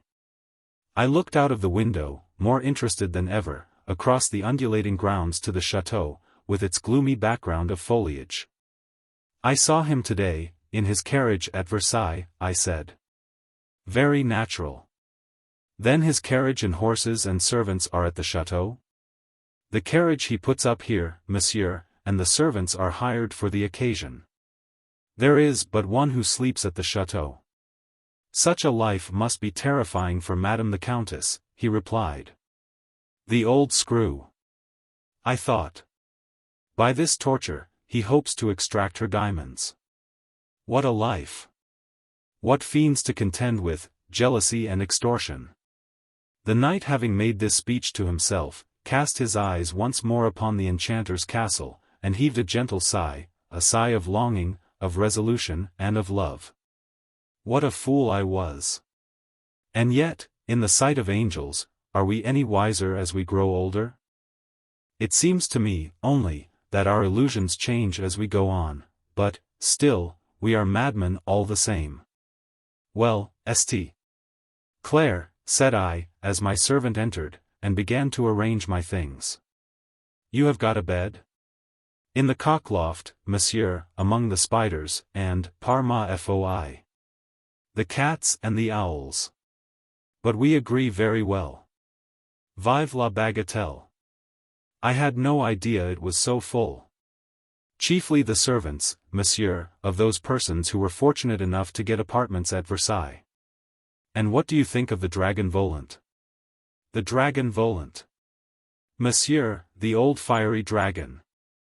The devil himself, if all is true. On the faith of a Christian, monsieur, they say that diabolical miracles have taken place in this house." "What do you mean? Revenants?" "Not at all, sir, I wish it was no worse." "Revenants?" "No. People who have never returned, who vanished, before the eyes of half a dozen men, all looking at them." "What do you mean, St. Clair? Let us hear the story, or miracle, or whatever it is." "It is only this, monsieur, that an ex-master of the horse of the late king, who lost his head, monsieur will have the goodness to recollect. In the Revolution, being permitted by the Emperor to return to France, lived here in this hotel, for a month, and at the end of that time vanished, visibly, as I told you. Before the faces of half a dozen credible witnesses. The other was a Russian nobleman, 6 feet high and upwards, standing in the center of the room, downstairs, describing to 7 gentlemen of unquestionable veracity the last moments of Peter the Great, and having a glass of eau de vie in his left hand, and his tasse de café, nearly finished, in his right, in like manner vanished. His boots were found on the floor where he had been standing. And the gentleman at his right, found, to his astonishment, his cup of coffee in his fingers, and the gentleman at his left, his glass of eau de vie, which he swallowed in his confusion. I suggested. Which was preserved for 3 years among the curious articles of this house, and was broken by the cure while conversing with Mademoiselle Fidone in the housekeeper's room. But of the Russian nobleman himself, nothing more was ever seen or heard. Parbleu! When we go out of the Dragon Volant, I hope it may be by the door. I heard all this, monsieur, from the postilion who drove us." "Then it must be true," said I, jocularly, but I was beginning to feel the gloom of the view, and of the chamber in which I stood. There had stolen over me, I know not how, a presentiment of evil, and my joke was with an effort, and my spirit flagged. Chapter 12. The Magician. No more brilliant spectacle than this masked ball could be imagined. Among other salons and galleries, thrown open, was the enormous perspective of the Grande Galerie de Glaces, lighted up on that occasion with no less than 4,000 wax candles. Reflected and repeated by all the mirrors, so that the effect was almost dazzling. The grand suite of salons was thronged with masks, in every conceivable costume. There was not a single room deserted. Every place was animated with music, voices, brilliant colors, flashing jewels, the hilarity of extemporized comedy, and all the spirited incidents of a cleverly sustained masquerade. I had never seen before anything, in the least, comparable to this magnificent fete. I moved along, indolently, in my domino and mask, loitering, now and then, to enjoy a clever dialogue, a farcical song, or an amusing monologue, but, at the same time, keeping my eyes about me. Lest my friend in the black domino, with the little white cross on his breast, should pass me by. I had delayed and looked about me, specially, at every door I passed, as the Marquis and I had agreed, but he had not yet appeared. While I was thus employed, in the very luxury of lazy amusement, I saw a gilded sedan chair, or, rather, a Chinese palanquin, exhibiting the fantastic exuberance of celestial decoration. Borne forward on gilded poles by 4 richly dressed Chinese. One with a wand in his hand marched in front, and another behind. And a slight and solemn man, with a long black beard, a tall fez, such as a dervish is represented as wearing, walked close to its side. A strangely embroidered robe fell over his shoulders, covered with hieroglyphic symbols. The embroidery was in black and gold, upon a variegated ground of brilliant colors. The robe was bound about his waist with a broad belt of gold, with cabalistic devices traced on it, in dark red and black. Red stockings, and shoes embroidered with gold, and pointed and curved upward at the toes, in oriental fashion, appeared below the skirt of the robe. The man's face was dark, fixed, and solemn, and his eyebrows black, and enormously heavy. He carried a singular-looking book under his arm, a wand of polished black wood in his other hand, and walked with his chin sunk on his breast, and his eyes fixed upon the floor. The man in front waved his wand right and left to clear the way for the advancing palanquin, the curtains of which were closed. And there was something so singular, strange, and solemn about the whole thing, that I felt at once interested. I was very well pleased when I saw the bearers set down their burden within a few yards of the spot on which I stood. The bearers and the men with the gilded wands forthwith clapped their hands, and in silence danced round the palanquin a curious and half-frantic dance, which was yet, as to figures and postures, perfectly methodical. This was soon accompanied by a clapping of hands and a ha-ha-ing, rhythmically delivered. While the dance was going on, a hand was lightly laid on my arm, and, looking round, a black domino with a white cross stood beside me. "I am so glad I have found you," said the Marquis. "And at this moment. This is the best group in the rooms. You must speak to the wizard." About an hour ago I lighted upon them, in another salon, and consulted the oracle, by putting questions. I never was more amazed. Although his answers were a little disguised, it was soon perfectly plain that he knew every detail about the business, which no one on earth had heard of but myself, and 2 or 3 other men. About the most cautious persons in France. I shall never forget that shock. I saw other people who consulted him, evidently as much surprised, and more frightened than I. I came with the Count Saint Alyre and the Countess. He nodded toward a thin figure, also in a domino. It was the Count. "Come," he said to me, "I'll introduce you." I followed, you may suppose, readily enough. The Marquis presented me, with a very prettily turned allusion to my fortunate intervention in his favor at the Belle Étoile.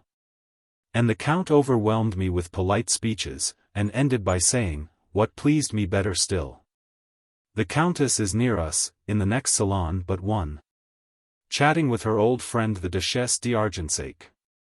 I shall go for her in a few minutes, and when I bring her here, she shall make your acquaintance. And thank you, also, for your assistance, rendered with so much courage when we were so very disagreeably interrupted." You must, positively, speak with the magician, said the Marquis to the Count de Saint-Alyre, you will be so much amused. I did so, and, I assure you, I could not have anticipated such answers. I don't know what to believe. Really? Then, by all means, let us try, he replied. We three approached, together, the side of the palanquin, at which the black-bearded magician stood. A young man, in a Spanish dress, who, with a friend at his side, had just conferred with the conjurer, was saying, as he passed us by. Ingenious mystification. Who is that in the palanquin? He seems to know everybody. The Count, in his mask and domino, moved along, stiffly, with us, toward the palanquin. A clear circle was maintained by the Chinese attendants, and the spectators crowded round in a ring. One of these men, he who with a gilded wand had preceded the procession, advanced, extending his empty hand, palm upward. Money? Inquired the Count. Gold, replied the usher. The Count placed a piece of money in his hand, and I and the Marquis were each called on in turn to do likewise as we entered the circle. We paid accordingly. The conjurer stood beside the palanquin, its silk curtain in his hand, his chin sunk, with its long, jet-black beard, on his chest, the outer hand grasping the black wand, on which he leaned. His eyes were lowered, as before, to the ground, his face looked absolutely lifeless. Indeed, I never saw face or figure so moveless, except in death. The first question the Count put, was, Am I married, or unmarried? The conjurer drew back the curtain quickly, and placed his ear toward a richly dressed Chinese, who sat in the litter. Withdrew his head, and closed the curtain again, and then answered. Yes. The same preliminary was observed each time, so that the man with the black wand presented himself, not as a prophet, but as a medium. And answered, as it seemed, in the words of a greater than himself. 2 or 3 questions followed, the answers to which seemed to amuse the Marquis very much. But the point of which I could not see, for I knew next to nothing of the Count's peculiarities and adventures. Does my wife love me? Asked he, playfully. As well as you deserve. Whom do I love best in the world? Self. Oh. That I fancy is pretty much the case with everyone. But, putting myself out of the question, do I love anything on earth better than my wife? Her diamonds. Oh, said the Count. The Marquis, I could see, laughed. Is it true, said the Count, changing the conversation peremptorily, that there has been a battle in Naples? No. In France. Indeed, said the Count, satirically, with a glance round. And may I inquire between what powers, and on what particular quarrel? Between the Count and Countess d'Este Alyre, and about a document they subscribed on the July 25, 1811.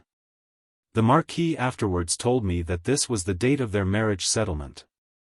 The Count stood stock-still for a minute or so, and one could fancy that they saw his face flushing through his mask. Nobody, but we two, knew that the inquirer was the Count de Saint-Alyre. I thought he was puzzled to find a subject for his next question, and, perhaps, repented having entangled himself in such a colloquy. If so, he was relieved. For the Marquis, touching his arm, whispered, Look to your right, and see who is coming. I looked in the direction indicated by the Marquis, and I saw a gaunt figure stalking toward us. It was not a mask. The face was broad, scarred, and white. In a word, it was the ugly face of Colonel Gaylord, who, in the costume of a corporal of the Imperial Guard, with his left arm so adjusted as to look like a stump, leaving the lower part of the coat sleeve empty, and pinned up to the breast. There were strips of very real sticking plaster across his eyebrow and temple, where my stick had left its mark, to score, hereafter, among the more honorable scars of war. Chapter 13. The Oracle tells me wonders. I forgot for a moment how impervious my mask and domino were to the hard stare of the old campaigner, and was preparing for an animated scuffle. It was only for a moment, of course. But the Count cautiously drew a little back as the gasconading corporal, in blue uniform, white vest, and white gaiters, for my friend Gaylord was as loud and swaggering in his assumed character as in his real one of a colonel of dragoons, drew near. He had already twice all but got himself turned out of doors for vaunting the exploits of Napoleon le Grand, in terrific mock heroics, and had very nearly come to handgrips with a Prussian hussar. In fact, he would have been involved in several sanguinary rows already, had not his discretion reminded him that the object of his coming there at all, namely, to arrange a meeting with an affluent widow, on whom he believed he had made a tender impression, would not have been promoted by his premature removal from the festive scene, of which he was an ornament, in charge of a couple of gendarmes. Money. Gold. Bah! What money can a wounded soldier like your humble servant have amassed, with but his sword hand left, which, being necessarily occupied, places not a finger at his command with which to scrape together the spoils of a routed enemy? No gold from him, said the magician. His scars frank him. Bravo, Monsieur le Prophète. Bravissimo. Here I am. Shall I begin, mon sorcier, without further loss of time, to question your... Without waiting for an answer, he commenced, in stentorian tones. After half a dozen questions and answers, he asked, "Whom do I pursue at present?" "Two persons." "Ha! Two? Well, who are they?" "An Englishman, whom, if you catch, he will kill you. And a French widow, whom if you find, she will spit in your face." Monsieur le Magician calls a spade, and knows that his cloth protects him. No matter. Why do I pursue them? The widow has inflicted a wound on your heart, and the Englishman a wound on your head. They are each separately too strong for you, take care your pursuit does not unite them. Bah! How could that be? The Englishman protects ladies. He has got that fact into your head. The widow, if she sees, will marry him. It takes some time, she will reflect, to become a colonel, and the Englishman is unquestionably young. I will cut his coxcomb for him, he ejaculated with an oath and a grin. And in a softer tone he asked, "Where is she?" "Near enough to be offended if you fail." "So she ought, by my faith." "You are right, Monsieur le Prophète. 100,000 thanks. Farewell." And staring about him, and stretching his lank neck as high as he could, he strode away with his scars, and white waistcoat and gaiters, and his bearskin shako. I had been trying to see the person who sat in the palanquin. I had only once an opportunity of a tolerably steady peep. What I saw was singular. The oracle was dressed, as I have said, very richly, in the Chinese fashion. He was a figure altogether on a larger scale than the interpreter, who stood outside. The features seemed to me large and heavy, and the head was carried with a downward inclination.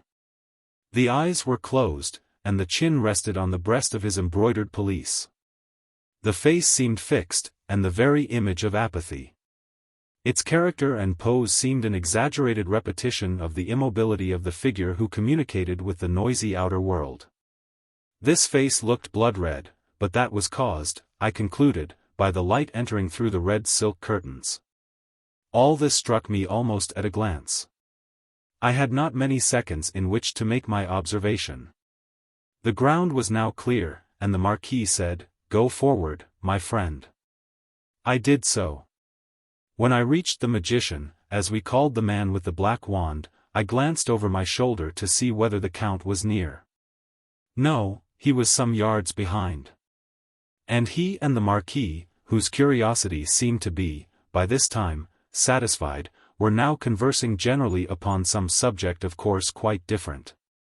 I was relieved, for the sage seemed to blurt out secrets in an unexpected way, and some of mine might not have amused the Count. I thought for a moment. I wished to test the prophet. A Church of England man was a rara avis in Paris. "What is my religion?" I asked. "A beautiful heresy," answered the oracle instantly. A heresy, and pray how is it named?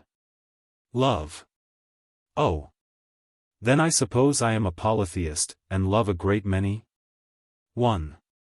But, seriously, I asked, intending to turn the course of our colloquy a little out of an embarrassing channel, have I ever learned any words of devotion by heart? Yes. Can you repeat them? Approach. I did, and lowered my ear. The man with the black wand closed the curtains, and whispered, slowly and distinctly, these words, which, I need scarcely tell you, I instantly recognized. I may never see you more, and, oh, that I could forget you. Go, farewell, for God's sake, go. I started as I heard them. They were, you know, the last words whispered to me by the Countess. Good heaven! How miraculous! Words heard, most assuredly, by no ear on earth but my own and the lady's who uttered them, till now. I looked at the impassive face of the spokesman with the wand. There was no trace of meaning, or even of a consciousness that the words he had uttered could possibly interest me. What do I most long for? I asked, scarcely knowing what I said. Paradise. And what prevents my reaching it? A black veil. Stronger and stronger. The answers seemed to me to indicate the minutest acquaintance with every detail of my little romance, of which not even the Marquis knew anything. And I, the questioner, masked and robed so that my own brother could not have known me. You said I loved someone. Am I loved in return? I asked. Try. I was speaking lower than before, and stood near the dark man with the beard, to prevent the necessity of his speaking in a loud key. Does anyone love me? I repeated. Secretly, was the answer. Much or little? I inquired. Too well. How long will that love last? Till the rose casts its leaves. The rose, another illusion. Then, darkness. I sighed. But till then I live in light. The light of violet eyes. Love, if not a religion, as the oracle had just pronounced it, is, at least, a superstition. How it exalts the imagination. How it enervates the reason. How credulous it makes us. All this which, in the case of another, should have laughed at, most powerfully affected me in my own. It inflamed my ardor, and half crazed my brain, and even influenced my conduct. The spokesman of this wonderful trick, if trick it were, now waved me backward with his wand, and as I withdrew, my eyes still fixed upon the group. By this time encircled with an aura of mystery in my fancy. Backing toward the ring of spectators, I saw him raise his hands suddenly, with a gesture of command, as a signal to the usher who carried the golden wand in front. The usher struck his wand on the ground, and, in a shrill voice, proclaimed, "The great confuse is silent for an hour." Instantly the bearers pulled down a sort of blind of bamboo, which descended with a sharp clatter, and secured it at the bottom. And then the man in the tall fez, with the black beard and wand, began a sort of dervish dance. In this the men with the gold wands joined, and finally, in an outer ring, the bearers, the palanquin being the center of the circles described by these solemn dancers, whose pace, little by little, quickened, whose gestures grew sudden, strange, frantic, as the motion became swifter and swifter. Until at length the whirl became so rapid that the dancers seemed to fly by with the speed of a mill wheel, and amid a general clapping of hands, and universal wonder. These strange performers mingled with the crowd, and the exhibition, for the time at least, ended. The Marquis de Harmonville was standing not far away, looking on the ground, as one could judge by his attitude and musing. I approached, and he said, "The Count has just gone away to look for his wife. It is a pity she was not here to consult the prophet. It would have been amusing, I dare say, to see how the Count bore it. Suppose we follow him. I have asked him to introduce you." With a beating heart, I accompanied the Marquis de Harmonville. Chapter 14. Mademoiselle de la Valliere. We wandered through the salons, the Marquis and I. It was no easy matter to find a friend in rooms so crowded. "Stay here," said the Marquis, "I have thought of a way of finding him. Besides, his jealousy may have warned him that there is no particular advantage to be gained by presenting you to his wife. I had better go and reason with him. As you seem to wish an introduction so very much." This occurred in the room that is now called the Salon d'Apollon. The paintings remained in my memory, and my adventure of that evening was destined to occur there. I sat down upon a sofa, and looked about me. 3 or 4 persons beside myself were seated on this roomy piece of gilded furniture. They were chatting all very gaily, all, except the person who sat next me, and she was a lady. Hardly 2 feet interposed between us. The lady sat apparently in a reverie. Nothing could be more graceful. She wore the costume perpetuated in Calignan's full-length portrait of Mademoiselle de la Vallière. It is, as you know, not only rich, but elegant. Her hair was powdered, but one could perceive that it was naturally a dark brown. One pretty little foot appeared, and could anything be more exquisite than her hand? It was extremely provoking that this lady wore her mask, and did not, as many did, hold it for a time in her hand. I was convinced that she was pretty. Availing myself of the privilege of a masquerade, a microcosm in which it is impossible, except by voice and allusion, to distinguish friend from foe, I spoke. "It is not easy, mademoiselle. To deceive me," I began. "So much the better for monsieur," answered the mask, quietly. "I mean," I said, determined to tell my fib, "that beauty is a gift more difficult to conceal than mademoiselle supposes." "Yet monsieur has succeeded very well," she said in the same sweet and careless tones. "I see the costume of this, the beautiful Mademoiselle de la Vallière, upon a form that surpasses her own. I raise my eyes, and I behold a mask, and yet I recognize the lady. Beauty is like that precious stone in the Arabian Nights, which emits, no matter how concealed, a light that betrays it." "I know the story," said the young lady. "The light betrayed it, not in the sun, but in darkness. Is there so little light in these rooms, monsieur, that a poor glowworm can show so brightly? I thought we were in a luminous atmosphere, wherever a certain countess moved." Here was an awkward speech. How was I to answer? This lady might be, as they say some ladies are, a lover of mischief, or an intimate of the Countess de Saint Allyre. Cautiously, therefore, I inquired. "What countess? If you know me, you must know that she is my dearest friend. Is she not beautiful?" "How can I answer, there are so many countesses. Everyone who knows me, knows who my best beloved friend is." "You don't know me? That is cruel. I can scarcely believe I am mistaken." "With whom were you walking, just now?" she asked. "A gentleman, a friend," I answered. "I saw him, of course, a friend. But I think I know him, and should like to be certain.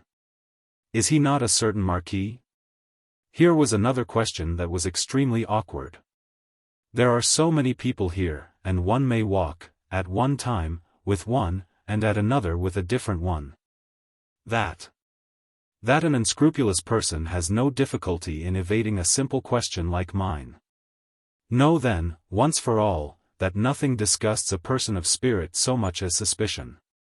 You, monsieur, are a gentleman of discretion. I shall respect you accordingly. Mademoiselle would despise me, were I to violate a confidence. But you don't deceive me.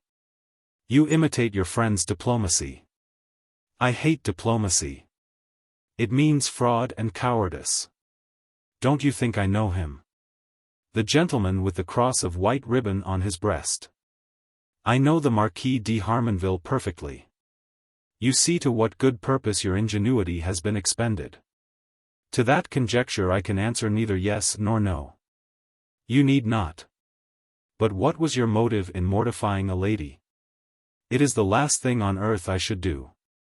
You affected to know me, and you don't, through caprice or listlessness or curiosity you wish to converse, not with a lady, but with a costume. You admired, and you pretend to mistake me for another. But who is quite perfect? Is truth any longer to be found on earth? Mademoiselle has formed a mistaken opinion of me. And you also of me. You find me less foolish than you supposed. I know perfectly whom you intend amusing with compliments and melancholy declamation, and whom, with that amiable purpose, you have been seeking. Tell me whom you mean, I entreated. Upon one condition. What is that? That you will confess if I name the lady. You describe my object unfairly. I objected. I can't admit that I proposed speaking to any lady in the tone you describe. Well, I shan't insist on that, only if I name the lady, you will promise to admit that I am right. Must I promise? Certainly not, there is no compulsion, but your promise is the only condition on which I will speak to you again. I hesitated for a moment, but how could she possibly tell? The Countess would scarcely have admitted this little romance to anyone, and the mask in the lavalier costume could not possibly know who the masked domino beside her was. I consent, I said, I promise. You must promise on the honor of a gentleman. Well, I do, on the honor of a gentleman. Then this lady is the Countess de Saint Alyre. I was unspeakably surprised, I was disconcerted, but I remembered my promise, and said. The Countess de Saint Alyre is, unquestionably, the lady to whom I hoped for an introduction tonight. But I beg to assure you also on the honor of a gentleman, that she has not the faintest imaginable suspicion that I was seeking such an honor, nor, in all probability, does she remember that such a person as I exists. I had the honor to render her and the Count a trifling service, too trifling, I fear, to have earned more than an hour's recollection. The world is not so ungrateful as you suppose. Or if it be, there are, nevertheless, a few hearts that redeem it. I can answer for the Countess de Saint Alyre, she never forgets a kindness. She does not show all she feels. For she is unhappy, and cannot. Unhappy. I feared, indeed, that might be. But for all the rest that you are good enough to suppose, it is but a flattering dream. I told you that I am the Countess's friend, and being so I must know something of her character.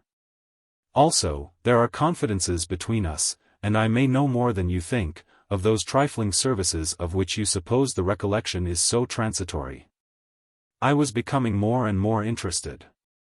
I was as wicked as other young men, and the heinousness of such a pursuit was as nothing, now that self-love and all the passions that mingle in such a romance, were roused. The image of the beautiful Countess had now again quite superseded the pretty counterpart of La Valliere, who was before me. I would have given a great deal to hear, in solemn earnest, that she did remember the champion who, for her sake, had thrown himself before the sabre of an enraged dragoon. With only a cudgel in his hand, and conquered. You say the Countess is unhappy, said I. What causes her unhappiness? Many things. Her husband is old, jealous, and tyrannical. Is not that enough? Even when relieved from his society, she is lonely. But you are her friend? I suggested. And you think one friend enough? She answered, she has one alone, to whom she can open her heart. Is there room for another friend? Try. How can I find a way? She will aid you. How? She answered by a question. Have you secured rooms in either of the hotels of Versailles? No, I could not. I am lodged in the Dragon Volant, which stands at the verge of the grounds of the Château de la Carque. That is better still. I need not ask if you have courage for an adventure. I need not ask if you are a man of honor. A lady may trust herself to you, and fear nothing.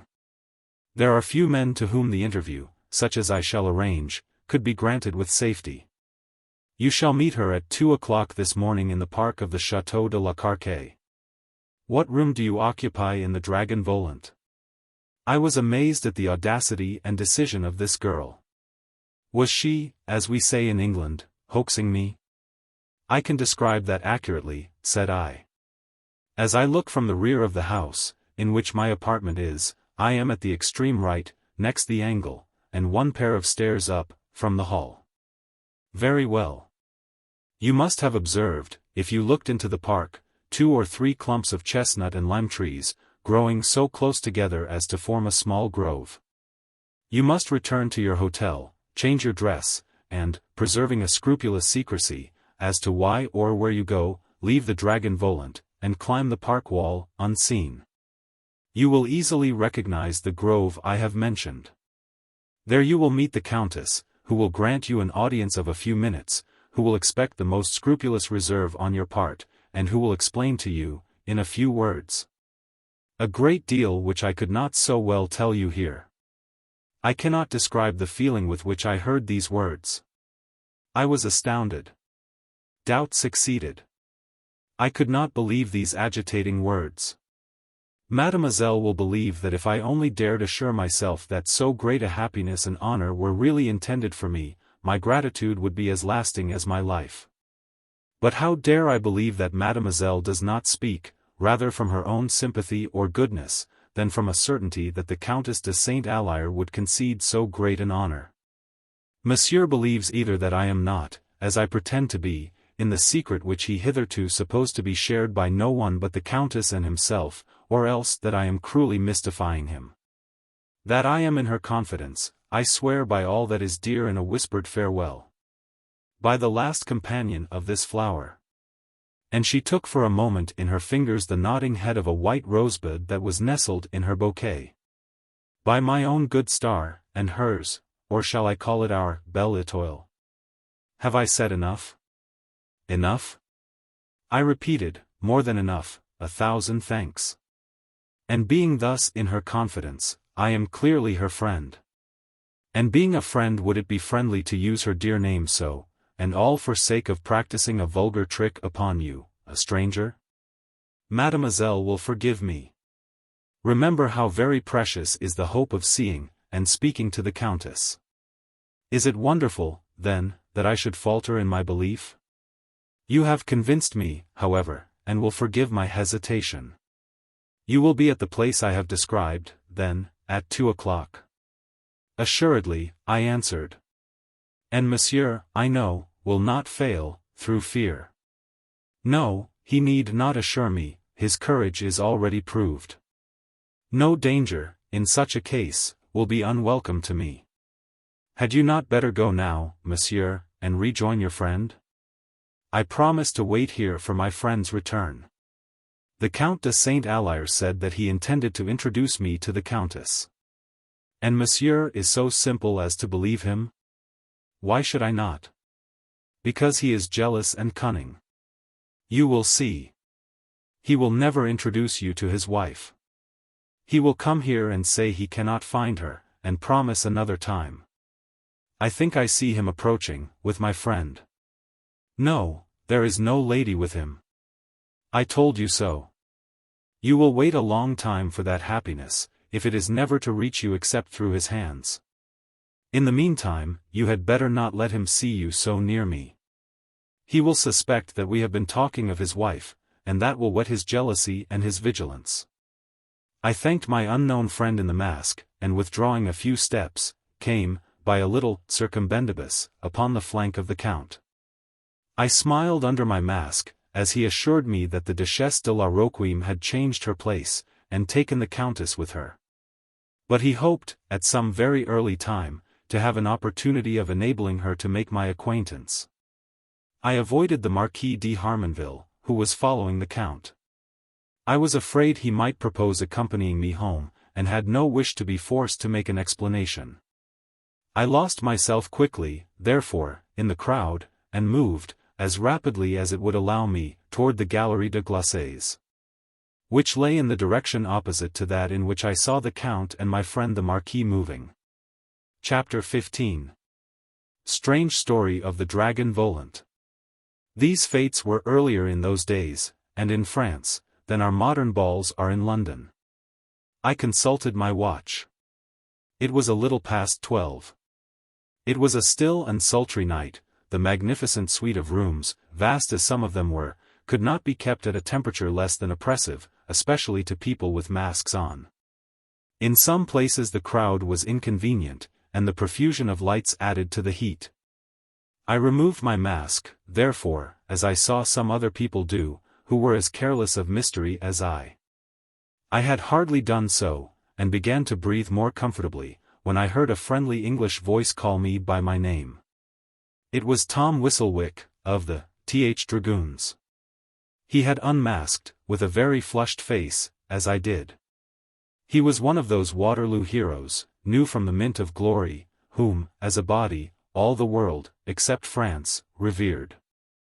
And the only thing I knew against him, was a habit of allaying his thirst, which was excessive, at balls, fêtes, musical parties, and all gatherings, where it was to be had, with champagne.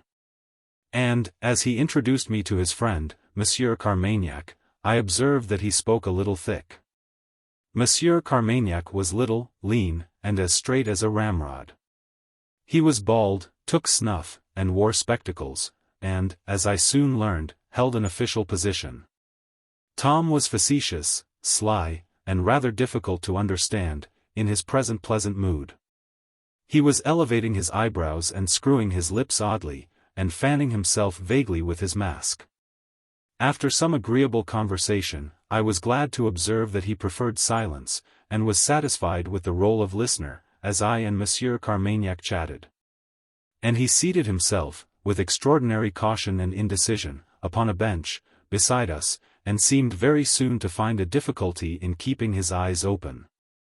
"I heard you mention," said the French gentleman, "that you had engaged an apartment in the Dragon Volant, about half a league from this. When I was in a different police department, about 4 years ago, 2 very strange cases were connected with that house. One was of a wealthy émigré, permitted to return to France, by Napoleon.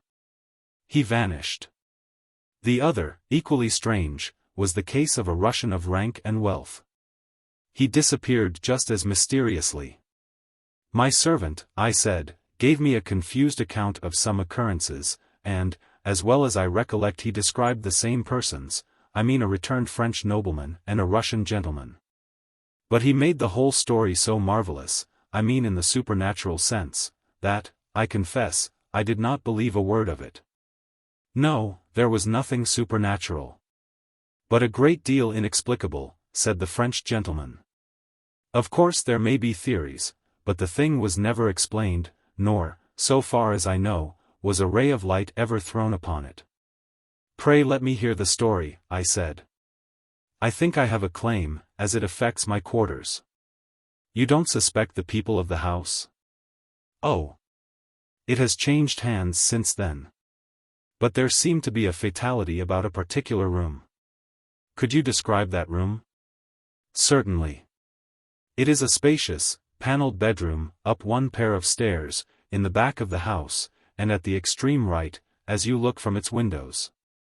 "Ho! Really?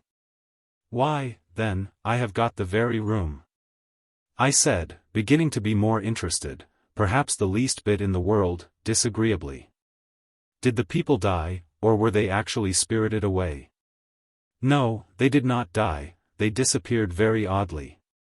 I'll tell you the particulars, I happen to know them exactly, because I made an official visit, on the first occasion, to the house, to collect evidence. And although I did not go down there, upon the second, the papers came before me, and I dictated the official letter dispatched to the relations of the people who had disappeared. They had applied to the government to investigate the affair. We had letters from the same relations more than 2 years later, from which we learned that the missing men had never turned up." He took a pinch of snuff, and looked steadily at me. "Never. I shall relate all that happened, so far as we could discover. The French noble, who was the Chevalier Chateau Blasmer, unlike most émigrés, had taken the matter in time. Sold a large portion of his property before the Revolution had proceeded so far as to render that next to impossible, and retired with a large sum. He brought with him about 500,000 of francs, the greater part of which he invested in the French funds, a much larger sum remained in Austrian land and securities.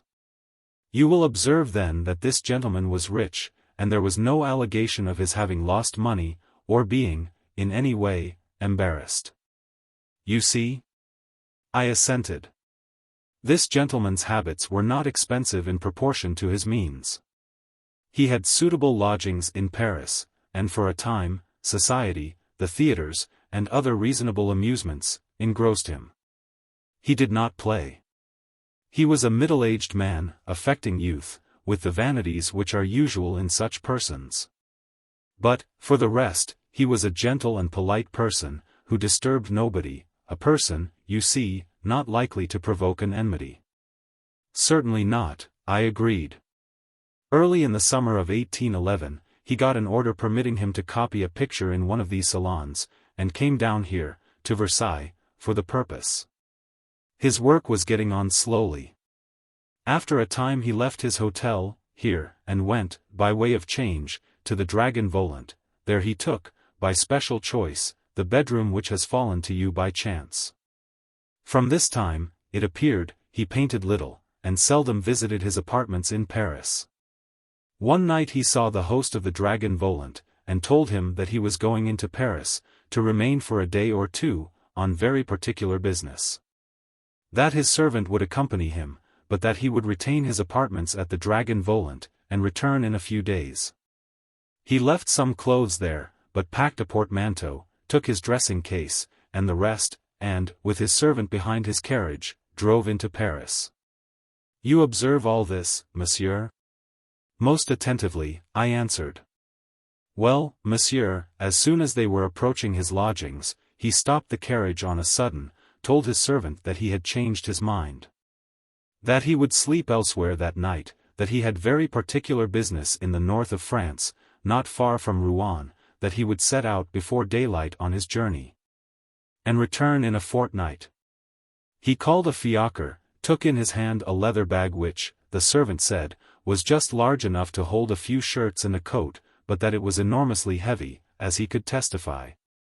For he held it in his hand, while his master took out his purse to count 36 Napoleons, for which the servant was to account when he should return. He then sent him on, in the carriage, and he, with the bag I have mentioned, got into the fiacre. Up to that, you see, the narrative is quite clear. Perfectly, I agreed. Now comes the mystery, said Monsieur Carmagnac. After that, the Count's Chateau Blasmere was never more seen, so far as we can make out, by acquaintance or friend. We learned that the day before the Count's stockbroker had, by his direction, sold all his stock in the French funds, and handed him the cash it realized. The reason he gave him for this measure tallied with what he said to his servant. He told him that he was going to the north of France to settle some claims, and did not know exactly how much might be required. The bag, which had puzzled the servant by its weight, contained, no doubt, a large sum in gold. Will monsieur try my snuff? He politely tendered his open snuff-box, of which I partook, experimentally.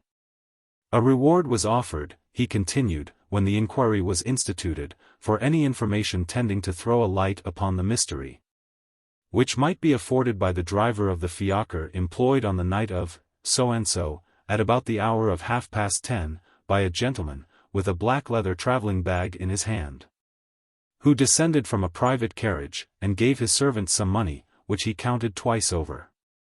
About 150 drivers applied, but not one of them was the right man. We did, however, elicit a curious and unexpected piece of evidence in quite another quarter. What a racket that plaguey Harlequin makes with his sword!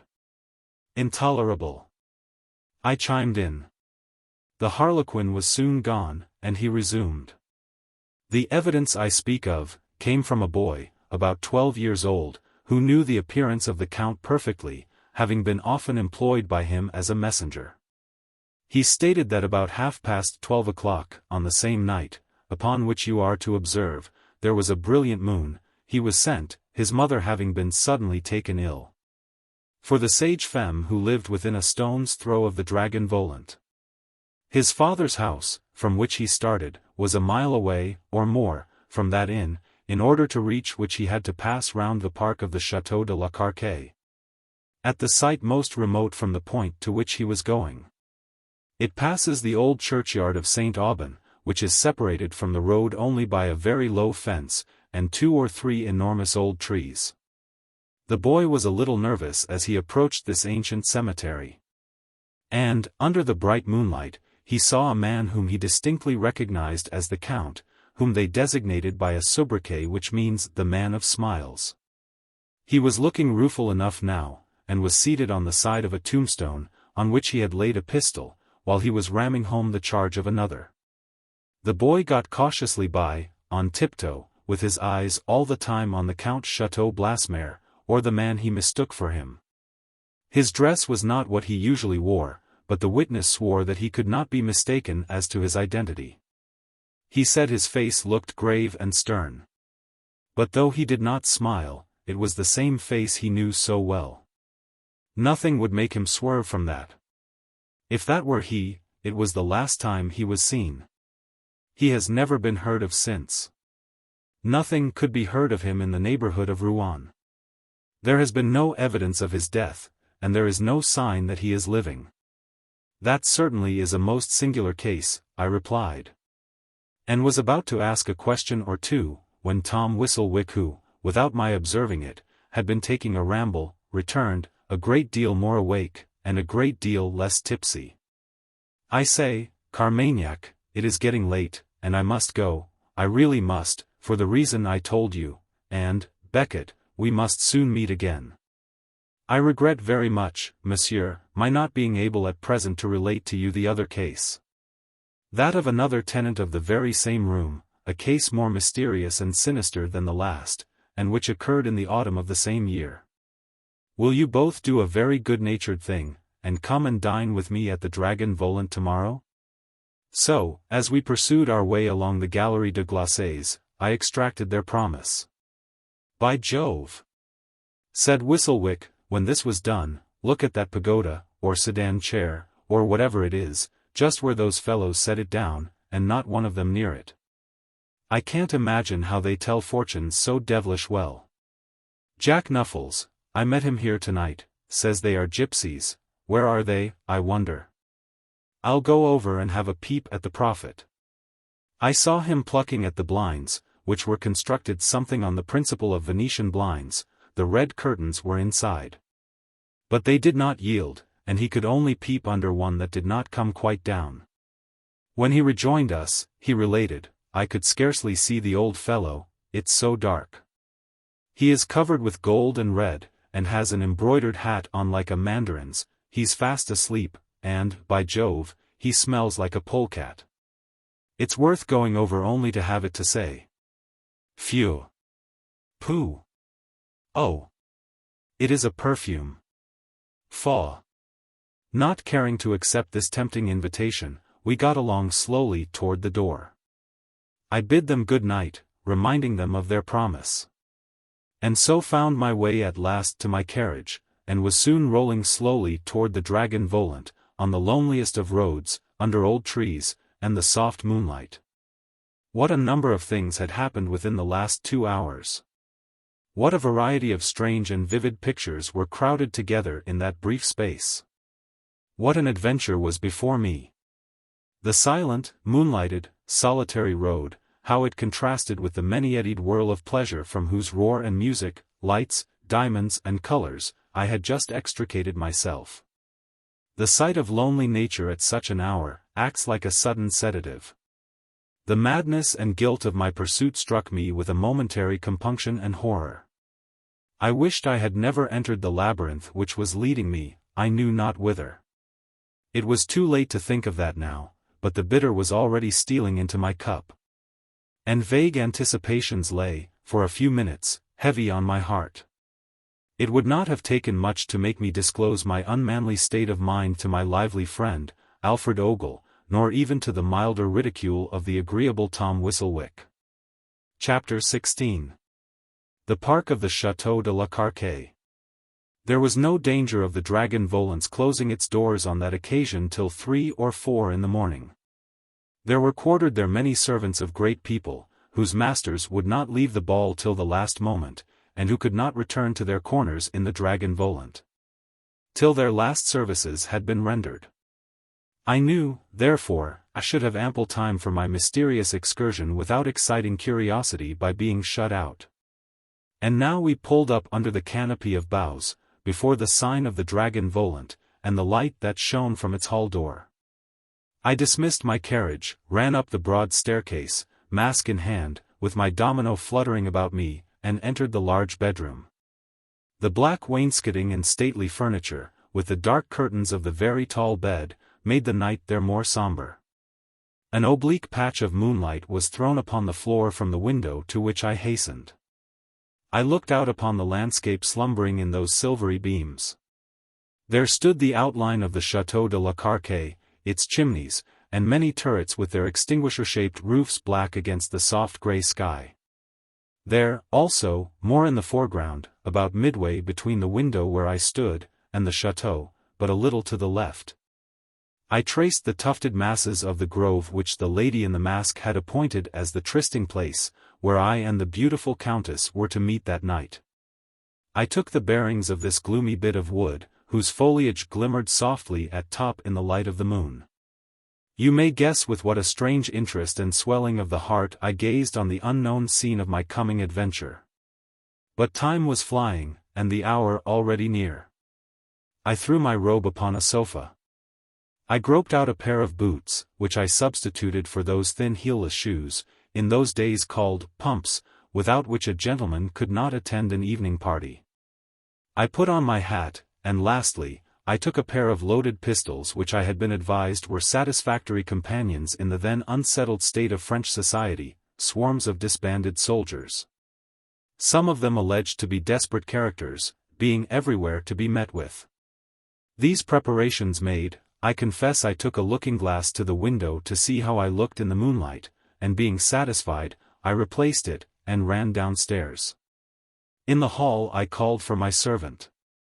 "Saint Clair," said I mean to take a little moonlight ramble, only 10 minutes or so. You must not go to bed until I return. If the night is very beautiful, I may possibly extend my ramble a little. So down the steps I lounged, looking first over my right, and then over my left shoulder, like a man uncertain which direction to take, and I sauntered up the road, gazing now at the moon, and now at the thin white clouds in the opposite direction, whistling, all the time, an air which I had picked up at one of the theatres. When I had got a couple of 100 yards away from the dragon Volant, my minstrelsy totally ceased. And I turned about, and glanced sharply down the road that looked as white as hoarfrost under the moon, and saw the gable of the old inn, and a window, partly concealed by the foliage, with a dusky light shining from it. No sound of footstep was stirring, no sign of human figure in sight. I consulted my watch, which the light was sufficiently strong to enable me to do. It now wanted but 8 minutes of the appointed hour. A thick mantle of ivy at this point covered the wall and rose in a clustering head at top. It afforded me facilities for scaling the wall, and a partial screen for my operations, if any I should chance to be looking that way. And now it was done. I was in the park of the Château de la Carque, as nefarious a poacher as ever trespassed on the grounds of unsuspicious lord. Before me rose the appointed grove, which looked as black as a clump of gigantic hearse plumes. It seemed to tower higher and higher at every step, and cast a broader and blacker shadow toward my feet. On I marched, and was glad when I plunged into the shadow which concealed me. Now I was among the grand old lime and chestnut trees, my heart beat fast with expectation. This grove opened, a little, near the middle. And in the space thus cleared, there stood with a surrounding flight of steps, a small Greek temple or shrine, with a statue in the center.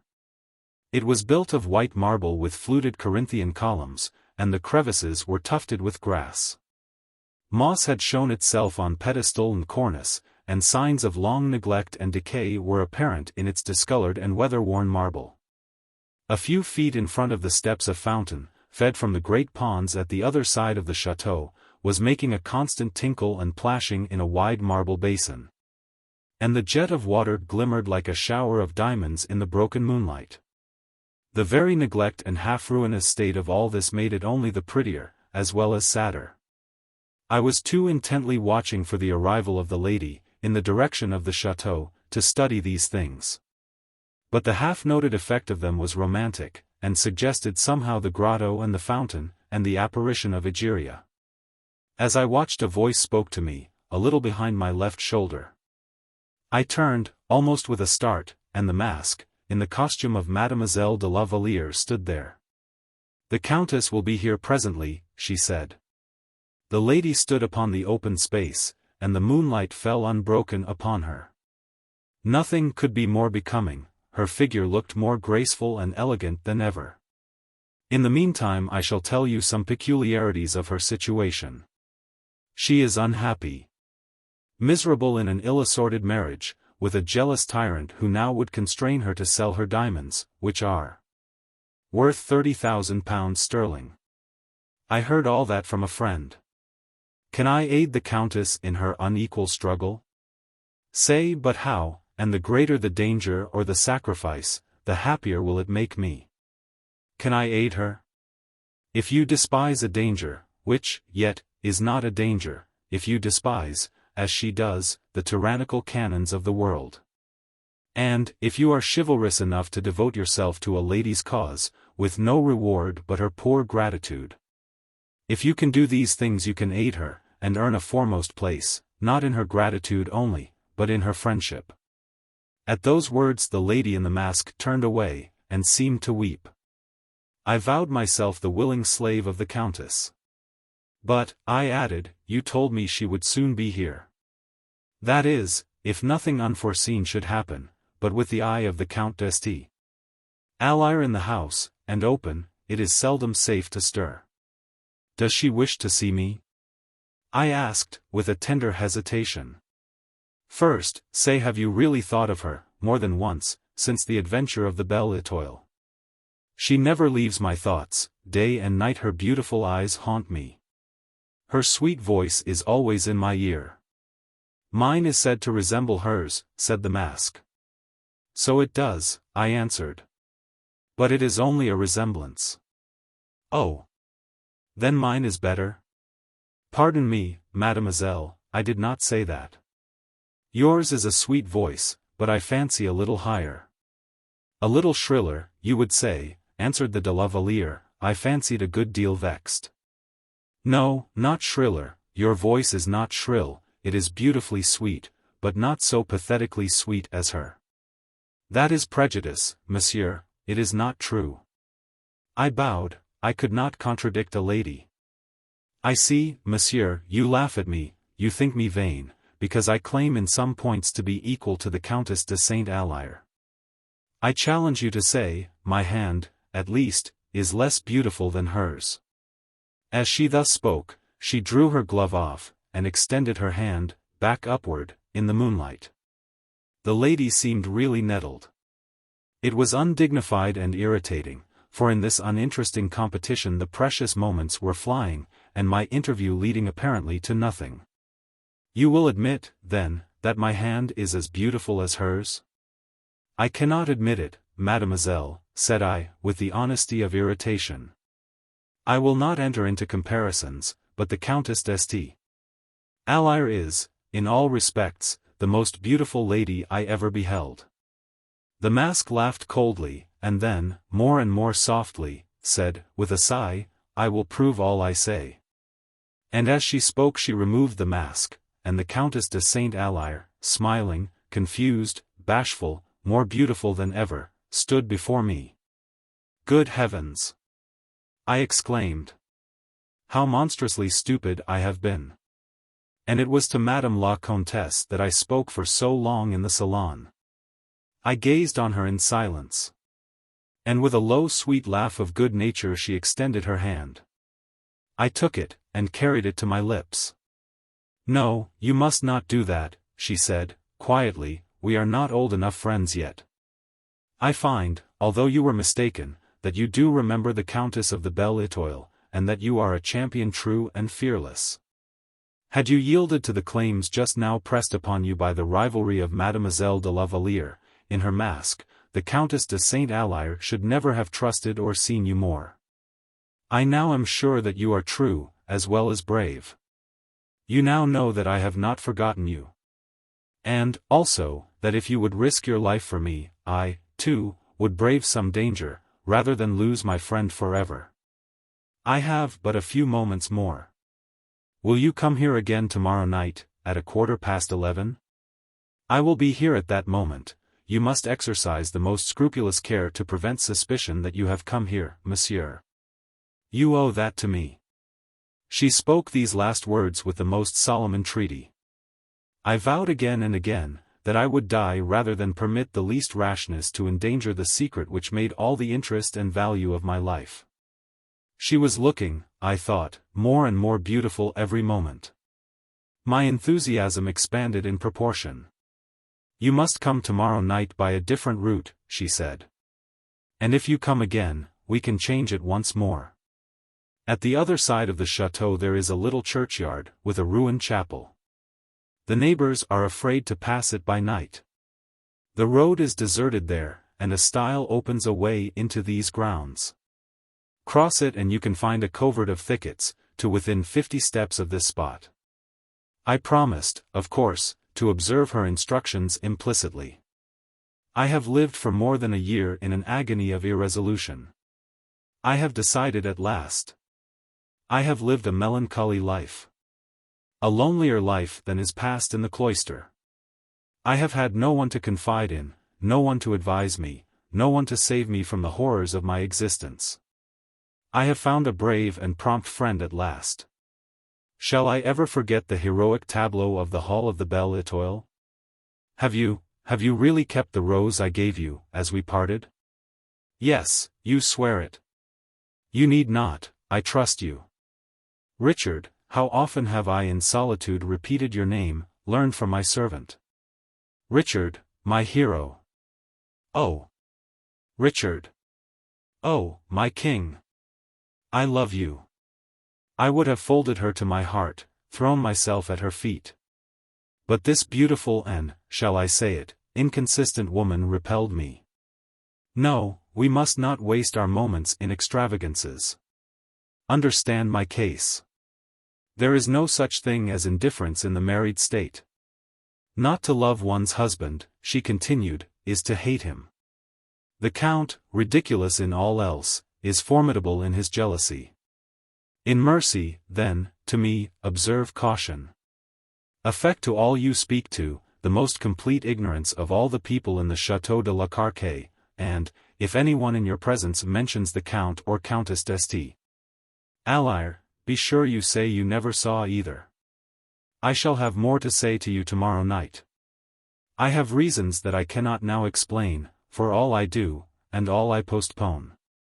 Farewell. Go. Leave me. She waved me back, peremptorily. I echoed her farewell, and obeyed. This interview had not lasted, I think, more than 10 minutes. I scaled the park wall again, and reached the Dragon Volant before its doors were closed. I lay awake in my bed, in a fever of elation. I saw, till the dawn broke, and chased the vision, the beautiful Countess de Saint Alire, always in the dark, before me. Chapter 17. The tenant of the palanquin. The Marquis called on me next day. My late breakfast was still upon the table. He had come, he said, to ask a favor. An accident had happened to his carriage in the crowd on leaving the ball, and he begged, if I were going into Paris, a seat in mine. I was going in, and was extremely glad of his company. He came with me to my hotel. We went up to my rooms. I was surprised to see a man seated in an easy chair, with his back towards us, reading a newspaper. He rose. It was the Count d'Este Alire, his gold spectacles on his nose, his black wig, in oily curls, lying close to his narrow head, and showing, like carved ebony over a repulsive visage of boxwood. His black muffler had been pulled down. His right arm was in a sling. I don't know whether there was anything unusual in his countenance that day, or whether it was but the effect of prejudice arising from all I had heard in my mysterious interview in his park. But I thought his countenance was more strikingly forbidding than I had seen it before. I was not callous enough in the ways of sin to meet this man, injured at least in intent, thus suddenly, without a momentary disturbance. He smiled. "I called, Monsieur Beckett, in the hope of finding you here," he croaked, "and I meditated, I fear, taking a great liberty, but my friend the Marquis de Harmonville, on whom I have perhaps some claim, will perhaps give me the assistance I require so much." "With great pleasure," said the Marquis, "but not till after 6 o'clock. I must go this moment to a meeting of 3 or 4 people, whom I cannot disappoint, and I know, perfectly, we cannot break up earlier." "What am I to do?" exclaimed the Count. "An hour would have done it all. Was ever contretemps so unlucky?" "I'll give you an hour, with pleasure," said I. "How very good of you, monsieur, I hardly dare to hope it. The business, for so gay and charming a man as Monsieur Beckett, is a little funeste. Pray read this note which reached me this morning." It certainly was not cheerful. It was a note stating that the body of the Count's cousin, Monsieur d'Este Amand, who had died at his house, the Château Cléry, had been, in accordance with his written directions, sent for burial at Père Lachaise, and, with the permission of the Count d'Este Alire, would reach his house, the Château de la Carque, at about 10 o'clock on the night following, to be conveyed thence in a hearse, with any member of the family who might wish to attend the obsequies. "I did not see the poor gentleman twice in my life," said the Count, "but this office, as he has no other kinsman, disagreeable as it is, I could scarcely decline. And so I want to attend at the office to have the book signed, and the order entered. But here is another misery. By ill luck, I have sprained my thumb, and can't sign my name for a week to come. However, one name answers as well as another. Yours as well as mine. And as you are so good as to come with me, all will go right." Away we drove. The Count gave me a memorandum of the Christian and surnames of the deceased, his age, the complaint he died of, and the usual particulars. Also a note of the exact position in which a grave, the dimensions of which were described, of the ordinary simple kind, was to be dug, between 2 vaults belonging to the family of Saint Amand. The funeral, it was stated, would arrive at 1:30 a.m., the next night but one, and he handed me the money, with extra fees, for a burial by night. It was a good deal. And I asked him, as he entrusted the whole affair to me, in whose name I should take the receipt. "Not in mine, my good friend. They wanted me to become an executor, which I, yesterday, wrote to decline. And I am informed that if the receipt were in my name it would constitute me an executor in the eye of the law, and fix me in that position. Take it, pray, if you have no objection, in your own name." This, accordingly, I did. You will see, by and by, why I am obliged to mention all these particulars. The Count, meanwhile, was leaning back in the carriage, with his black silk muffler up to his nose, and his hat shading his eyes, while he dozed in his corner. In which state I found him on my return. Paris had lost its charm for me. I hurried through the little business I had to do, longed once more for my quiet room in the Dragon Volant, the melancholy woods of the Château de la Carque, and the tumultuous and thrilling influence of proximity to the object of my wild but wicked romance. I was delayed some time by my stockbroker. I had a very large sum, as I told you, at my banker's, uninvested. I cared very little for a few days' interest, very little for the entire sum, compared with the image that occupied my thoughts, and beckoned me with a white arm, through the dark, toward the spreading lime trees and chestnuts of the Château de la Carque. But I had fixed this day to meet him, and was relieved when he told me that I had better let it lie in my banker's hands for a few days longer, as the funds would certainly fall immediately. This accident, too, was not without its immediate bearing on my subsequent adventures. When I reached the Dragon Volant, I found, in my sitting-room, a good deal to my chagrin, my 2 guests, whom I had quite forgotten. I inwardly cursed my own stupidity for having embarrassed myself with their agreeable society. It could not be helped now, however, and a word to the waiters put all things in train for dinner. Tom Whistlewick was in great force, and he commenced almost immediately with a very odd story. He told me that not only Versailles, but all Paris, was in a ferment, in consequence of a revolting, and all but sacrilegious, practical joke, played off on the night before. The pagoda, as he persisted in calling the palanquin, had been left standing on the spot where we last saw it. Neither conjurer, nor usher, nor bearers had ever returned. When the ball closed, and the company at length retired, the servants who attended to put out the lights, and secure the doors, found it still there. It was determined, however, to let it stand where it was until next morning, by which time, it was conjectured, its owners would send messengers to remove it. None arrived. The servants were then ordered to take it away, and its extraordinary weight, for the first time, reminded them of its forgotten human occupant. Its door was forced. And, judge what was their disgust, when they discovered, not a living man, but a corpse. 3 or 4 days must have passed since the death of the burly man in the Chinese tunic and painted cap. Some people thought it was a trick designed to insult the Allies, in whose honor the ball was got up.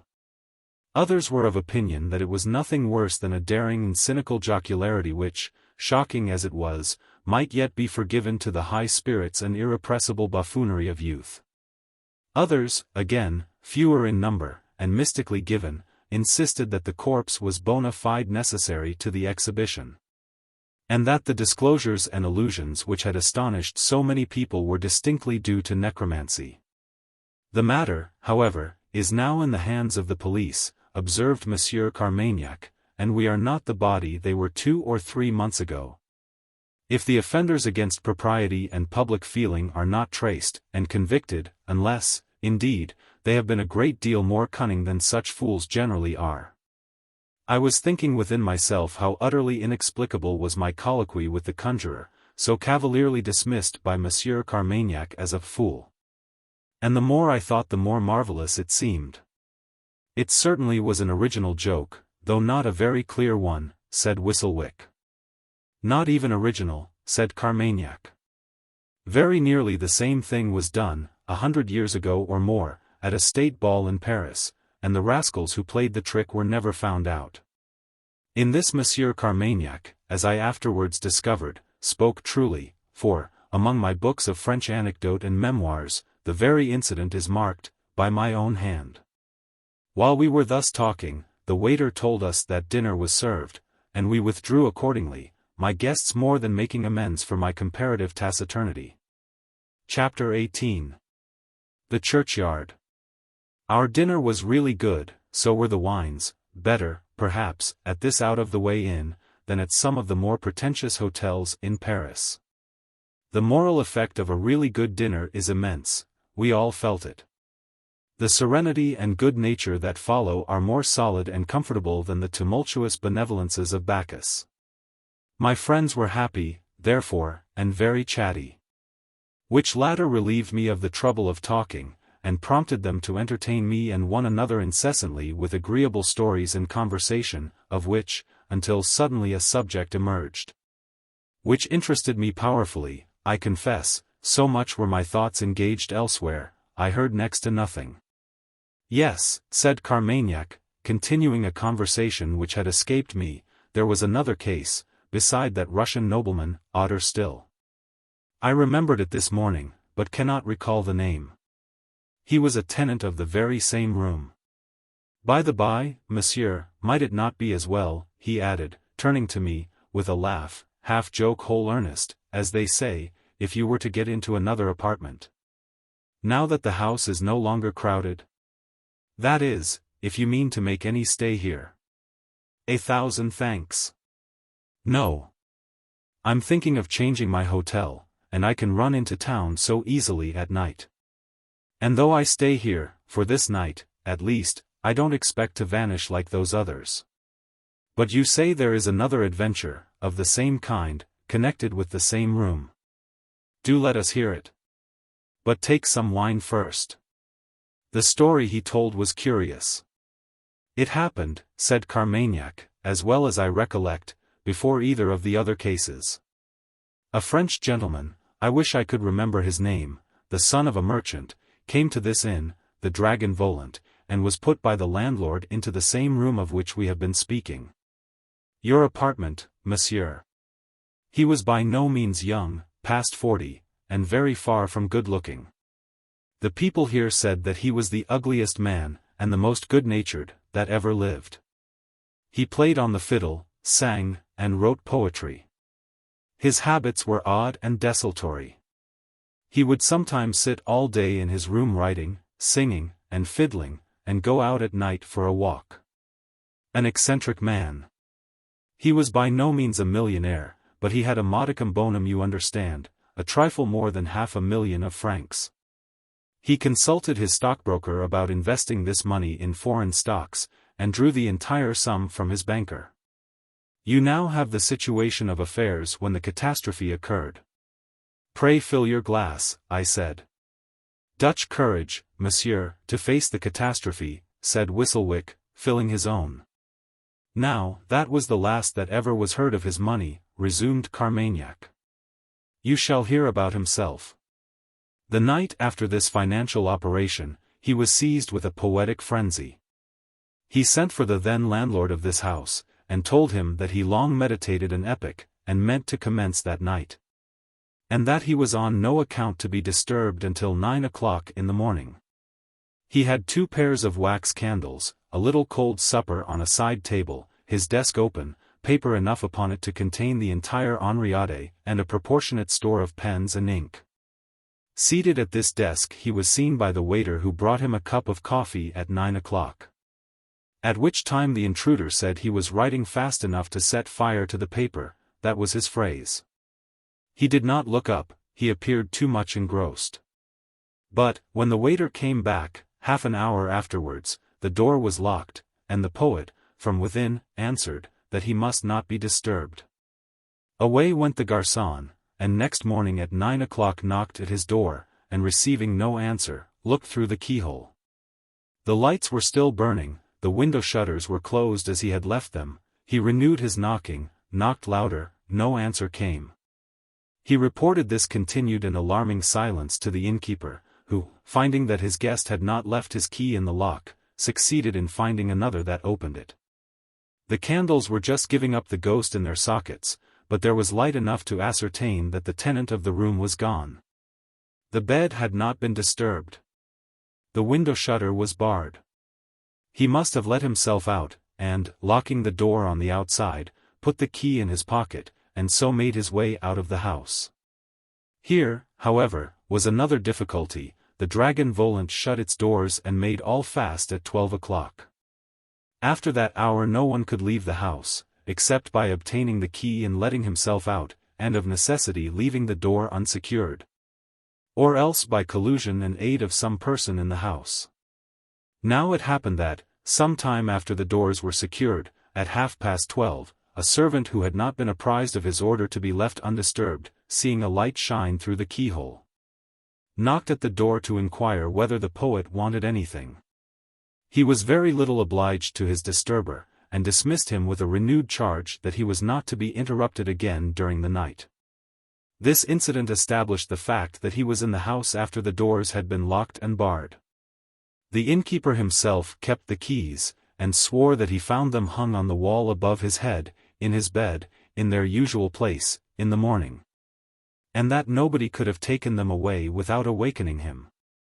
That was all we could discover. The Count de Saint Alyre, to whom this house belongs, was very active and very much chagrined. But nothing was discovered. And nothing heard since of the epic poet? I asked. Nothing, not the slightest clue. He never turned up again. I suppose he is dead. If he is not, he must have got into some devilish bad scrape, of which we have heard nothing, that compelled him to abscond with all the secrecy and expedition in his power. All that we know for certain is that, having occupied the room in which you sleep, he vanished, nobody ever knew how, and never was heard of since. You have now mentioned 3 cases, I said, and all from the same room. 3. Yes, all equally unintelligible. When men are murdered, the great and immediate difficulty the assassins encounter is how to conceal the body. It is very hard to believe that 3 persons should have been consecutively murdered, in the same room, and their bodies so effectually disposed of that no trace of them was ever discovered. From this we passed to other topics, and the grave Monsieur Carmagnac amused us with a perfectly prodigious collection of scandalous anecdote, which his opportunities in the police department had enabled him to accumulate. My guests happily had engagements in Paris, and left me about 10. I went up to my room, and looked out upon the grounds of the Château de la Carque. The moonlight was broken by clouds, and the view of the park in this desultory light acquired a melancholy and fantastic character. The strange anecdotes recounted of the room in which I stood, by Monsieur Carmagnac, returned vaguely upon my mind, drowning in sudden shadows the gaiety of the more frivolous stories with which he had followed them. I looked round me on the room that lay in ominous gloom, with an almost disagreeable sensation. I took my pistols now with an undefined apprehension that they might be really needed before my return tonight. This feeling, be it understood, in no wise chilled my ardor. Never had my enthusiasm mounted higher. My adventure absorbed and carried me away, but it added a strange and stern excitement to the expedition. I loitered for a time in my room.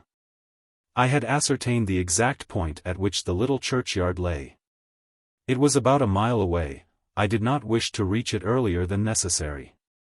I stole quietly out, and sauntered along the road to my left, and thence entered a narrower track, still to my left, which, skirting the park wall, and describing a circuitous route, all the way, under grand old trees, passes the ancient cemetery.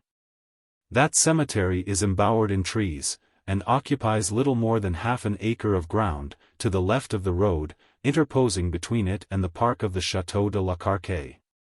Here, at this haunted spot, I paused and listened. The place was utterly silent. A thick cloud had darkened the moon, so that I could distinguish little more than the outlines of near objects, and that vaguely enough. And sometimes, as it were, floating in black fog, the white surface of a tombstone emerged. Among the forms that met my eye against the iron grey of the horizon, were some of those shrubs or trees that grow like our junipers, some 6 feet high, in form like a miniature poplar, with the darker foliage of the yew. I do not know the name of the plant, but I have often seen it in such funereal places. Knowing that I was a little too early, I sat down upon the edge of a tombstone to wait, as, for aught I knew, the beautiful countess might have wise reasons for not caring that I should enter the grounds of the chateau earlier than she had appointed. In the listless state induced by waiting, I sat there, with my eyes on the object straight before me, which chanced to be that faint black outline I have described. It was right before me, about 6 steps away. The moon now began to escape from under the skirt of the cloud that had hid her face for so long. And, as the light gradually improved, the tree on which I had been lazily staring began to take a new shape. It was no longer a tree, but a man standing motionless. Brighter and brighter grew the moonlight, clearer and clearer the image became, and at last stood out perfectly distinctly. It was Colonel Gaylord. Luckily, he was not looking toward me. I could only see him in profile, but there was no mistaking the white mustache, the farouche visage, and the gaunt 6-foot stature. There he was, his shoulder toward me, listening and watching, plainly, for some signal or person expected, straight in front of him. If he were, by chance, to turn his eyes in my direction, I knew that I must reckon upon an instantaneous renewal of the combat only commenced in the hall of the Belle Étoile. In any case, could malignant fortune have posted, at this place an hour, a more dangerous watcher? What ecstasy to him, by a single discovery, to hit me so hard, and blast the Countess d'Este, Alire, whom he seemed to hate. He raised his arm, he whistled softly, I heard an answering whistle as low.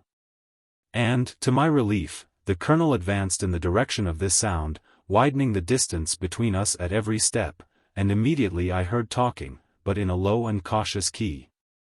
I recognized, I thought, even so, the peculiar voice of Gaylord.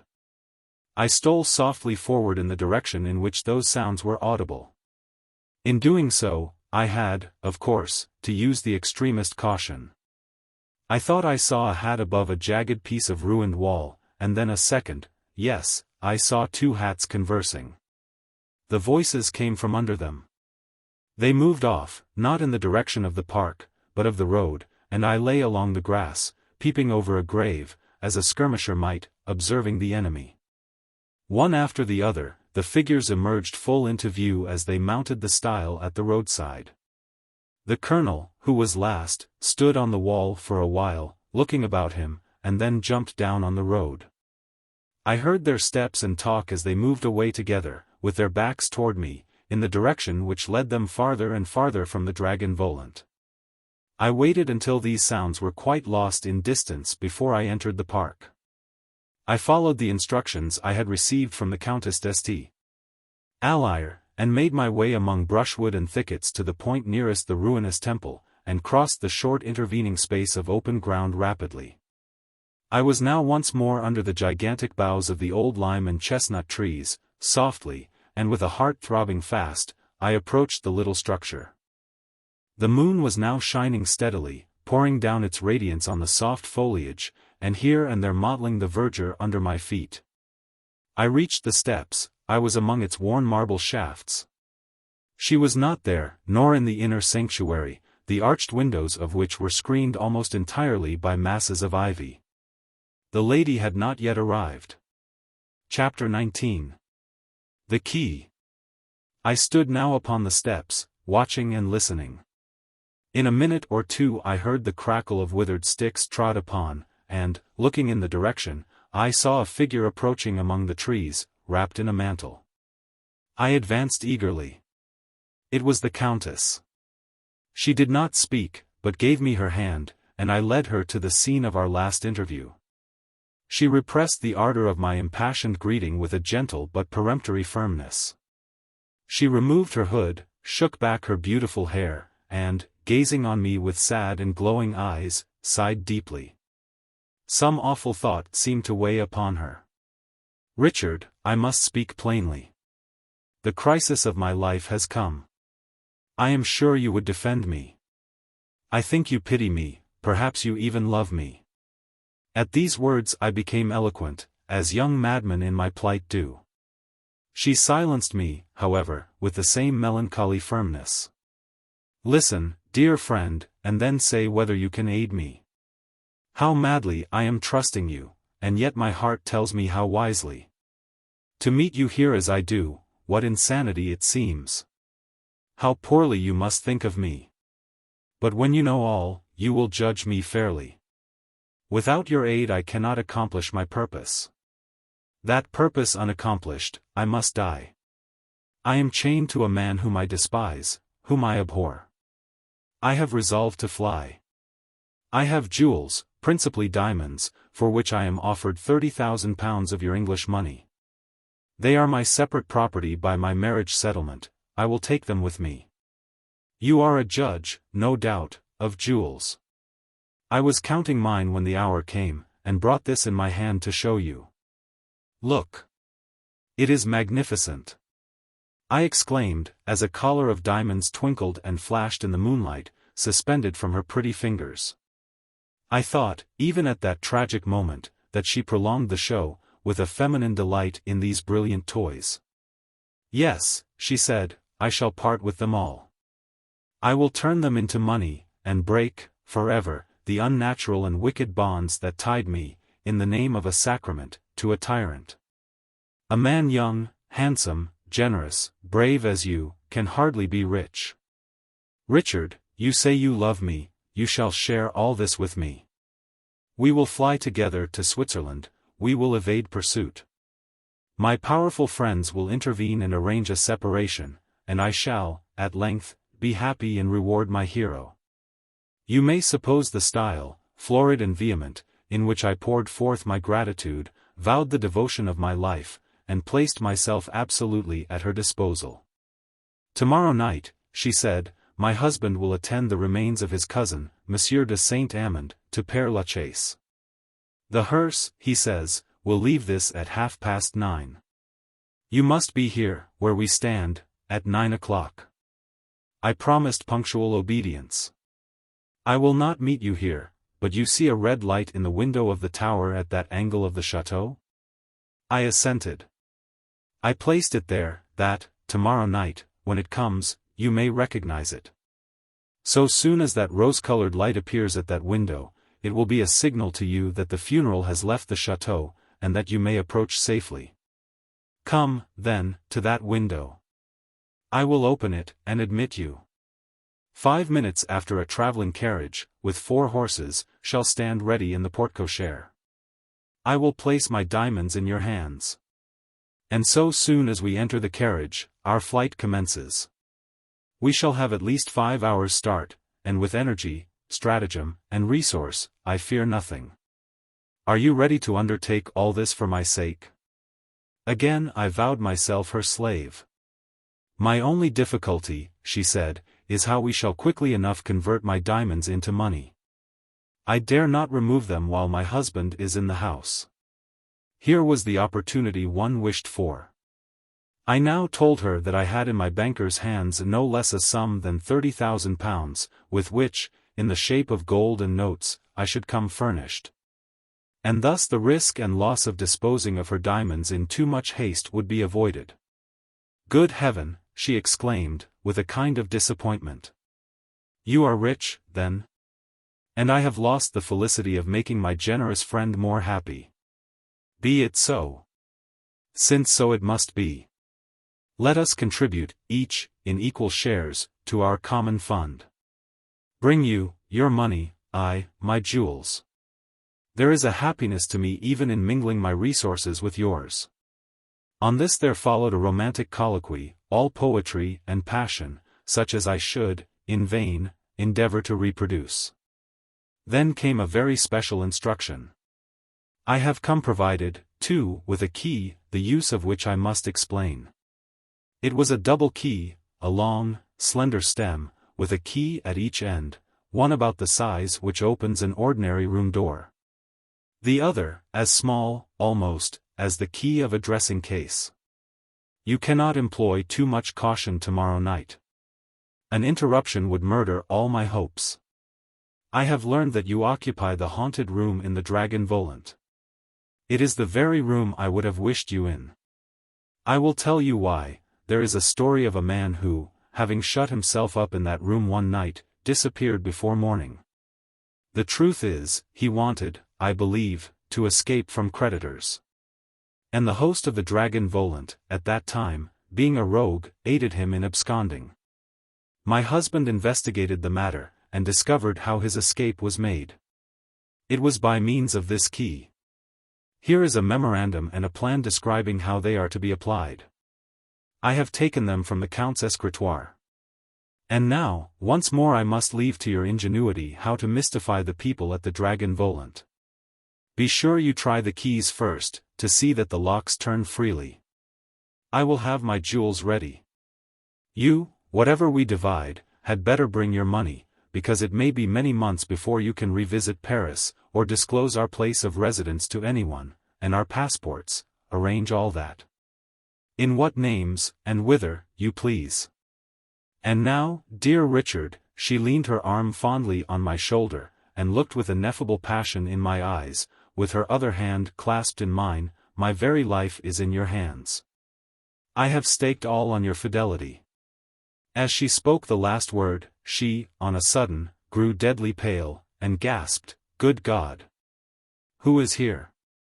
At the same moment she receded through the door in the marble screen, close to which she stood, and behind which was a small roofless chamber, as small as the shrine. The window of which was darkened by a clustering mass of ivy so dense that hardly a gleam of light came through the leaves. I stood upon the threshold which she had just crossed, looking in the direction in which she had thrown that one terrified glance. No wonder she was frightened. Quite close upon us, not 20 yards away, and approaching at a quick step, very distinctly lighted by the moon, Colonel Gaylord and his companion were coming. The shadow of the cornice and a piece of wall were upon me. Unconscious of this, I was expecting the moment when, with one of his frantic yells, he should spring forward to assail me. I made a step backward, drew one of my pistols from my pocket, and cocked it. It was obvious he had not seen me. I stood, with my finger on the trigger, determined to shoot him dead if he should attempt to enter the place where the Countess was. It would, no doubt, have been a murder. But, in my mind, I had no question or qualm about it. When once we engage in secret and guilty practices, we are nearer other and greater crimes than we at all suspect. "There's the statue," said the colonel, in his brief discordant tones. "That's the figure." "Alluded to in the stanzas?" inquired his companion. "The very thing. We shall see more next time. Forward, monsieur, let us march." And, much to my relief, the gallant colonel turned on his heel, and marched through the trees, with his back toward the chateau, striding over the grass, as I quickly saw, to the park wall, which they crossed not far from the gables of the Dragon Volant. I found the Countess trembling in no affected, but a very real terror. She would not hear of my accompanying her toward the chateau. But I told her that I would prevent the return of the mad colonel, and upon that point, at least, that she need fear nothing. She quickly recovered, again bid me a fond and lingering good night, and left me, gazing after her, with the key in my hand. And such a phantasmagoria floating in my brain as amounted very nearly to madness. There was I, ready to brave all dangers, all right and reason, plunge into murder itself, on the first summons, and entangle myself in consequences inextricable and horrible. What cared I for a woman of whom I knew nothing, but that she was beautiful and reckless? I have often thanked heaven for its mercy in conducting me through the labyrinths in which I had all but lost myself. Chapter 20. A High-Called Cap. I was now upon the road, within 200 or 300 yards of the Dragon Volant. I had undertaken an adventure with a vengeance. And by way of prelude, there not improbably awaited me, at my inn, another encounter, perhaps, this time, not so lucky, with the grotesque sabreur. I was glad I had my pistols. I certainly was bound by no law to allow a ruffian to cut me down, unresisting. Stooping boughs from the old park, gigantic poplars on the other side, and the moonlight over all, made the narrow road to the inn-door picturesque. I could not think very clearly just now.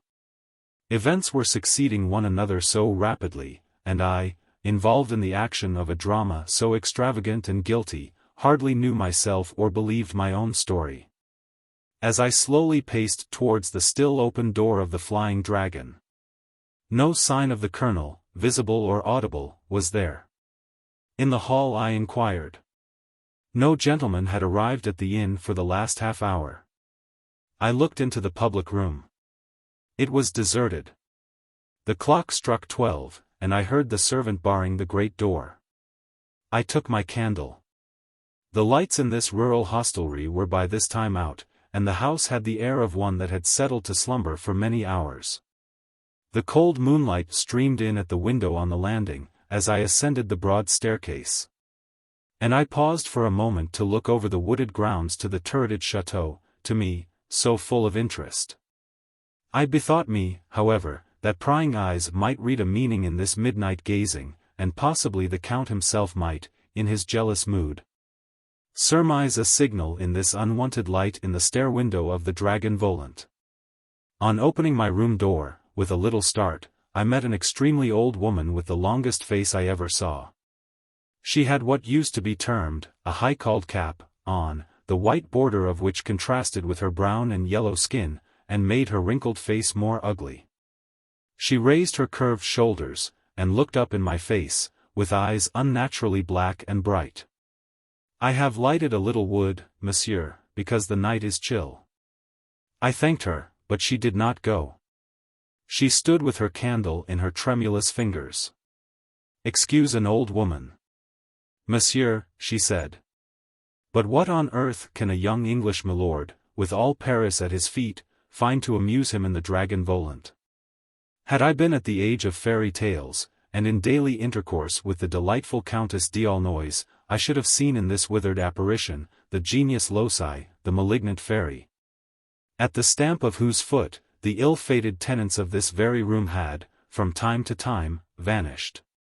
I was past that, however, but the old woman's dark eyes were fixed on mine, with a steady meaning that plainly told me that my secret was known. I was embarrassed and alarmed. I never thought of asking her what business that was of hers. These old eyes saw you in the park of the chateau tonight. I began, with all the scornful surprise I could affect. It avails nothing, monsieur, I know why you stay here, and I tell you to be gone. Leave this house tomorrow morning, and never come again. She lifted her disengaged hand, as she looked at me with intense horror in her eyes.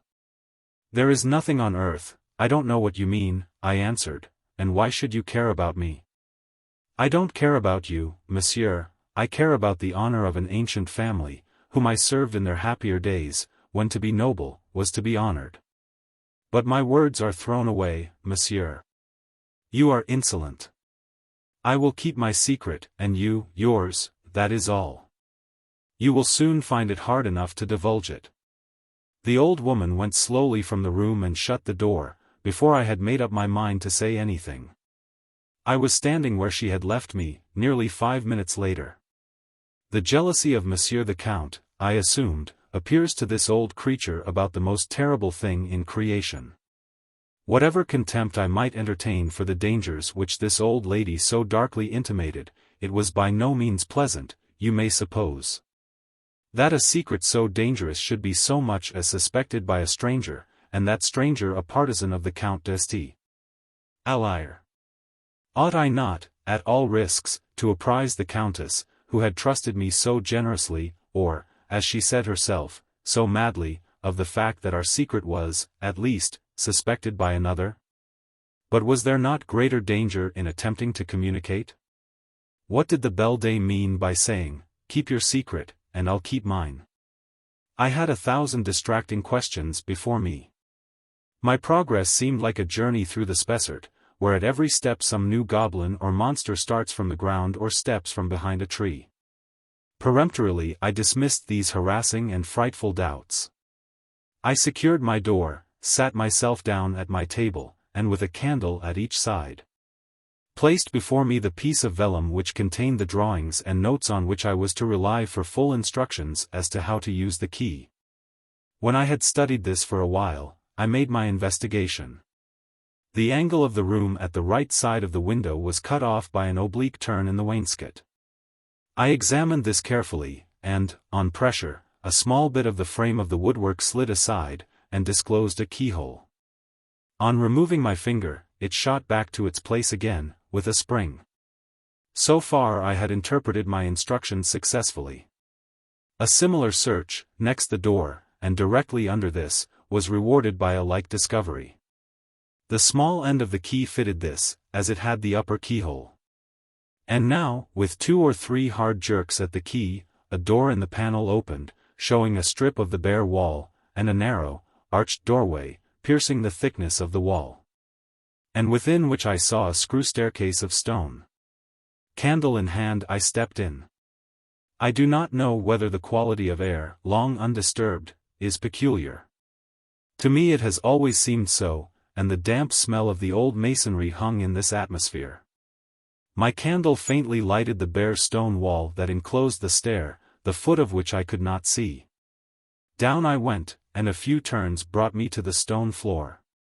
Here was another door, of the simple, old, oak kind, deep sunk in the thickness of the wall. The large end of the key fitted this. The lock was stiff. I set the candle down upon the stair, and applied both hands. It turned with difficulty, and as it revolved, uttered a shriek that alarmed me for my secret. For some minutes I did not move. In a little time, however, I took courage, and opened the door.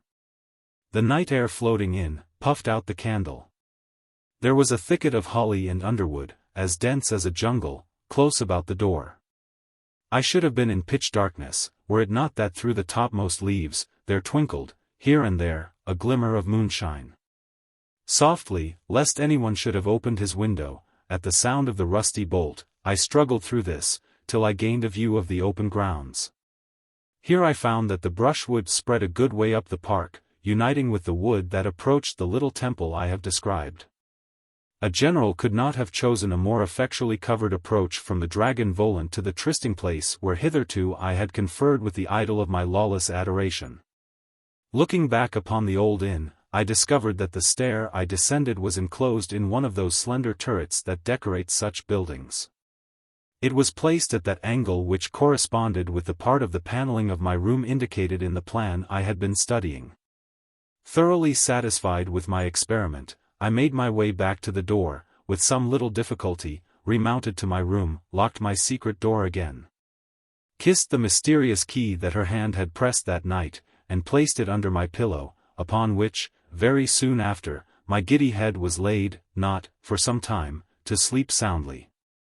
Chapter 21. I see 3 men in a mirror. I awoke very early next morning, and was too excited to sleep again. As soon as I could, without exciting remark, I saw my host. I told him that I was going into town that night, and thence to, where I had to see some people on business, and requested him to mention my being there to any friend who might call. That I expected to be back in about a week, and that in the meantime my servant, St. Clair, would keep the key of my room, and look after my things. Having prepared this mystification for my landlord, I drove into Paris, and there transacted the financial part of the affair. The problem was to reduce my balance, nearly £30,000, to a shape in which it would be not only easily portable, but available, wherever I might go, without involving correspondence, or any other incident which would disclose my place of residence, for the time being. All these points were as nearly provided for as they could be. I need not trouble you about my arrangements for passports. It is enough to say that the point I selected for our flight was, in the spirit of romance, one of the most beautiful and sequestered nooks in Switzerland. Luggage, I should start with none. The first considerable town we reached next morning, would supply an extemporized wardrobe. It was now 2 o'clock, only 2. How on earth was I to dispose of the remainder of the day? I had not yet seen the Cathedral of Notre Dame, and thither I drove. I spent an hour or more there, and then to the Conciergerie, the Palais de Justice, and the beautiful Sainte-Chapelle. Still there remained some time to get rid of, and I strolled into the narrow streets adjoining the cathedral. I recollect seeing, in one of them, an old house with a mural inscription stating that it had been the residence of Canon Fulbert, the uncle of Abelard's Eloise. I don't know whether these curious old streets, in which I observed fragments of ancient Gothic churches fitted up as warehouses, are still extant. I lighted, among other dingy and eccentric shops, upon one that seemed that of a broker of all sorts of old decorations, armor, china, furniture. I entered the shop. It was dark, dusty, and low. The proprietor was busy scouring a piece of inlaid armor, and allowed me to poke about his shop, and examine the curious things accumulated there, just as I pleased. Gradually I made my way to the farther end of it, where there was but one window with many panes, each with a bull's eye in it, and in the dirtiest possible state.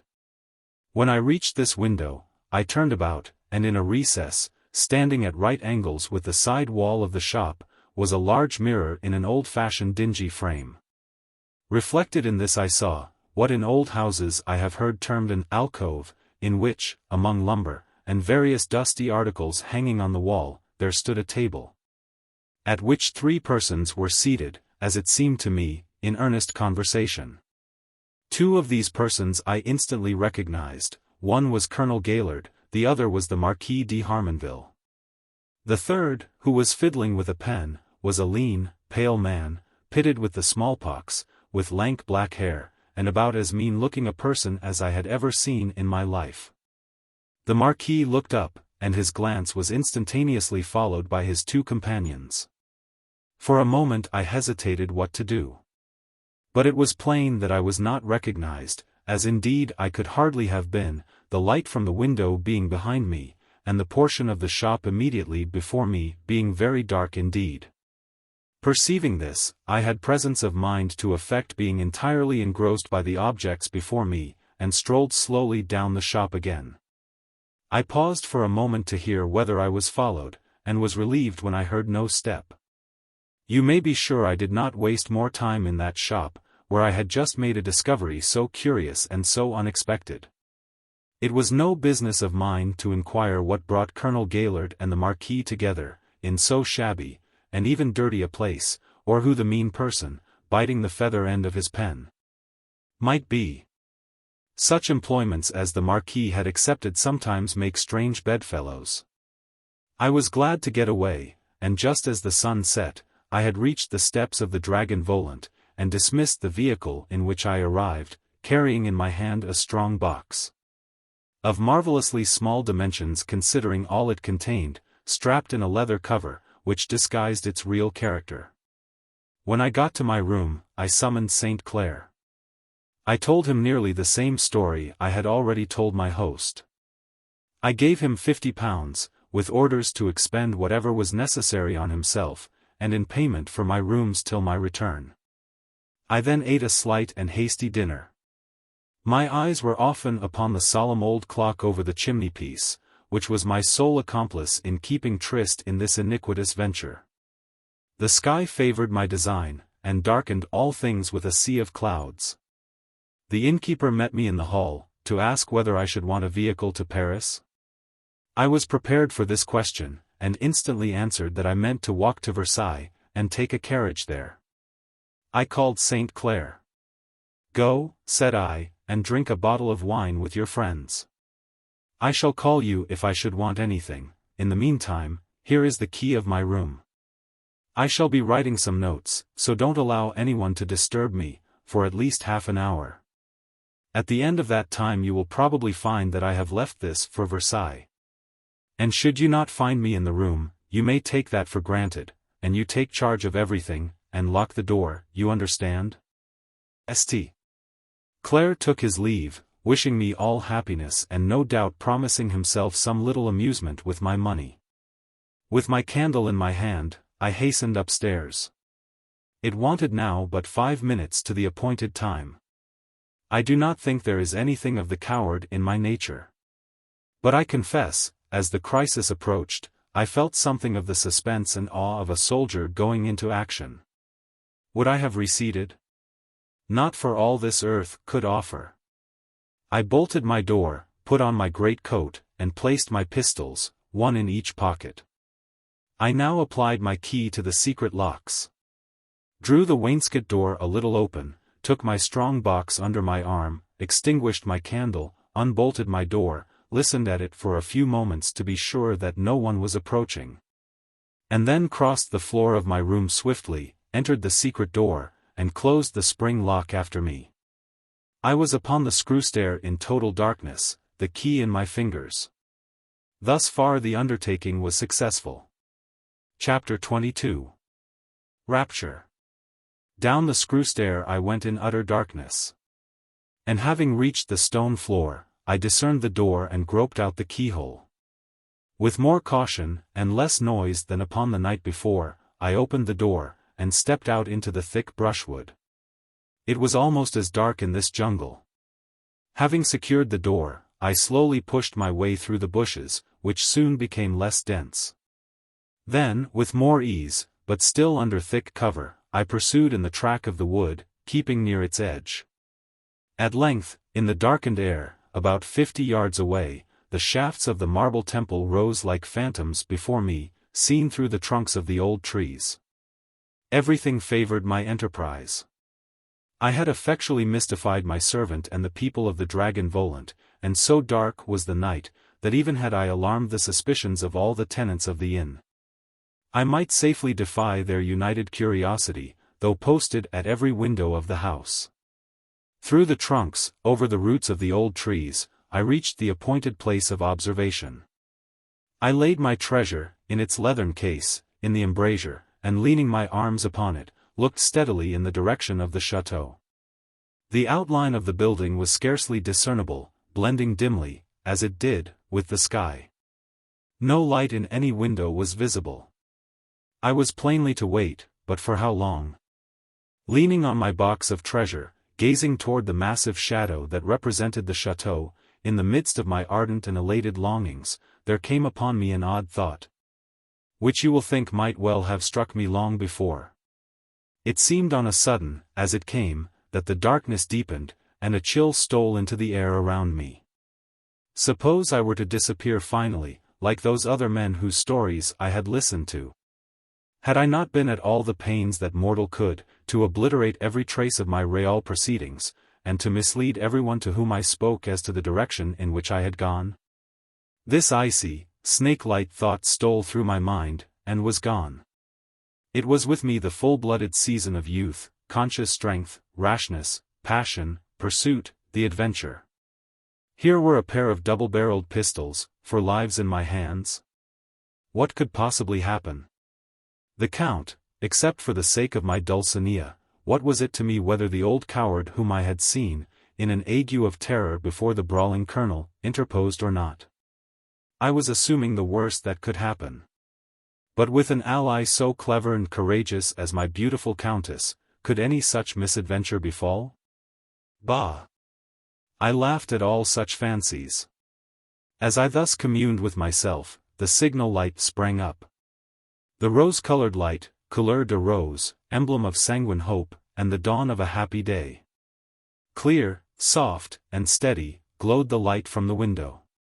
The stone shafts showed black against it. Murmuring words of passionate love as I gazed upon the signal, I grasped my strong box under my arm, and with rapid strides approached the Château de la Carque. No sign of light or life, no human voice, no tread of foot, no bark of dog, indicated a chance of interruption. A blind was down.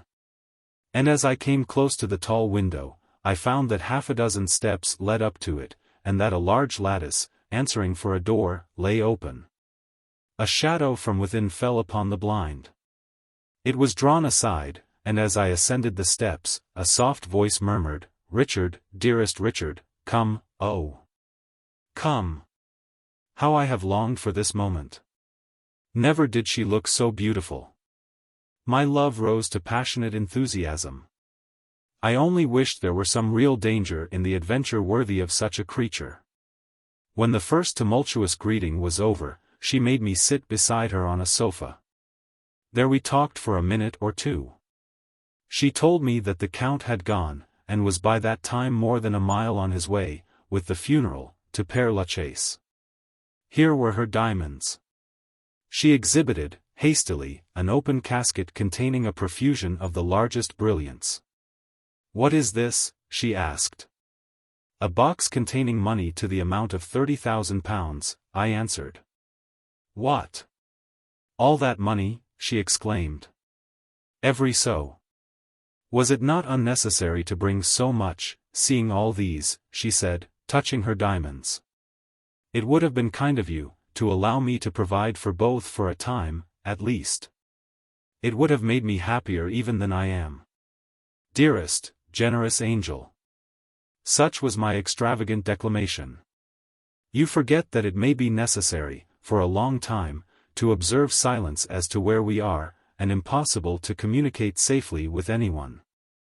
You have then here this great sum, are you certain? Have you counted it?" "Yes, certainly, I received it today," I answered, perhaps showing a little surprise in my face. "I counted it, of course, on drawing it from my bankers. It makes me feel a little nervous, traveling with so much money, but these jewels make as great a danger, that can add but little to it. Place them side by side. You shall take off your great coat when we are ready to go, and with it manage to conceal these boxes. I should not like the drivers to suspect that we were conveying such a treasure. I must ask you now to close the curtains of that window, and bar the shutters." I had hardly done this when a knock was heard at the room door. "I know who this is," she said, in a whisper to me. I saw that she was not alarmed. She went softly to the door, and a whispered conversation for a minute followed. "My trusty maid, who is coming with us. She says we cannot safely go sooner than 10 minutes. She is bringing some coffee to the next room." She opened the door and looked in. "I must tell her not to take too much luggage. She is so odd. Don't follow, stay where you are, it is better that she should not see you. She left the room with a gesture of caution. A change had come over the manner of this beautiful woman. For the last few minutes a shadow had been stealing over her, an air of abstraction, a look bordering on suspicion. Why was she pale? Why had there come that dark look in her eyes? Why had her very voice become changed? Had anything gone suddenly wrong? Did some danger threaten? This doubt, however, speedily quieted itself. If there had been anything of the kind, she would, of course, have told me. It was only natural that, as the crisis approached, she should become more and more nervous. She did not return quite so soon as I had expected. To a man in my situation absolute quietude is next to impossible. I moved restlessly about the room. It was a small one. There was a door at the other end. I opened it, rashly enough. I listened, it was perfectly silent. I was in an excited, eager state, and every faculty engrossed about what was coming, and in so far detached from the immediate present. I can't account, in any other way, for my having done so many foolish things that night, for I was, naturally, by no means deficient in cunning. About the most stupid of those was, that instead of immediately closing that door, which I never ought to have opened, I actually took a candle and walked into the room. There I made, quite unexpectedly, a rather startling discovery. Chapter 23. A cup of coffee. The room was carpetless. On the floor were a quantity of shavings, and some score of bricks. Beyond these, on a narrow table, lay an object, which I could hardly believe I saw aright. I approached and drew from it a sheet which had very slightly disguised its shape. There was no mistake about it. It was a coffin, and on the lid was a plate, with the inscription in French. Pierre de la Roche Saint-Amand. Ag de Xians. I drew back with a double shock. So, then, the funeral after all had not yet left. Here lay the body. I had been deceived. This, no doubt, accounted for the embarrassment so manifest in the Countess's manner. She would have done more wisely had she told me the true state of the case. I drew back from this melancholy room, and closed the door. Her distrust of me was the worst rashness she could have committed. There is nothing more dangerous than misapplied caution. In entire ignorance of the fact I had entered the room, and there I might have lighted upon some of the very persons it was our special anxiety that I should avoid. These reflections were interrupted, almost as soon as begun, by the return of the Countess de Saint-Alyre. I saw at a glance that she detected in my face some evidence of what had happened, for she threw a hasty look towards the door. "Have you seen anything to disturb you, dear Richard?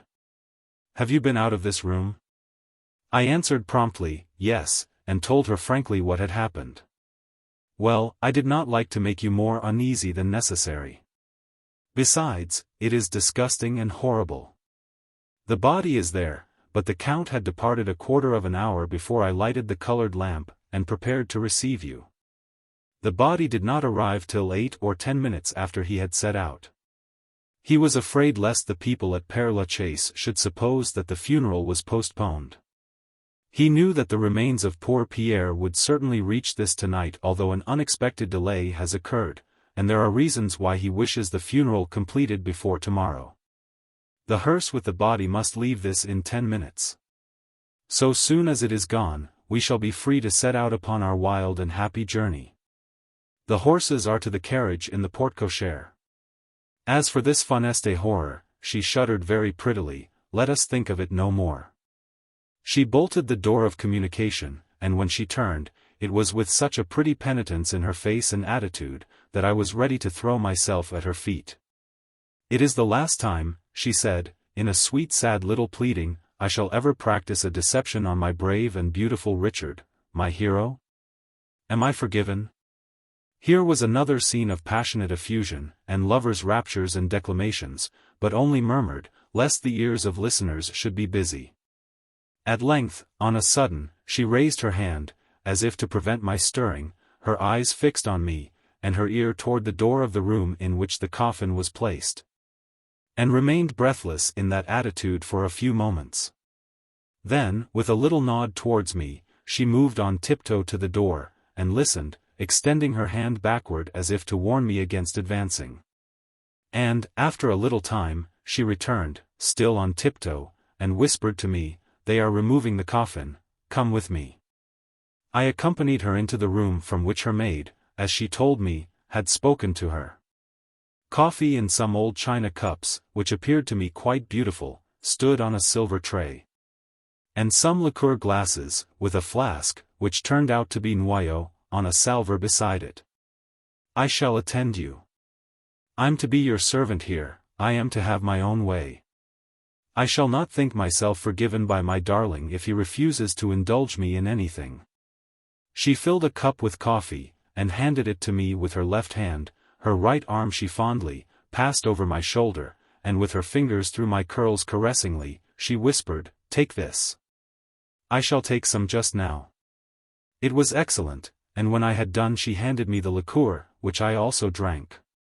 "Come back, dearest, to the next room," she said. "By this time those terrible people must have gone away, and we shall be safer there, for the present, than here. You shall direct, and I obey. You shall command me, not only now, but always, and in all things, my beautiful queen." I murmured. My heroics were unconsciously, I dare say, founded upon my ideal of the French school of love-making. I am, even now, ashamed as I recall the bombast to which I treated the Countess de Saint Alyre.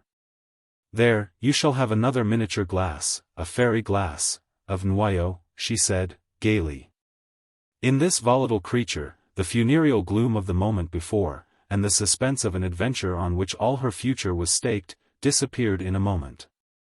She ran and returned with another tiny glass, which, with an eloquent or tender little speech, I placed to my lips and sipped.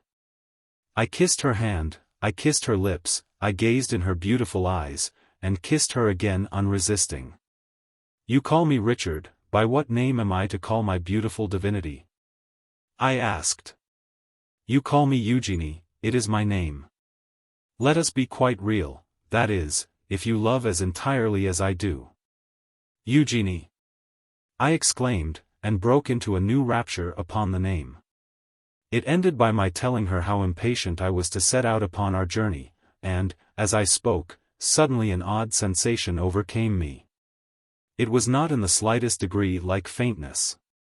I can find no phrase to describe it, but a sudden constraint of the brain. It was as if the membrane in which it lies, if there be such a thing, contracted, and became inflexible.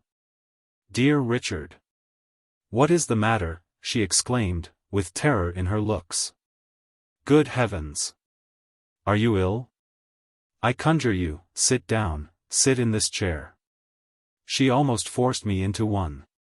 I was in no condition to offer the least resistance. I recognized but too truly the sensations that supervened.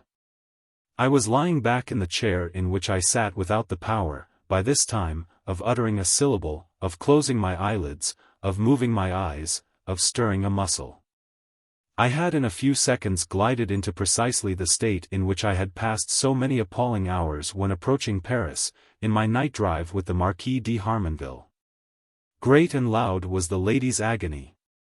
She seemed to have lost all sense of fear. She called me by my name, shook me by the shoulder, raised my arm and let it fall, all the time imploring of me, in distracting sentences, to make the slightest sign of life. And vowing that if I did not, she would make away with herself. These ejaculations, after a minute or two, suddenly subsided. The lady was perfectly silent and cool. In a very businesslike way she took a candle and stood before me, pale indeed, very pale, but with an expression only of intense scrutiny with a dash of horror in it. She moved the candle before my eyes slowly, evidently watching the effect. She then set it down, and rang a handbell 2 or 3 times sharply. She placed the 2 cases, I mean hers containing the jewels, and my strong box, side by side on the table. And I saw her carefully lock the door that gave access to the room in which I had just now sipped my coffee. Chapter 24. Hope. She had scarcely set down my heavy box, which she seemed to have considerable difficulty in raising on the table, when the door of the room in which I had seen the coffin opened. And a sinister and unexpected apparition entered. It was the Count de Saint Alyre, who had been, as I have told you, reported to me to be, for some considerable time, on his way to Père Lachaise. He stood before me for a moment, with the frame of the doorway and a background of darkness enclosing him, like a portrait. His slight, mean figure was draped in the deepest mourning. He had a pair of black gloves in his hand, and his hat with crape round it. When he was not speaking his face showed signs of agitation, his mouth was puckering and working. He looked damnably wicked and frightened. "Well, my dear Eugenie?" "Well, child, Well, it all goes admirably." "Yes," she answered, in a low, hard tone. "But you and Plannard should not have left that door open." This she said sternly. "He went in there and looked about wherever he liked. It was fortunate he did not move aside the lid of the coffin." "Plannard should have seen to that," said the Count, sharply. "Ma foi. I can't be everywhere." He advanced half a dozen short quick steps into the room toward me, and placed his glasses to his eyes. "Monsieur Beckett," he cried sharply, 2 or 3 times, "Hi. Don't you know me?" He approached and peered more closely in my face. Raised my hand and shook it, calling me again, then let it drop, and said, "It has set in admirably, my pretty mignonne." "When did it commence?" The Countess came and stood beside him, and looked at me steadily for some seconds. You can't conceive the effect of the silent gaze of those 2 pairs of evil eyes. The lady glanced to where, I recollected, the mantelpiece stood, and upon it a clock, the regular click of which I sharply heard.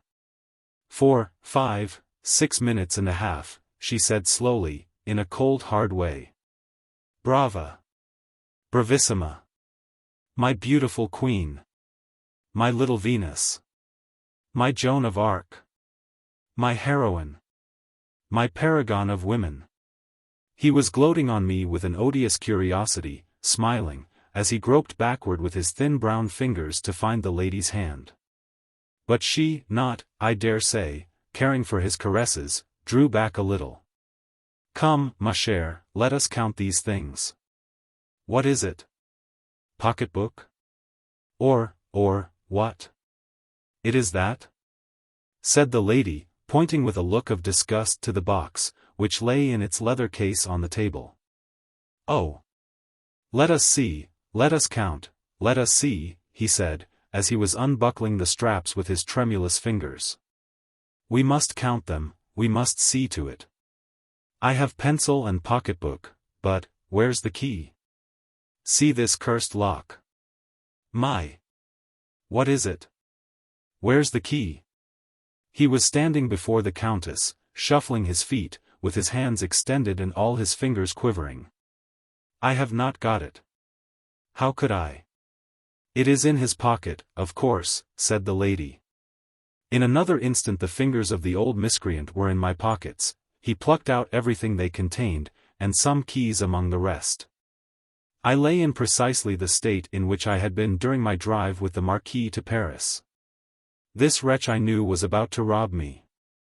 The whole drama, and the Countess's role in it, I could not yet comprehend. I could not be sure, so much more presence of mind and histrionic resource have women than fall to the lot of our clumsy sex, whether the return of the Count was not, in truth, a surprise to her.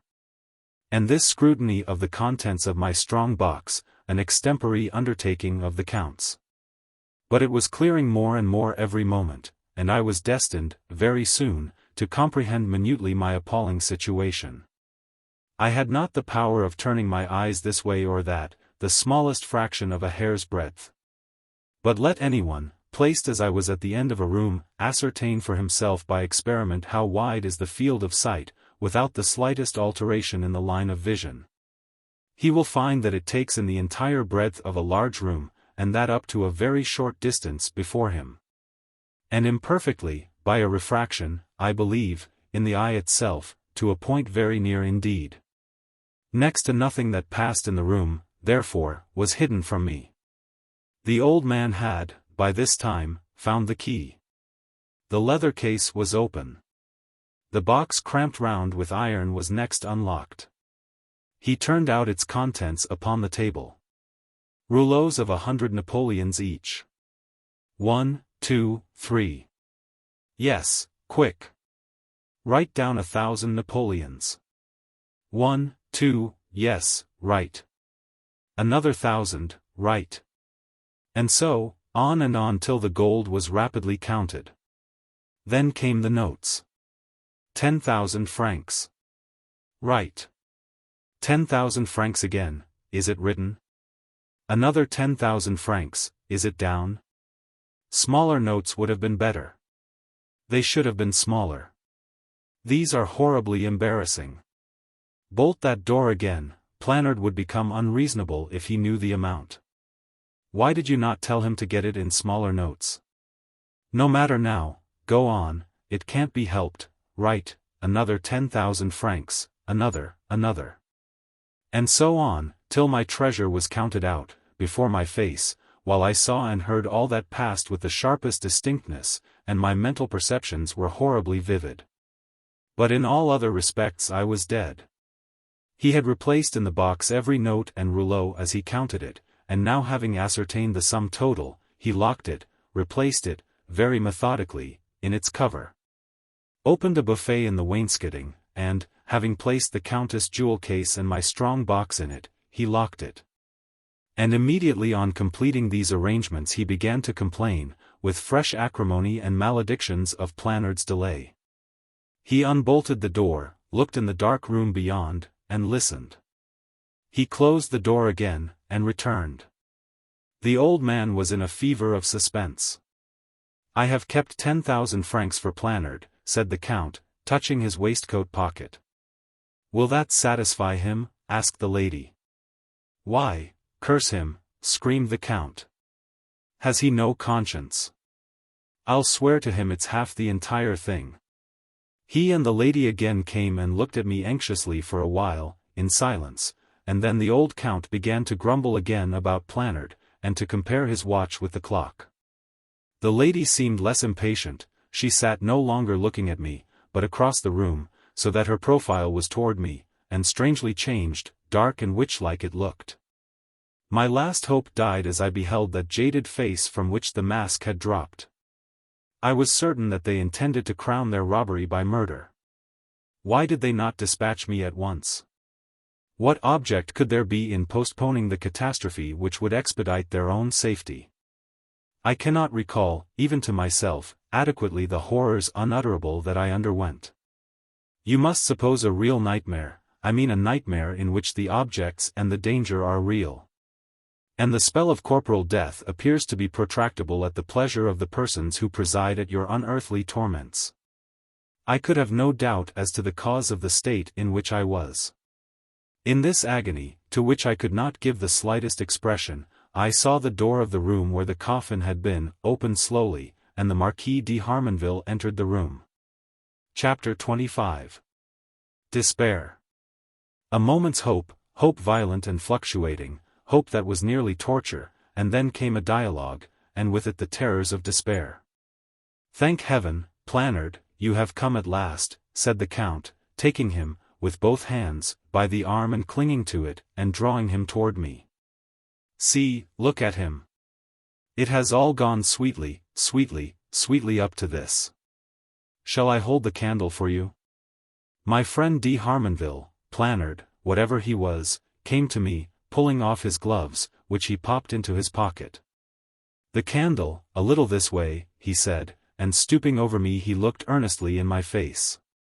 He touched my forehead, drew his hand across it, and then looked in my eyes for a time. Well, doctor, what do you think? Whispered the Count. How much did you give him? Said the Marquis, thus suddenly stunted down to a doctor.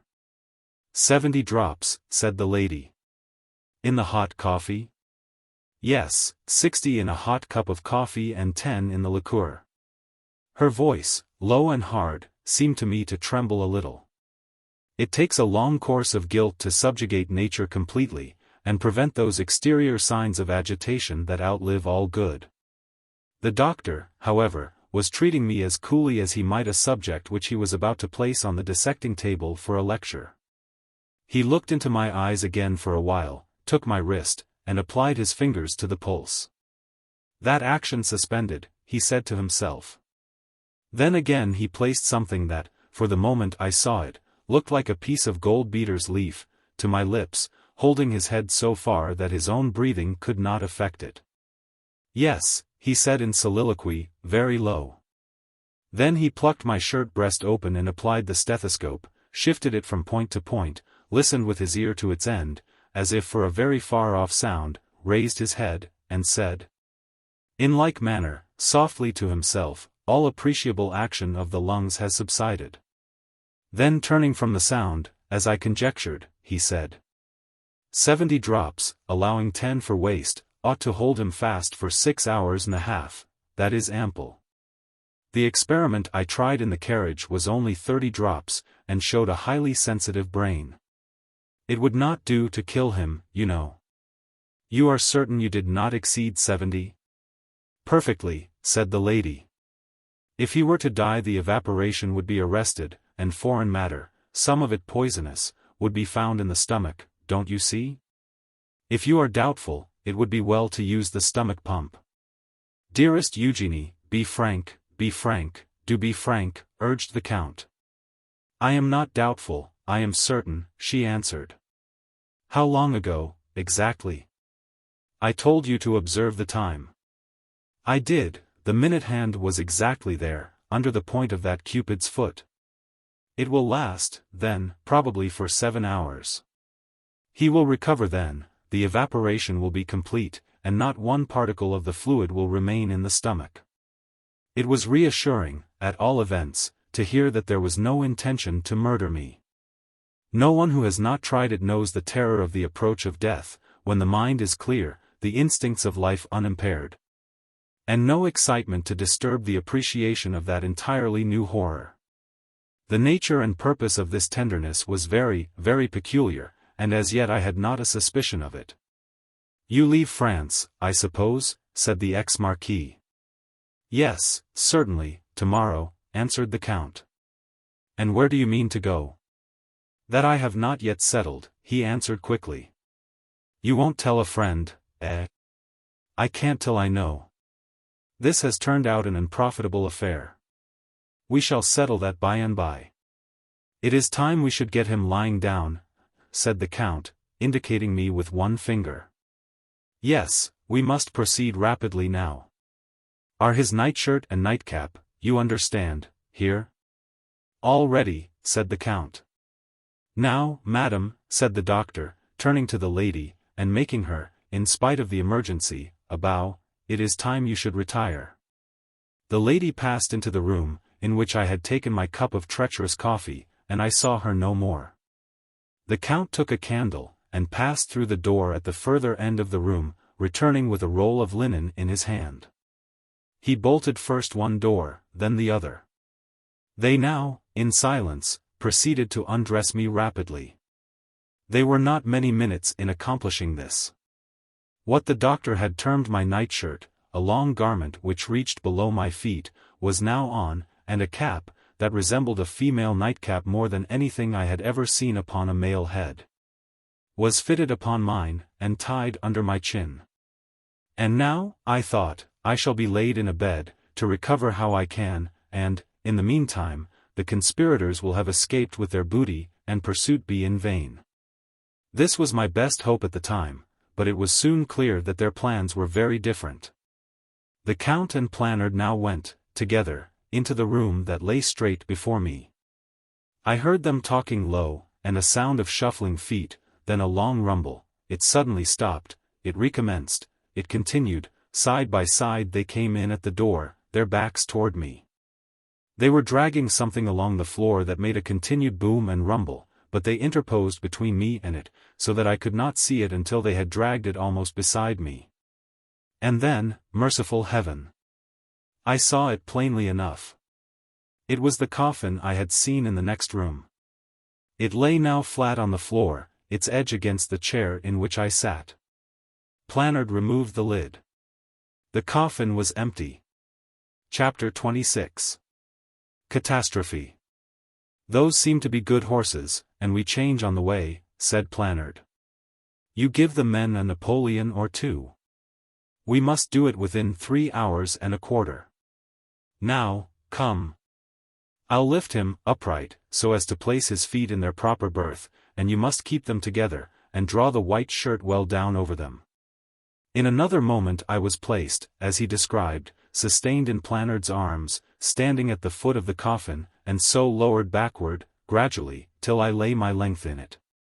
Then the man, whom he called Plannard, stretched my arms by my sides, and carefully arranged the frills at my breast, and the folds of the shroud, and after that, taking his stand at the foot of the coffin, made a survey which seemed to satisfy him.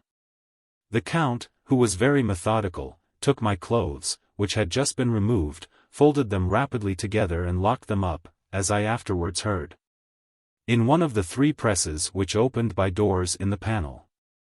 I now understood their frightful plan. This coffin had been prepared for me, the funeral of Saint Amand was a sham to mislead inquiry. I had myself given the order at Père Lachaise, signed it, and paid the fees for the interment of the fictitious Pierre d'Esti. Amand, whose place I was to take, to lie in his coffin, with his name on the plate above my breast, and with a ton of clay packed down upon me. To waken from this catalepsy, after I had been for hours in the grave, there to perish by a death the most horrible that imagination can conceive. If, hereafter, by any caprice of curiosity or suspicion, the coffin should be exhumed, and the body it enclosed examined, no chemistry could detect a trace of poison, nor the most cautious examination the slightest mark of violence. I had myself been at the utmost pains to mystify inquiry, should my disappearance excite surmises, and had even written to my few correspondents in England to tell them that they were not to look for a letter from me for 3 weeks at least.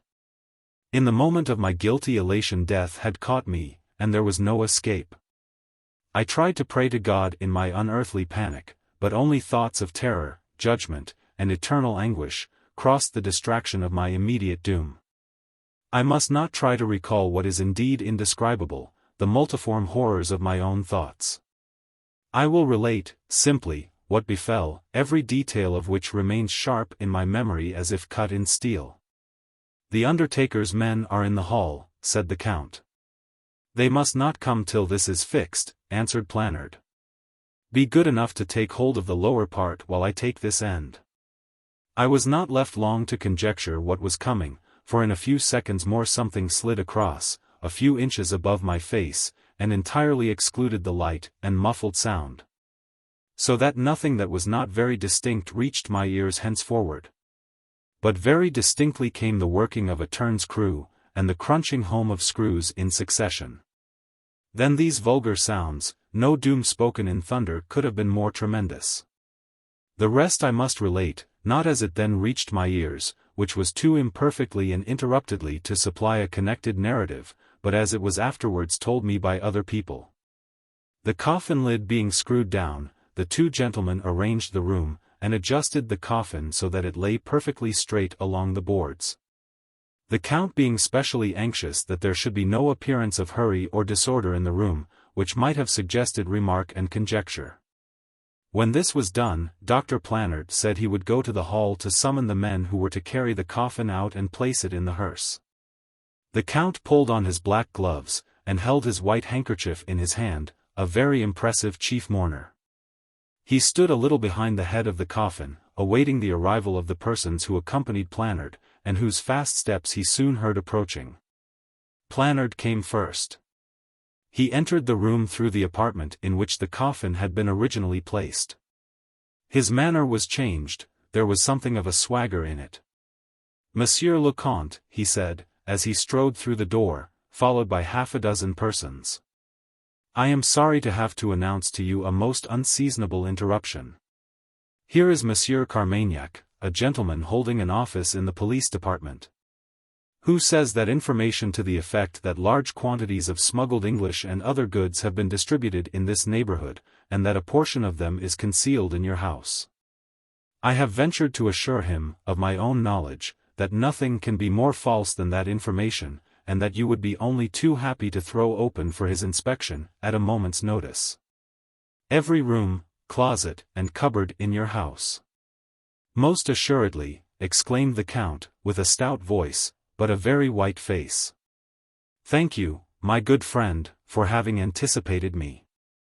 I will place my house and keys at his disposal, for the purpose of his scrutiny, so soon as he is good enough to inform me, of what specific contraband goods he comes in search. The Count d'Este. Allier will pardon me, answered Carmagnac, a little dryly. I am forbidden by my instructions to make that disclosure. And that I am instructed to make a general search, this warrant will sufficiently apprise Monsieur le Comte. Monsieur Carmagnac, may I hope, interposed Planard, that you will permit the Count d'Este Allier to attend the funeral of his kinsman, who lies here, as you see, he pointed to the plate upon the coffin, and to convey whom to Père Lachaise, a hearse waits at this moment at the door. That, I regret to say, I cannot permit. My instructions are precise, but the delay, I trust, will be but trifling. Monsieur le Comte will not suppose for a moment that I suspect him. But we have a duty to perform, and I must act as if I did. When I am ordered to search, I search. Things are sometimes hid in such bizarre places. I can't say, for instance, what that coffin may contain. The body of my kinsman, Monsieur Pierre de Saint-Amand, answered the Count, loftily. Oh! Then you've seen him? Seen him? Often, too often. The Count was evidently a good deal moved. I mean the body? The Count stole a quick glance at Planard. No, monsieur, that is, I mean only for a moment. Another quick glance at Planard. But quite long enough, I fancy, to recognize him, insinuated that gentleman. Of course, instantly, perfectly. What? Pierre de Saint-Amand? Not know him at a glance? No, poor fellow, I know him too well for that. The things I am in search of, said Monsieur Carmagnac, would fit in a narrow compass. Servants are so ingenious sometimes. Let us raise the lid. Pardon me, monsieur, said the Count, peremptorily, advancing to the side of the coffin, and extending his arm across it. I cannot permit that indignity, that desecration. There shall be none, sir, simply the raising of the lid. You shall remain in the room. If it should prove as we all hope, you shall have the pleasure of one other look, really the last, upon your beloved kinsman. But, sir, I can't. But, monsieur, I must. But, besides, the turn-screw, broke when the last screw was turned, and I give you my sacred honor there is nothing but the body in this coffin. Of course Monsieur le Comte believes all that. But he does not know so well as I the legerdemain in use among servants, who are accustomed to smuggling. Here, Philippe, you must take off the lid of that coffin. The Count protested. But Philippe, a man with a bald head, and a smirched face, looking like a working blacksmith, placed on the floor a leather bag of tools, from which, having looked at the coffin, and picked with his nail at the screw heads, he selected a turn-screw, and, with a few deft twirls at each of the screws, they stood up like little rows of mushrooms, and the lid was raised. I saw the light, of which I thought I had seen my last, once more, but the axis of vision remained fixed. As I was reduced to the cataleptic state in a position nearly perpendicular, I continued looking straight before me, and thus my gaze was now fixed upon the ceiling. I saw the face of Carmagnac leaning over me with a curious frown. It seemed to me that there was no recognition in his eyes. Oh, heaven! That I could have uttered were it but one cry. I saw the dark, mean mask of the little Count staring down at me from the other side, the face of the pseudo-marquis also peering at me, but not so full in the line of vision. There were other faces also. I see, said Carmagnac, withdrawing. Nothing of the kind there. You will be good enough to direct your man to readjust the lid of the coffin, and to fix the screws, said the Count, taking courage, and, really the funeral must proceed. It is not fair to the people who have but moderate fees for night work, to keep them hour after hour beyond the time. Count de Saint Alyre, you shall go in a very few minutes. I will direct, just now, all about the coffin.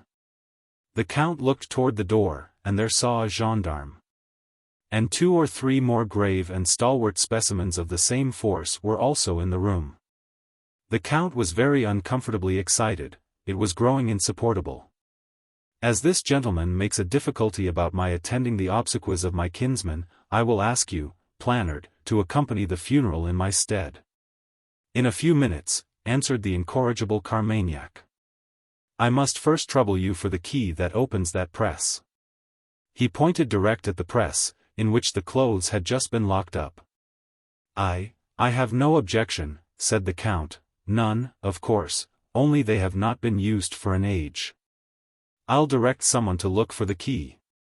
If you have not got it about you, it is quite unnecessary. Philippe, try your skeleton keys with that press. I want it opened. Whose clothes are these? Inquired Carmagnac when, the press having been opened, he took out the suit that had been placed there scarcely 2 minutes since. I can't say, answered the Count. I know nothing of the contents of that press. A roguish servant, named Lablais, whom I dismissed about a year ago, had the key. I have not seen it open for 10 years or more. The clothes are probably his. Here are visiting cards, C, and here a marked pocket handkerchief, R, B, upon it. He must have stolen them from a person named Beckett, R. Beckett. Mr. Beckett, Berkeley Square, the card says, and, my faith. Here's a watch and a bunch of seals, one of them with the initials, R. B. upon it. That servant, Lablais, must have been a consummate rogue. So he was, you are right, sir. It strikes me that he possibly stole these clothes, continued Carmagnac, from the man in the coffin, who, in that case, would be Monsieur Beckett, and not Monsieur de Saint-Amand. For, wonderful to relate, monsieur, the watch is still going. That man in the coffin, I believe, is not dead, but simply drugged. And for having robbed and intended to murder him, I arrest you, Nicolas de Lamarck, Count de Saint-Alyre. In another moment the old villain was a prisoner. I heard his discordant voice break quaveringly into sudden vehemence and volubility. Now croaking, now shrieking, as he oscillated between protests, threats, and impious appeals to the God who will judge the secrets of men. And thus lying and raving, he was removed from the room, and placed in the same coach with his beautiful and abandoned accomplice, already arrested. And, with 2 gendarmes sitting beside them, they were immediately driving at a rapid pace towards the conciergerie. There were now added to the general chorus 2 voices, very different in quality. One was that of the gasconading Colonel Gaillard, who had with difficulty been kept in the background up to this, the other was that of my jolly friend Whistlewick, who had come to identify me.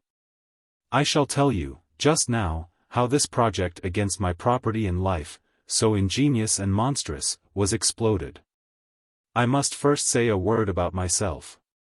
I was placed in a hot bath, under the direction of Planard, as consummate a villain as any of the gang, but now thoroughly in the interests of the prosecution. Thence I was laid in a warm bed, the window of the room being open. These simple measures restored me in about 3 hours. I should otherwise, probably, have continued under the spell for nearly 7. The practices of these nefarious conspirators had been carried on with consummate skill and secrecy. Their dupes were led, as I was, to be themselves auxiliary to the mystery which made their own destruction both safe and certain. A search was, of course, instituted. Graves were opened in Père Lachaise. The bodies exhumed had lain there too long, and were too much decomposed to be recognized. One only was identified. The notice for the burial, in this particular case, had been signed, the order given, and the fees paid, by Gabriel Gaillard, who was known to the official clerk, who had to transact with him this little funereal business. The very trick that had been arranged for me had been successfully practiced in his case. The person for whom the grave had been ordered was purely fictitious. And Gabriel Gaylord himself filled the coffin, on the cover of which that false name was inscribed as well as upon a tombstone over the grave. Possibly, the same honor, under my pseudonym, may have been intended for me. The identification was curious. This Gabriel Gaylord had had a bad fall from a runaway horse, about 5 years before his mysterious disappearance. He had lost an eye and some teeth, in this accident, besides sustaining a fracture of the right leg, immediately above the ankle.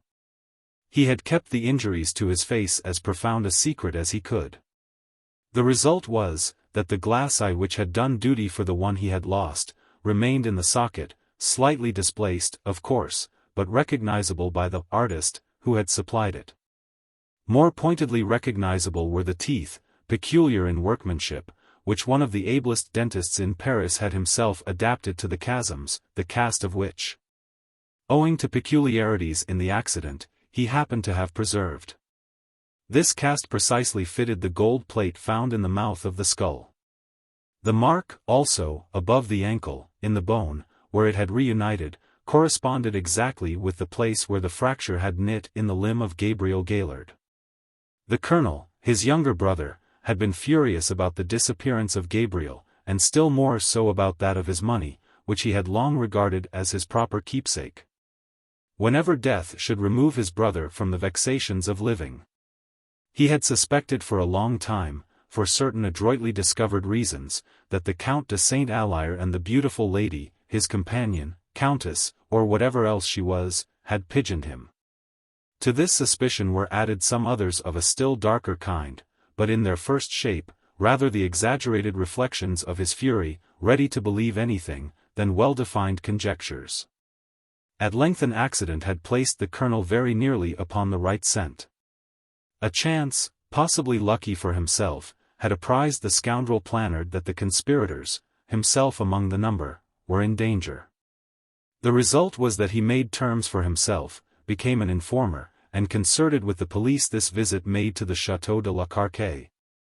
At the critical moment when every measure had been completed that was necessary to construct a perfect case against his guilty accomplices. I need not describe the minute industry or forethought with which the police agents collected all the details necessary to support the case. They had brought an able physician, who, even had Plannard failed, would have supplied the necessary medical evidence. My trip to Paris, you will believe, had not turned out quite so agreeably as I had anticipated.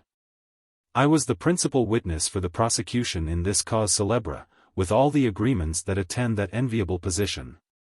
Having had an escape, as my friend Whistlewick said, with a squeak for my life, I innocently fancied that I should have been an object of considerable interest to Parisian society. But, a good deal to my mortification, I discovered that I was the object of a good-natured but contemptuous merriment. I was a Ballard, a Benet, un-Ain, and figured even in caricatures. I became a sort of public character, a dignity, unto which I was not born, and from which I fled as soon as I conveniently could, without even paying my friend the Marquis de Harmonville a visit at his hospitable chateau. The Marquis escaped scot-free. His accomplice, the Count, was executed. The fair Eugenie, under extenuating circumstances, consisting, so far as I could discover of her good looks, got off for 6 years' imprisonment. Colonel Gaylord recovered some of his brother's money, out of the not very affluent estate of the Count and soi-disant Countess. This, and the execution of the Count, put him in high good humor. So far from insisting on a hostile meeting, he shook me very graciously by the hand, told me that he looked upon the wound on his head, inflicted by the knob of my stick, as having been received in an honorable, though irregular duel, in which he had no disadvantage or unfairness to complain of. I think I have only 2 additional details to mention. The bricks discovered in the room with the coffin, had been packed in it, in straw, to supply the weight of a dead body. and to prevent the suspicions and contradictions that might have been excited by the arrival of an empty coffin at the chateau. Secondly, the Countess's magnificent brilliants were examined by a lapidary, and pronounced to be worth about £5 to a tragedy queen, who happened to be in want of a suite of paste. The Countess had figured some years before as one of the cleverest actresses on the minor stage of Paris, where she had been picked up by the Count and used as his principal accomplice. She it was who, admirably disguised, had rifled my papers in the carriage on my memorable night journey to Paris. She also had figured as the interpreting magician of the palanquin at the ball at Versailles. So far as I was affected by that elaborate mystification, it was intended to reanimate my interest, which, they feared, might flag in the beautiful Countess. It had its design and action upon other intended victims also, but of them there is, at present, no need to speak. The introduction of a real corpse, procured from a person who supplied the Parisian anatomists, involved no real danger. While it heightened the mystery and kept the prophet alive in the gossip of the town and in the thoughts of the noodles with whom he had conferred. I divided the remainder of the summer and autumn between Switzerland and Italy. As the well-worn phrase goes, I was a sadder if not a wiser man. A great deal of the horrible impression left upon my mind was due, of course, to the mere action of nerves and brain. But serious feelings of another and deeper kind remained. My after-life was ultimately formed by the shock I had then received. Those impressions led me, but not till after many years, to happier though not less serious thoughts. And I have deep reason to be thankful to the all-merciful ruler of events, for an early and terrible lesson in the ways of sin. Carmilla. Prologue. Upon a paper attached to the narrative which follows, Dr. Hesselius has written a rather elaborate note, which he accompanies with a reference to his essay on the strange subject which the MS. illuminates. This mysterious subject, he treats, in that essay, with his usual learning and acumen, and with remarkable directness and condensation. It will form but one volume of the series of that extraordinary man's collected papers. As I publish the case, in these volumes, simply to interest the laity, I shall forestall the intelligent lady, who relates it, in nothing. And, after due consideration, I have determined, therefore, to abstain from presenting any précis of the learned doctor's reasoning, or extract from his statement on a subject which he describes as involving, not improbably, some of the profoundest arcana of our dual existence, and its intermediates. I was anxious, on discovering this paper, to reopen the correspondence commenced by Dr. Hesselius, so many years before, with a person so clever and careful as his informant seems to have been. Much to my regret, however, I found that she had died in the interval. She, probably, could have added little to the narrative which she communicates in the following pages, with, so far as I can pronounce, such a conscientious particularity. Chapter 1. An Early Fright. In Styria, we, though by no means magnificent people, inhabit a castle, or schloss. A small income, in that part of the world, goes a great way. 800 or 900 a year does wonders. Scantily enough ours would have answered among wealthy people at home. My father is English, and I bear an English name, although I never saw England. But here, in this lonely and primitive place, where everything is so marvelously cheap, I really don't see how ever so much more money would at all materially add to our comforts, or even luxuries. My father was in the Austrian service, and retired upon a pension and his patrimony, and purchased this feudal residence, and the small estate on which it stands, a bargain. Nothing can be more picturesque or solitary. It stands on a slight eminence in a forest. The road, very old and narrow, passes in front of its drawbridge, never raised in my time, and its moat, stocked with perch, and sailed over by many swans. And floating on its surface white fleets of water lilies. Over all this the Schloss shows its many-windowed front, its towers, and its Gothic chapel. The forest opens in an irregular and very picturesque glade before its gate, and at the right a steep Gothic bridge carries the road over a stream that winds in deep shadow through the wood. I have said that this is a very lonely place. Judge whether I say truth. Looking from the hall door towards the road, the forest in which our castle stands extends 15 miles to the right, and 12 to the left. The nearest inhabited village is about 7 of your English miles to the left. The nearest inhabited schloss of any historic associations is that of Old General Spielsdorf, nearly 20 miles away to the right. I have said the nearest inhabited village, because there is, only 3 miles westward, that is to say in the direction of General Spielsdorf's Schloss, a ruined village. With its quaint little church, now roofless, in the aisle of which are the mouldering tombs of the proud family of Karnstein, now extinct, who once owned the equally desolate chateau which, in the thick of the forest, overlooks the silent ruins of the town. Respecting the cause of the desertion of this striking and melancholy spot, there is a legend which I shall relate to you another time. I must tell you now, how very small is the party who constitute the inhabitants of our castle. I don't include servants, or those dependents who occupy rooms in the buildings attached to the Schloss. Listen, and wonder. My father, who is the kindest man on earth, but growing old. And I, at the date of my story, only 19. 8 years have passed since then. I and my father constituted the family at the Schloss. My mother, a Styrian lady, died in my infancy, but I had a good-natured governess, who had been with me from, I might almost say, my infancy.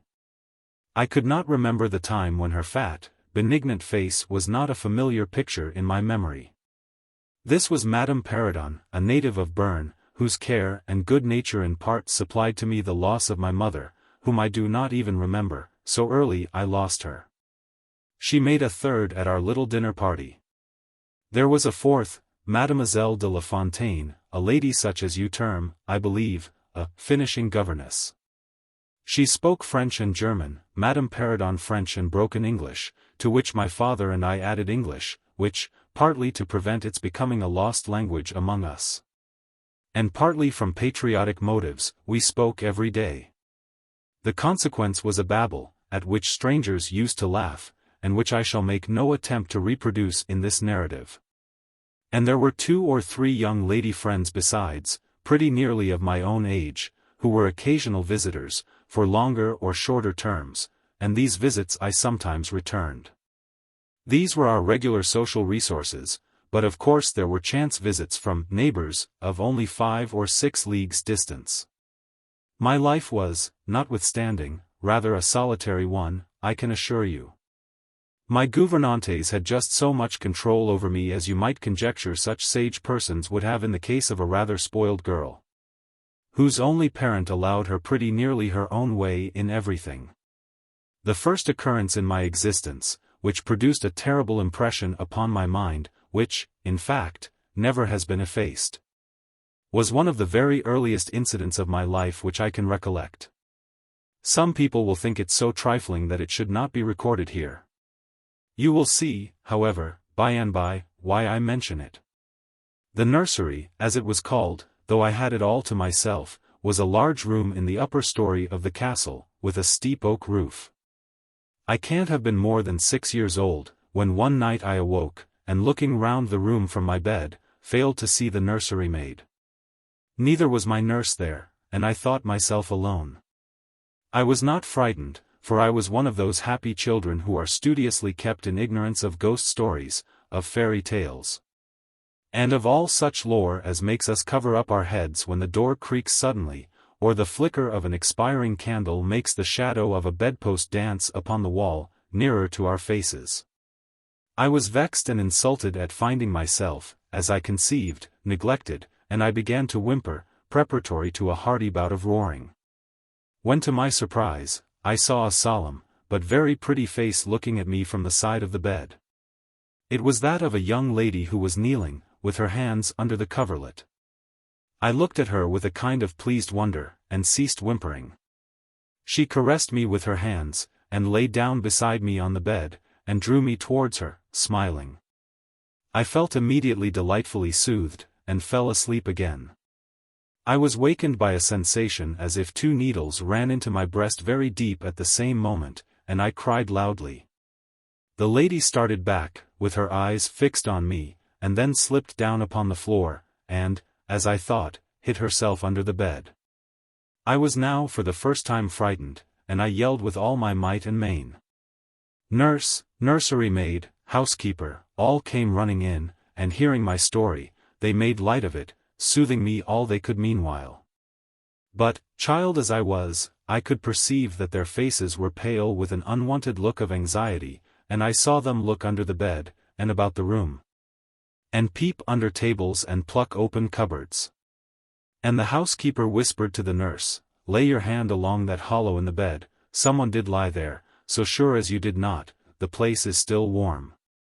I remember the nursery maid petting me, and all three examining my chest, where I told them I felt the puncture, and pronouncing that there was no sign visible that any such thing had happened to me.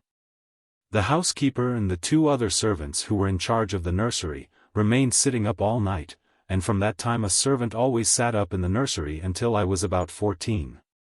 I was very nervous for a long time after this. A doctor was called in, he was pallid and elderly. How well I remember his long saturnine face, slightly pitted with smallpox, and his chestnut wig. For a good while, every second day, he came and gave me medicine, which of course I hated. The morning after I saw this apparition I was in a state of terror, and could not bear to be left alone, daylight though it was, for a moment. I remember my father coming up and standing at the bedside, and talking cheerfully, and asking the nurse a number of questions, and laughing very heartily at one of the answers, and patting me on the shoulder, and kissing me, and telling me not to be frightened, that it was nothing but a dream and could not hurt me. But I was not comforted, for I knew the visit of the strange woman was not a dream, and I was awfully frightened. I was a little consoled by the nursery maid's assuring me that it was she who had come and looked at me, and lain down beside me in the bed, and that I must have been half dreaming not to have known her face. But this, though supported by the nurse, did not quite satisfy me. I remember, in the course of that day, a venerable old man, in a black cassock, coming into the room with the nurse and housekeeper, and talking a little to them, and very kindly to me. His face was very sweet and gentle, and he told me they were going to pray, and joined my hands together, and desired me to say, softly, while they were praying, "Lord, hear all good prayers for us, for Jesus' sake." I think these were the very words, for I often repeated them to myself, and my nurse used for years to make me say them in my prayers. I remember so well the thoughtful sweet face of that white-haired old man, in his black cassock, as he stood in that rude, lofty, brown room, with the clumsy furniture of a fashion 300 years old, about him, and the scanty light entering its shadowy atmosphere through the small lattice. He kneeled, and the three women with him, and he prayed aloud with an earnest quavering voice for, what appeared to me, a long time. I forget all my life preceding that event, and for some time after it is all obscure also. But the scenes I have just described stand out vivid as the isolated pictures of the phantasmagoria surrounded by darkness. Chapter 2. A Guest. I am now going to tell you something so strange that it will require all your faith in my veracity to believe my story. It is not only true, nevertheless, but truth of which I have been an eyewitness. It was a sweet summer evening, and my father asked me, as he sometimes did, to take a little ramble with him along that beautiful forest vista which I have mentioned as lying in front of the Schloss. "General Spielsdorf cannot come to us so soon as I had hoped," said my father, as we pursued our walk. He was to have paid us a visit of some weeks, and we had expected his arrival next day. He was to have brought with him a young lady, his niece and ward, Mademoiselle Reinfeldt, whom I had never seen, but whom I had heard described as a very charming girl, and in whose society I had promised myself many happy days. I was more disappointed than a young lady living in a town, or a bustling neighborhood can possibly imagine. This visit, and the new acquaintance it promised, had furnished my day dream for many weeks. "And how soon does he come?" I asked. "Not till autumn." "Not for 2 months, I dare say," he answered. "And I am very glad now, dear, that you never knew Mademoiselle Reinfeldt." "And why?" I asked, both mortified and curious. "Because the poor young lady is dead," he replied. "I quite forgot I had not told you, but you were not in the room when I received the General's letter this evening." I was very much shocked. General Spielsdorf had mentioned in his first letter, 6 or 7 weeks before, that she was not so well as he would wish her, but there was nothing to suggest the remotest suspicion of danger. "Here is the General's letter," he said, handing it to me. "I am afraid he is in great affliction. The letter appears to me to have been written very nearly in distraction." We sat down on a rude bench, under a group of magnificent lime trees. The sun was setting with all its melancholy splendor behind the sylvan horizon, and the stream that flows beside our home, and passes under the steep old bridge I have mentioned, wound through many a group of noble trees, almost at our feet, reflecting in its current the fading crimson of the sky. General Spielsdorf's letter was so extraordinary, so vehement, and in some places so self-contradictory, that I read it twice over, the second time aloud to my father, and was still unable to account for it, except by supposing that grief had unsettled his mind. It said, "I have lost my darling daughter, for as such I loved her. During the last days of dear Bertha's illness I was not able to write to you. Before then I had no idea of her danger. I have lost her, and now learn all, too late. She died in the peace of innocence, and in the glorious hope of a blessed futurity. The fiend who betrayed our infatuated hospitality has done it all. I thought I was receiving into my house innocence, gaiety, a charming companion for my lost Bertha. Heavens! What a fool have I been! I thank God my child died without a suspicion of the cause of her sufferings. She is gone without so much as conjecturing the nature of her illness, and the accursed passion of the agent of all this misery. I devote my remaining days to tracking and extinguishing a monster. I am told I may hope to accomplish my righteous and merciful purpose. At present there is scarcely a gleam of light to guide me. I curse my conceited incredulity, my despicable affectation of superiority, my blindness, my obstinacy, all, too late. I cannot write or talk collectedly now. I am distracted. So soon as I shall have a little recovered, I mean to devote myself for a time to inquiry, which may possibly lead me as far as Vienna. Some time in the autumn, 2 months hence, or earlier if I live, I will see you, that is, if you permit me, I will then tell you all that I scarce dare put upon paper now. Farewell. Pray for me, dear friend. In these terms ended this strange letter. Though I had never seen Bertha Reinfeldt, my eyes filled with tears at the sudden intelligence. I was startled, as well as profoundly disappointed. The sun had now set, and it was twilight by the time I had returned the General's letter to my father. It was a soft clear evening, and we loitered, speculating upon the possible meanings of the violent and incoherent sentences which I had just been reading. We had nearly a mile to walk before reaching the road that passes the Schloss in front, and by that time the moon was shining brilliantly. At the drawbridge we met Madame Perrodon and Mademoiselle de La Fontaine, who had come out, without their bonnets, to enjoy the exquisite moonlight. We heard their voices gabbling in animated dialogue as we approached. We joined them at the drawbridge, and turned about to admire with them the beautiful scene. The glade through which we had just walked lay before us. At our left the narrow road wound away under clumps of lordly trees, and was lost to sight amid the thickening forest. At the right the same road crosses the steep and picturesque bridge, near which stands a ruined tower which once guarded that pass. And beyond the bridge an abrupt eminence rises, covered with trees, and showing in the shadows some grey ivy-clustered rocks. Over the sward and low grounds a thin film of mist was stealing, like smoke, marking the distances with a transparent veil. And here and there we could see the river faintly flashing in the moonlight. No softer, sweeter scene could be imagined. The news I had just heard made it melancholy. But nothing could disturb its character of profound serenity, and the enchanted glory and vagueness of the prospect. My father, who enjoyed the picturesque, and I, stood looking in silence over the expanse beneath us. The two good governesses, standing a little way behind us, discoursed upon the scene, and were eloquent upon the moon. Madame Perrodon was fat, middle-aged, and romantic, and talked and sighed poetically. Mademoiselle de La Fontaine, in right of her father, who was a German, assumed to be psychological, metaphysical, and something of a mystic, now declared that when the moon shone with a light so intense it was well known that it indicated a special spiritual activity. The effect of the full moon in such a state of brilliancy was manifold. It acted on dreams, it acted on lunacy, it acted on nervous people, it had marvelous physical influences connected with life. Mademoiselle related that her cousin, who was mate of a merchant ship, having taken a nap on deck on such a night, lying on his back, with his face full in the light of the moon, had wakened after a dream of an old woman clawing him by the cheek, with his features horribly drawn to one side.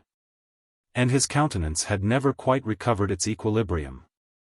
The moon, this night, she said, is full of odyllic and magnetic influence, and see, when you look behind you at the front of the Schloss, how all its windows flash and twinkle with that silvery splendor, as if unseen hands had lighted up the rooms to receive fairy guests. There are indolent states of the spirits in which, indisposed to talk ourselves, the talk of others is pleasant to our listless ears. And I gazed on, pleased with the tinkle of the ladies' conversation. I have got into one of my moping moods tonight, said my father, after a silence, and quoting Shakespeare, whom, by way of keeping up our English, he used to read aloud.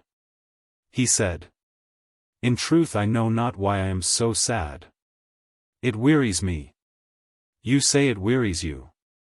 But how I got it, came by it, I forget the rest. But I feel as if some great misfortune were hanging over us. I suppose the poor general's afflicted letter has had something to do with it. At this moment the unwonted sound of carriage wheels and many hoofs upon the road arrested our attention.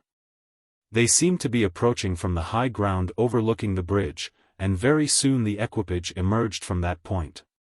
Two horsemen first crossed the bridge, then came a carriage drawn by 4 horses, and 2 men rode behind. It seemed to be the traveling carriage of a person of rank. And we were all immediately absorbed in watching that very unusual spectacle. It became, in a few moments, greatly more interesting, for just as the carriage had passed the summit of the steep bridge, one of the leaders, taking fright, communicated his panic to the rest. And after a plunge or two, the whole team broke into a wild gallop together, and dashing between the horsemen who rode in front, came thundering along the road towards us with the speed of a hurricane. The excitement of the scene was made more painful by the clear, long-drawn screams of a female voice from the carriage window. We all advanced in curiosity and horror. My father in silence, the rest with various ejaculations of terror. Our suspense did not last long. Just before you reach the castle drawbridge, on the route they were coming, there stands by the roadside a magnificent lime tree, on the other stands an ancient stone cross, at sight of which the horses, now going at a pace that was perfectly frightful, swerved so as to bring the wheel over the projecting roots of the tree.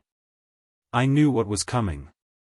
I covered my eyes, unable to see it out, and turned my head away. At the same moment I heard a cry from my lady friends, who had gone on a little. Curiosity opened my eyes, and I saw a scene of utter confusion. 2 of the horses were on the ground, the carriage lay upon its side with 2 wheels in the air. The men were busy removing the traces, and a lady, with a commanding air and figure had got out, and stood with clasped hands, raising the handkerchief that was in them every now and then to her eyes. Through the carriage door was now lifted a young lady, who appeared to be lifeless. My dear old father was already beside the elder lady, with his hat in his hand, evidently tendering his aid and the resources of his Schloss. The lady did not appear to hear him, or to have eyes for anything but the slender girl who was being placed against the slope of the bank. I approached. The young lady was apparently stunned, but she was certainly not dead. My father, who piqued himself on being something of a physician, had just had his fingers to her wrist and assured the lady, who declared herself her mother, that her pulse, though faint and irregular, was undoubtedly still distinguishable. The lady clasped her hands and looked upward, as if in a momentary transport of gratitude, but immediately she broke out again in that theatrical way which is, I believe, natural to some people. She was what is called a fine-looking woman for her time of life, and must have been handsome. She was tall, but not thin, and dressed in black velvet, and looked rather pale, but with a proud and commanding countenance, though now agitated strangely. Was ever being so born to calamity? I heard her say, with clasped hands, as I came up. Here am I, on a journey of life and death, in prosecuting which to lose an hour is possibly to lose all. My child will not have recovered sufficiently to resume her route for who can say how long. I must leave her, I cannot, dare not, delay. How far on, sir, can you tell, is the nearest village? I must leave her there, and shall not see my darling, or even hear of her till my return, 3 months hence. I plucked my father by the coat, and whispered earnestly in his ear, "Oh, Papa, pray ask her to let her stay with us, it would be so delightful. Do, pray. If Madame will entrust her child to the care of my daughter, and of her good gouvernante, Madame Perrodon, and permit her to remain as our guest, under my charge, until her return. It will confer a distinction and an obligation upon us, and we shall treat her with all the care and devotion which so sacred a trust deserves." "I cannot do that, sir, it would be to task your kindness and chivalry too cruelly," said the lady, distractedly. "It would, on the contrary, be to confer on us a very great kindness at the moment when we most need it. My daughter has just been disappointed by a cruel misfortune, in a visit from which she had long anticipated a great deal of happiness. If you confide this young lady to our care it will be her best consolation. The nearest village on your route is distant, and affords no such inn as you could think of placing your daughter at. You cannot allow her to continue her journey for any considerable distance without danger. If, as you say, you cannot suspend your journey, you must part with her tonight, and nowhere could you do so with more honest assurances of care and tenderness than here." There was something in this lady's air and appearance so distinguished, and even imposing, and in her manner so engaging, as to impress one, quite apart from the dignity of her equipage, with a conviction that she was a person of consequence. By this time the carriage was replaced in its upright position, and the horses, quite tractable, in the traces again. The lady threw on her daughter a glance which I fancied was not quite so affectionate as one might have anticipated from the beginning of the scene. Then she beckoned slightly to my father, and withdrew 2 or 3 steps with him out of hearing, and talked to him with a fixed and stern countenance, not at all like that with which she had hitherto spoken. I was filled with wonder that my father did not seem to perceive the change, and also unspeakably curious to learn what it could be that she was speaking, almost in his ear, with so much earnestness and rapidity. 2 or 3 minutes at most I think she remained thus employed, then she turned, and a few steps brought her to where her daughter lay, supported by Madame Perrodon. She kneeled beside her for a moment and whispered, as Madame supposed, a little benediction in her ear. Then hastily kissing her she stepped into her carriage, the door was closed, the footmen in stately liveries jumped up behind, the outriders spurred on, the postilions cracked their whips. The horses plunged and broke suddenly into a furious canter that threatened soon again to become a gallop, and the carriage whirled away, followed at the same rapid pace by the 2 horsemen in the rear. Chapter 3. We compare notes. We followed the cortege with our eyes until it was swiftly lost to sight in the misty wood, and the very sound of the hoofs and the wheels died away in the silent night air. Nothing remained to assure us that the adventure had not been an illusion of a moment but the young lady, who just at that moment opened her eyes. I could not see, for her face was turned from me, but she raised her head, evidently looking about her, and I heard a very sweet voice ask complainingly, "Where is Mamma?" Our good Madame Perrodon answered tenderly, and added some comfortable assurances. I then heard her ask, "Where am I? What is this place?" and after that she said, "I don't see the carriage. And Matska, where is she?" Madame answered all her questions in so far as she understood them. And gradually the young lady remembered how the misadventure came about, and was glad to hear that no one in, or in attendance on, the carriage was hurt. And on learning that her mamma had left her here, till her return in about 3 months, she wept. I was going to add my consolations to those of Madame Perrodon when Mademoiselle de La Fontaine placed her hand upon my arm, saying, "Don't approach. One at a time is as much as she can at present converse with. A very little excitement would possibly overpower her now. As soon as she is comfortably in bed, I thought, I will run up to her room and see her."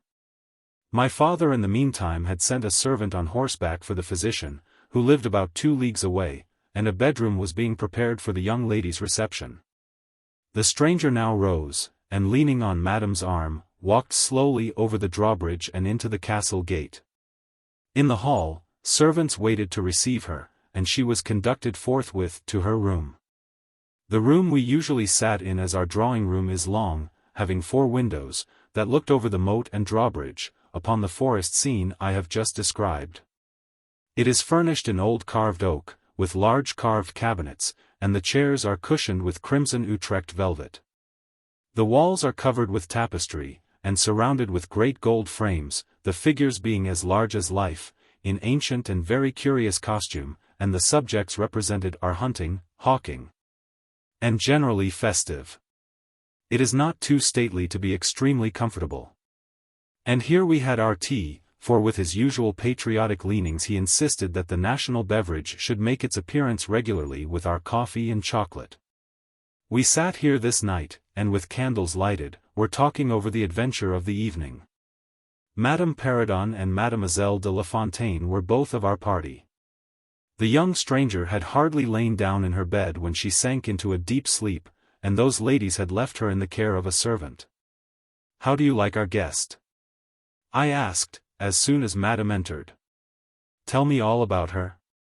"I like her extremely," answered Madame. "She is, I almost think, the prettiest creature I ever saw.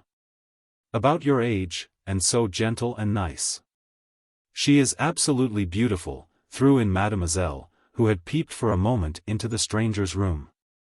"And such a sweet voice," added Madame Perrodon.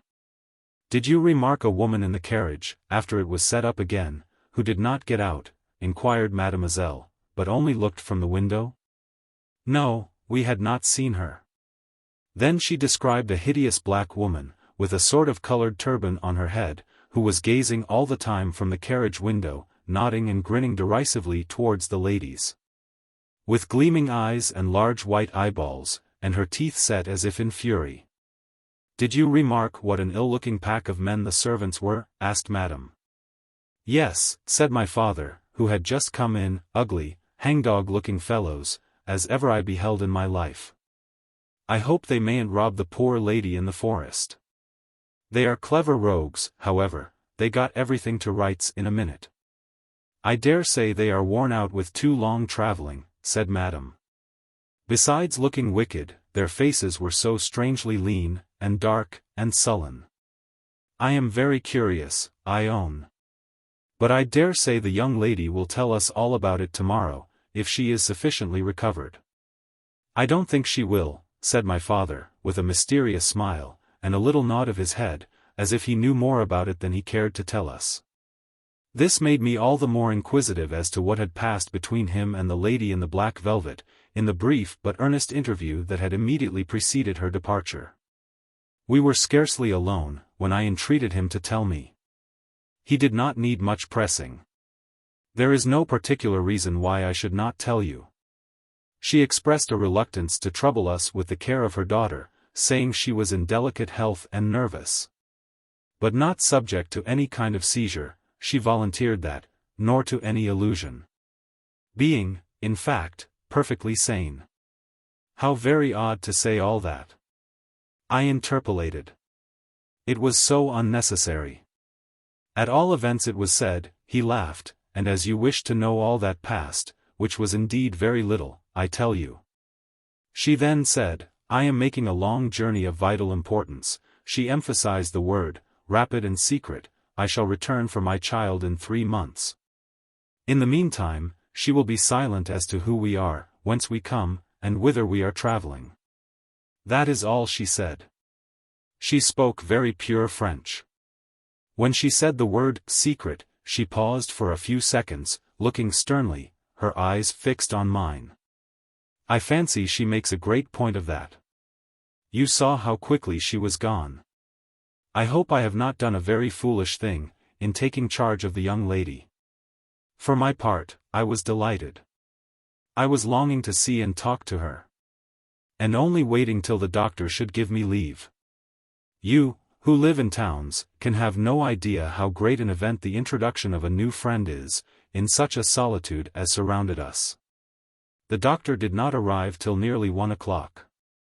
But I could no more have gone to my bed and slept, than I could have overtaken, on foot, the carriage in which the princess in black velvet had driven away.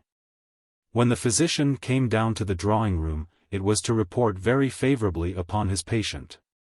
She was now sitting up, her pulse quite regular, apparently perfectly well. She had sustained no injury, and the little shock to her nerves had passed away quite harmlessly. There could be no harm certainly in my seeing her, if we both wished it.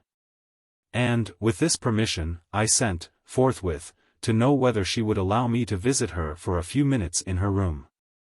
The servant returned immediately to say that she desired nothing more.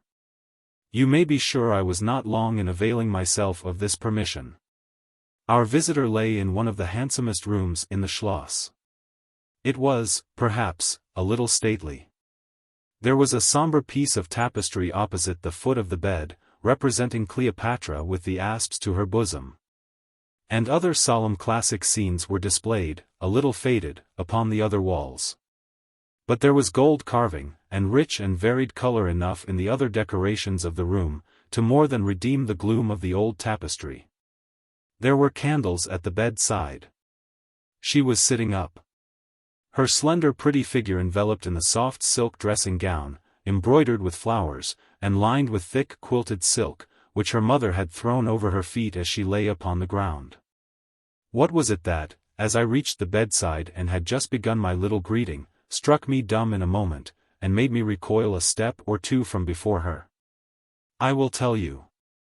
I saw the very face which had visited me in my childhood at night, which remained so fixed in my memory, and on which I had for so many years so often ruminated with horror. When no one suspected of what I was thinking. It was pretty, even beautiful, and when I first beheld it, wore the same melancholy expression. But this almost instantly lighted into a strange fixed smile of recognition. There was a silence of fully a minute, and then at length she spoke. I could not. How wonderful, she exclaimed, 12 years ago, I saw your face in a dream, and it has haunted me ever since. Wonderful indeed. I repeated, overcoming with an effort the horror that had for a time suspended my utterances. 12 years ago, in vision or reality, I certainly saw you. I could not forget your face. It has remained before my eyes ever since. Her smile had softened. Whatever I had fancied strange in it, was gone, and it and her dimpling cheeks were now delightfully pretty and intelligent. I felt reassured, and continued more in the vein which hospitality indicated, to bid her welcome, and to tell her how much pleasure her accidental arrival had given us all. And especially what a happiness it was to me. I took her hand as I spoke. I was a little shy, as lonely people are, but the situation made me eloquent, and even bold. She pressed my hand, she laid hers upon it, and her eyes glowed, as, looking hastily into mine, she smiled again, and blushed. She answered my welcome very prettily. I sat down beside her, still wondering, and she said, I must tell you my vision about you. It is so very strange that you and I should have had, each of the other so vivid a dream, that each should have seen, I you and you me, looking as we do now. When of course we both were mere children.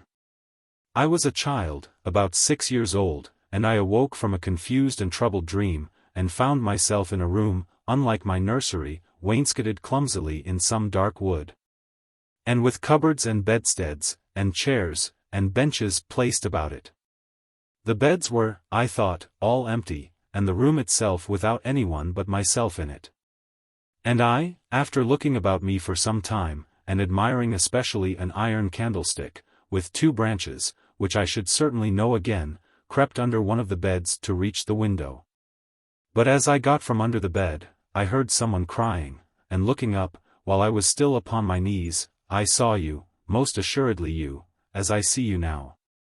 A beautiful young lady, with golden hair and large blue eyes, and lips, your lips, you, as you are here. Your looks won me. I climbed on the bed and put my arms about you, and I think we both fell asleep. I was aroused by a scream, you were sitting up screaming. I was frightened, and slipped down upon the ground, and, it seemed to me, lost consciousness for a moment, and when I came to myself, I was again in my nursery at home. Your face I have never forgotten since. I could not be misled by mere resemblance. You are the lady whom I then saw. It was now my turn to relate my corresponding vision, which I did, to the undisguised wonder of my new acquaintance. I don't know which should be most afraid of the other, she said, again smiling. If you were less pretty I think I should be very much afraid of you, but being as you are, and you and I both so young, I feel only that I have made your acquaintance 12 years ago, and have already a right to your intimacy. At all events it does seem as if we were destined, from our earliest childhood, to be friends. I wonder whether you feel as strangely drawn towards me as I do to you. I have never had a friend, shall I find one now? She sighed, and her fine dark eyes gazed passionately on me. Now the truth is, I felt rather unaccountably towards the beautiful stranger. I did feel, as she said, drawn towards her, but there was also something of repulsion. In this ambiguous feeling, however, the sense of attraction immensely prevailed. She interested and won me. She was so beautiful and so indescribably engaging. I perceived now something of languor and exhaustion stealing over her, and hastened to bid her good night. The doctor thinks, I added, that you ought to have a maid to sit up with you tonight. One of ours is waiting, and you will find her a very useful and quiet creature. How kind of you, but I could not sleep, I never could with an attendant in the room. I shan't require any assistance, and, shall I confess my weakness, I am haunted with a terror of robbers. Our house was robbed once, and 2 servants murdered, so I always lock my door. It has become a habit, and you look so kind I know you will forgive me. I see there is a key in the lock. She held me close in her pretty arms for a moment and whispered in my ear, good night, darling, it is very hard to part with you, but good night, tomorrow, but not early, I shall see you again.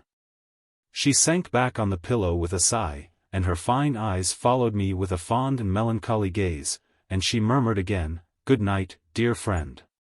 Young people like, and even love, on impulse. I was flattered by the evident, though as yet undeserved, fondness she showed me. I liked the confidence with which she at once received me. She was determined that we should be very near friends. Next day came and we met again. I was delighted with my companion, that is to say, in many respects.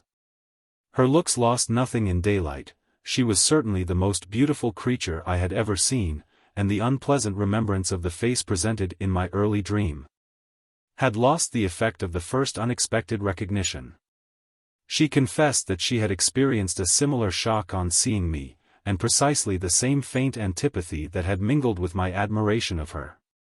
We now laughed together over our momentary horrors. Chapter 4.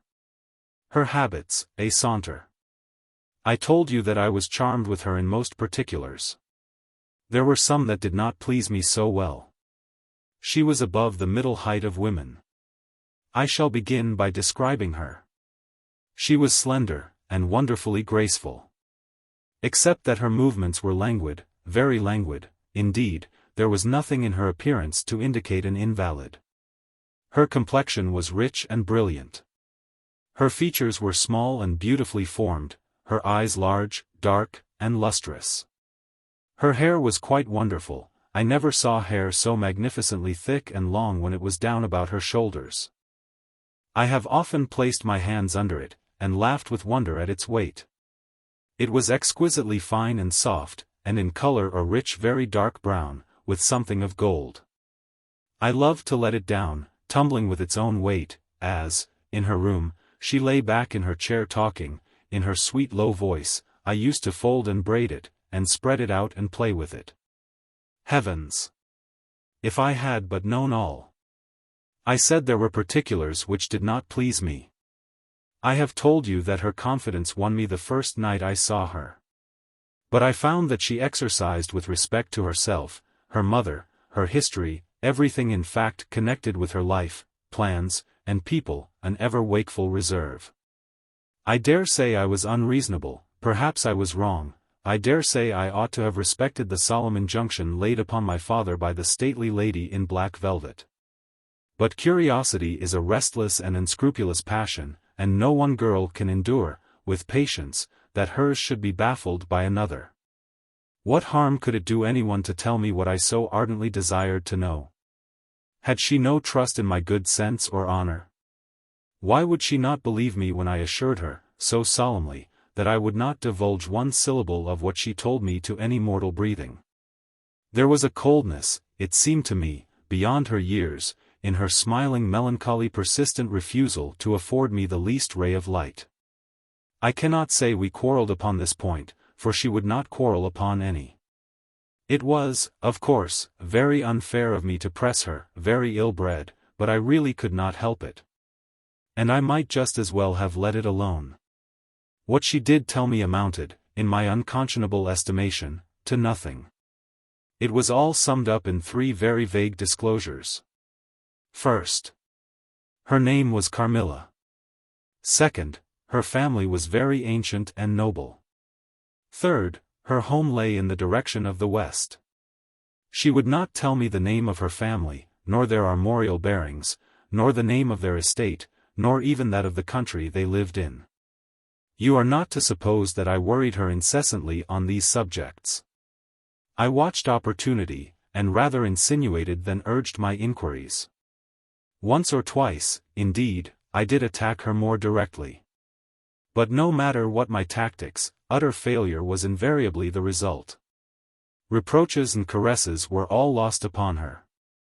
But I must add this, that her evasion was conducted with so pretty a melancholy and deprecation, with so many, and even passionate declarations of her liking for me, and trust in my honor. And with so many promises that I should at last know all, that I could not find it in my heart long to be offended with her.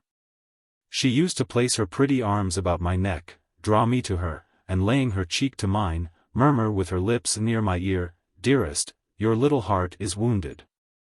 Think me not cruel because I obey the irresistible law of my strength and weakness. If your dear heart is wounded, my wild heart bleeds with yours. In the rapture of my enormous humiliation I live in your warm life, and you shall die, sweetly die, into mine. I cannot help it.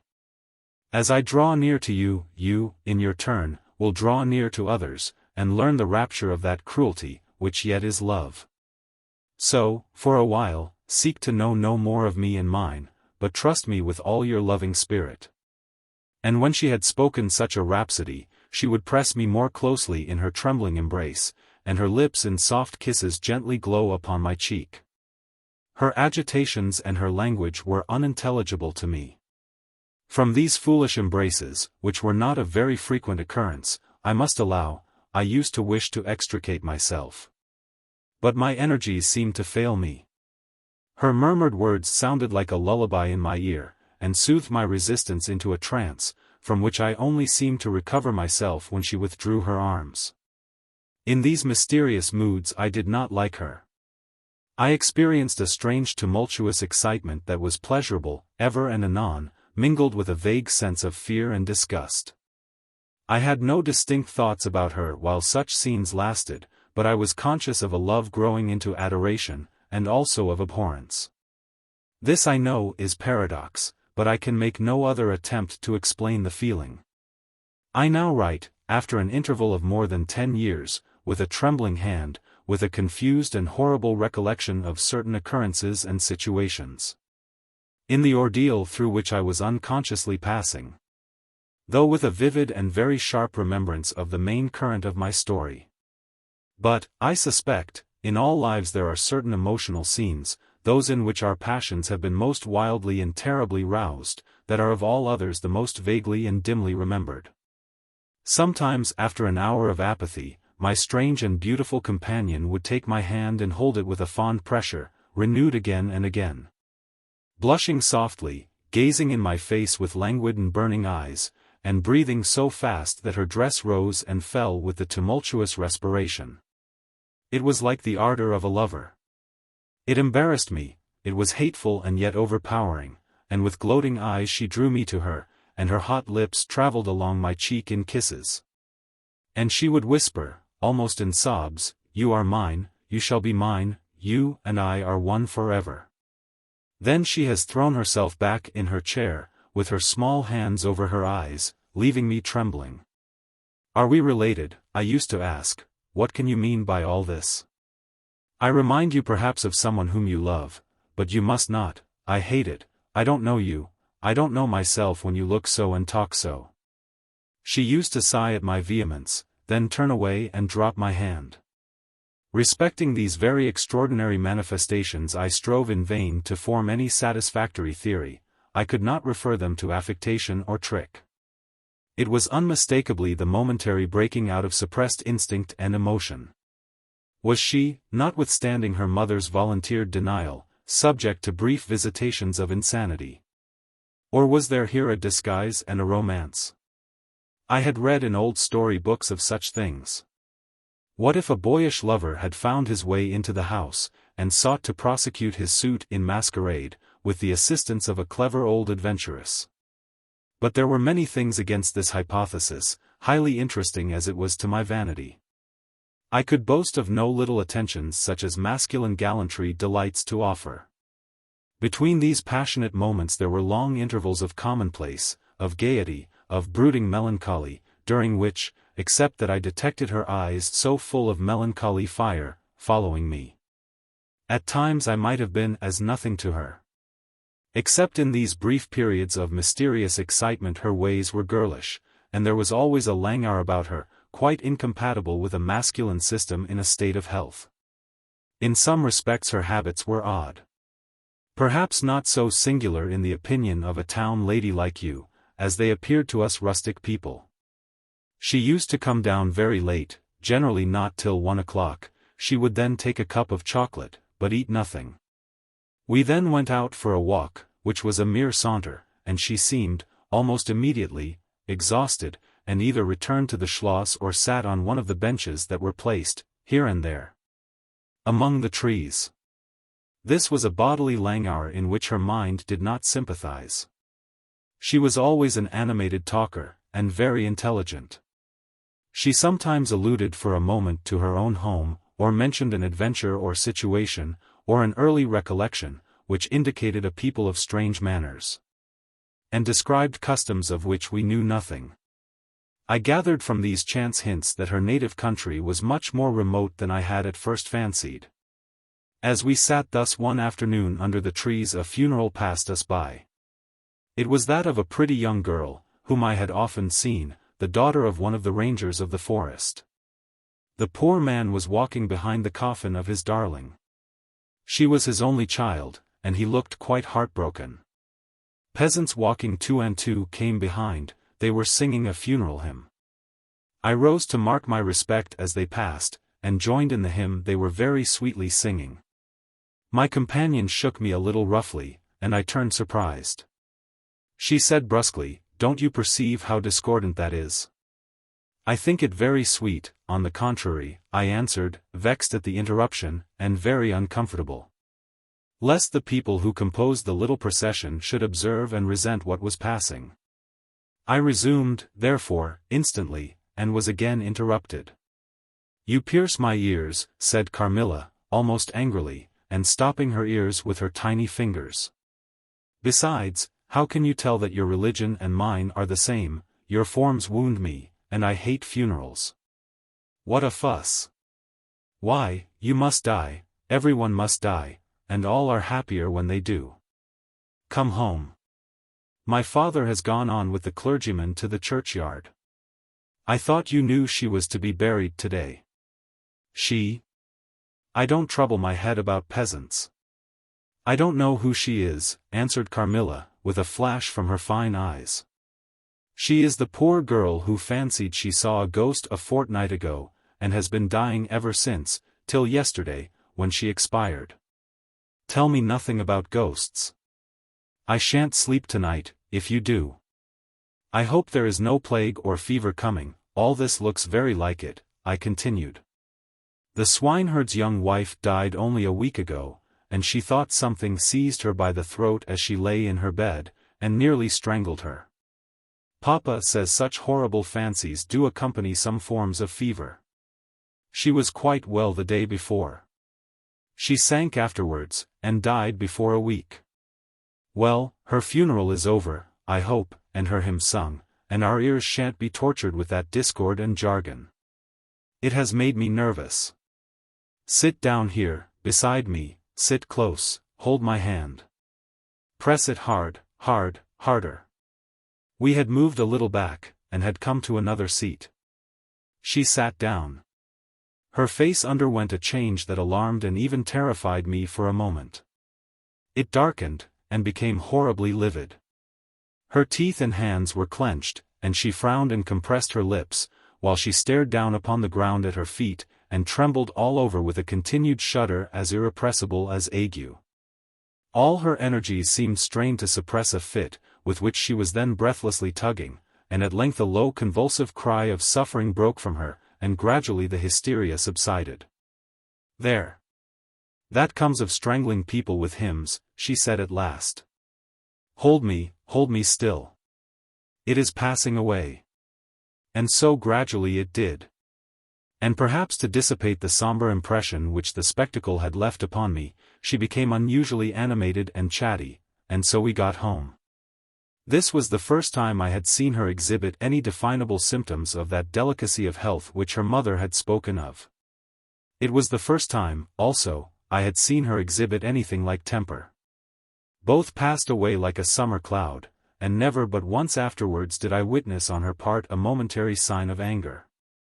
I will tell you how it happened. She and I were looking out of one of the long drawing-room windows, when there entered the courtyard, over the drawbridge, a figure of a wanderer whom I knew very well. He used to visit the Schloss generally twice a year. It was the figure of a hunchback, with the sharp lean features that generally accompany deformity. He wore a pointed black beard, and he was smiling from ear to ear, showing his white fangs. He was dressed in buff, black, and scarlet, and crossed with more straps and belts than I could count, from which hung all manner of things. Behind, he carried a magic lantern, and 2 boxes, which I well knew, in one of which was a salamander, and in the other a mandrake. These monsters used to make my father laugh. They were compounded of parts of monkeys, parrots, squirrels, fish, and hedgehogs, dried and stitched together with great neatness and startling effect. He had a fiddle, a box of conjuring apparatus, a pair of foils and masks attached to his belt, several other mysterious cases dangling about him, and a black staff with copper ferrules in his hand. His companion was a rough spare dog, that followed at his heels, but stopped short, suspiciously at the drawbridge, and in a little while began to howl dismally. In the meantime, the mountebank, standing in the midst of the courtyard, raised his grotesque hat, and made us a very ceremonious bow, paying his compliments very volubly in execrable French. And German not much better. Then, disengaging his fiddle, he began to scrape a lively air, to which he sang with a merry discord, dancing with ludicrous airs and activity, that made me laugh, in spite of the dog's howling. Then he advanced to the window with many smiles and salutations, and his hat in his left hand, his fiddle under his arm, and with a fluency that never took breath. He gabbled a long advertisement of all his accomplishments, and the resources of the various arts which he placed at our service, and the curiosities and entertainments which it was in his power, at our bidding, to display. Will your ladyships be pleased to buy an amulet against the umpire, which is going like the wolf, I hear, through these woods, he said, dropping his hat on the pavement. "They are dying of it right and left, and here is a charm that never fails, only pinned to the pillow, and you may laugh in his face." These charms consisted of oblong slips of vellum, with cabalistic ciphers and diagrams upon them. Carmilla instantly purchased one, and so did I. He was looking up, and we were smiling down upon him, amused, at least, I can answer for myself. His piercing black eye, as he looked up in our faces, seemed to detect something that fixed for a moment his curiosity. In an instant he unrolled a leather case, full of all manner of odd little steel instruments. "See here, my lady," he said, displaying it, and addressing me, "I profess, among other things less useful, the art of dentistry." "Plague take the dog," he interpolated. "Silence, beast. He howls so that your ladyships can scarcely hear a word. Your noble friend, the young lady at your right, has the sharpest tooth, long, thin, pointed, like an awl, like a needle, ha, ha. With my sharp and long sight, as I look up, I have seen it distinctly. Now if it happens to hurt the young lady, and I think it must, here am I, here are my file, my punch, my nippers. I will make it round and blunt, if her ladyship pleases, no longer the tooth of a fish, but of a beautiful young lady as she is. Hey! Is the young lady displeased? Have I been too bold? Have I offended her?" The young lady, indeed, looked very angry as she drew back from the window. "How dares that mountebank insult us so? Where is your father? I shall demand redress from him. My father would have had the wretch tied up to the pump, and flogged with a cart whip, and burnt to the bones with the castle brand." She retired from the window a step or two, and sat down, and had hardly lost sight of the offender, when her wrath subsided as suddenly as it had risen, and she gradually recovered her usual tone, and seemed to forget the little hunchback and his follies. My father was out of spirits that evening. On coming in he told us that there had been another case very similar to the two fatal ones which had lately occurred. The sister of a young peasant on his estate, only a mile away, was very ill, had been, as she described it, attacked very nearly in the same way, and was now slowly but steadily sinking. "All this," said my father, "is strictly referable to natural causes. These poor people infect one another with their superstitions, and so repeat in imagination the images of terror that have infested their neighbors." "But that very circumstance frightens one horribly," said Carmilla. "How so?" inquired my father. "I am so afraid of fancying I see such things. I think it would be as bad as reality. We are in God's hands, nothing can happen without his permission, and all will end well for those who love him. He is our faithful Creator, he has made us all, and will take care of us." "Creator." "Nature," said the young lady in answer to my gentle father. "And this disease that invades the country is natural." "Nature. All things proceed from nature, don't they? All things in the heaven, in the earth, and under the earth, act and live as nature ordains?" "I think so." "The doctor said he would come here today," said my father, after a silence. "I want to know what he thinks about it, and what he thinks we had better do." "Doctors never did me any good," said Carmilla. "Then you have been ill?" I asked. "More ill than ever you were," she answered. "Long ago?" "Yes, a long time. I suffered from this very illness. But I forget all but my pain and weakness, and they were not so bad as are suffered in other diseases." "You were very young then?"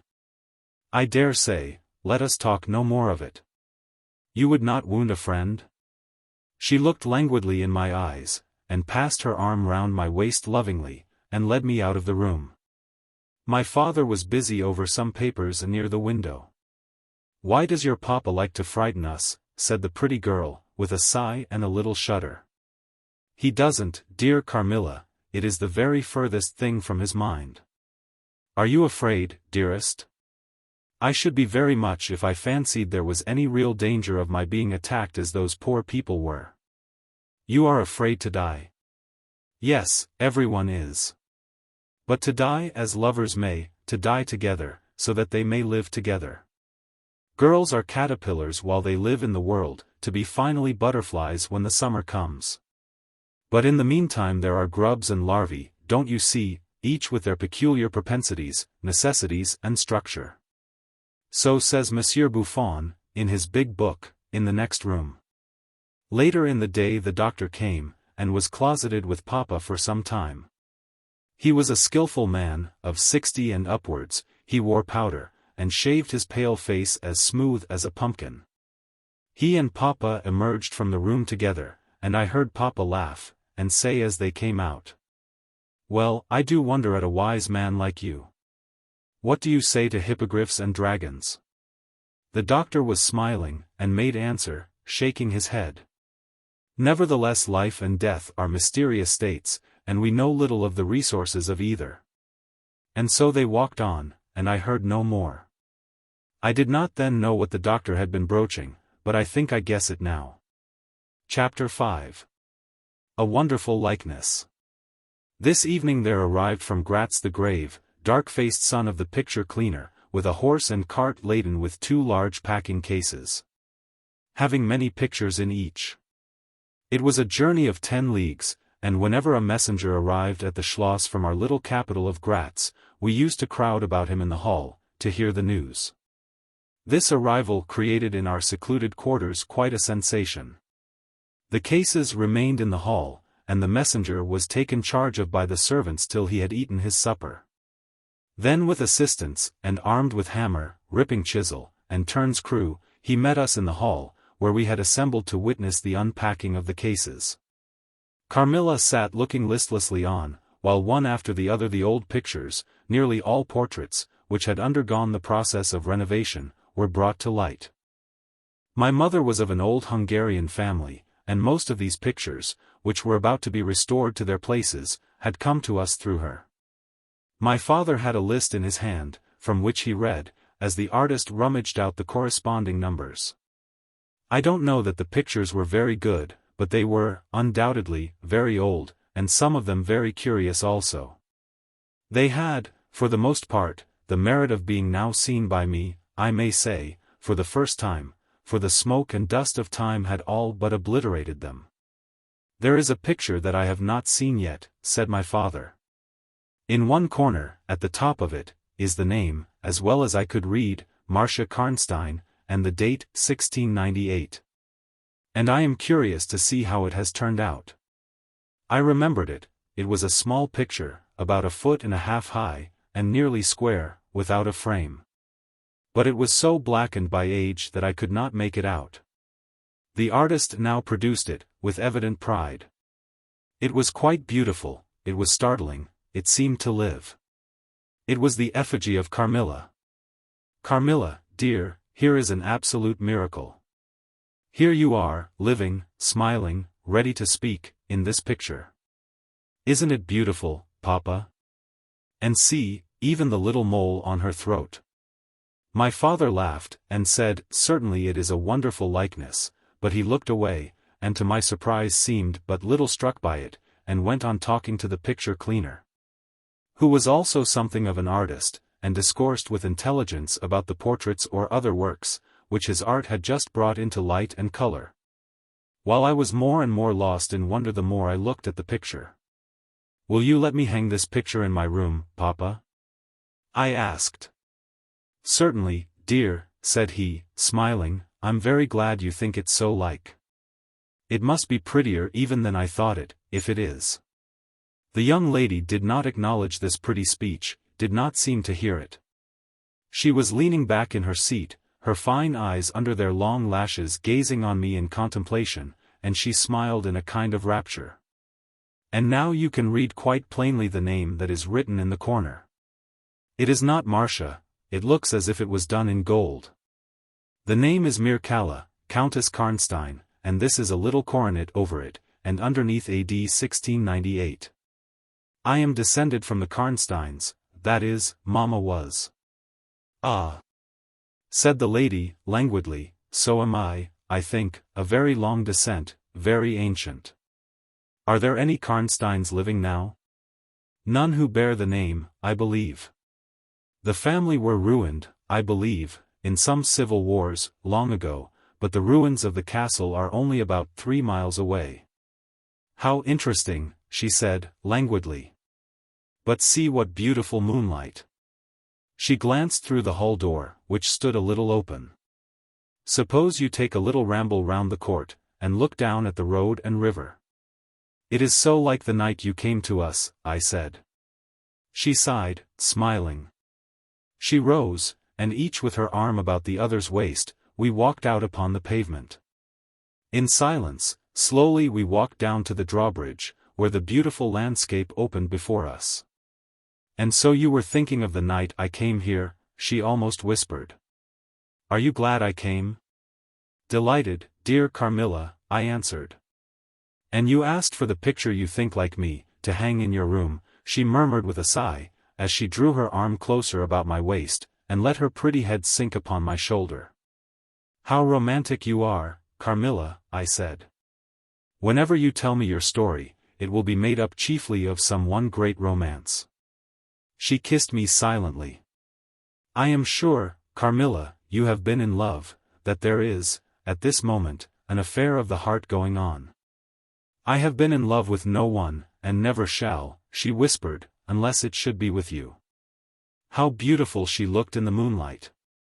Shy and strange was the look with which she quickly hid her face in my neck and hair, with tumultuous sighs, that seemed almost a sob, and pressed in mine a hand that trembled. Her soft cheek was glowing against mine. Darling, darling, she murmured, I live in you, and you would die for me, I love you so. I started from her. She was gazing on me with eyes from which all fire, all meaning had flown, and a face colorless and apathetic. Is there a chill in the air, dear? She said drowsily. I almost shiver. Have I been dreaming? Let us come in. Come, come, come in. You look ill, Carmilla, a little faint. You certainly must take some wine, I said. Yes, I will. I'm better now. I shall be quite well in a few minutes. Yes, do give me a little wine, answered Carmilla, as we approached the door. Let us look again for a moment. It is the last time, perhaps, I shall see the moonlight with you. How do you feel now, dear Carmilla? Are you really better? I asked.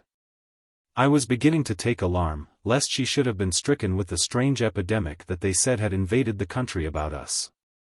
Papa would be grieved beyond measure, I added, if he thought you were ever so little ill, without immediately letting us know. We have a very skillful doctor near this, the physician who was with Papa today. I'm sure he is. I know how kind you all are, but, dear child, I am quite well again. There is nothing ever wrong with me, but a little weakness. People say I am languid, I am incapable of exertion, I can scarcely walk as far as a child of 3 years old. And every now and then the little strength I have falters, and I become as you have just seen me. But after all I am very easily set up again, in a moment I am perfectly myself. See how I have recovered. So, indeed, she had, and she and I talked a great deal, and very animated she was. And the remainder of that evening passed without any recurrence of what I called her infatuations. I mean her crazy talk and looks, which embarrassed, and even frightened me. But there occurred that night an event which gave my thoughts quite a new turn, and seemed to startle even Carmilla's languid nature into momentary energy. Chapter 6. A very strange agony. When we got into the drawing-room, and had sat down to our coffee and chocolate, although Carmilla did not take any, she seemed quite herself again, and Mademoiselle de La Fontaine joined us, and made a little card party, in the course of which Papa came in for what he called his dish of tea. When the game was over he sat down beside Carmilla on the sofa, and asked her, a little anxiously, whether she had heard from her mother since her arrival. She answered, no. He then asked whether she knew where a letter would reach her at present. I cannot tell, she answered ambiguously, but I have been thinking of leaving you. You have been already too hospitable and too kind to me. I have given you an infinity of trouble, and I should wish to take a carriage tomorrow, and post in pursuit of her. I know where I shall ultimately find her, although I dare not yet tell you. But you must not dream of any such thing, exclaimed my father, to my great relief. We can't afford to lose you so, and I won't consent to your leaving us, except under the care of your mother, who was so good as to consent to your remaining with us till she should herself return. I should be quite happy if I knew that you heard from her, but this evening the accounts of the progress of the mysterious disease that has invaded our neighborhood grow even more alarming. And my beautiful guest, I do feel the responsibility, unaided by advice from your mother, very much. But I shall do my best. And one thing is certain, that you must not think of leaving us without her distinct direction to that effect. We should suffer too much in parting from you to consent to it easily. Thank you, sir, 1,000 times for your hospitality, she answered, smiling bashfully. You have all been too kind to me. I have seldom been so happy in all my life before, as in your beautiful chateau, under your care, and in the society of your dear daughter. So he gallantly, in his old-fashioned way, kissed her hand, smiling and pleased at her little speech. I accompanied Carmilla as usual to her room, and sat and chatted with her while she was preparing for bed. Do you think, I said at length, that you will ever confide fully in me? She turned round smiling, but made no answer, only continued to smile on me. You won't answer that? I said. You can't answer pleasantly. I ought not to have asked you. You were quite right to ask me that, or anything. You do not know how dear you are to me, or you could not think any confidence too great to look for. But I am under vows, no none half so awfully, and I dare not tell my story yet, even to you. The time is very near when you shall know everything. You will think me cruel, very selfish, but love is always selfish, the more ardent the more selfish.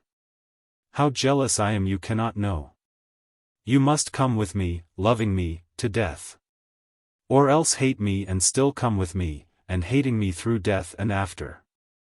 There is no such word as indifference in my apathetic nature. Now, Carmilla, you are going to talk your wild nonsense again, I said hastily. Not I, silly little fool as I am, and full of whims and fancies, for your sake I'll talk like a sage. Were you ever at a ball? No, how you do run on. What is it like? How charming it must be. I almost forget, it is years ago. I laughed. You are not so old. Your first ball can hardly be forgotten yet. I remember everything about it, with an effort. I see it all, as divers see what is going on above them, through a medium, dense, rippling, but transparent. There occurred that night what has confused the picture, and made its colors faint. I was all but assassinated in my bed, wounded here, she touched her breast, and never was the same since. Were you near dying? Yes, very, a cruel love, strange love, that would have taken my life.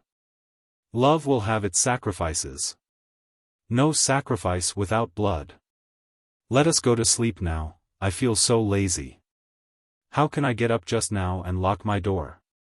She was lying with her tiny hands buried in her rich wavy hair, under her cheek, her little head upon the pillow, and her glittering eyes followed me wherever I moved.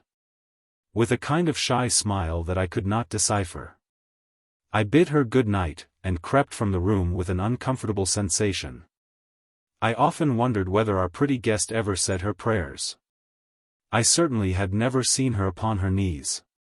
In the morning she never came down until long after our family prayers were over, and at night she never left the drawing-room to attend our brief evening prayers in the hall. If it had not been that it had casually come out in one of our careless talks that she had been baptized, I should have doubted her being a Christian. Religion was a subject on which I had never heard her speak a word. If I had known the world better, this particular neglect or antipathy would not have so much surprised me. The precautions of nervous people are infectious, and persons of a like temperament are pretty sure, after a time, to imitate them. I had adopted Carmilla's habit of locking her bedroom door, having taken into my head all her whimsical alarms about midnight invaders and prowling assassins.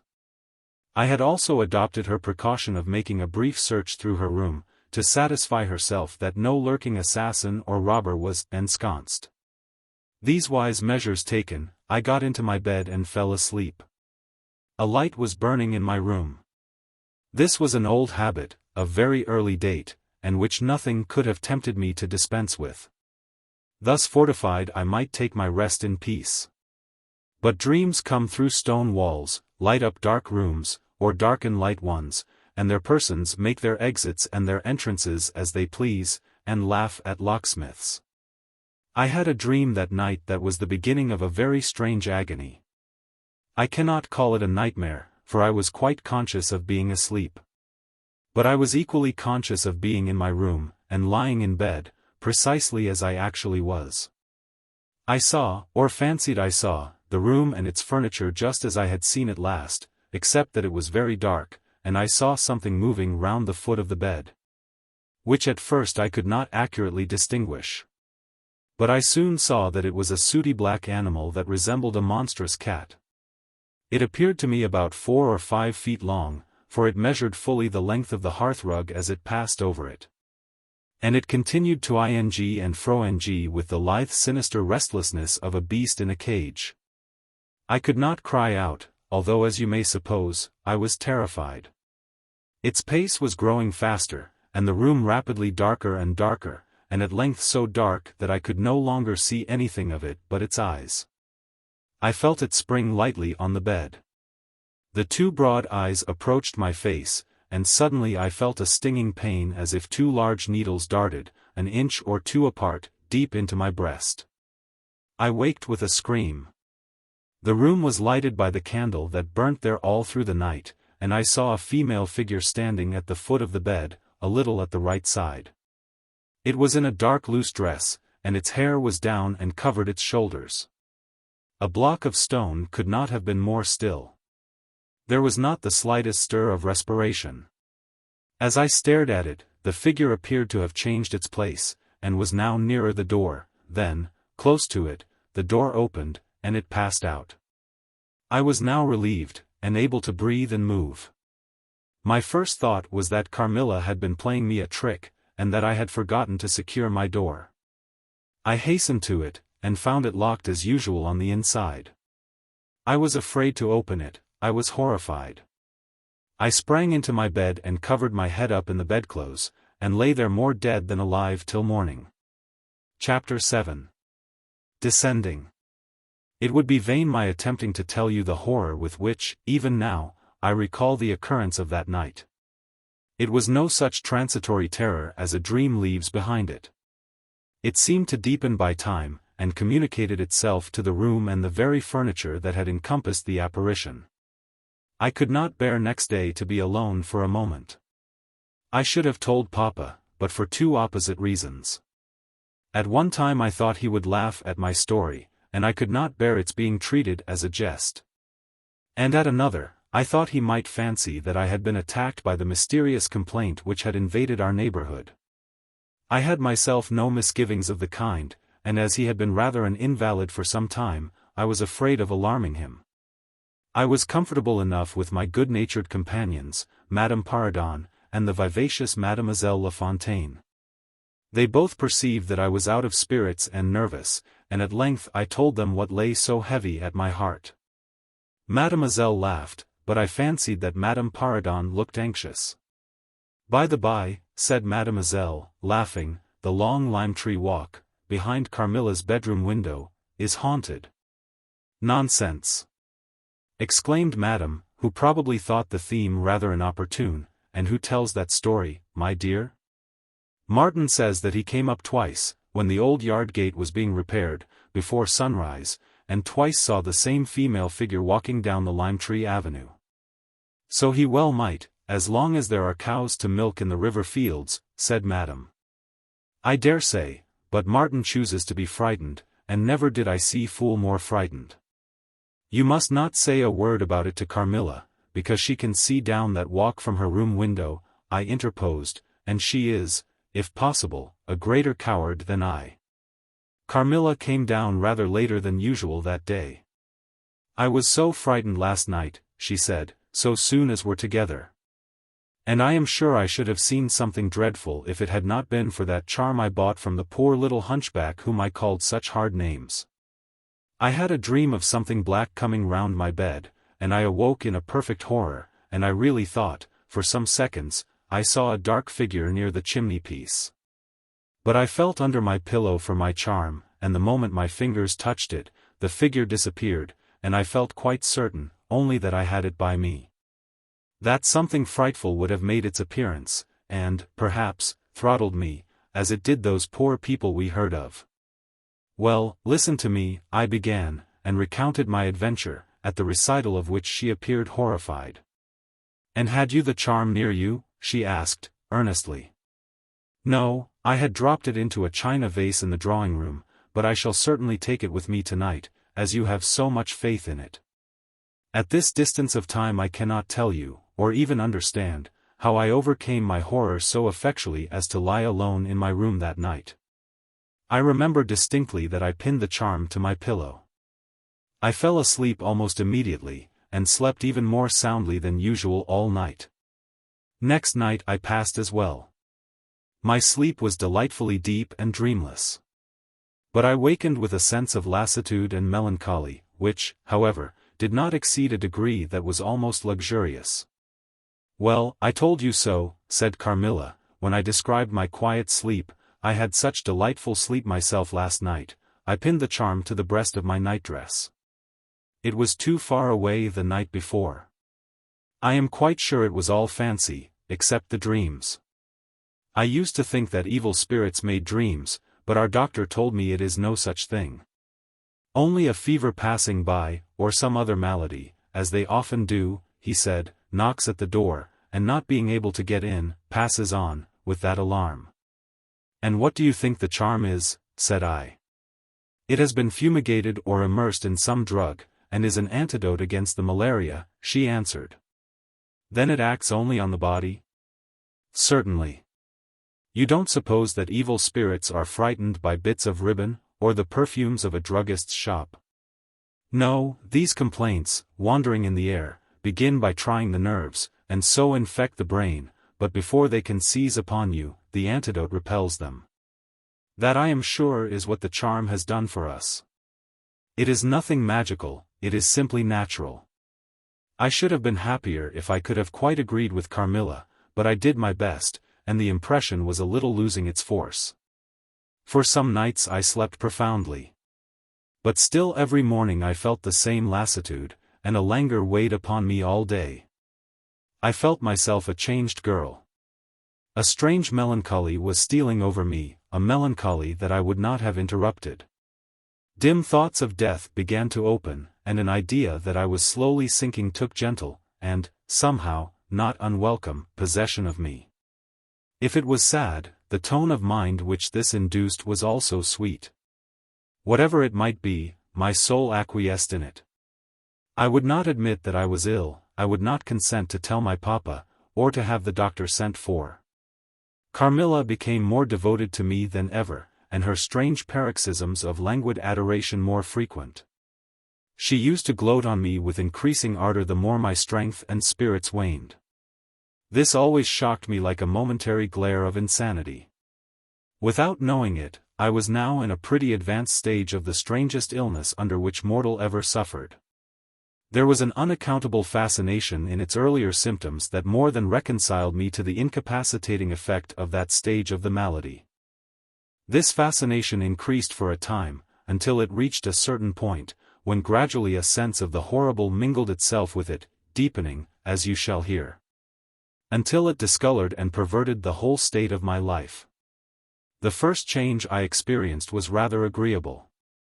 It was very near the turning point from which began the descent of Avernus. Certain vague and strange sensations visited me in my sleep. The prevailing one was of that pleasant, peculiar cold thrill which we feel in bathing, when we move against the current of a river. This was soon accompanied by dreams that seemed interminable, and were so vague that I could never recollect their scenery and persons, or any one connected portion of their action. But they left an awful impression, and a sense of exhaustion, as if I had passed through a long period of great mental exertion and danger. After all these dreams there remained on waking a remembrance of having been in a place very nearly dark, and of having spoken to people whom I could not see.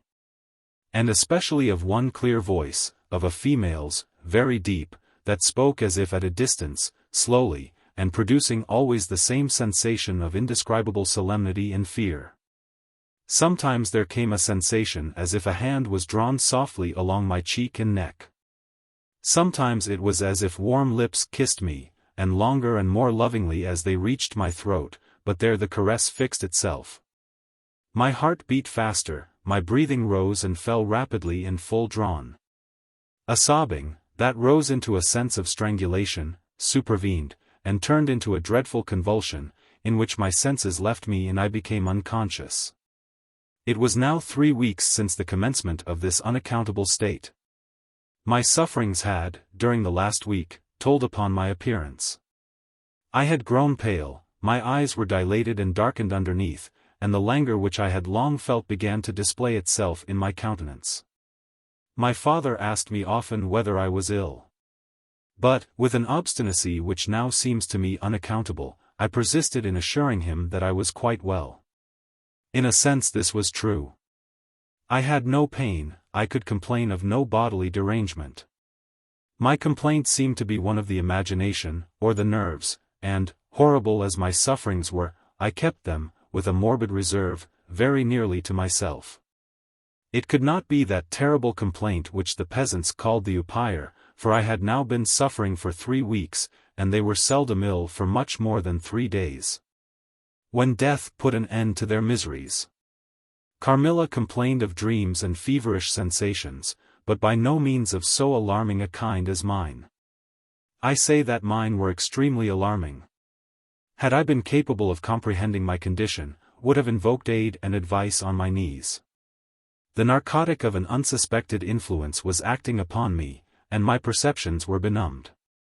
I am going to tell you now of a dream that led immediately to an odd discovery.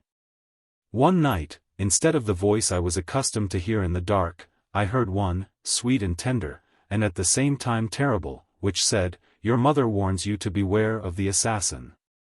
At the same time a light unexpectedly sprang up, and I saw Carmilla, standing, near the foot of my bed, in her white nightdress, bathed, from her chin to her feet, in one great stain of blood. I wakened with a shriek, possessed with the one idea that Carmilla was being murdered. I remember springing from my bed, and my next recollection is that of standing on the lobby, crying for help. Madame and Mademoiselle came scurrying out of their rooms in alarm, a lamp burned always on the lobby, and seeing me, they soon learned the cause of my terror. I insisted on our knocking at Carmilla's door. Our knocking was unanswered. It soon became a pounding and an uproar. We shrieked her name, but all was vain. We all grew frightened, for the door was locked. We hurried back, in panic, to my room. There we rang the bell long and furiously. If my father's room had been at that side of the house, we would have called him up at once to our aid. But, alas! He was quite out of hearing, and to reach him involved an excursion for which we none of us had courage. Servants, however, soon came running up the stairs. I had got on my dressing gown and slippers meanwhile, and my companions were already similarly furnished. Recognizing the voices of the servants on the lobby, we sallied out together. And having renewed, as fruitlessly, our summons at Carmilla's door, I ordered the men to force the lock. They did so, and we stood, holding our lights aloft, in the doorway, and so stared into the room. We called her by name, but there was still no reply. We looked round the room. Everything was undisturbed. It was exactly in the state in which I had left it on bidding her good night. But Carmilla was gone. Chapter 8. Search. At sight of the room, perfectly undisturbed except for our violent entrance, we began to cool a little, and soon recovered our senses sufficiently to dismiss the men. It had struck Mademoiselle that possibly Carmilla had been wakened by the uproar at her door, and in her first panic had jumped from her bed, and hid herself in a press, or behind a curtain.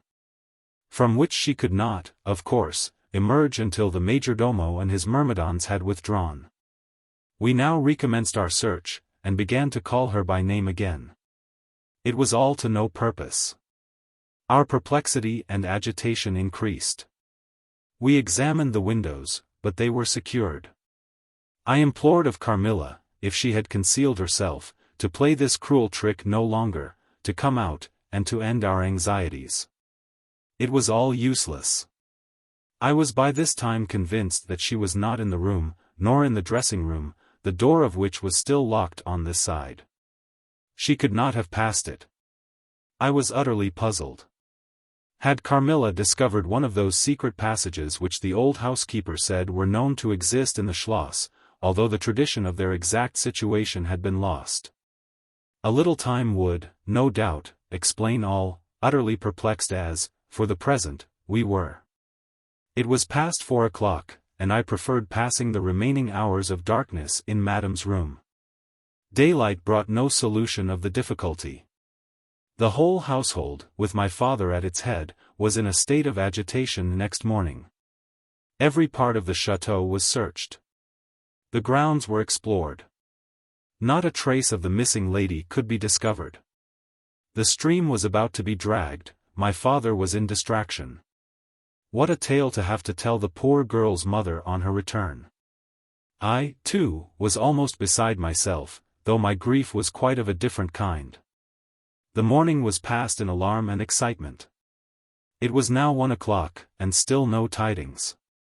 I ran up to Carmilla's room, and found her standing at her dressing table. I was astounded. I could not believe my eyes. She beckoned me to her with her pretty finger, in silence. Her face expressed extreme fear. I ran to her in an ecstasy of joy, I kissed and embraced her again and again.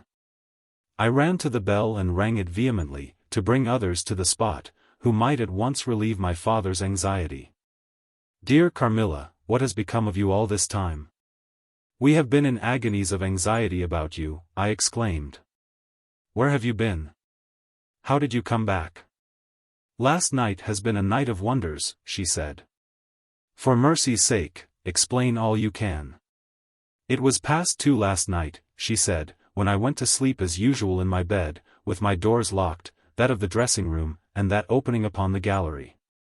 My sleep was uninterrupted, and, so far as I know, dreamless, but I awoke just now on the sofa in the dressing room there, and I found the door between the rooms open, and the other door forced. How could all this have happened without my being wakened? It must have been accompanied with a great deal of noise, and I am particularly easily wakened. And how could I have been carried out of my bed without my sleep having been interrupted, I whom the slightest stir startles?" By this time, Mademoiselle, my father, and a number of the servants were in the room. Carmilla was, of course, overwhelmed with inquiries, congratulations, and welcomes. She had but one story to tell, and seemed the least able of all the party to suggest any way of accounting for what had happened. My father took a turn up and down the room, thinking. I saw Carmilla's eye follow him for a moment with a sly, dark glance. When my father had sent the servants away, Mademoiselle having gone in search of a little bottle of valerian and sal volatile, and there being no one now in the room with Carmilla, except my father, Madame, and myself, he came to her thoughtfully, took her hand very kindly, led her to the sofa, and sat down beside her. "Will you forgive me, my dear, if I risk a conjecture, and ask a question?" "Who can have a better right?" she said. "Ask what you please, and I will tell you everything. But my story is simply one of bewilderment and darkness. I know absolutely nothing. Put any question you please. But you know, of course, the limitations Mamma has placed me under." "Perfectly, my dear child. I need not approach the topics on which she desires our silence. Now, the marvel of last night consists in your having been removed from your bed and your room, without being wakened. And this removal having occurred apparently while the windows were still secured, and the 2 doors locked upon the inside. I will tell you my theory, and first ask you a question." Carmilla was leaning on her hand dejectedly. Madam and I were listening breathlessly. Now, my question is this. Have you ever been suspected of walking in your sleep? Never, since I was very young indeed. But you did walk in your sleep when you were young? Yes, I know I did. I have been told so often by my old nurse. My father smiled and nodded. Well, what has happened is this. You got up in your sleep, unlocked the door, not leaving the key, as usual, in the lock, but taking it out and locking it on the outside. You again took the key out, and carried it away with you to some one of the 25 rooms on this floor, or perhaps upstairs or downstairs.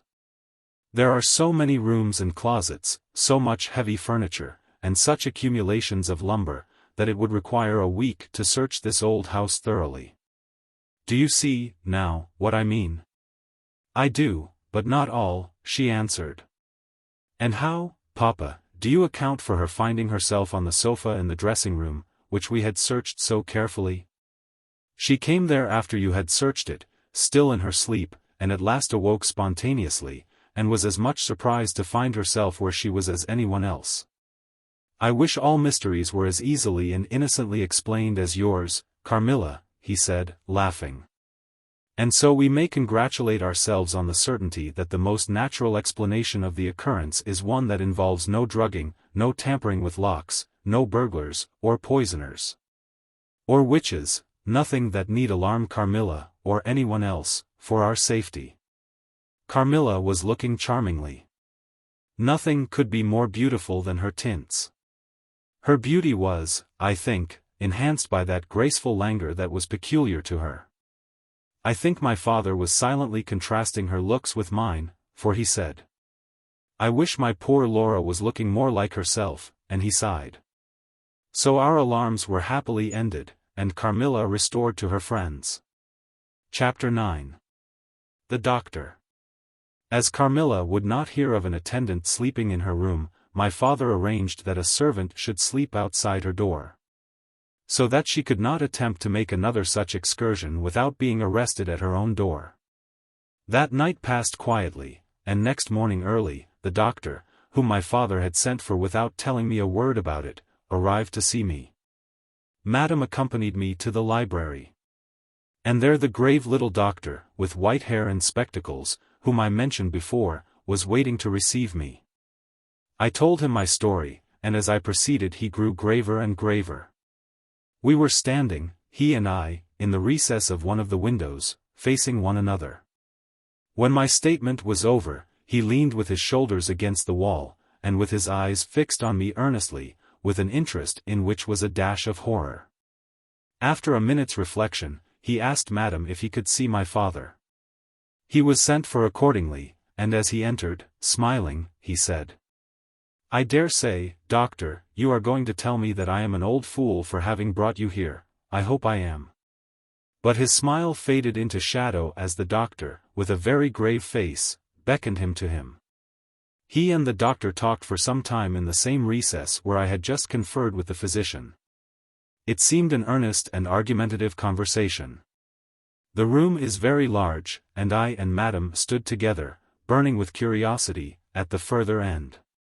Not a word could we hear, however, for they spoke in a very low tone, and the deep recess of the window quite concealed the doctor from view, and very nearly my father, whose foot, arm, and shoulder only could we see.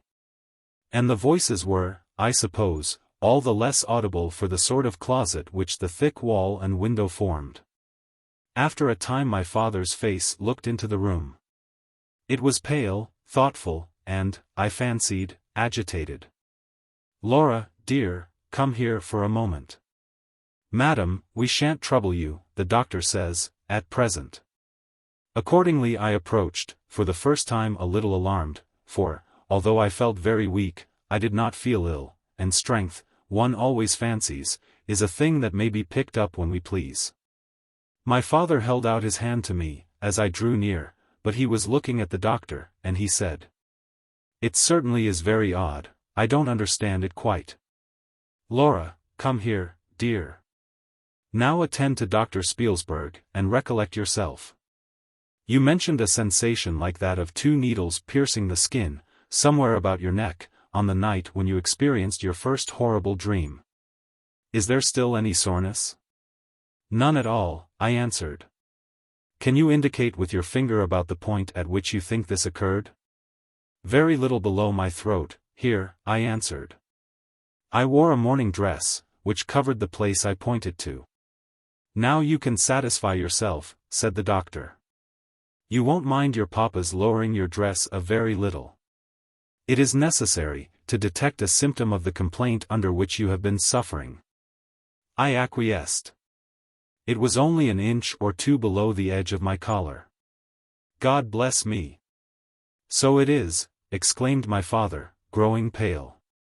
You see it now with your own eyes, said the doctor, with a gloomy triumph. What is it? I exclaimed, beginning to be frightened. Nothing, my dear young lady, but a small blue spot, about the size of the tip of your little finger, and now, he continued, turning to Papa, the question is what is best to be done? Is there any danger? I urged, in great trepidation. I trust not, my dear, answered the doctor. I don't see why you should not recover. I don't see why you should not begin immediately to get better. That is the point at which the sense of strangulation begins? Yes, I answered. And, recollect as well as you can, the same point was a kind of center of that thrill which you described just now, like the current of a cold stream running against you? It may have been. I think it was. You see, he added, turning to my father. Shall I say a word to Madame? Certainly, said my father. He called Madame to him, and said, I find my young friend here far from well. It won't be of any great consequence, I hope. But it will be necessary that some steps be taken, which I will explain by and by, but in the meantime, Madame, you will be so good as not to let Miss Laura be alone for one moment. That is the only direction I need give for the present. It is indispensable. We may rely upon your kindness, Madame, I know, added my father. Madame satisfied him eagerly. And you, dear Laura, I know you will observe the doctor's direction. I shall have to ask your opinion upon another patient, whose symptoms slightly resemble those of my daughter, that have just been detailed to you, very much milder in degree. But I believe quite of the same sort. She is a young lady, our guest, but as you say you will be passing this way again this evening, you can't do better than take your supper here, and you can then see her. She does not come down till the afternoon. I thank you, said the doctor. I shall be with you, then, at about 7 this evening. And then they repeated their directions to me and to Madame, and with this parting charge my father left us, and walked out with the doctor. And I saw them pacing together up and down between the road and the moat, on the grassy platform in front of the castle, evidently absorbed in earnest conversation. The doctor did not return. I saw him mount his horse there, take his leave, and ride away eastward through the forest. Nearly at the same time I saw the man arrive from Dranfeld with the letters, and dismount and hand the bag to my father. In the meantime, Madame and I were both busy, lost in conjecture as to the reasons of the singular and earnest direction which the doctor and my father had concurred in imposing. Madame, as she afterwards told me, was afraid the doctor apprehended a sudden seizure, and that, without prompt assistance, I might either lose my life in a fit, or at least be seriously hurt. This interpretation did not strike me. And I fancied, perhaps luckily for my nerves, that the arrangement was prescribed simply to secure a companion, who would prevent my taking too much exercise, or eating unripe fruit, or doing any of the 50 foolish things to which young people are supposed to be prone. About half an hour after my father came in, he had a letter in his hand, and said, "This letter had been delayed, it is from General Spielsdorf. He might have been here yesterday, he may not come till tomorrow, or he may be here today." He put the open letter into my hand. But he did not look pleased, as he used when a guest, especially one so much loved as the general, was coming. On the contrary, he looked as if he wished him at the bottom of the Red Sea. There was plainly something on his mind which he did not choose to divulge. "Papa, darling, will you tell me this?" said I, suddenly laying my hand on his arm, and looking, I am sure, imploringly in his face. "Perhaps," he answered, smoothing my hair caressingly over my eyes. "Does the doctor think me very ill?" "No, dear, he thinks, if right steps are taken, you will be quite well again, at least, on the high road to a complete recovery, in a day or two," he answered, a little drily. "I wish our good friend, the General, had chosen any other time, that is, I wish you had been perfectly well to receive him." "But do tell me, Papa," I insisted, "what does he think is the matter with me?" "Nothing.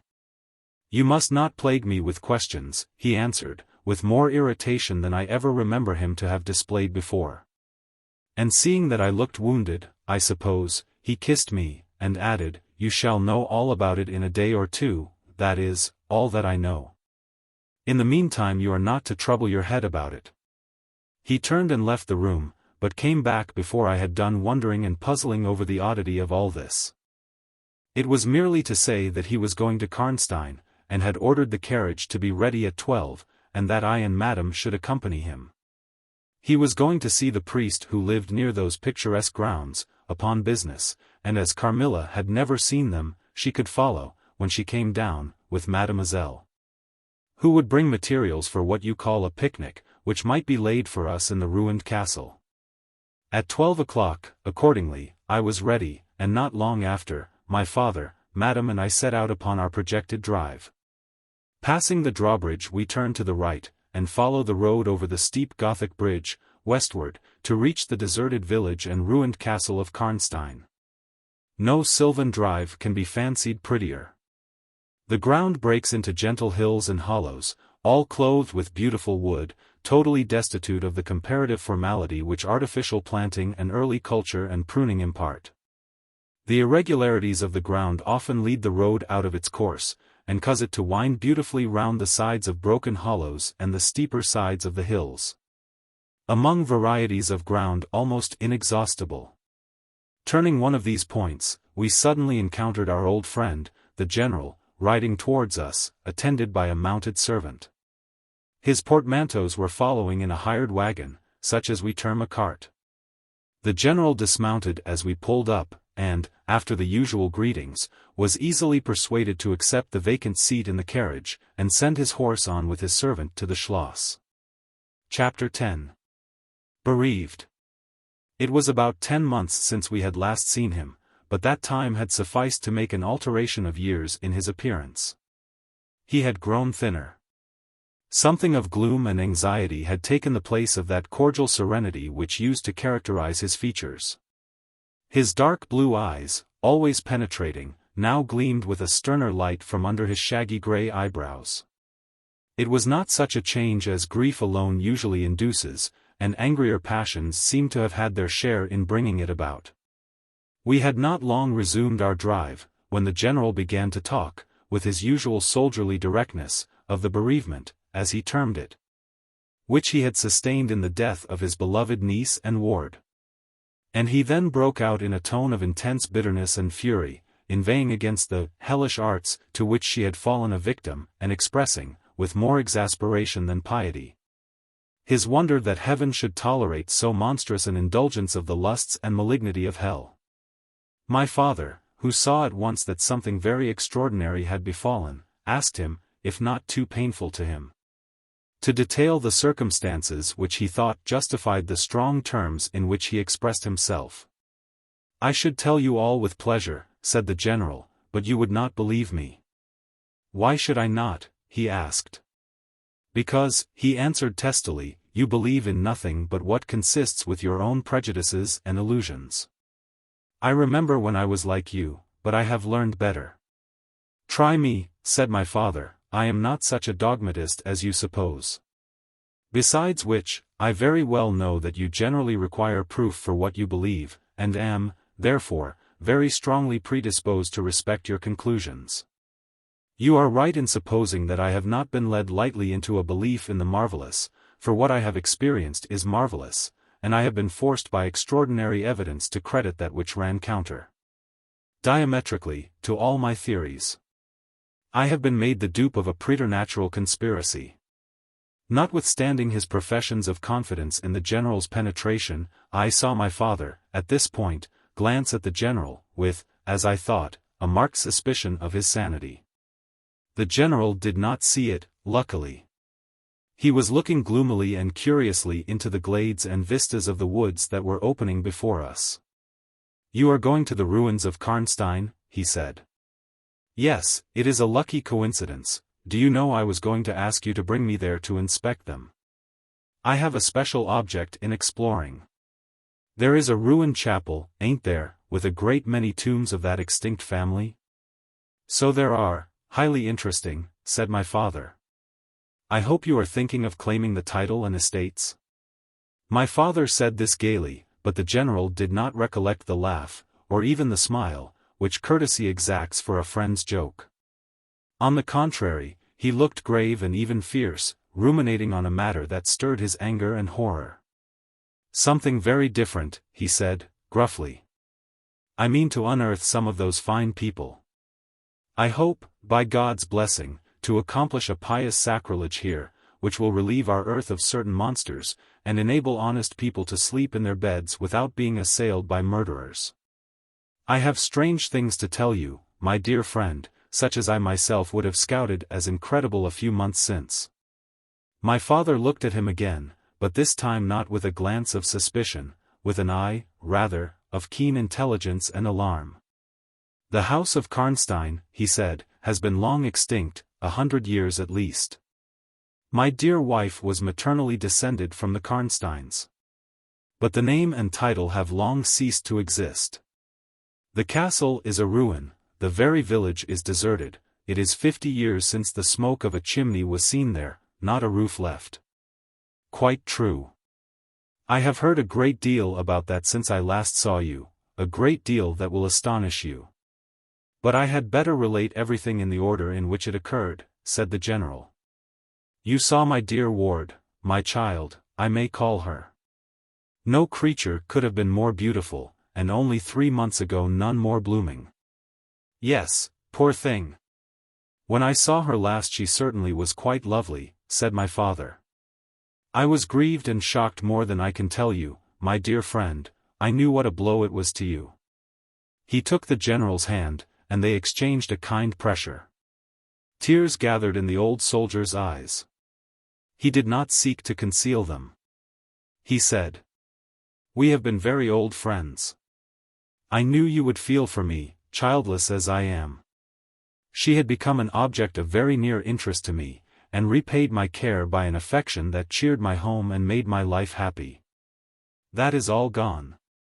The years that remain to me on earth may not be very long.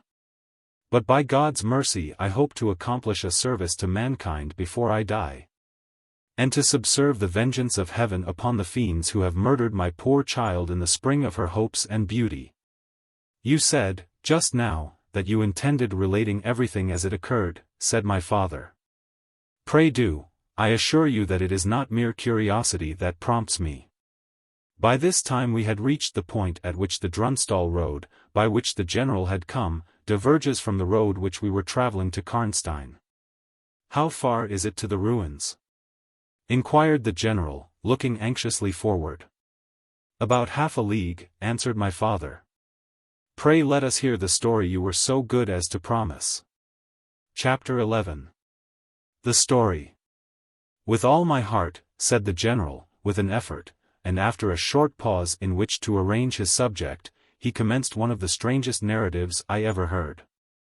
"My dear child was looking forward with great pleasure to the visit you had been so good as to arrange for her to your charming daughter." Here he made me a gallant but melancholy bow.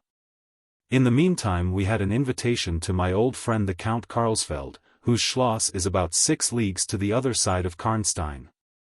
It was to attend the series of fêtes which, you remember, were given by him in honor of his illustrious visitor, the Grand Duke Charles." "Yes. And very splendid, I believe, they were," said my father. "Princely. But then his hospitalities are quite regal." He has Aladdin's lamp. The night from which my sorrow dates was devoted to a magnificent masquerade. The grounds were thrown open, the trees hung with colored lamps. There was such a display of fireworks as Paris itself had never witnessed.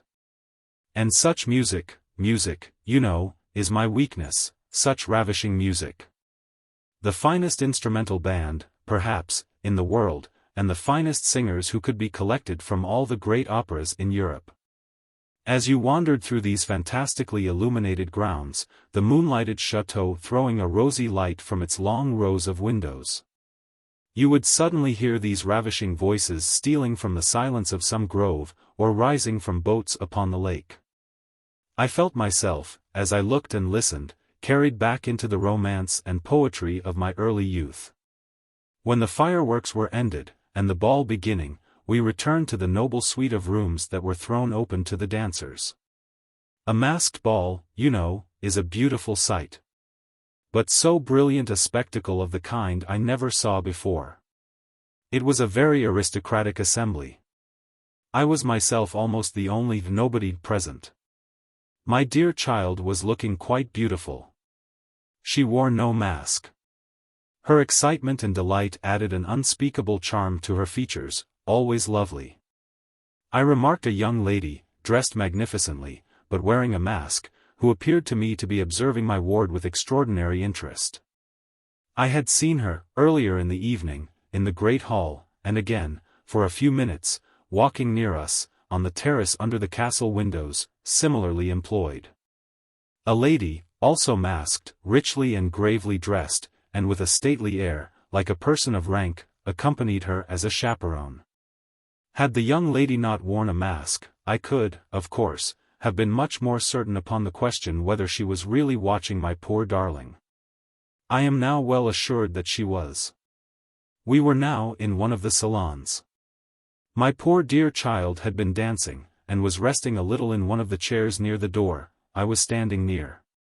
The two ladies I have mentioned had approached, and the younger took the chair next my ward, while her companion stood beside me, and for a little time addressed herself, in a low tone, to her charge. Availing herself of the privilege of her mask, she turned to me, and in the tone of an old friend, and calling me by my name, opened a conversation with me, which piqued my curiosity a good deal. She referred to many scenes where she had met me, at court, and at distinguished houses. She alluded to little incidents which I had long ceased to think of, but which, I found, had only lain in abeyance in my memory, for they instantly started into life at her touch. I became more and more curious to ascertain who she was, every moment. She parried my attempts to discover very adroitly and pleasantly. The knowledge she showed of many passages in my life seemed to me all but unaccountable. And she appeared to take a not unnatural pleasure in foiling my curiosity, and in seeing me flounder, in my eager perplexity, from one conjecture to another. In the meantime the young lady, whom her mother called by the odd name of Millarca, when she once or twice addressed her, had, with the same ease and grace, got into conversation with my ward.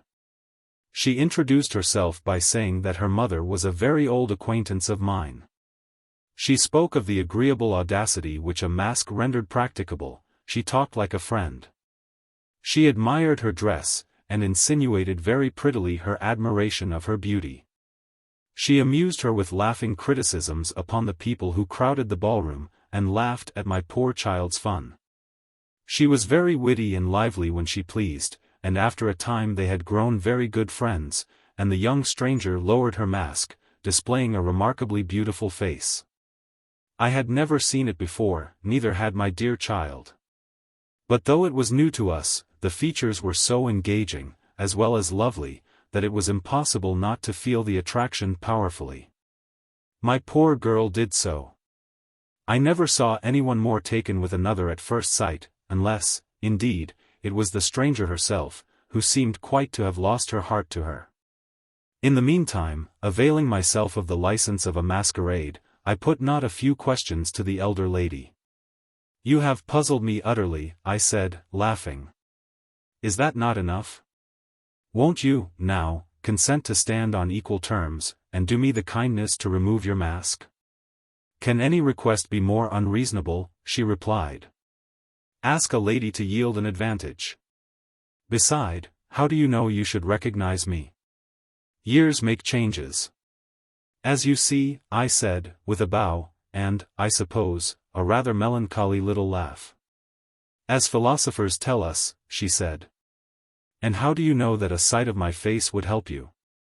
I should take chance for that, I answered. It is vain trying to make yourself out an old woman, your figure betrays you. Years, nevertheless, have passed since I saw you, rather since you saw me, for that is what I am considering. Millarca, there, is my daughter. I cannot then be young, even in the opinion of people whom time has taught to be indulgent, and I may not like to be compared with what you remember me. You have no mask to remove.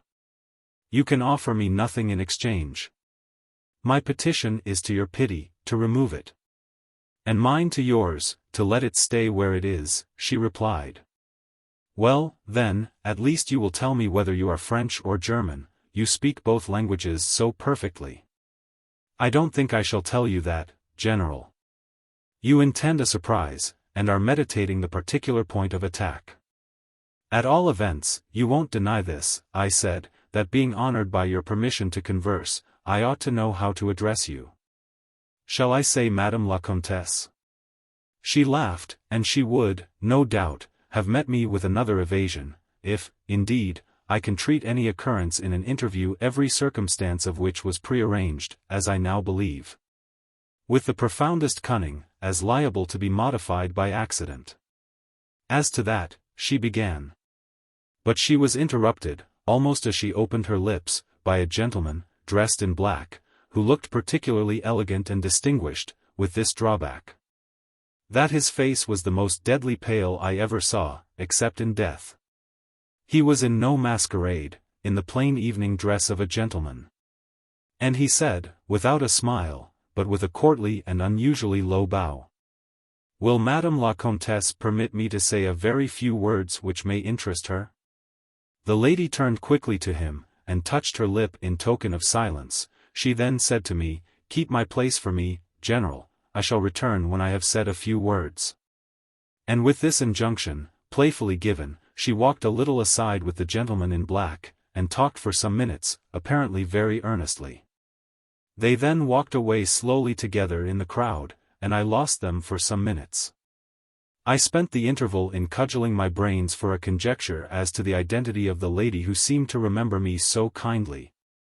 And I was thinking of turning about and joining in the conversation between my pretty ward and the Countess's daughter, and trying whether, by the time she returned, I might not have a surprise in store for her, by having her name, title, chateau, and estates at my fingers' ends. But at this moment she returned, accompanied by the pale man in black, who said, I shall return and inform Madame la Comtesse when her carriage is at the door. He withdrew with a bow. Chapter 12. A petition.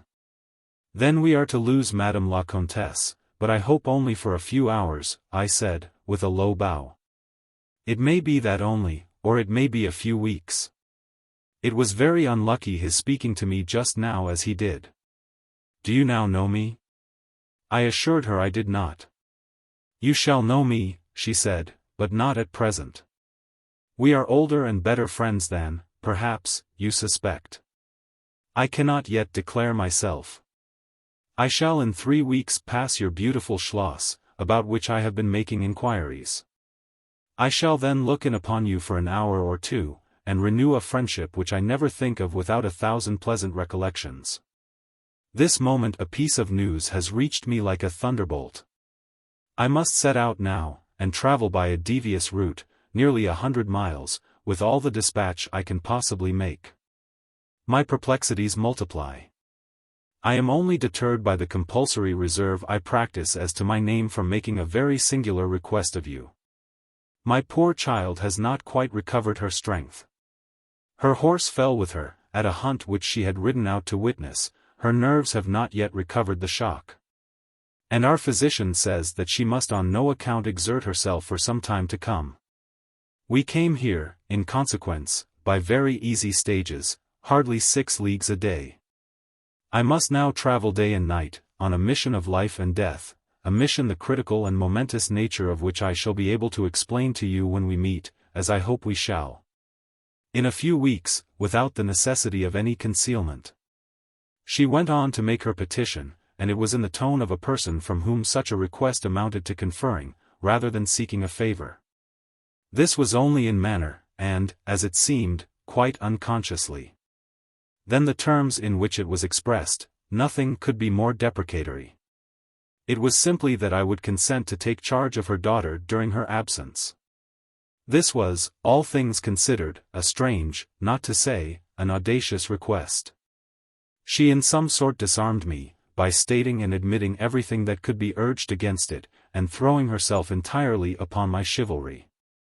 At the same moment, by a fatality that seems to have predetermined all that happened, my poor child came to my side, and, in an undertone, besought me to invite her new friend, Millarca, to pay us a visit. She had just been sounding her, and thought, if her mamma would allow her, she would like it extremely.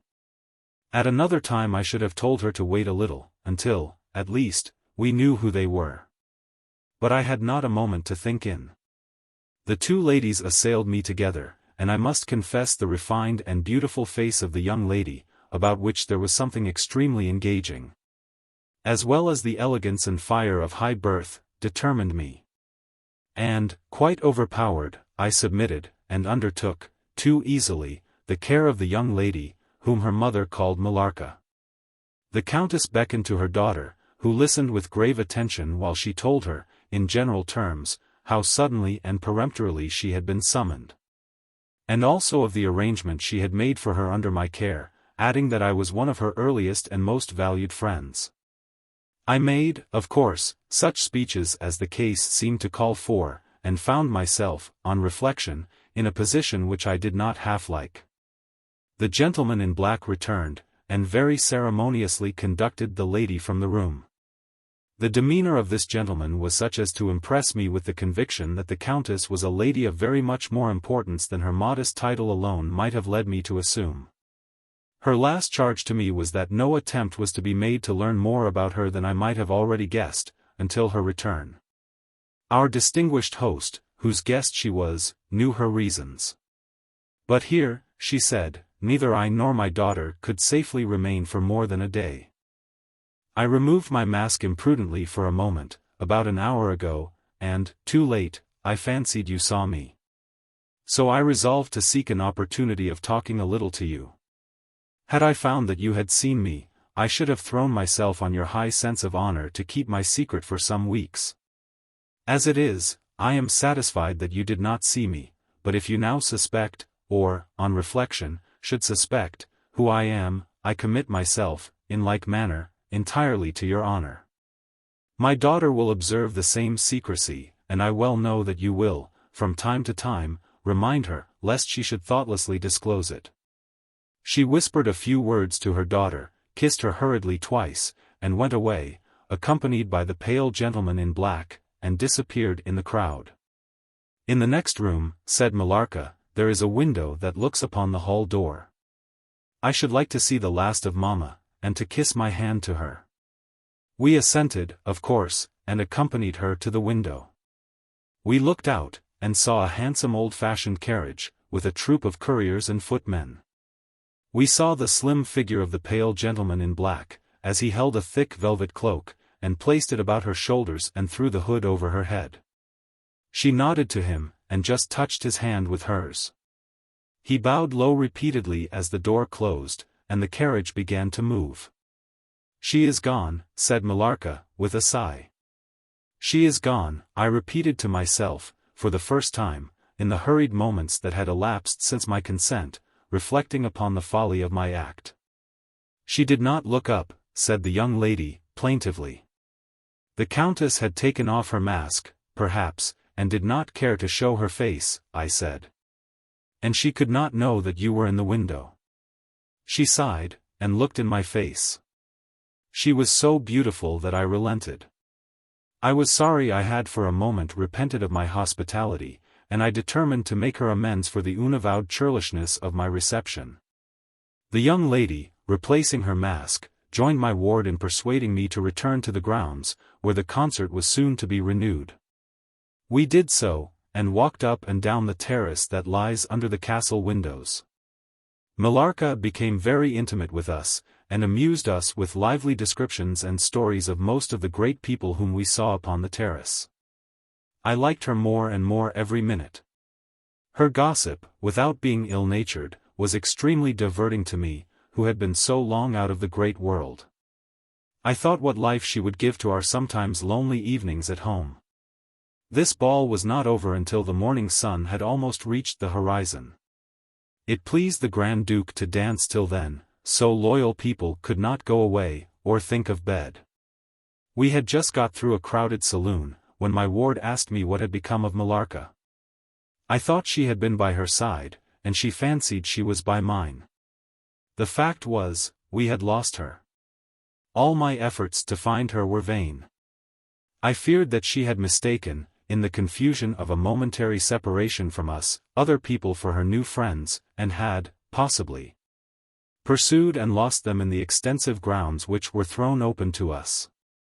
Now, in its full force, I recognized a new folly in my having undertaken the charge of a young lady without so much as knowing her name. And fettered as I was by promises, of the reasons for imposing which I knew nothing. I could not even point my inquiries by saying that the missing young lady was the daughter of the countess who had taken her departure a few hours before. Morning broke. It was clear daylight before I gave up my search. It was not till near 2 o'clock next day that we heard anything of my missing charge. At about that time a servant knocked at my niece's door, to say that he had been earnestly requested by a young lady, who appeared to be in great distress, to make out where she could find the General Baron Spielsdorf and the young lady his daughter, in whose charge she had been left by her mother. There could be no doubt, notwithstanding the slight inaccuracy, that our young friend had turned up, and so she had. Would to heaven we had lost her. She told my poor child a story to account for her having failed to recover us for so long. Very late, she said, she had got to the housekeeper's bedroom in despair of finding us, and had then fallen into a deep sleep which, long as it was, had hardly sufficed to recruit her strength after the fatigues of the ball. That day Millarca came home with us. I was only too happy, after all, to have secured so charming a companion for my dear girl. Chapter 13. The Woodman. There soon, however, appeared some drawbacks. In the first place, Millarca complained of extreme languor, the weakness that remained after her late illness, and she never emerged from her room till the afternoon was pretty far advanced.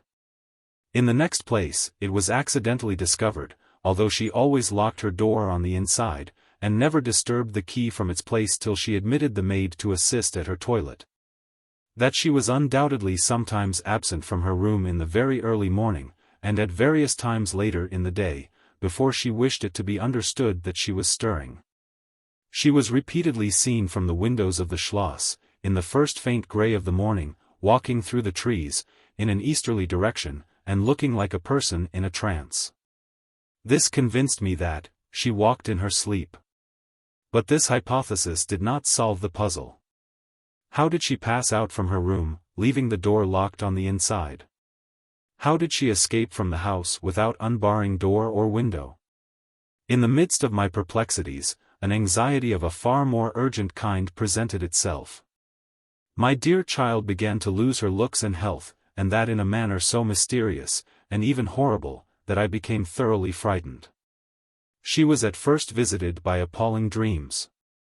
Then, as she fancied, by a spectre, sometimes resembling Millarca, sometimes in the shape of a beast, indistinctly seen, walking round the foot of her bed, from side to side. Lastly came sensations. One, not unpleasant, but very peculiar, she said, resembled the flow of an icy stream against her breast. At a later time, she felt something like a pair of large needles pierce her, a little below the throat, with a very sharp pain. A few nights after, followed a gradual and convulsive sense of strangulation, then came unconsciousness. I could hear distinctly every word the kind old general was saying. Because by this time we were driving upon the short grass that spreads on either side of the road as you approach the roofless village which had not shown the smoke of a chimney for more than half a century. You may guess how strangely I felt as I heard my own symptoms so exactly described in those which had been experienced by the poor girl who, but for the catastrophe which followed, would have been at that moment a visitor at my father's chateau. You may suppose, also, how I felt as I heard him detail habits and mysterious peculiarities which were, in fact, those of our beautiful guest, Carmilla. A vista opened in the forest. We were on a sudden under the chimneys and gables of the ruined village, and the towers and battlements of the dismantled castle, round which gigantic trees are grouped, overhung us from a slight eminence. In a frightened dream I got down from the carriage, and in silence, for we had each abundant matter for thinking, we soon mounted the ascent, and were among the spacious chambers, winding stairs, and dark corridors of the castle. And this was once the palatial residence of the Karnsteins, said the old general at length, as from a great window he looked out across the village, and saw the wide, undulating expanse of forest. It was a bad family, and here its blood-stained annals were written, he continued. It is hard that they should, after death, continue to plague the human race with their atrocious lusts. That is the chapel of the Karnsteins, down there. He pointed down to the grey walls of the Gothic building, partly visible through the foliage, a little way down the steep. And I hear the axe of a woodman, he added, busy among the trees that surround it. He possibly may give us the information of which I am in search, and point out the grave of Mircalla, Countess of Karnstein. These rustics preserve the local traditions of great families, whose stories die out among the rich and titled so soon as the families themselves become extinct. We have a portrait, at home, of Mircalla, the Countess Karnstein. Should you like to see it? Asked my father. Time enough, dear friend, replied the general. I believe that I have seen the original, and one motive which has led me to you earlier than I at first intended, was to explore the chapel which we are now approaching. What? See the Countess Mircalla, exclaimed my father. Why, she has been dead more than a century. Not so dead as you fancy, I am told, answered the general. I confess, general, you puzzle me utterly, replied my father, looking at him, I fancied, for a moment with a return of the suspicion I detected before. But although there was anger and detestation, at times, in the old general's manner, there was nothing flighty. There remains to me, he said, as we passed under the heavy arch of the Gothic church, for its dimensions would have justified its being so styled, but one object which can interest me during the few years that remain to me on earth. And that is to wreak on her the vengeance which, I thank God, may still be accomplished by a mortal arm. What vengeance can you mean? Asked my father, in increasing amazement. I mean, to decapitate the monster, he answered, with a fierce flush, and a stamp that echoed mournfully through the hollow ruin, and his clenched hand was at the same moment raised, as if it grasped the handle of an axe, while he shook it ferociously in the air.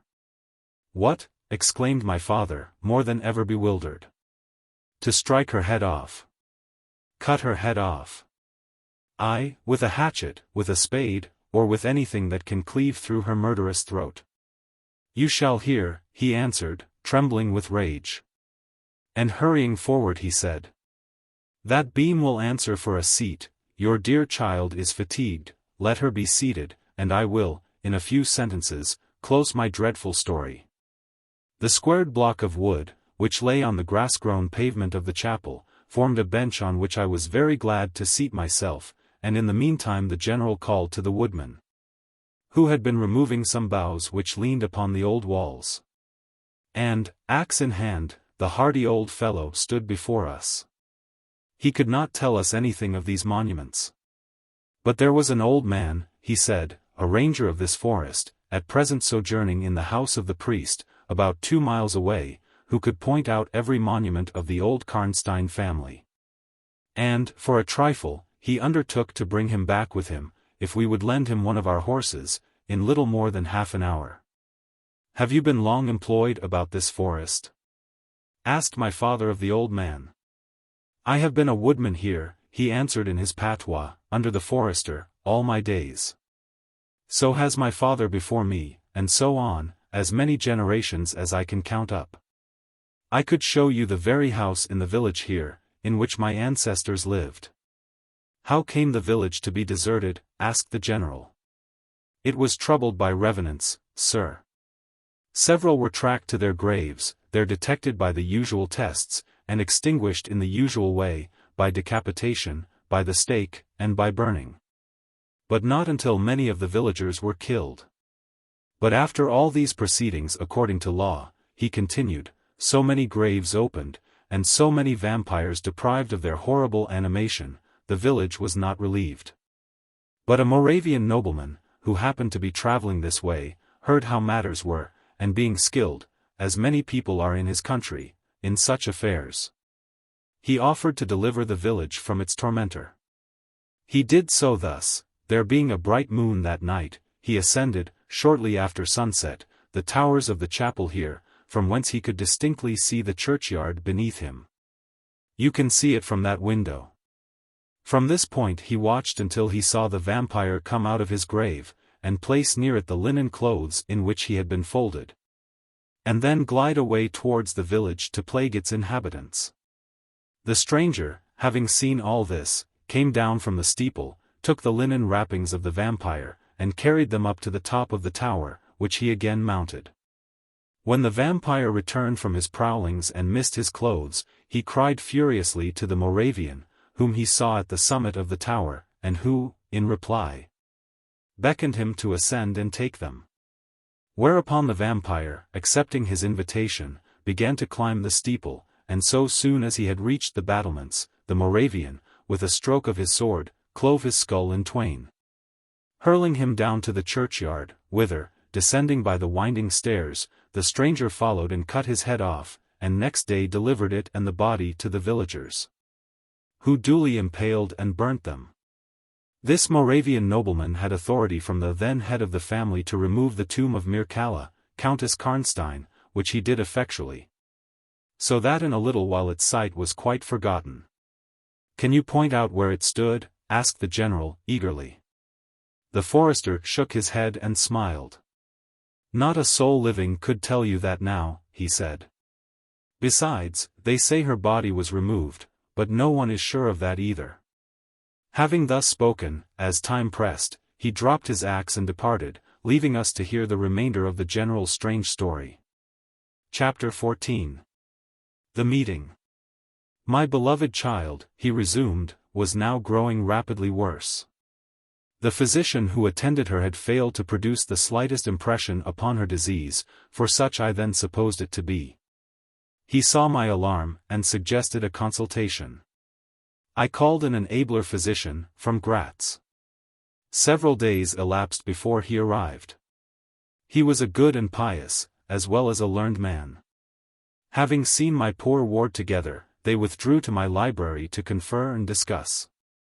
I, from the adjoining room, where I awaited their summons, heard these two gentlemen's voices raised in something sharper than a strictly philosophical discussion. I knocked at the door and entered. I found the old physician from Gratz maintaining his theory.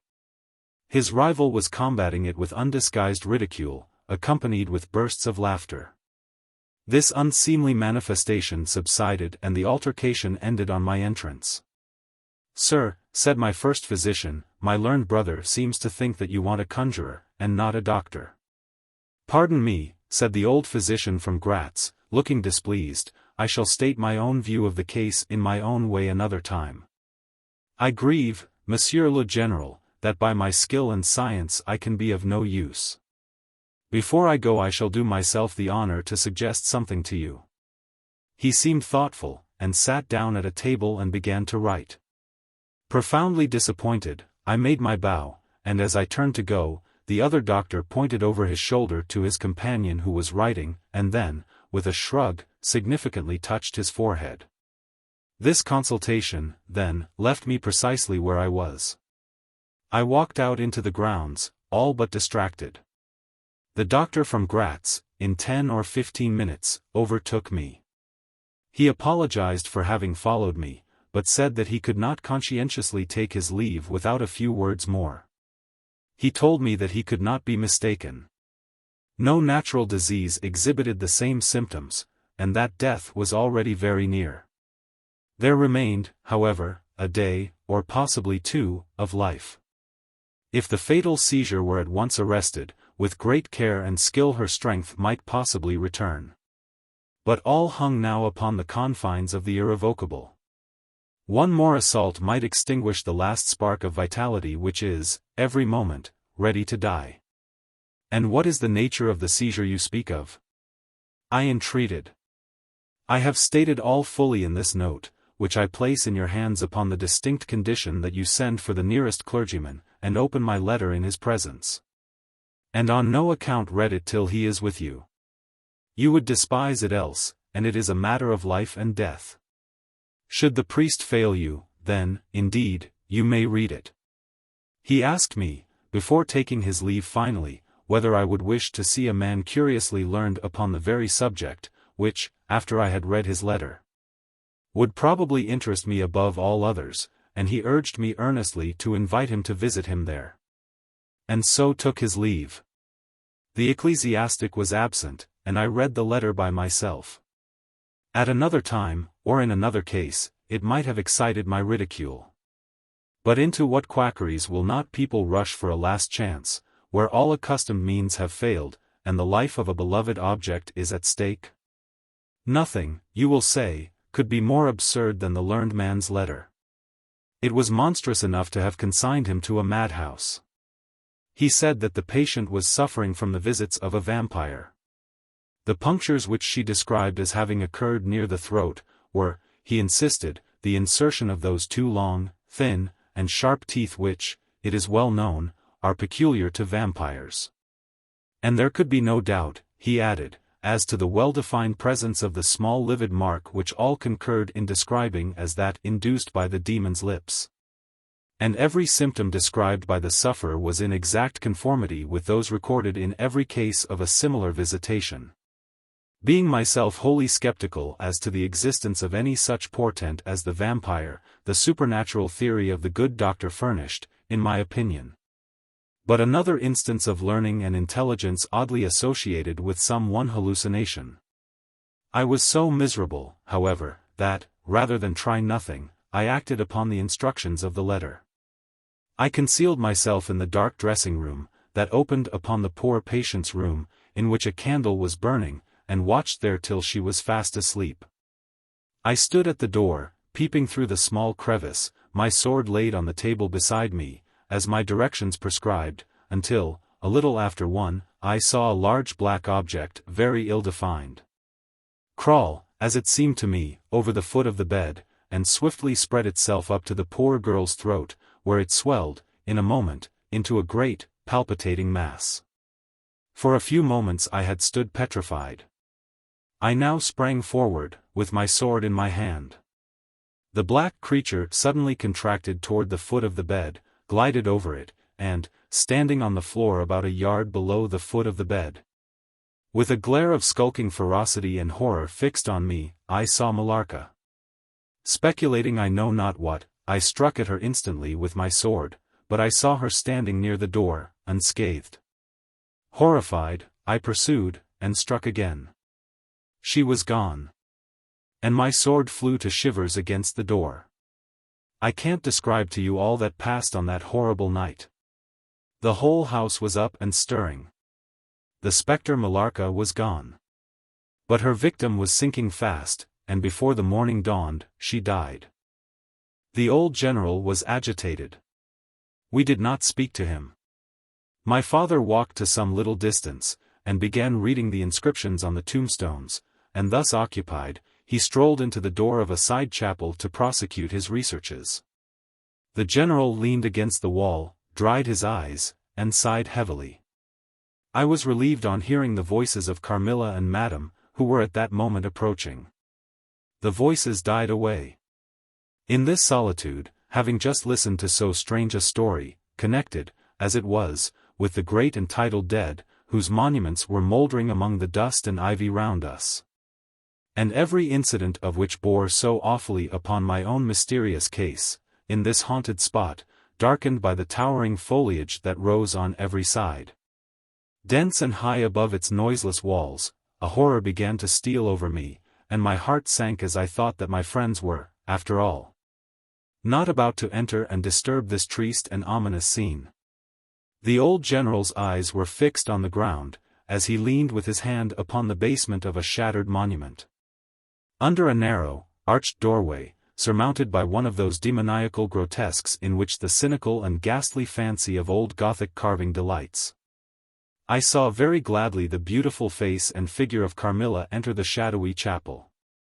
I was just about to rise and speak, and nodded smiling, in answer to her peculiarly engaging smile, when with a cry, the old man by my side caught up the woodman's hatchet, and started forward.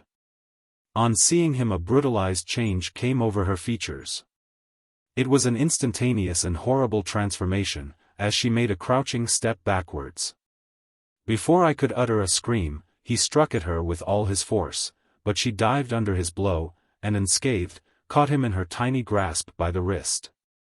He struggled for a moment to release his arm, but his hand opened, the axe fell to the ground, and the girl was gone. He staggered against the wall. His grey hair stood upon his head, and a moisture shone over his face, as if he were at the point of death.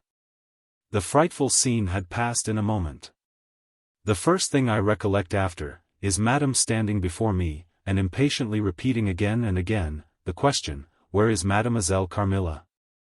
I answered at length, "I don't know, I can't tell, she went there," and I pointed to the door through which Madame had just entered, only a minute or two since. But I have been standing there, in the passage, ever since Mademoiselle Carmilla entered, and she did not return.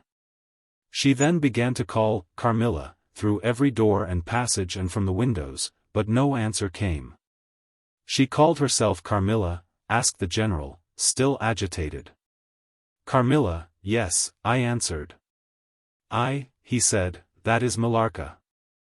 That is the same person who long ago was called Mircalla, Countess Karnstein. Depart from this accursed ground, my poor child, as quickly as you can. Drive to the clergyman's house, and stay there till we come. Begone. May you never behold Carmilla more. You will not find her here." Chapter 15. Ordeal and Execution. As he spoke, one of the strangest-looking men I ever beheld, entered the chapel at the door through which Carmilla had made her entrance and her exit. He was tall, narrow-chested, stooping, with high shoulders, and dressed in black. His face was brown and dried in with deep furrows. He wore an oddly shaped hat with a broad leaf. His hair, long and grizzled, hung on his shoulders. He wore a pair of gold spectacles, and walked slowly, with an odd shambling gait, with his face sometimes turned up to the sky, and sometimes bowed down toward the ground. Seemed to wear a perpetual smile. His long thin arms were swinging, and his lank hands, in old black gloves ever so much too wide for them, waving and gesticulating in utter abstraction. "The very man!" exclaimed the general, advancing with manifest delight. "My dear Baron, how happy I am to see you, I had no hope of meeting you so soon." He signed to my father, who had by this time returned, and leading the fantastic old gentleman, whom he called the Baron, to meet him. He introduced him formally, and they at once entered into earnest conversation. The stranger took a roll of paper from his pocket, and spread it on the worn surface of a tomb that stood by. He had a pencil case in his fingers, with which he traced imaginary lines from point to point on the paper, which from their often glancing from it, together, at certain points of the building, I concluded to be a plan of the chapel.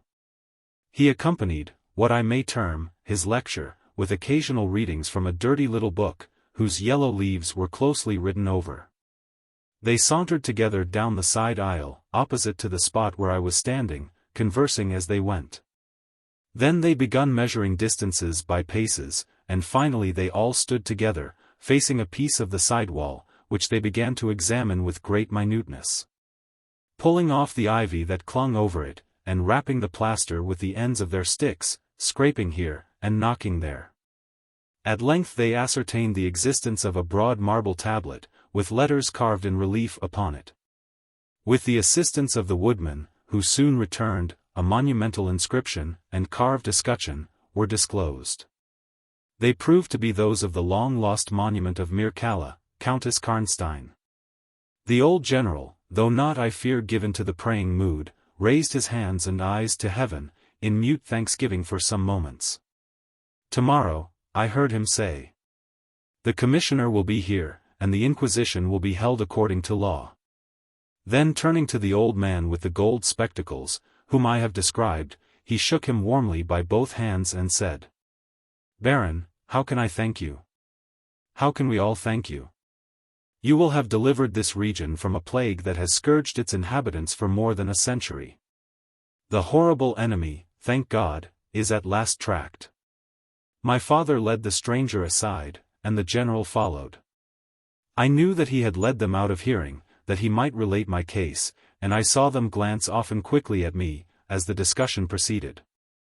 My father came to me, kissed me again and again, and leading me from the chapel, said, "It is time to return, but before we go home, we must add to our party the good priest, who lives but a little way from this, and persuade him to accompany us to the Schloss." In this quest we were successful, and I was glad, being unspeakably fatigued when we reached home. But my satisfaction was changed to dismay, on discovering that there were no tidings of Carmilla. Of the scene that had occurred in the ruined chapel, no explanation was offered to me, and it was clear that it was a secret which my father for the present determined to keep from me. The sinister absence of Carmilla made the remembrance of the scene more horrible to me. The arrangements for that night were singular. 2 servants, and Madame were to sit up in my room that night. And the ecclesiastic with my father kept watch in the adjoining dressing-room. The priest had performed certain solemn rites that night, the purport of which I did not understand any more than I comprehended the reason of this extraordinary precaution taken for my safety during sleep. I saw all clearly a few days later. The disappearance of Carmilla was followed by the discontinuance of my nightly sufferings. You have heard, no doubt, of the appalling superstition that prevails in Upper and Lower Styria, in Moravia, Silesia, in Turkish Serbia, in Poland, even in Russia. The superstition, so we must call it, of the vampire. If human testimony, taken with every care and solemnity, judicially, before commissions innumerable, each consisting of many members, all chosen for integrity and intelligence, and constituting reports more voluminous perhaps than exist upon any one other class of cases, is worth anything, it is difficult to deny, or even to doubt the existence of such a phenomenon as the vampire. For my part, one have heard no theory by which to explain what I myself have witnessed and experienced, other than that supplied by the ancient and well-attested belief of the country. The next day the formal proceedings took place in the chapel of Karnstein. The grave of the Countess Mircalla was opened, and the general and my father recognized each his perfidious and beautiful guest, in the face now disclosed to view. The features, though 150 years had passed since her funeral, were tinted with the warmth of life. Her eyes were open, no cadaverous smell exhaled from the coffin. The 2 medical men, one officially present, the other on the part of the promoter of the inquiry, attested the marvelous fact, that there was a faint but appreciable respiration, and a corresponding action of the heart. The limbs were perfectly flexible, the flesh elastic, and the leaden coffin floated with blood, in which to a depth of 7 inches, the body lay immersed. Here then, were all the admitted signs and proofs of vampirism. The body, therefore, in accordance with the ancient practice, was raised, and a sharp stake driven through the heart of the vampire, who uttered a piercing shriek at the moment. In all respects such as might escape from a living person in the last agony. Then the head was struck off, and a torrent of blood flowed from the severed neck. The body and head were next placed on a pile of wood, and reduced to ashes, which were thrown upon the river and borne away. And that territory has never since been plagued by the visits of a vampire. My father has a copy of the report of the Imperial Commission, with the signatures of all who were present at these proceedings, attached in verification of the statement. It is from this official paper that I have summarized my account of this last shocking scene. Chapter 16. Conclusion. I write all this, you suppose, with composure. But far from it. I cannot think of it without agitation. Nothing but your earnest desire, so repeatedly expressed, could have induced me to sit down to a task that has unstrung my nerves for months to come, and reinduced a shadow of the unspeakable horror which years after my deliverance continued to make my days and nights dreadful, and solitude insupportably terrific. Let me add a word or two about that quaint Baron Vordenberg, to whose curious lore we were indebted for the discovery of the Countess Mircalla's grave. He had taken up his abode in Gratz, where, living upon a mere pittance, which was all that remained to him of the once princely estates of his family, in Upper Styria, he devoted himself to the minute and laborious investigation of the marvelously authenticated tradition of vampirism. He had at his fingers' ends all the great and little works upon the subject. Magia Posthuma, Phlegon de Mirabilibus, Augustinus de Cura pro Mortuis, Philosophicae et Christii Cogitations de Vampiris, by John Christopher Herrenberg. And 1,000 others, among which I remember only a few of those which he lent to my father. He had a voluminous digest of all the judicial cases, from which he had extracted a system of principles that appear to govern, some always, and others occasionally only, the condition of the vampire. I may mention, in passing, that the deadly pallor attributed to that sort of revenants, is a mere melodramatic fiction. They present, in the grave, and when they show themselves in human society, the appearance of healthy life. When disclosed to light in their coffins, they exhibit all the symptoms that are enumerated as those which proved the vampire life of the long-dead Countess Karnstein. How they escape from their graves and return to them for certain hours every day, without displacing the clay or leaving any trace of disturbance in the state of the coffin or the cerements, has always been admitted to be utterly inexplicable. The amphibious existence of the vampire is sustained by daily renewed slumber in the grave. Its horrible lust for living blood supplies the vigor of its waking existence. The vampire is prone to be fascinated with an engrossing vehemence, resembling the passion of love, by particular persons. In pursuit of these it will exercise inexhaustible patience and stratagem, for access to a particular object may be obstructed in 100 ways. It will never desist until it has satiated its passion, and drained the very life of its coveted victim. But it will, in these cases, husband and protract its murderous enjoyment with the refinement of an epicure, and heighten it by the gradual approaches of an artful courtship. In these cases it seems to yearn for something like sympathy and consent. In ordinary ones it goes direct to its object, overpowers with violence, and strangles and exhausts often at a single feast. The vampire is, apparently, subject, in certain situations, to special conditions. In the particular instance of which I have given you a relation, Mircalla seemed to be limited to a name which, if not her real one, should at least reproduce, without the omission or addition of a single letter, those, as we say, anagrammatically, which compose it. Carmilla did this, so did Millarca.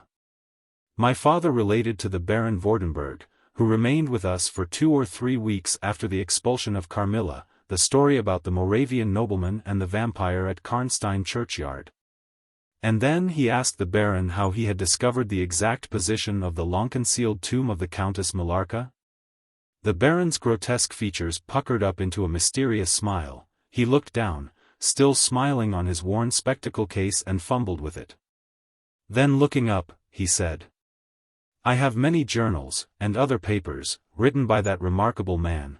The most curious among them is one treating of the visit of which you speak, to Karnstein. The tradition, of course, discolors and distorts a little. He might have been termed a Moravian nobleman, for he had changed his abode to that territory, and was, beside, a noble. But he was, in truth, a native of Upper Styria. It is enough to say that in very early youth he had been a passionate and favored lover of the beautiful Mircalla, Countess Karnstein. Her early death plunged him into inconsolable grief. It is the nature of vampires to increase and multiply, but according to an ascertained and ghostly law. Assume, at starting, a territory perfectly free from that pest.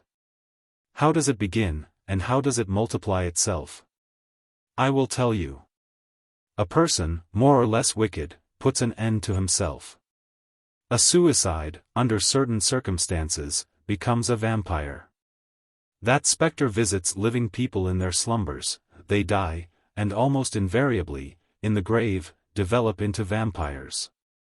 This happened in the case of the beautiful Mircalla, who was haunted by one of those demons.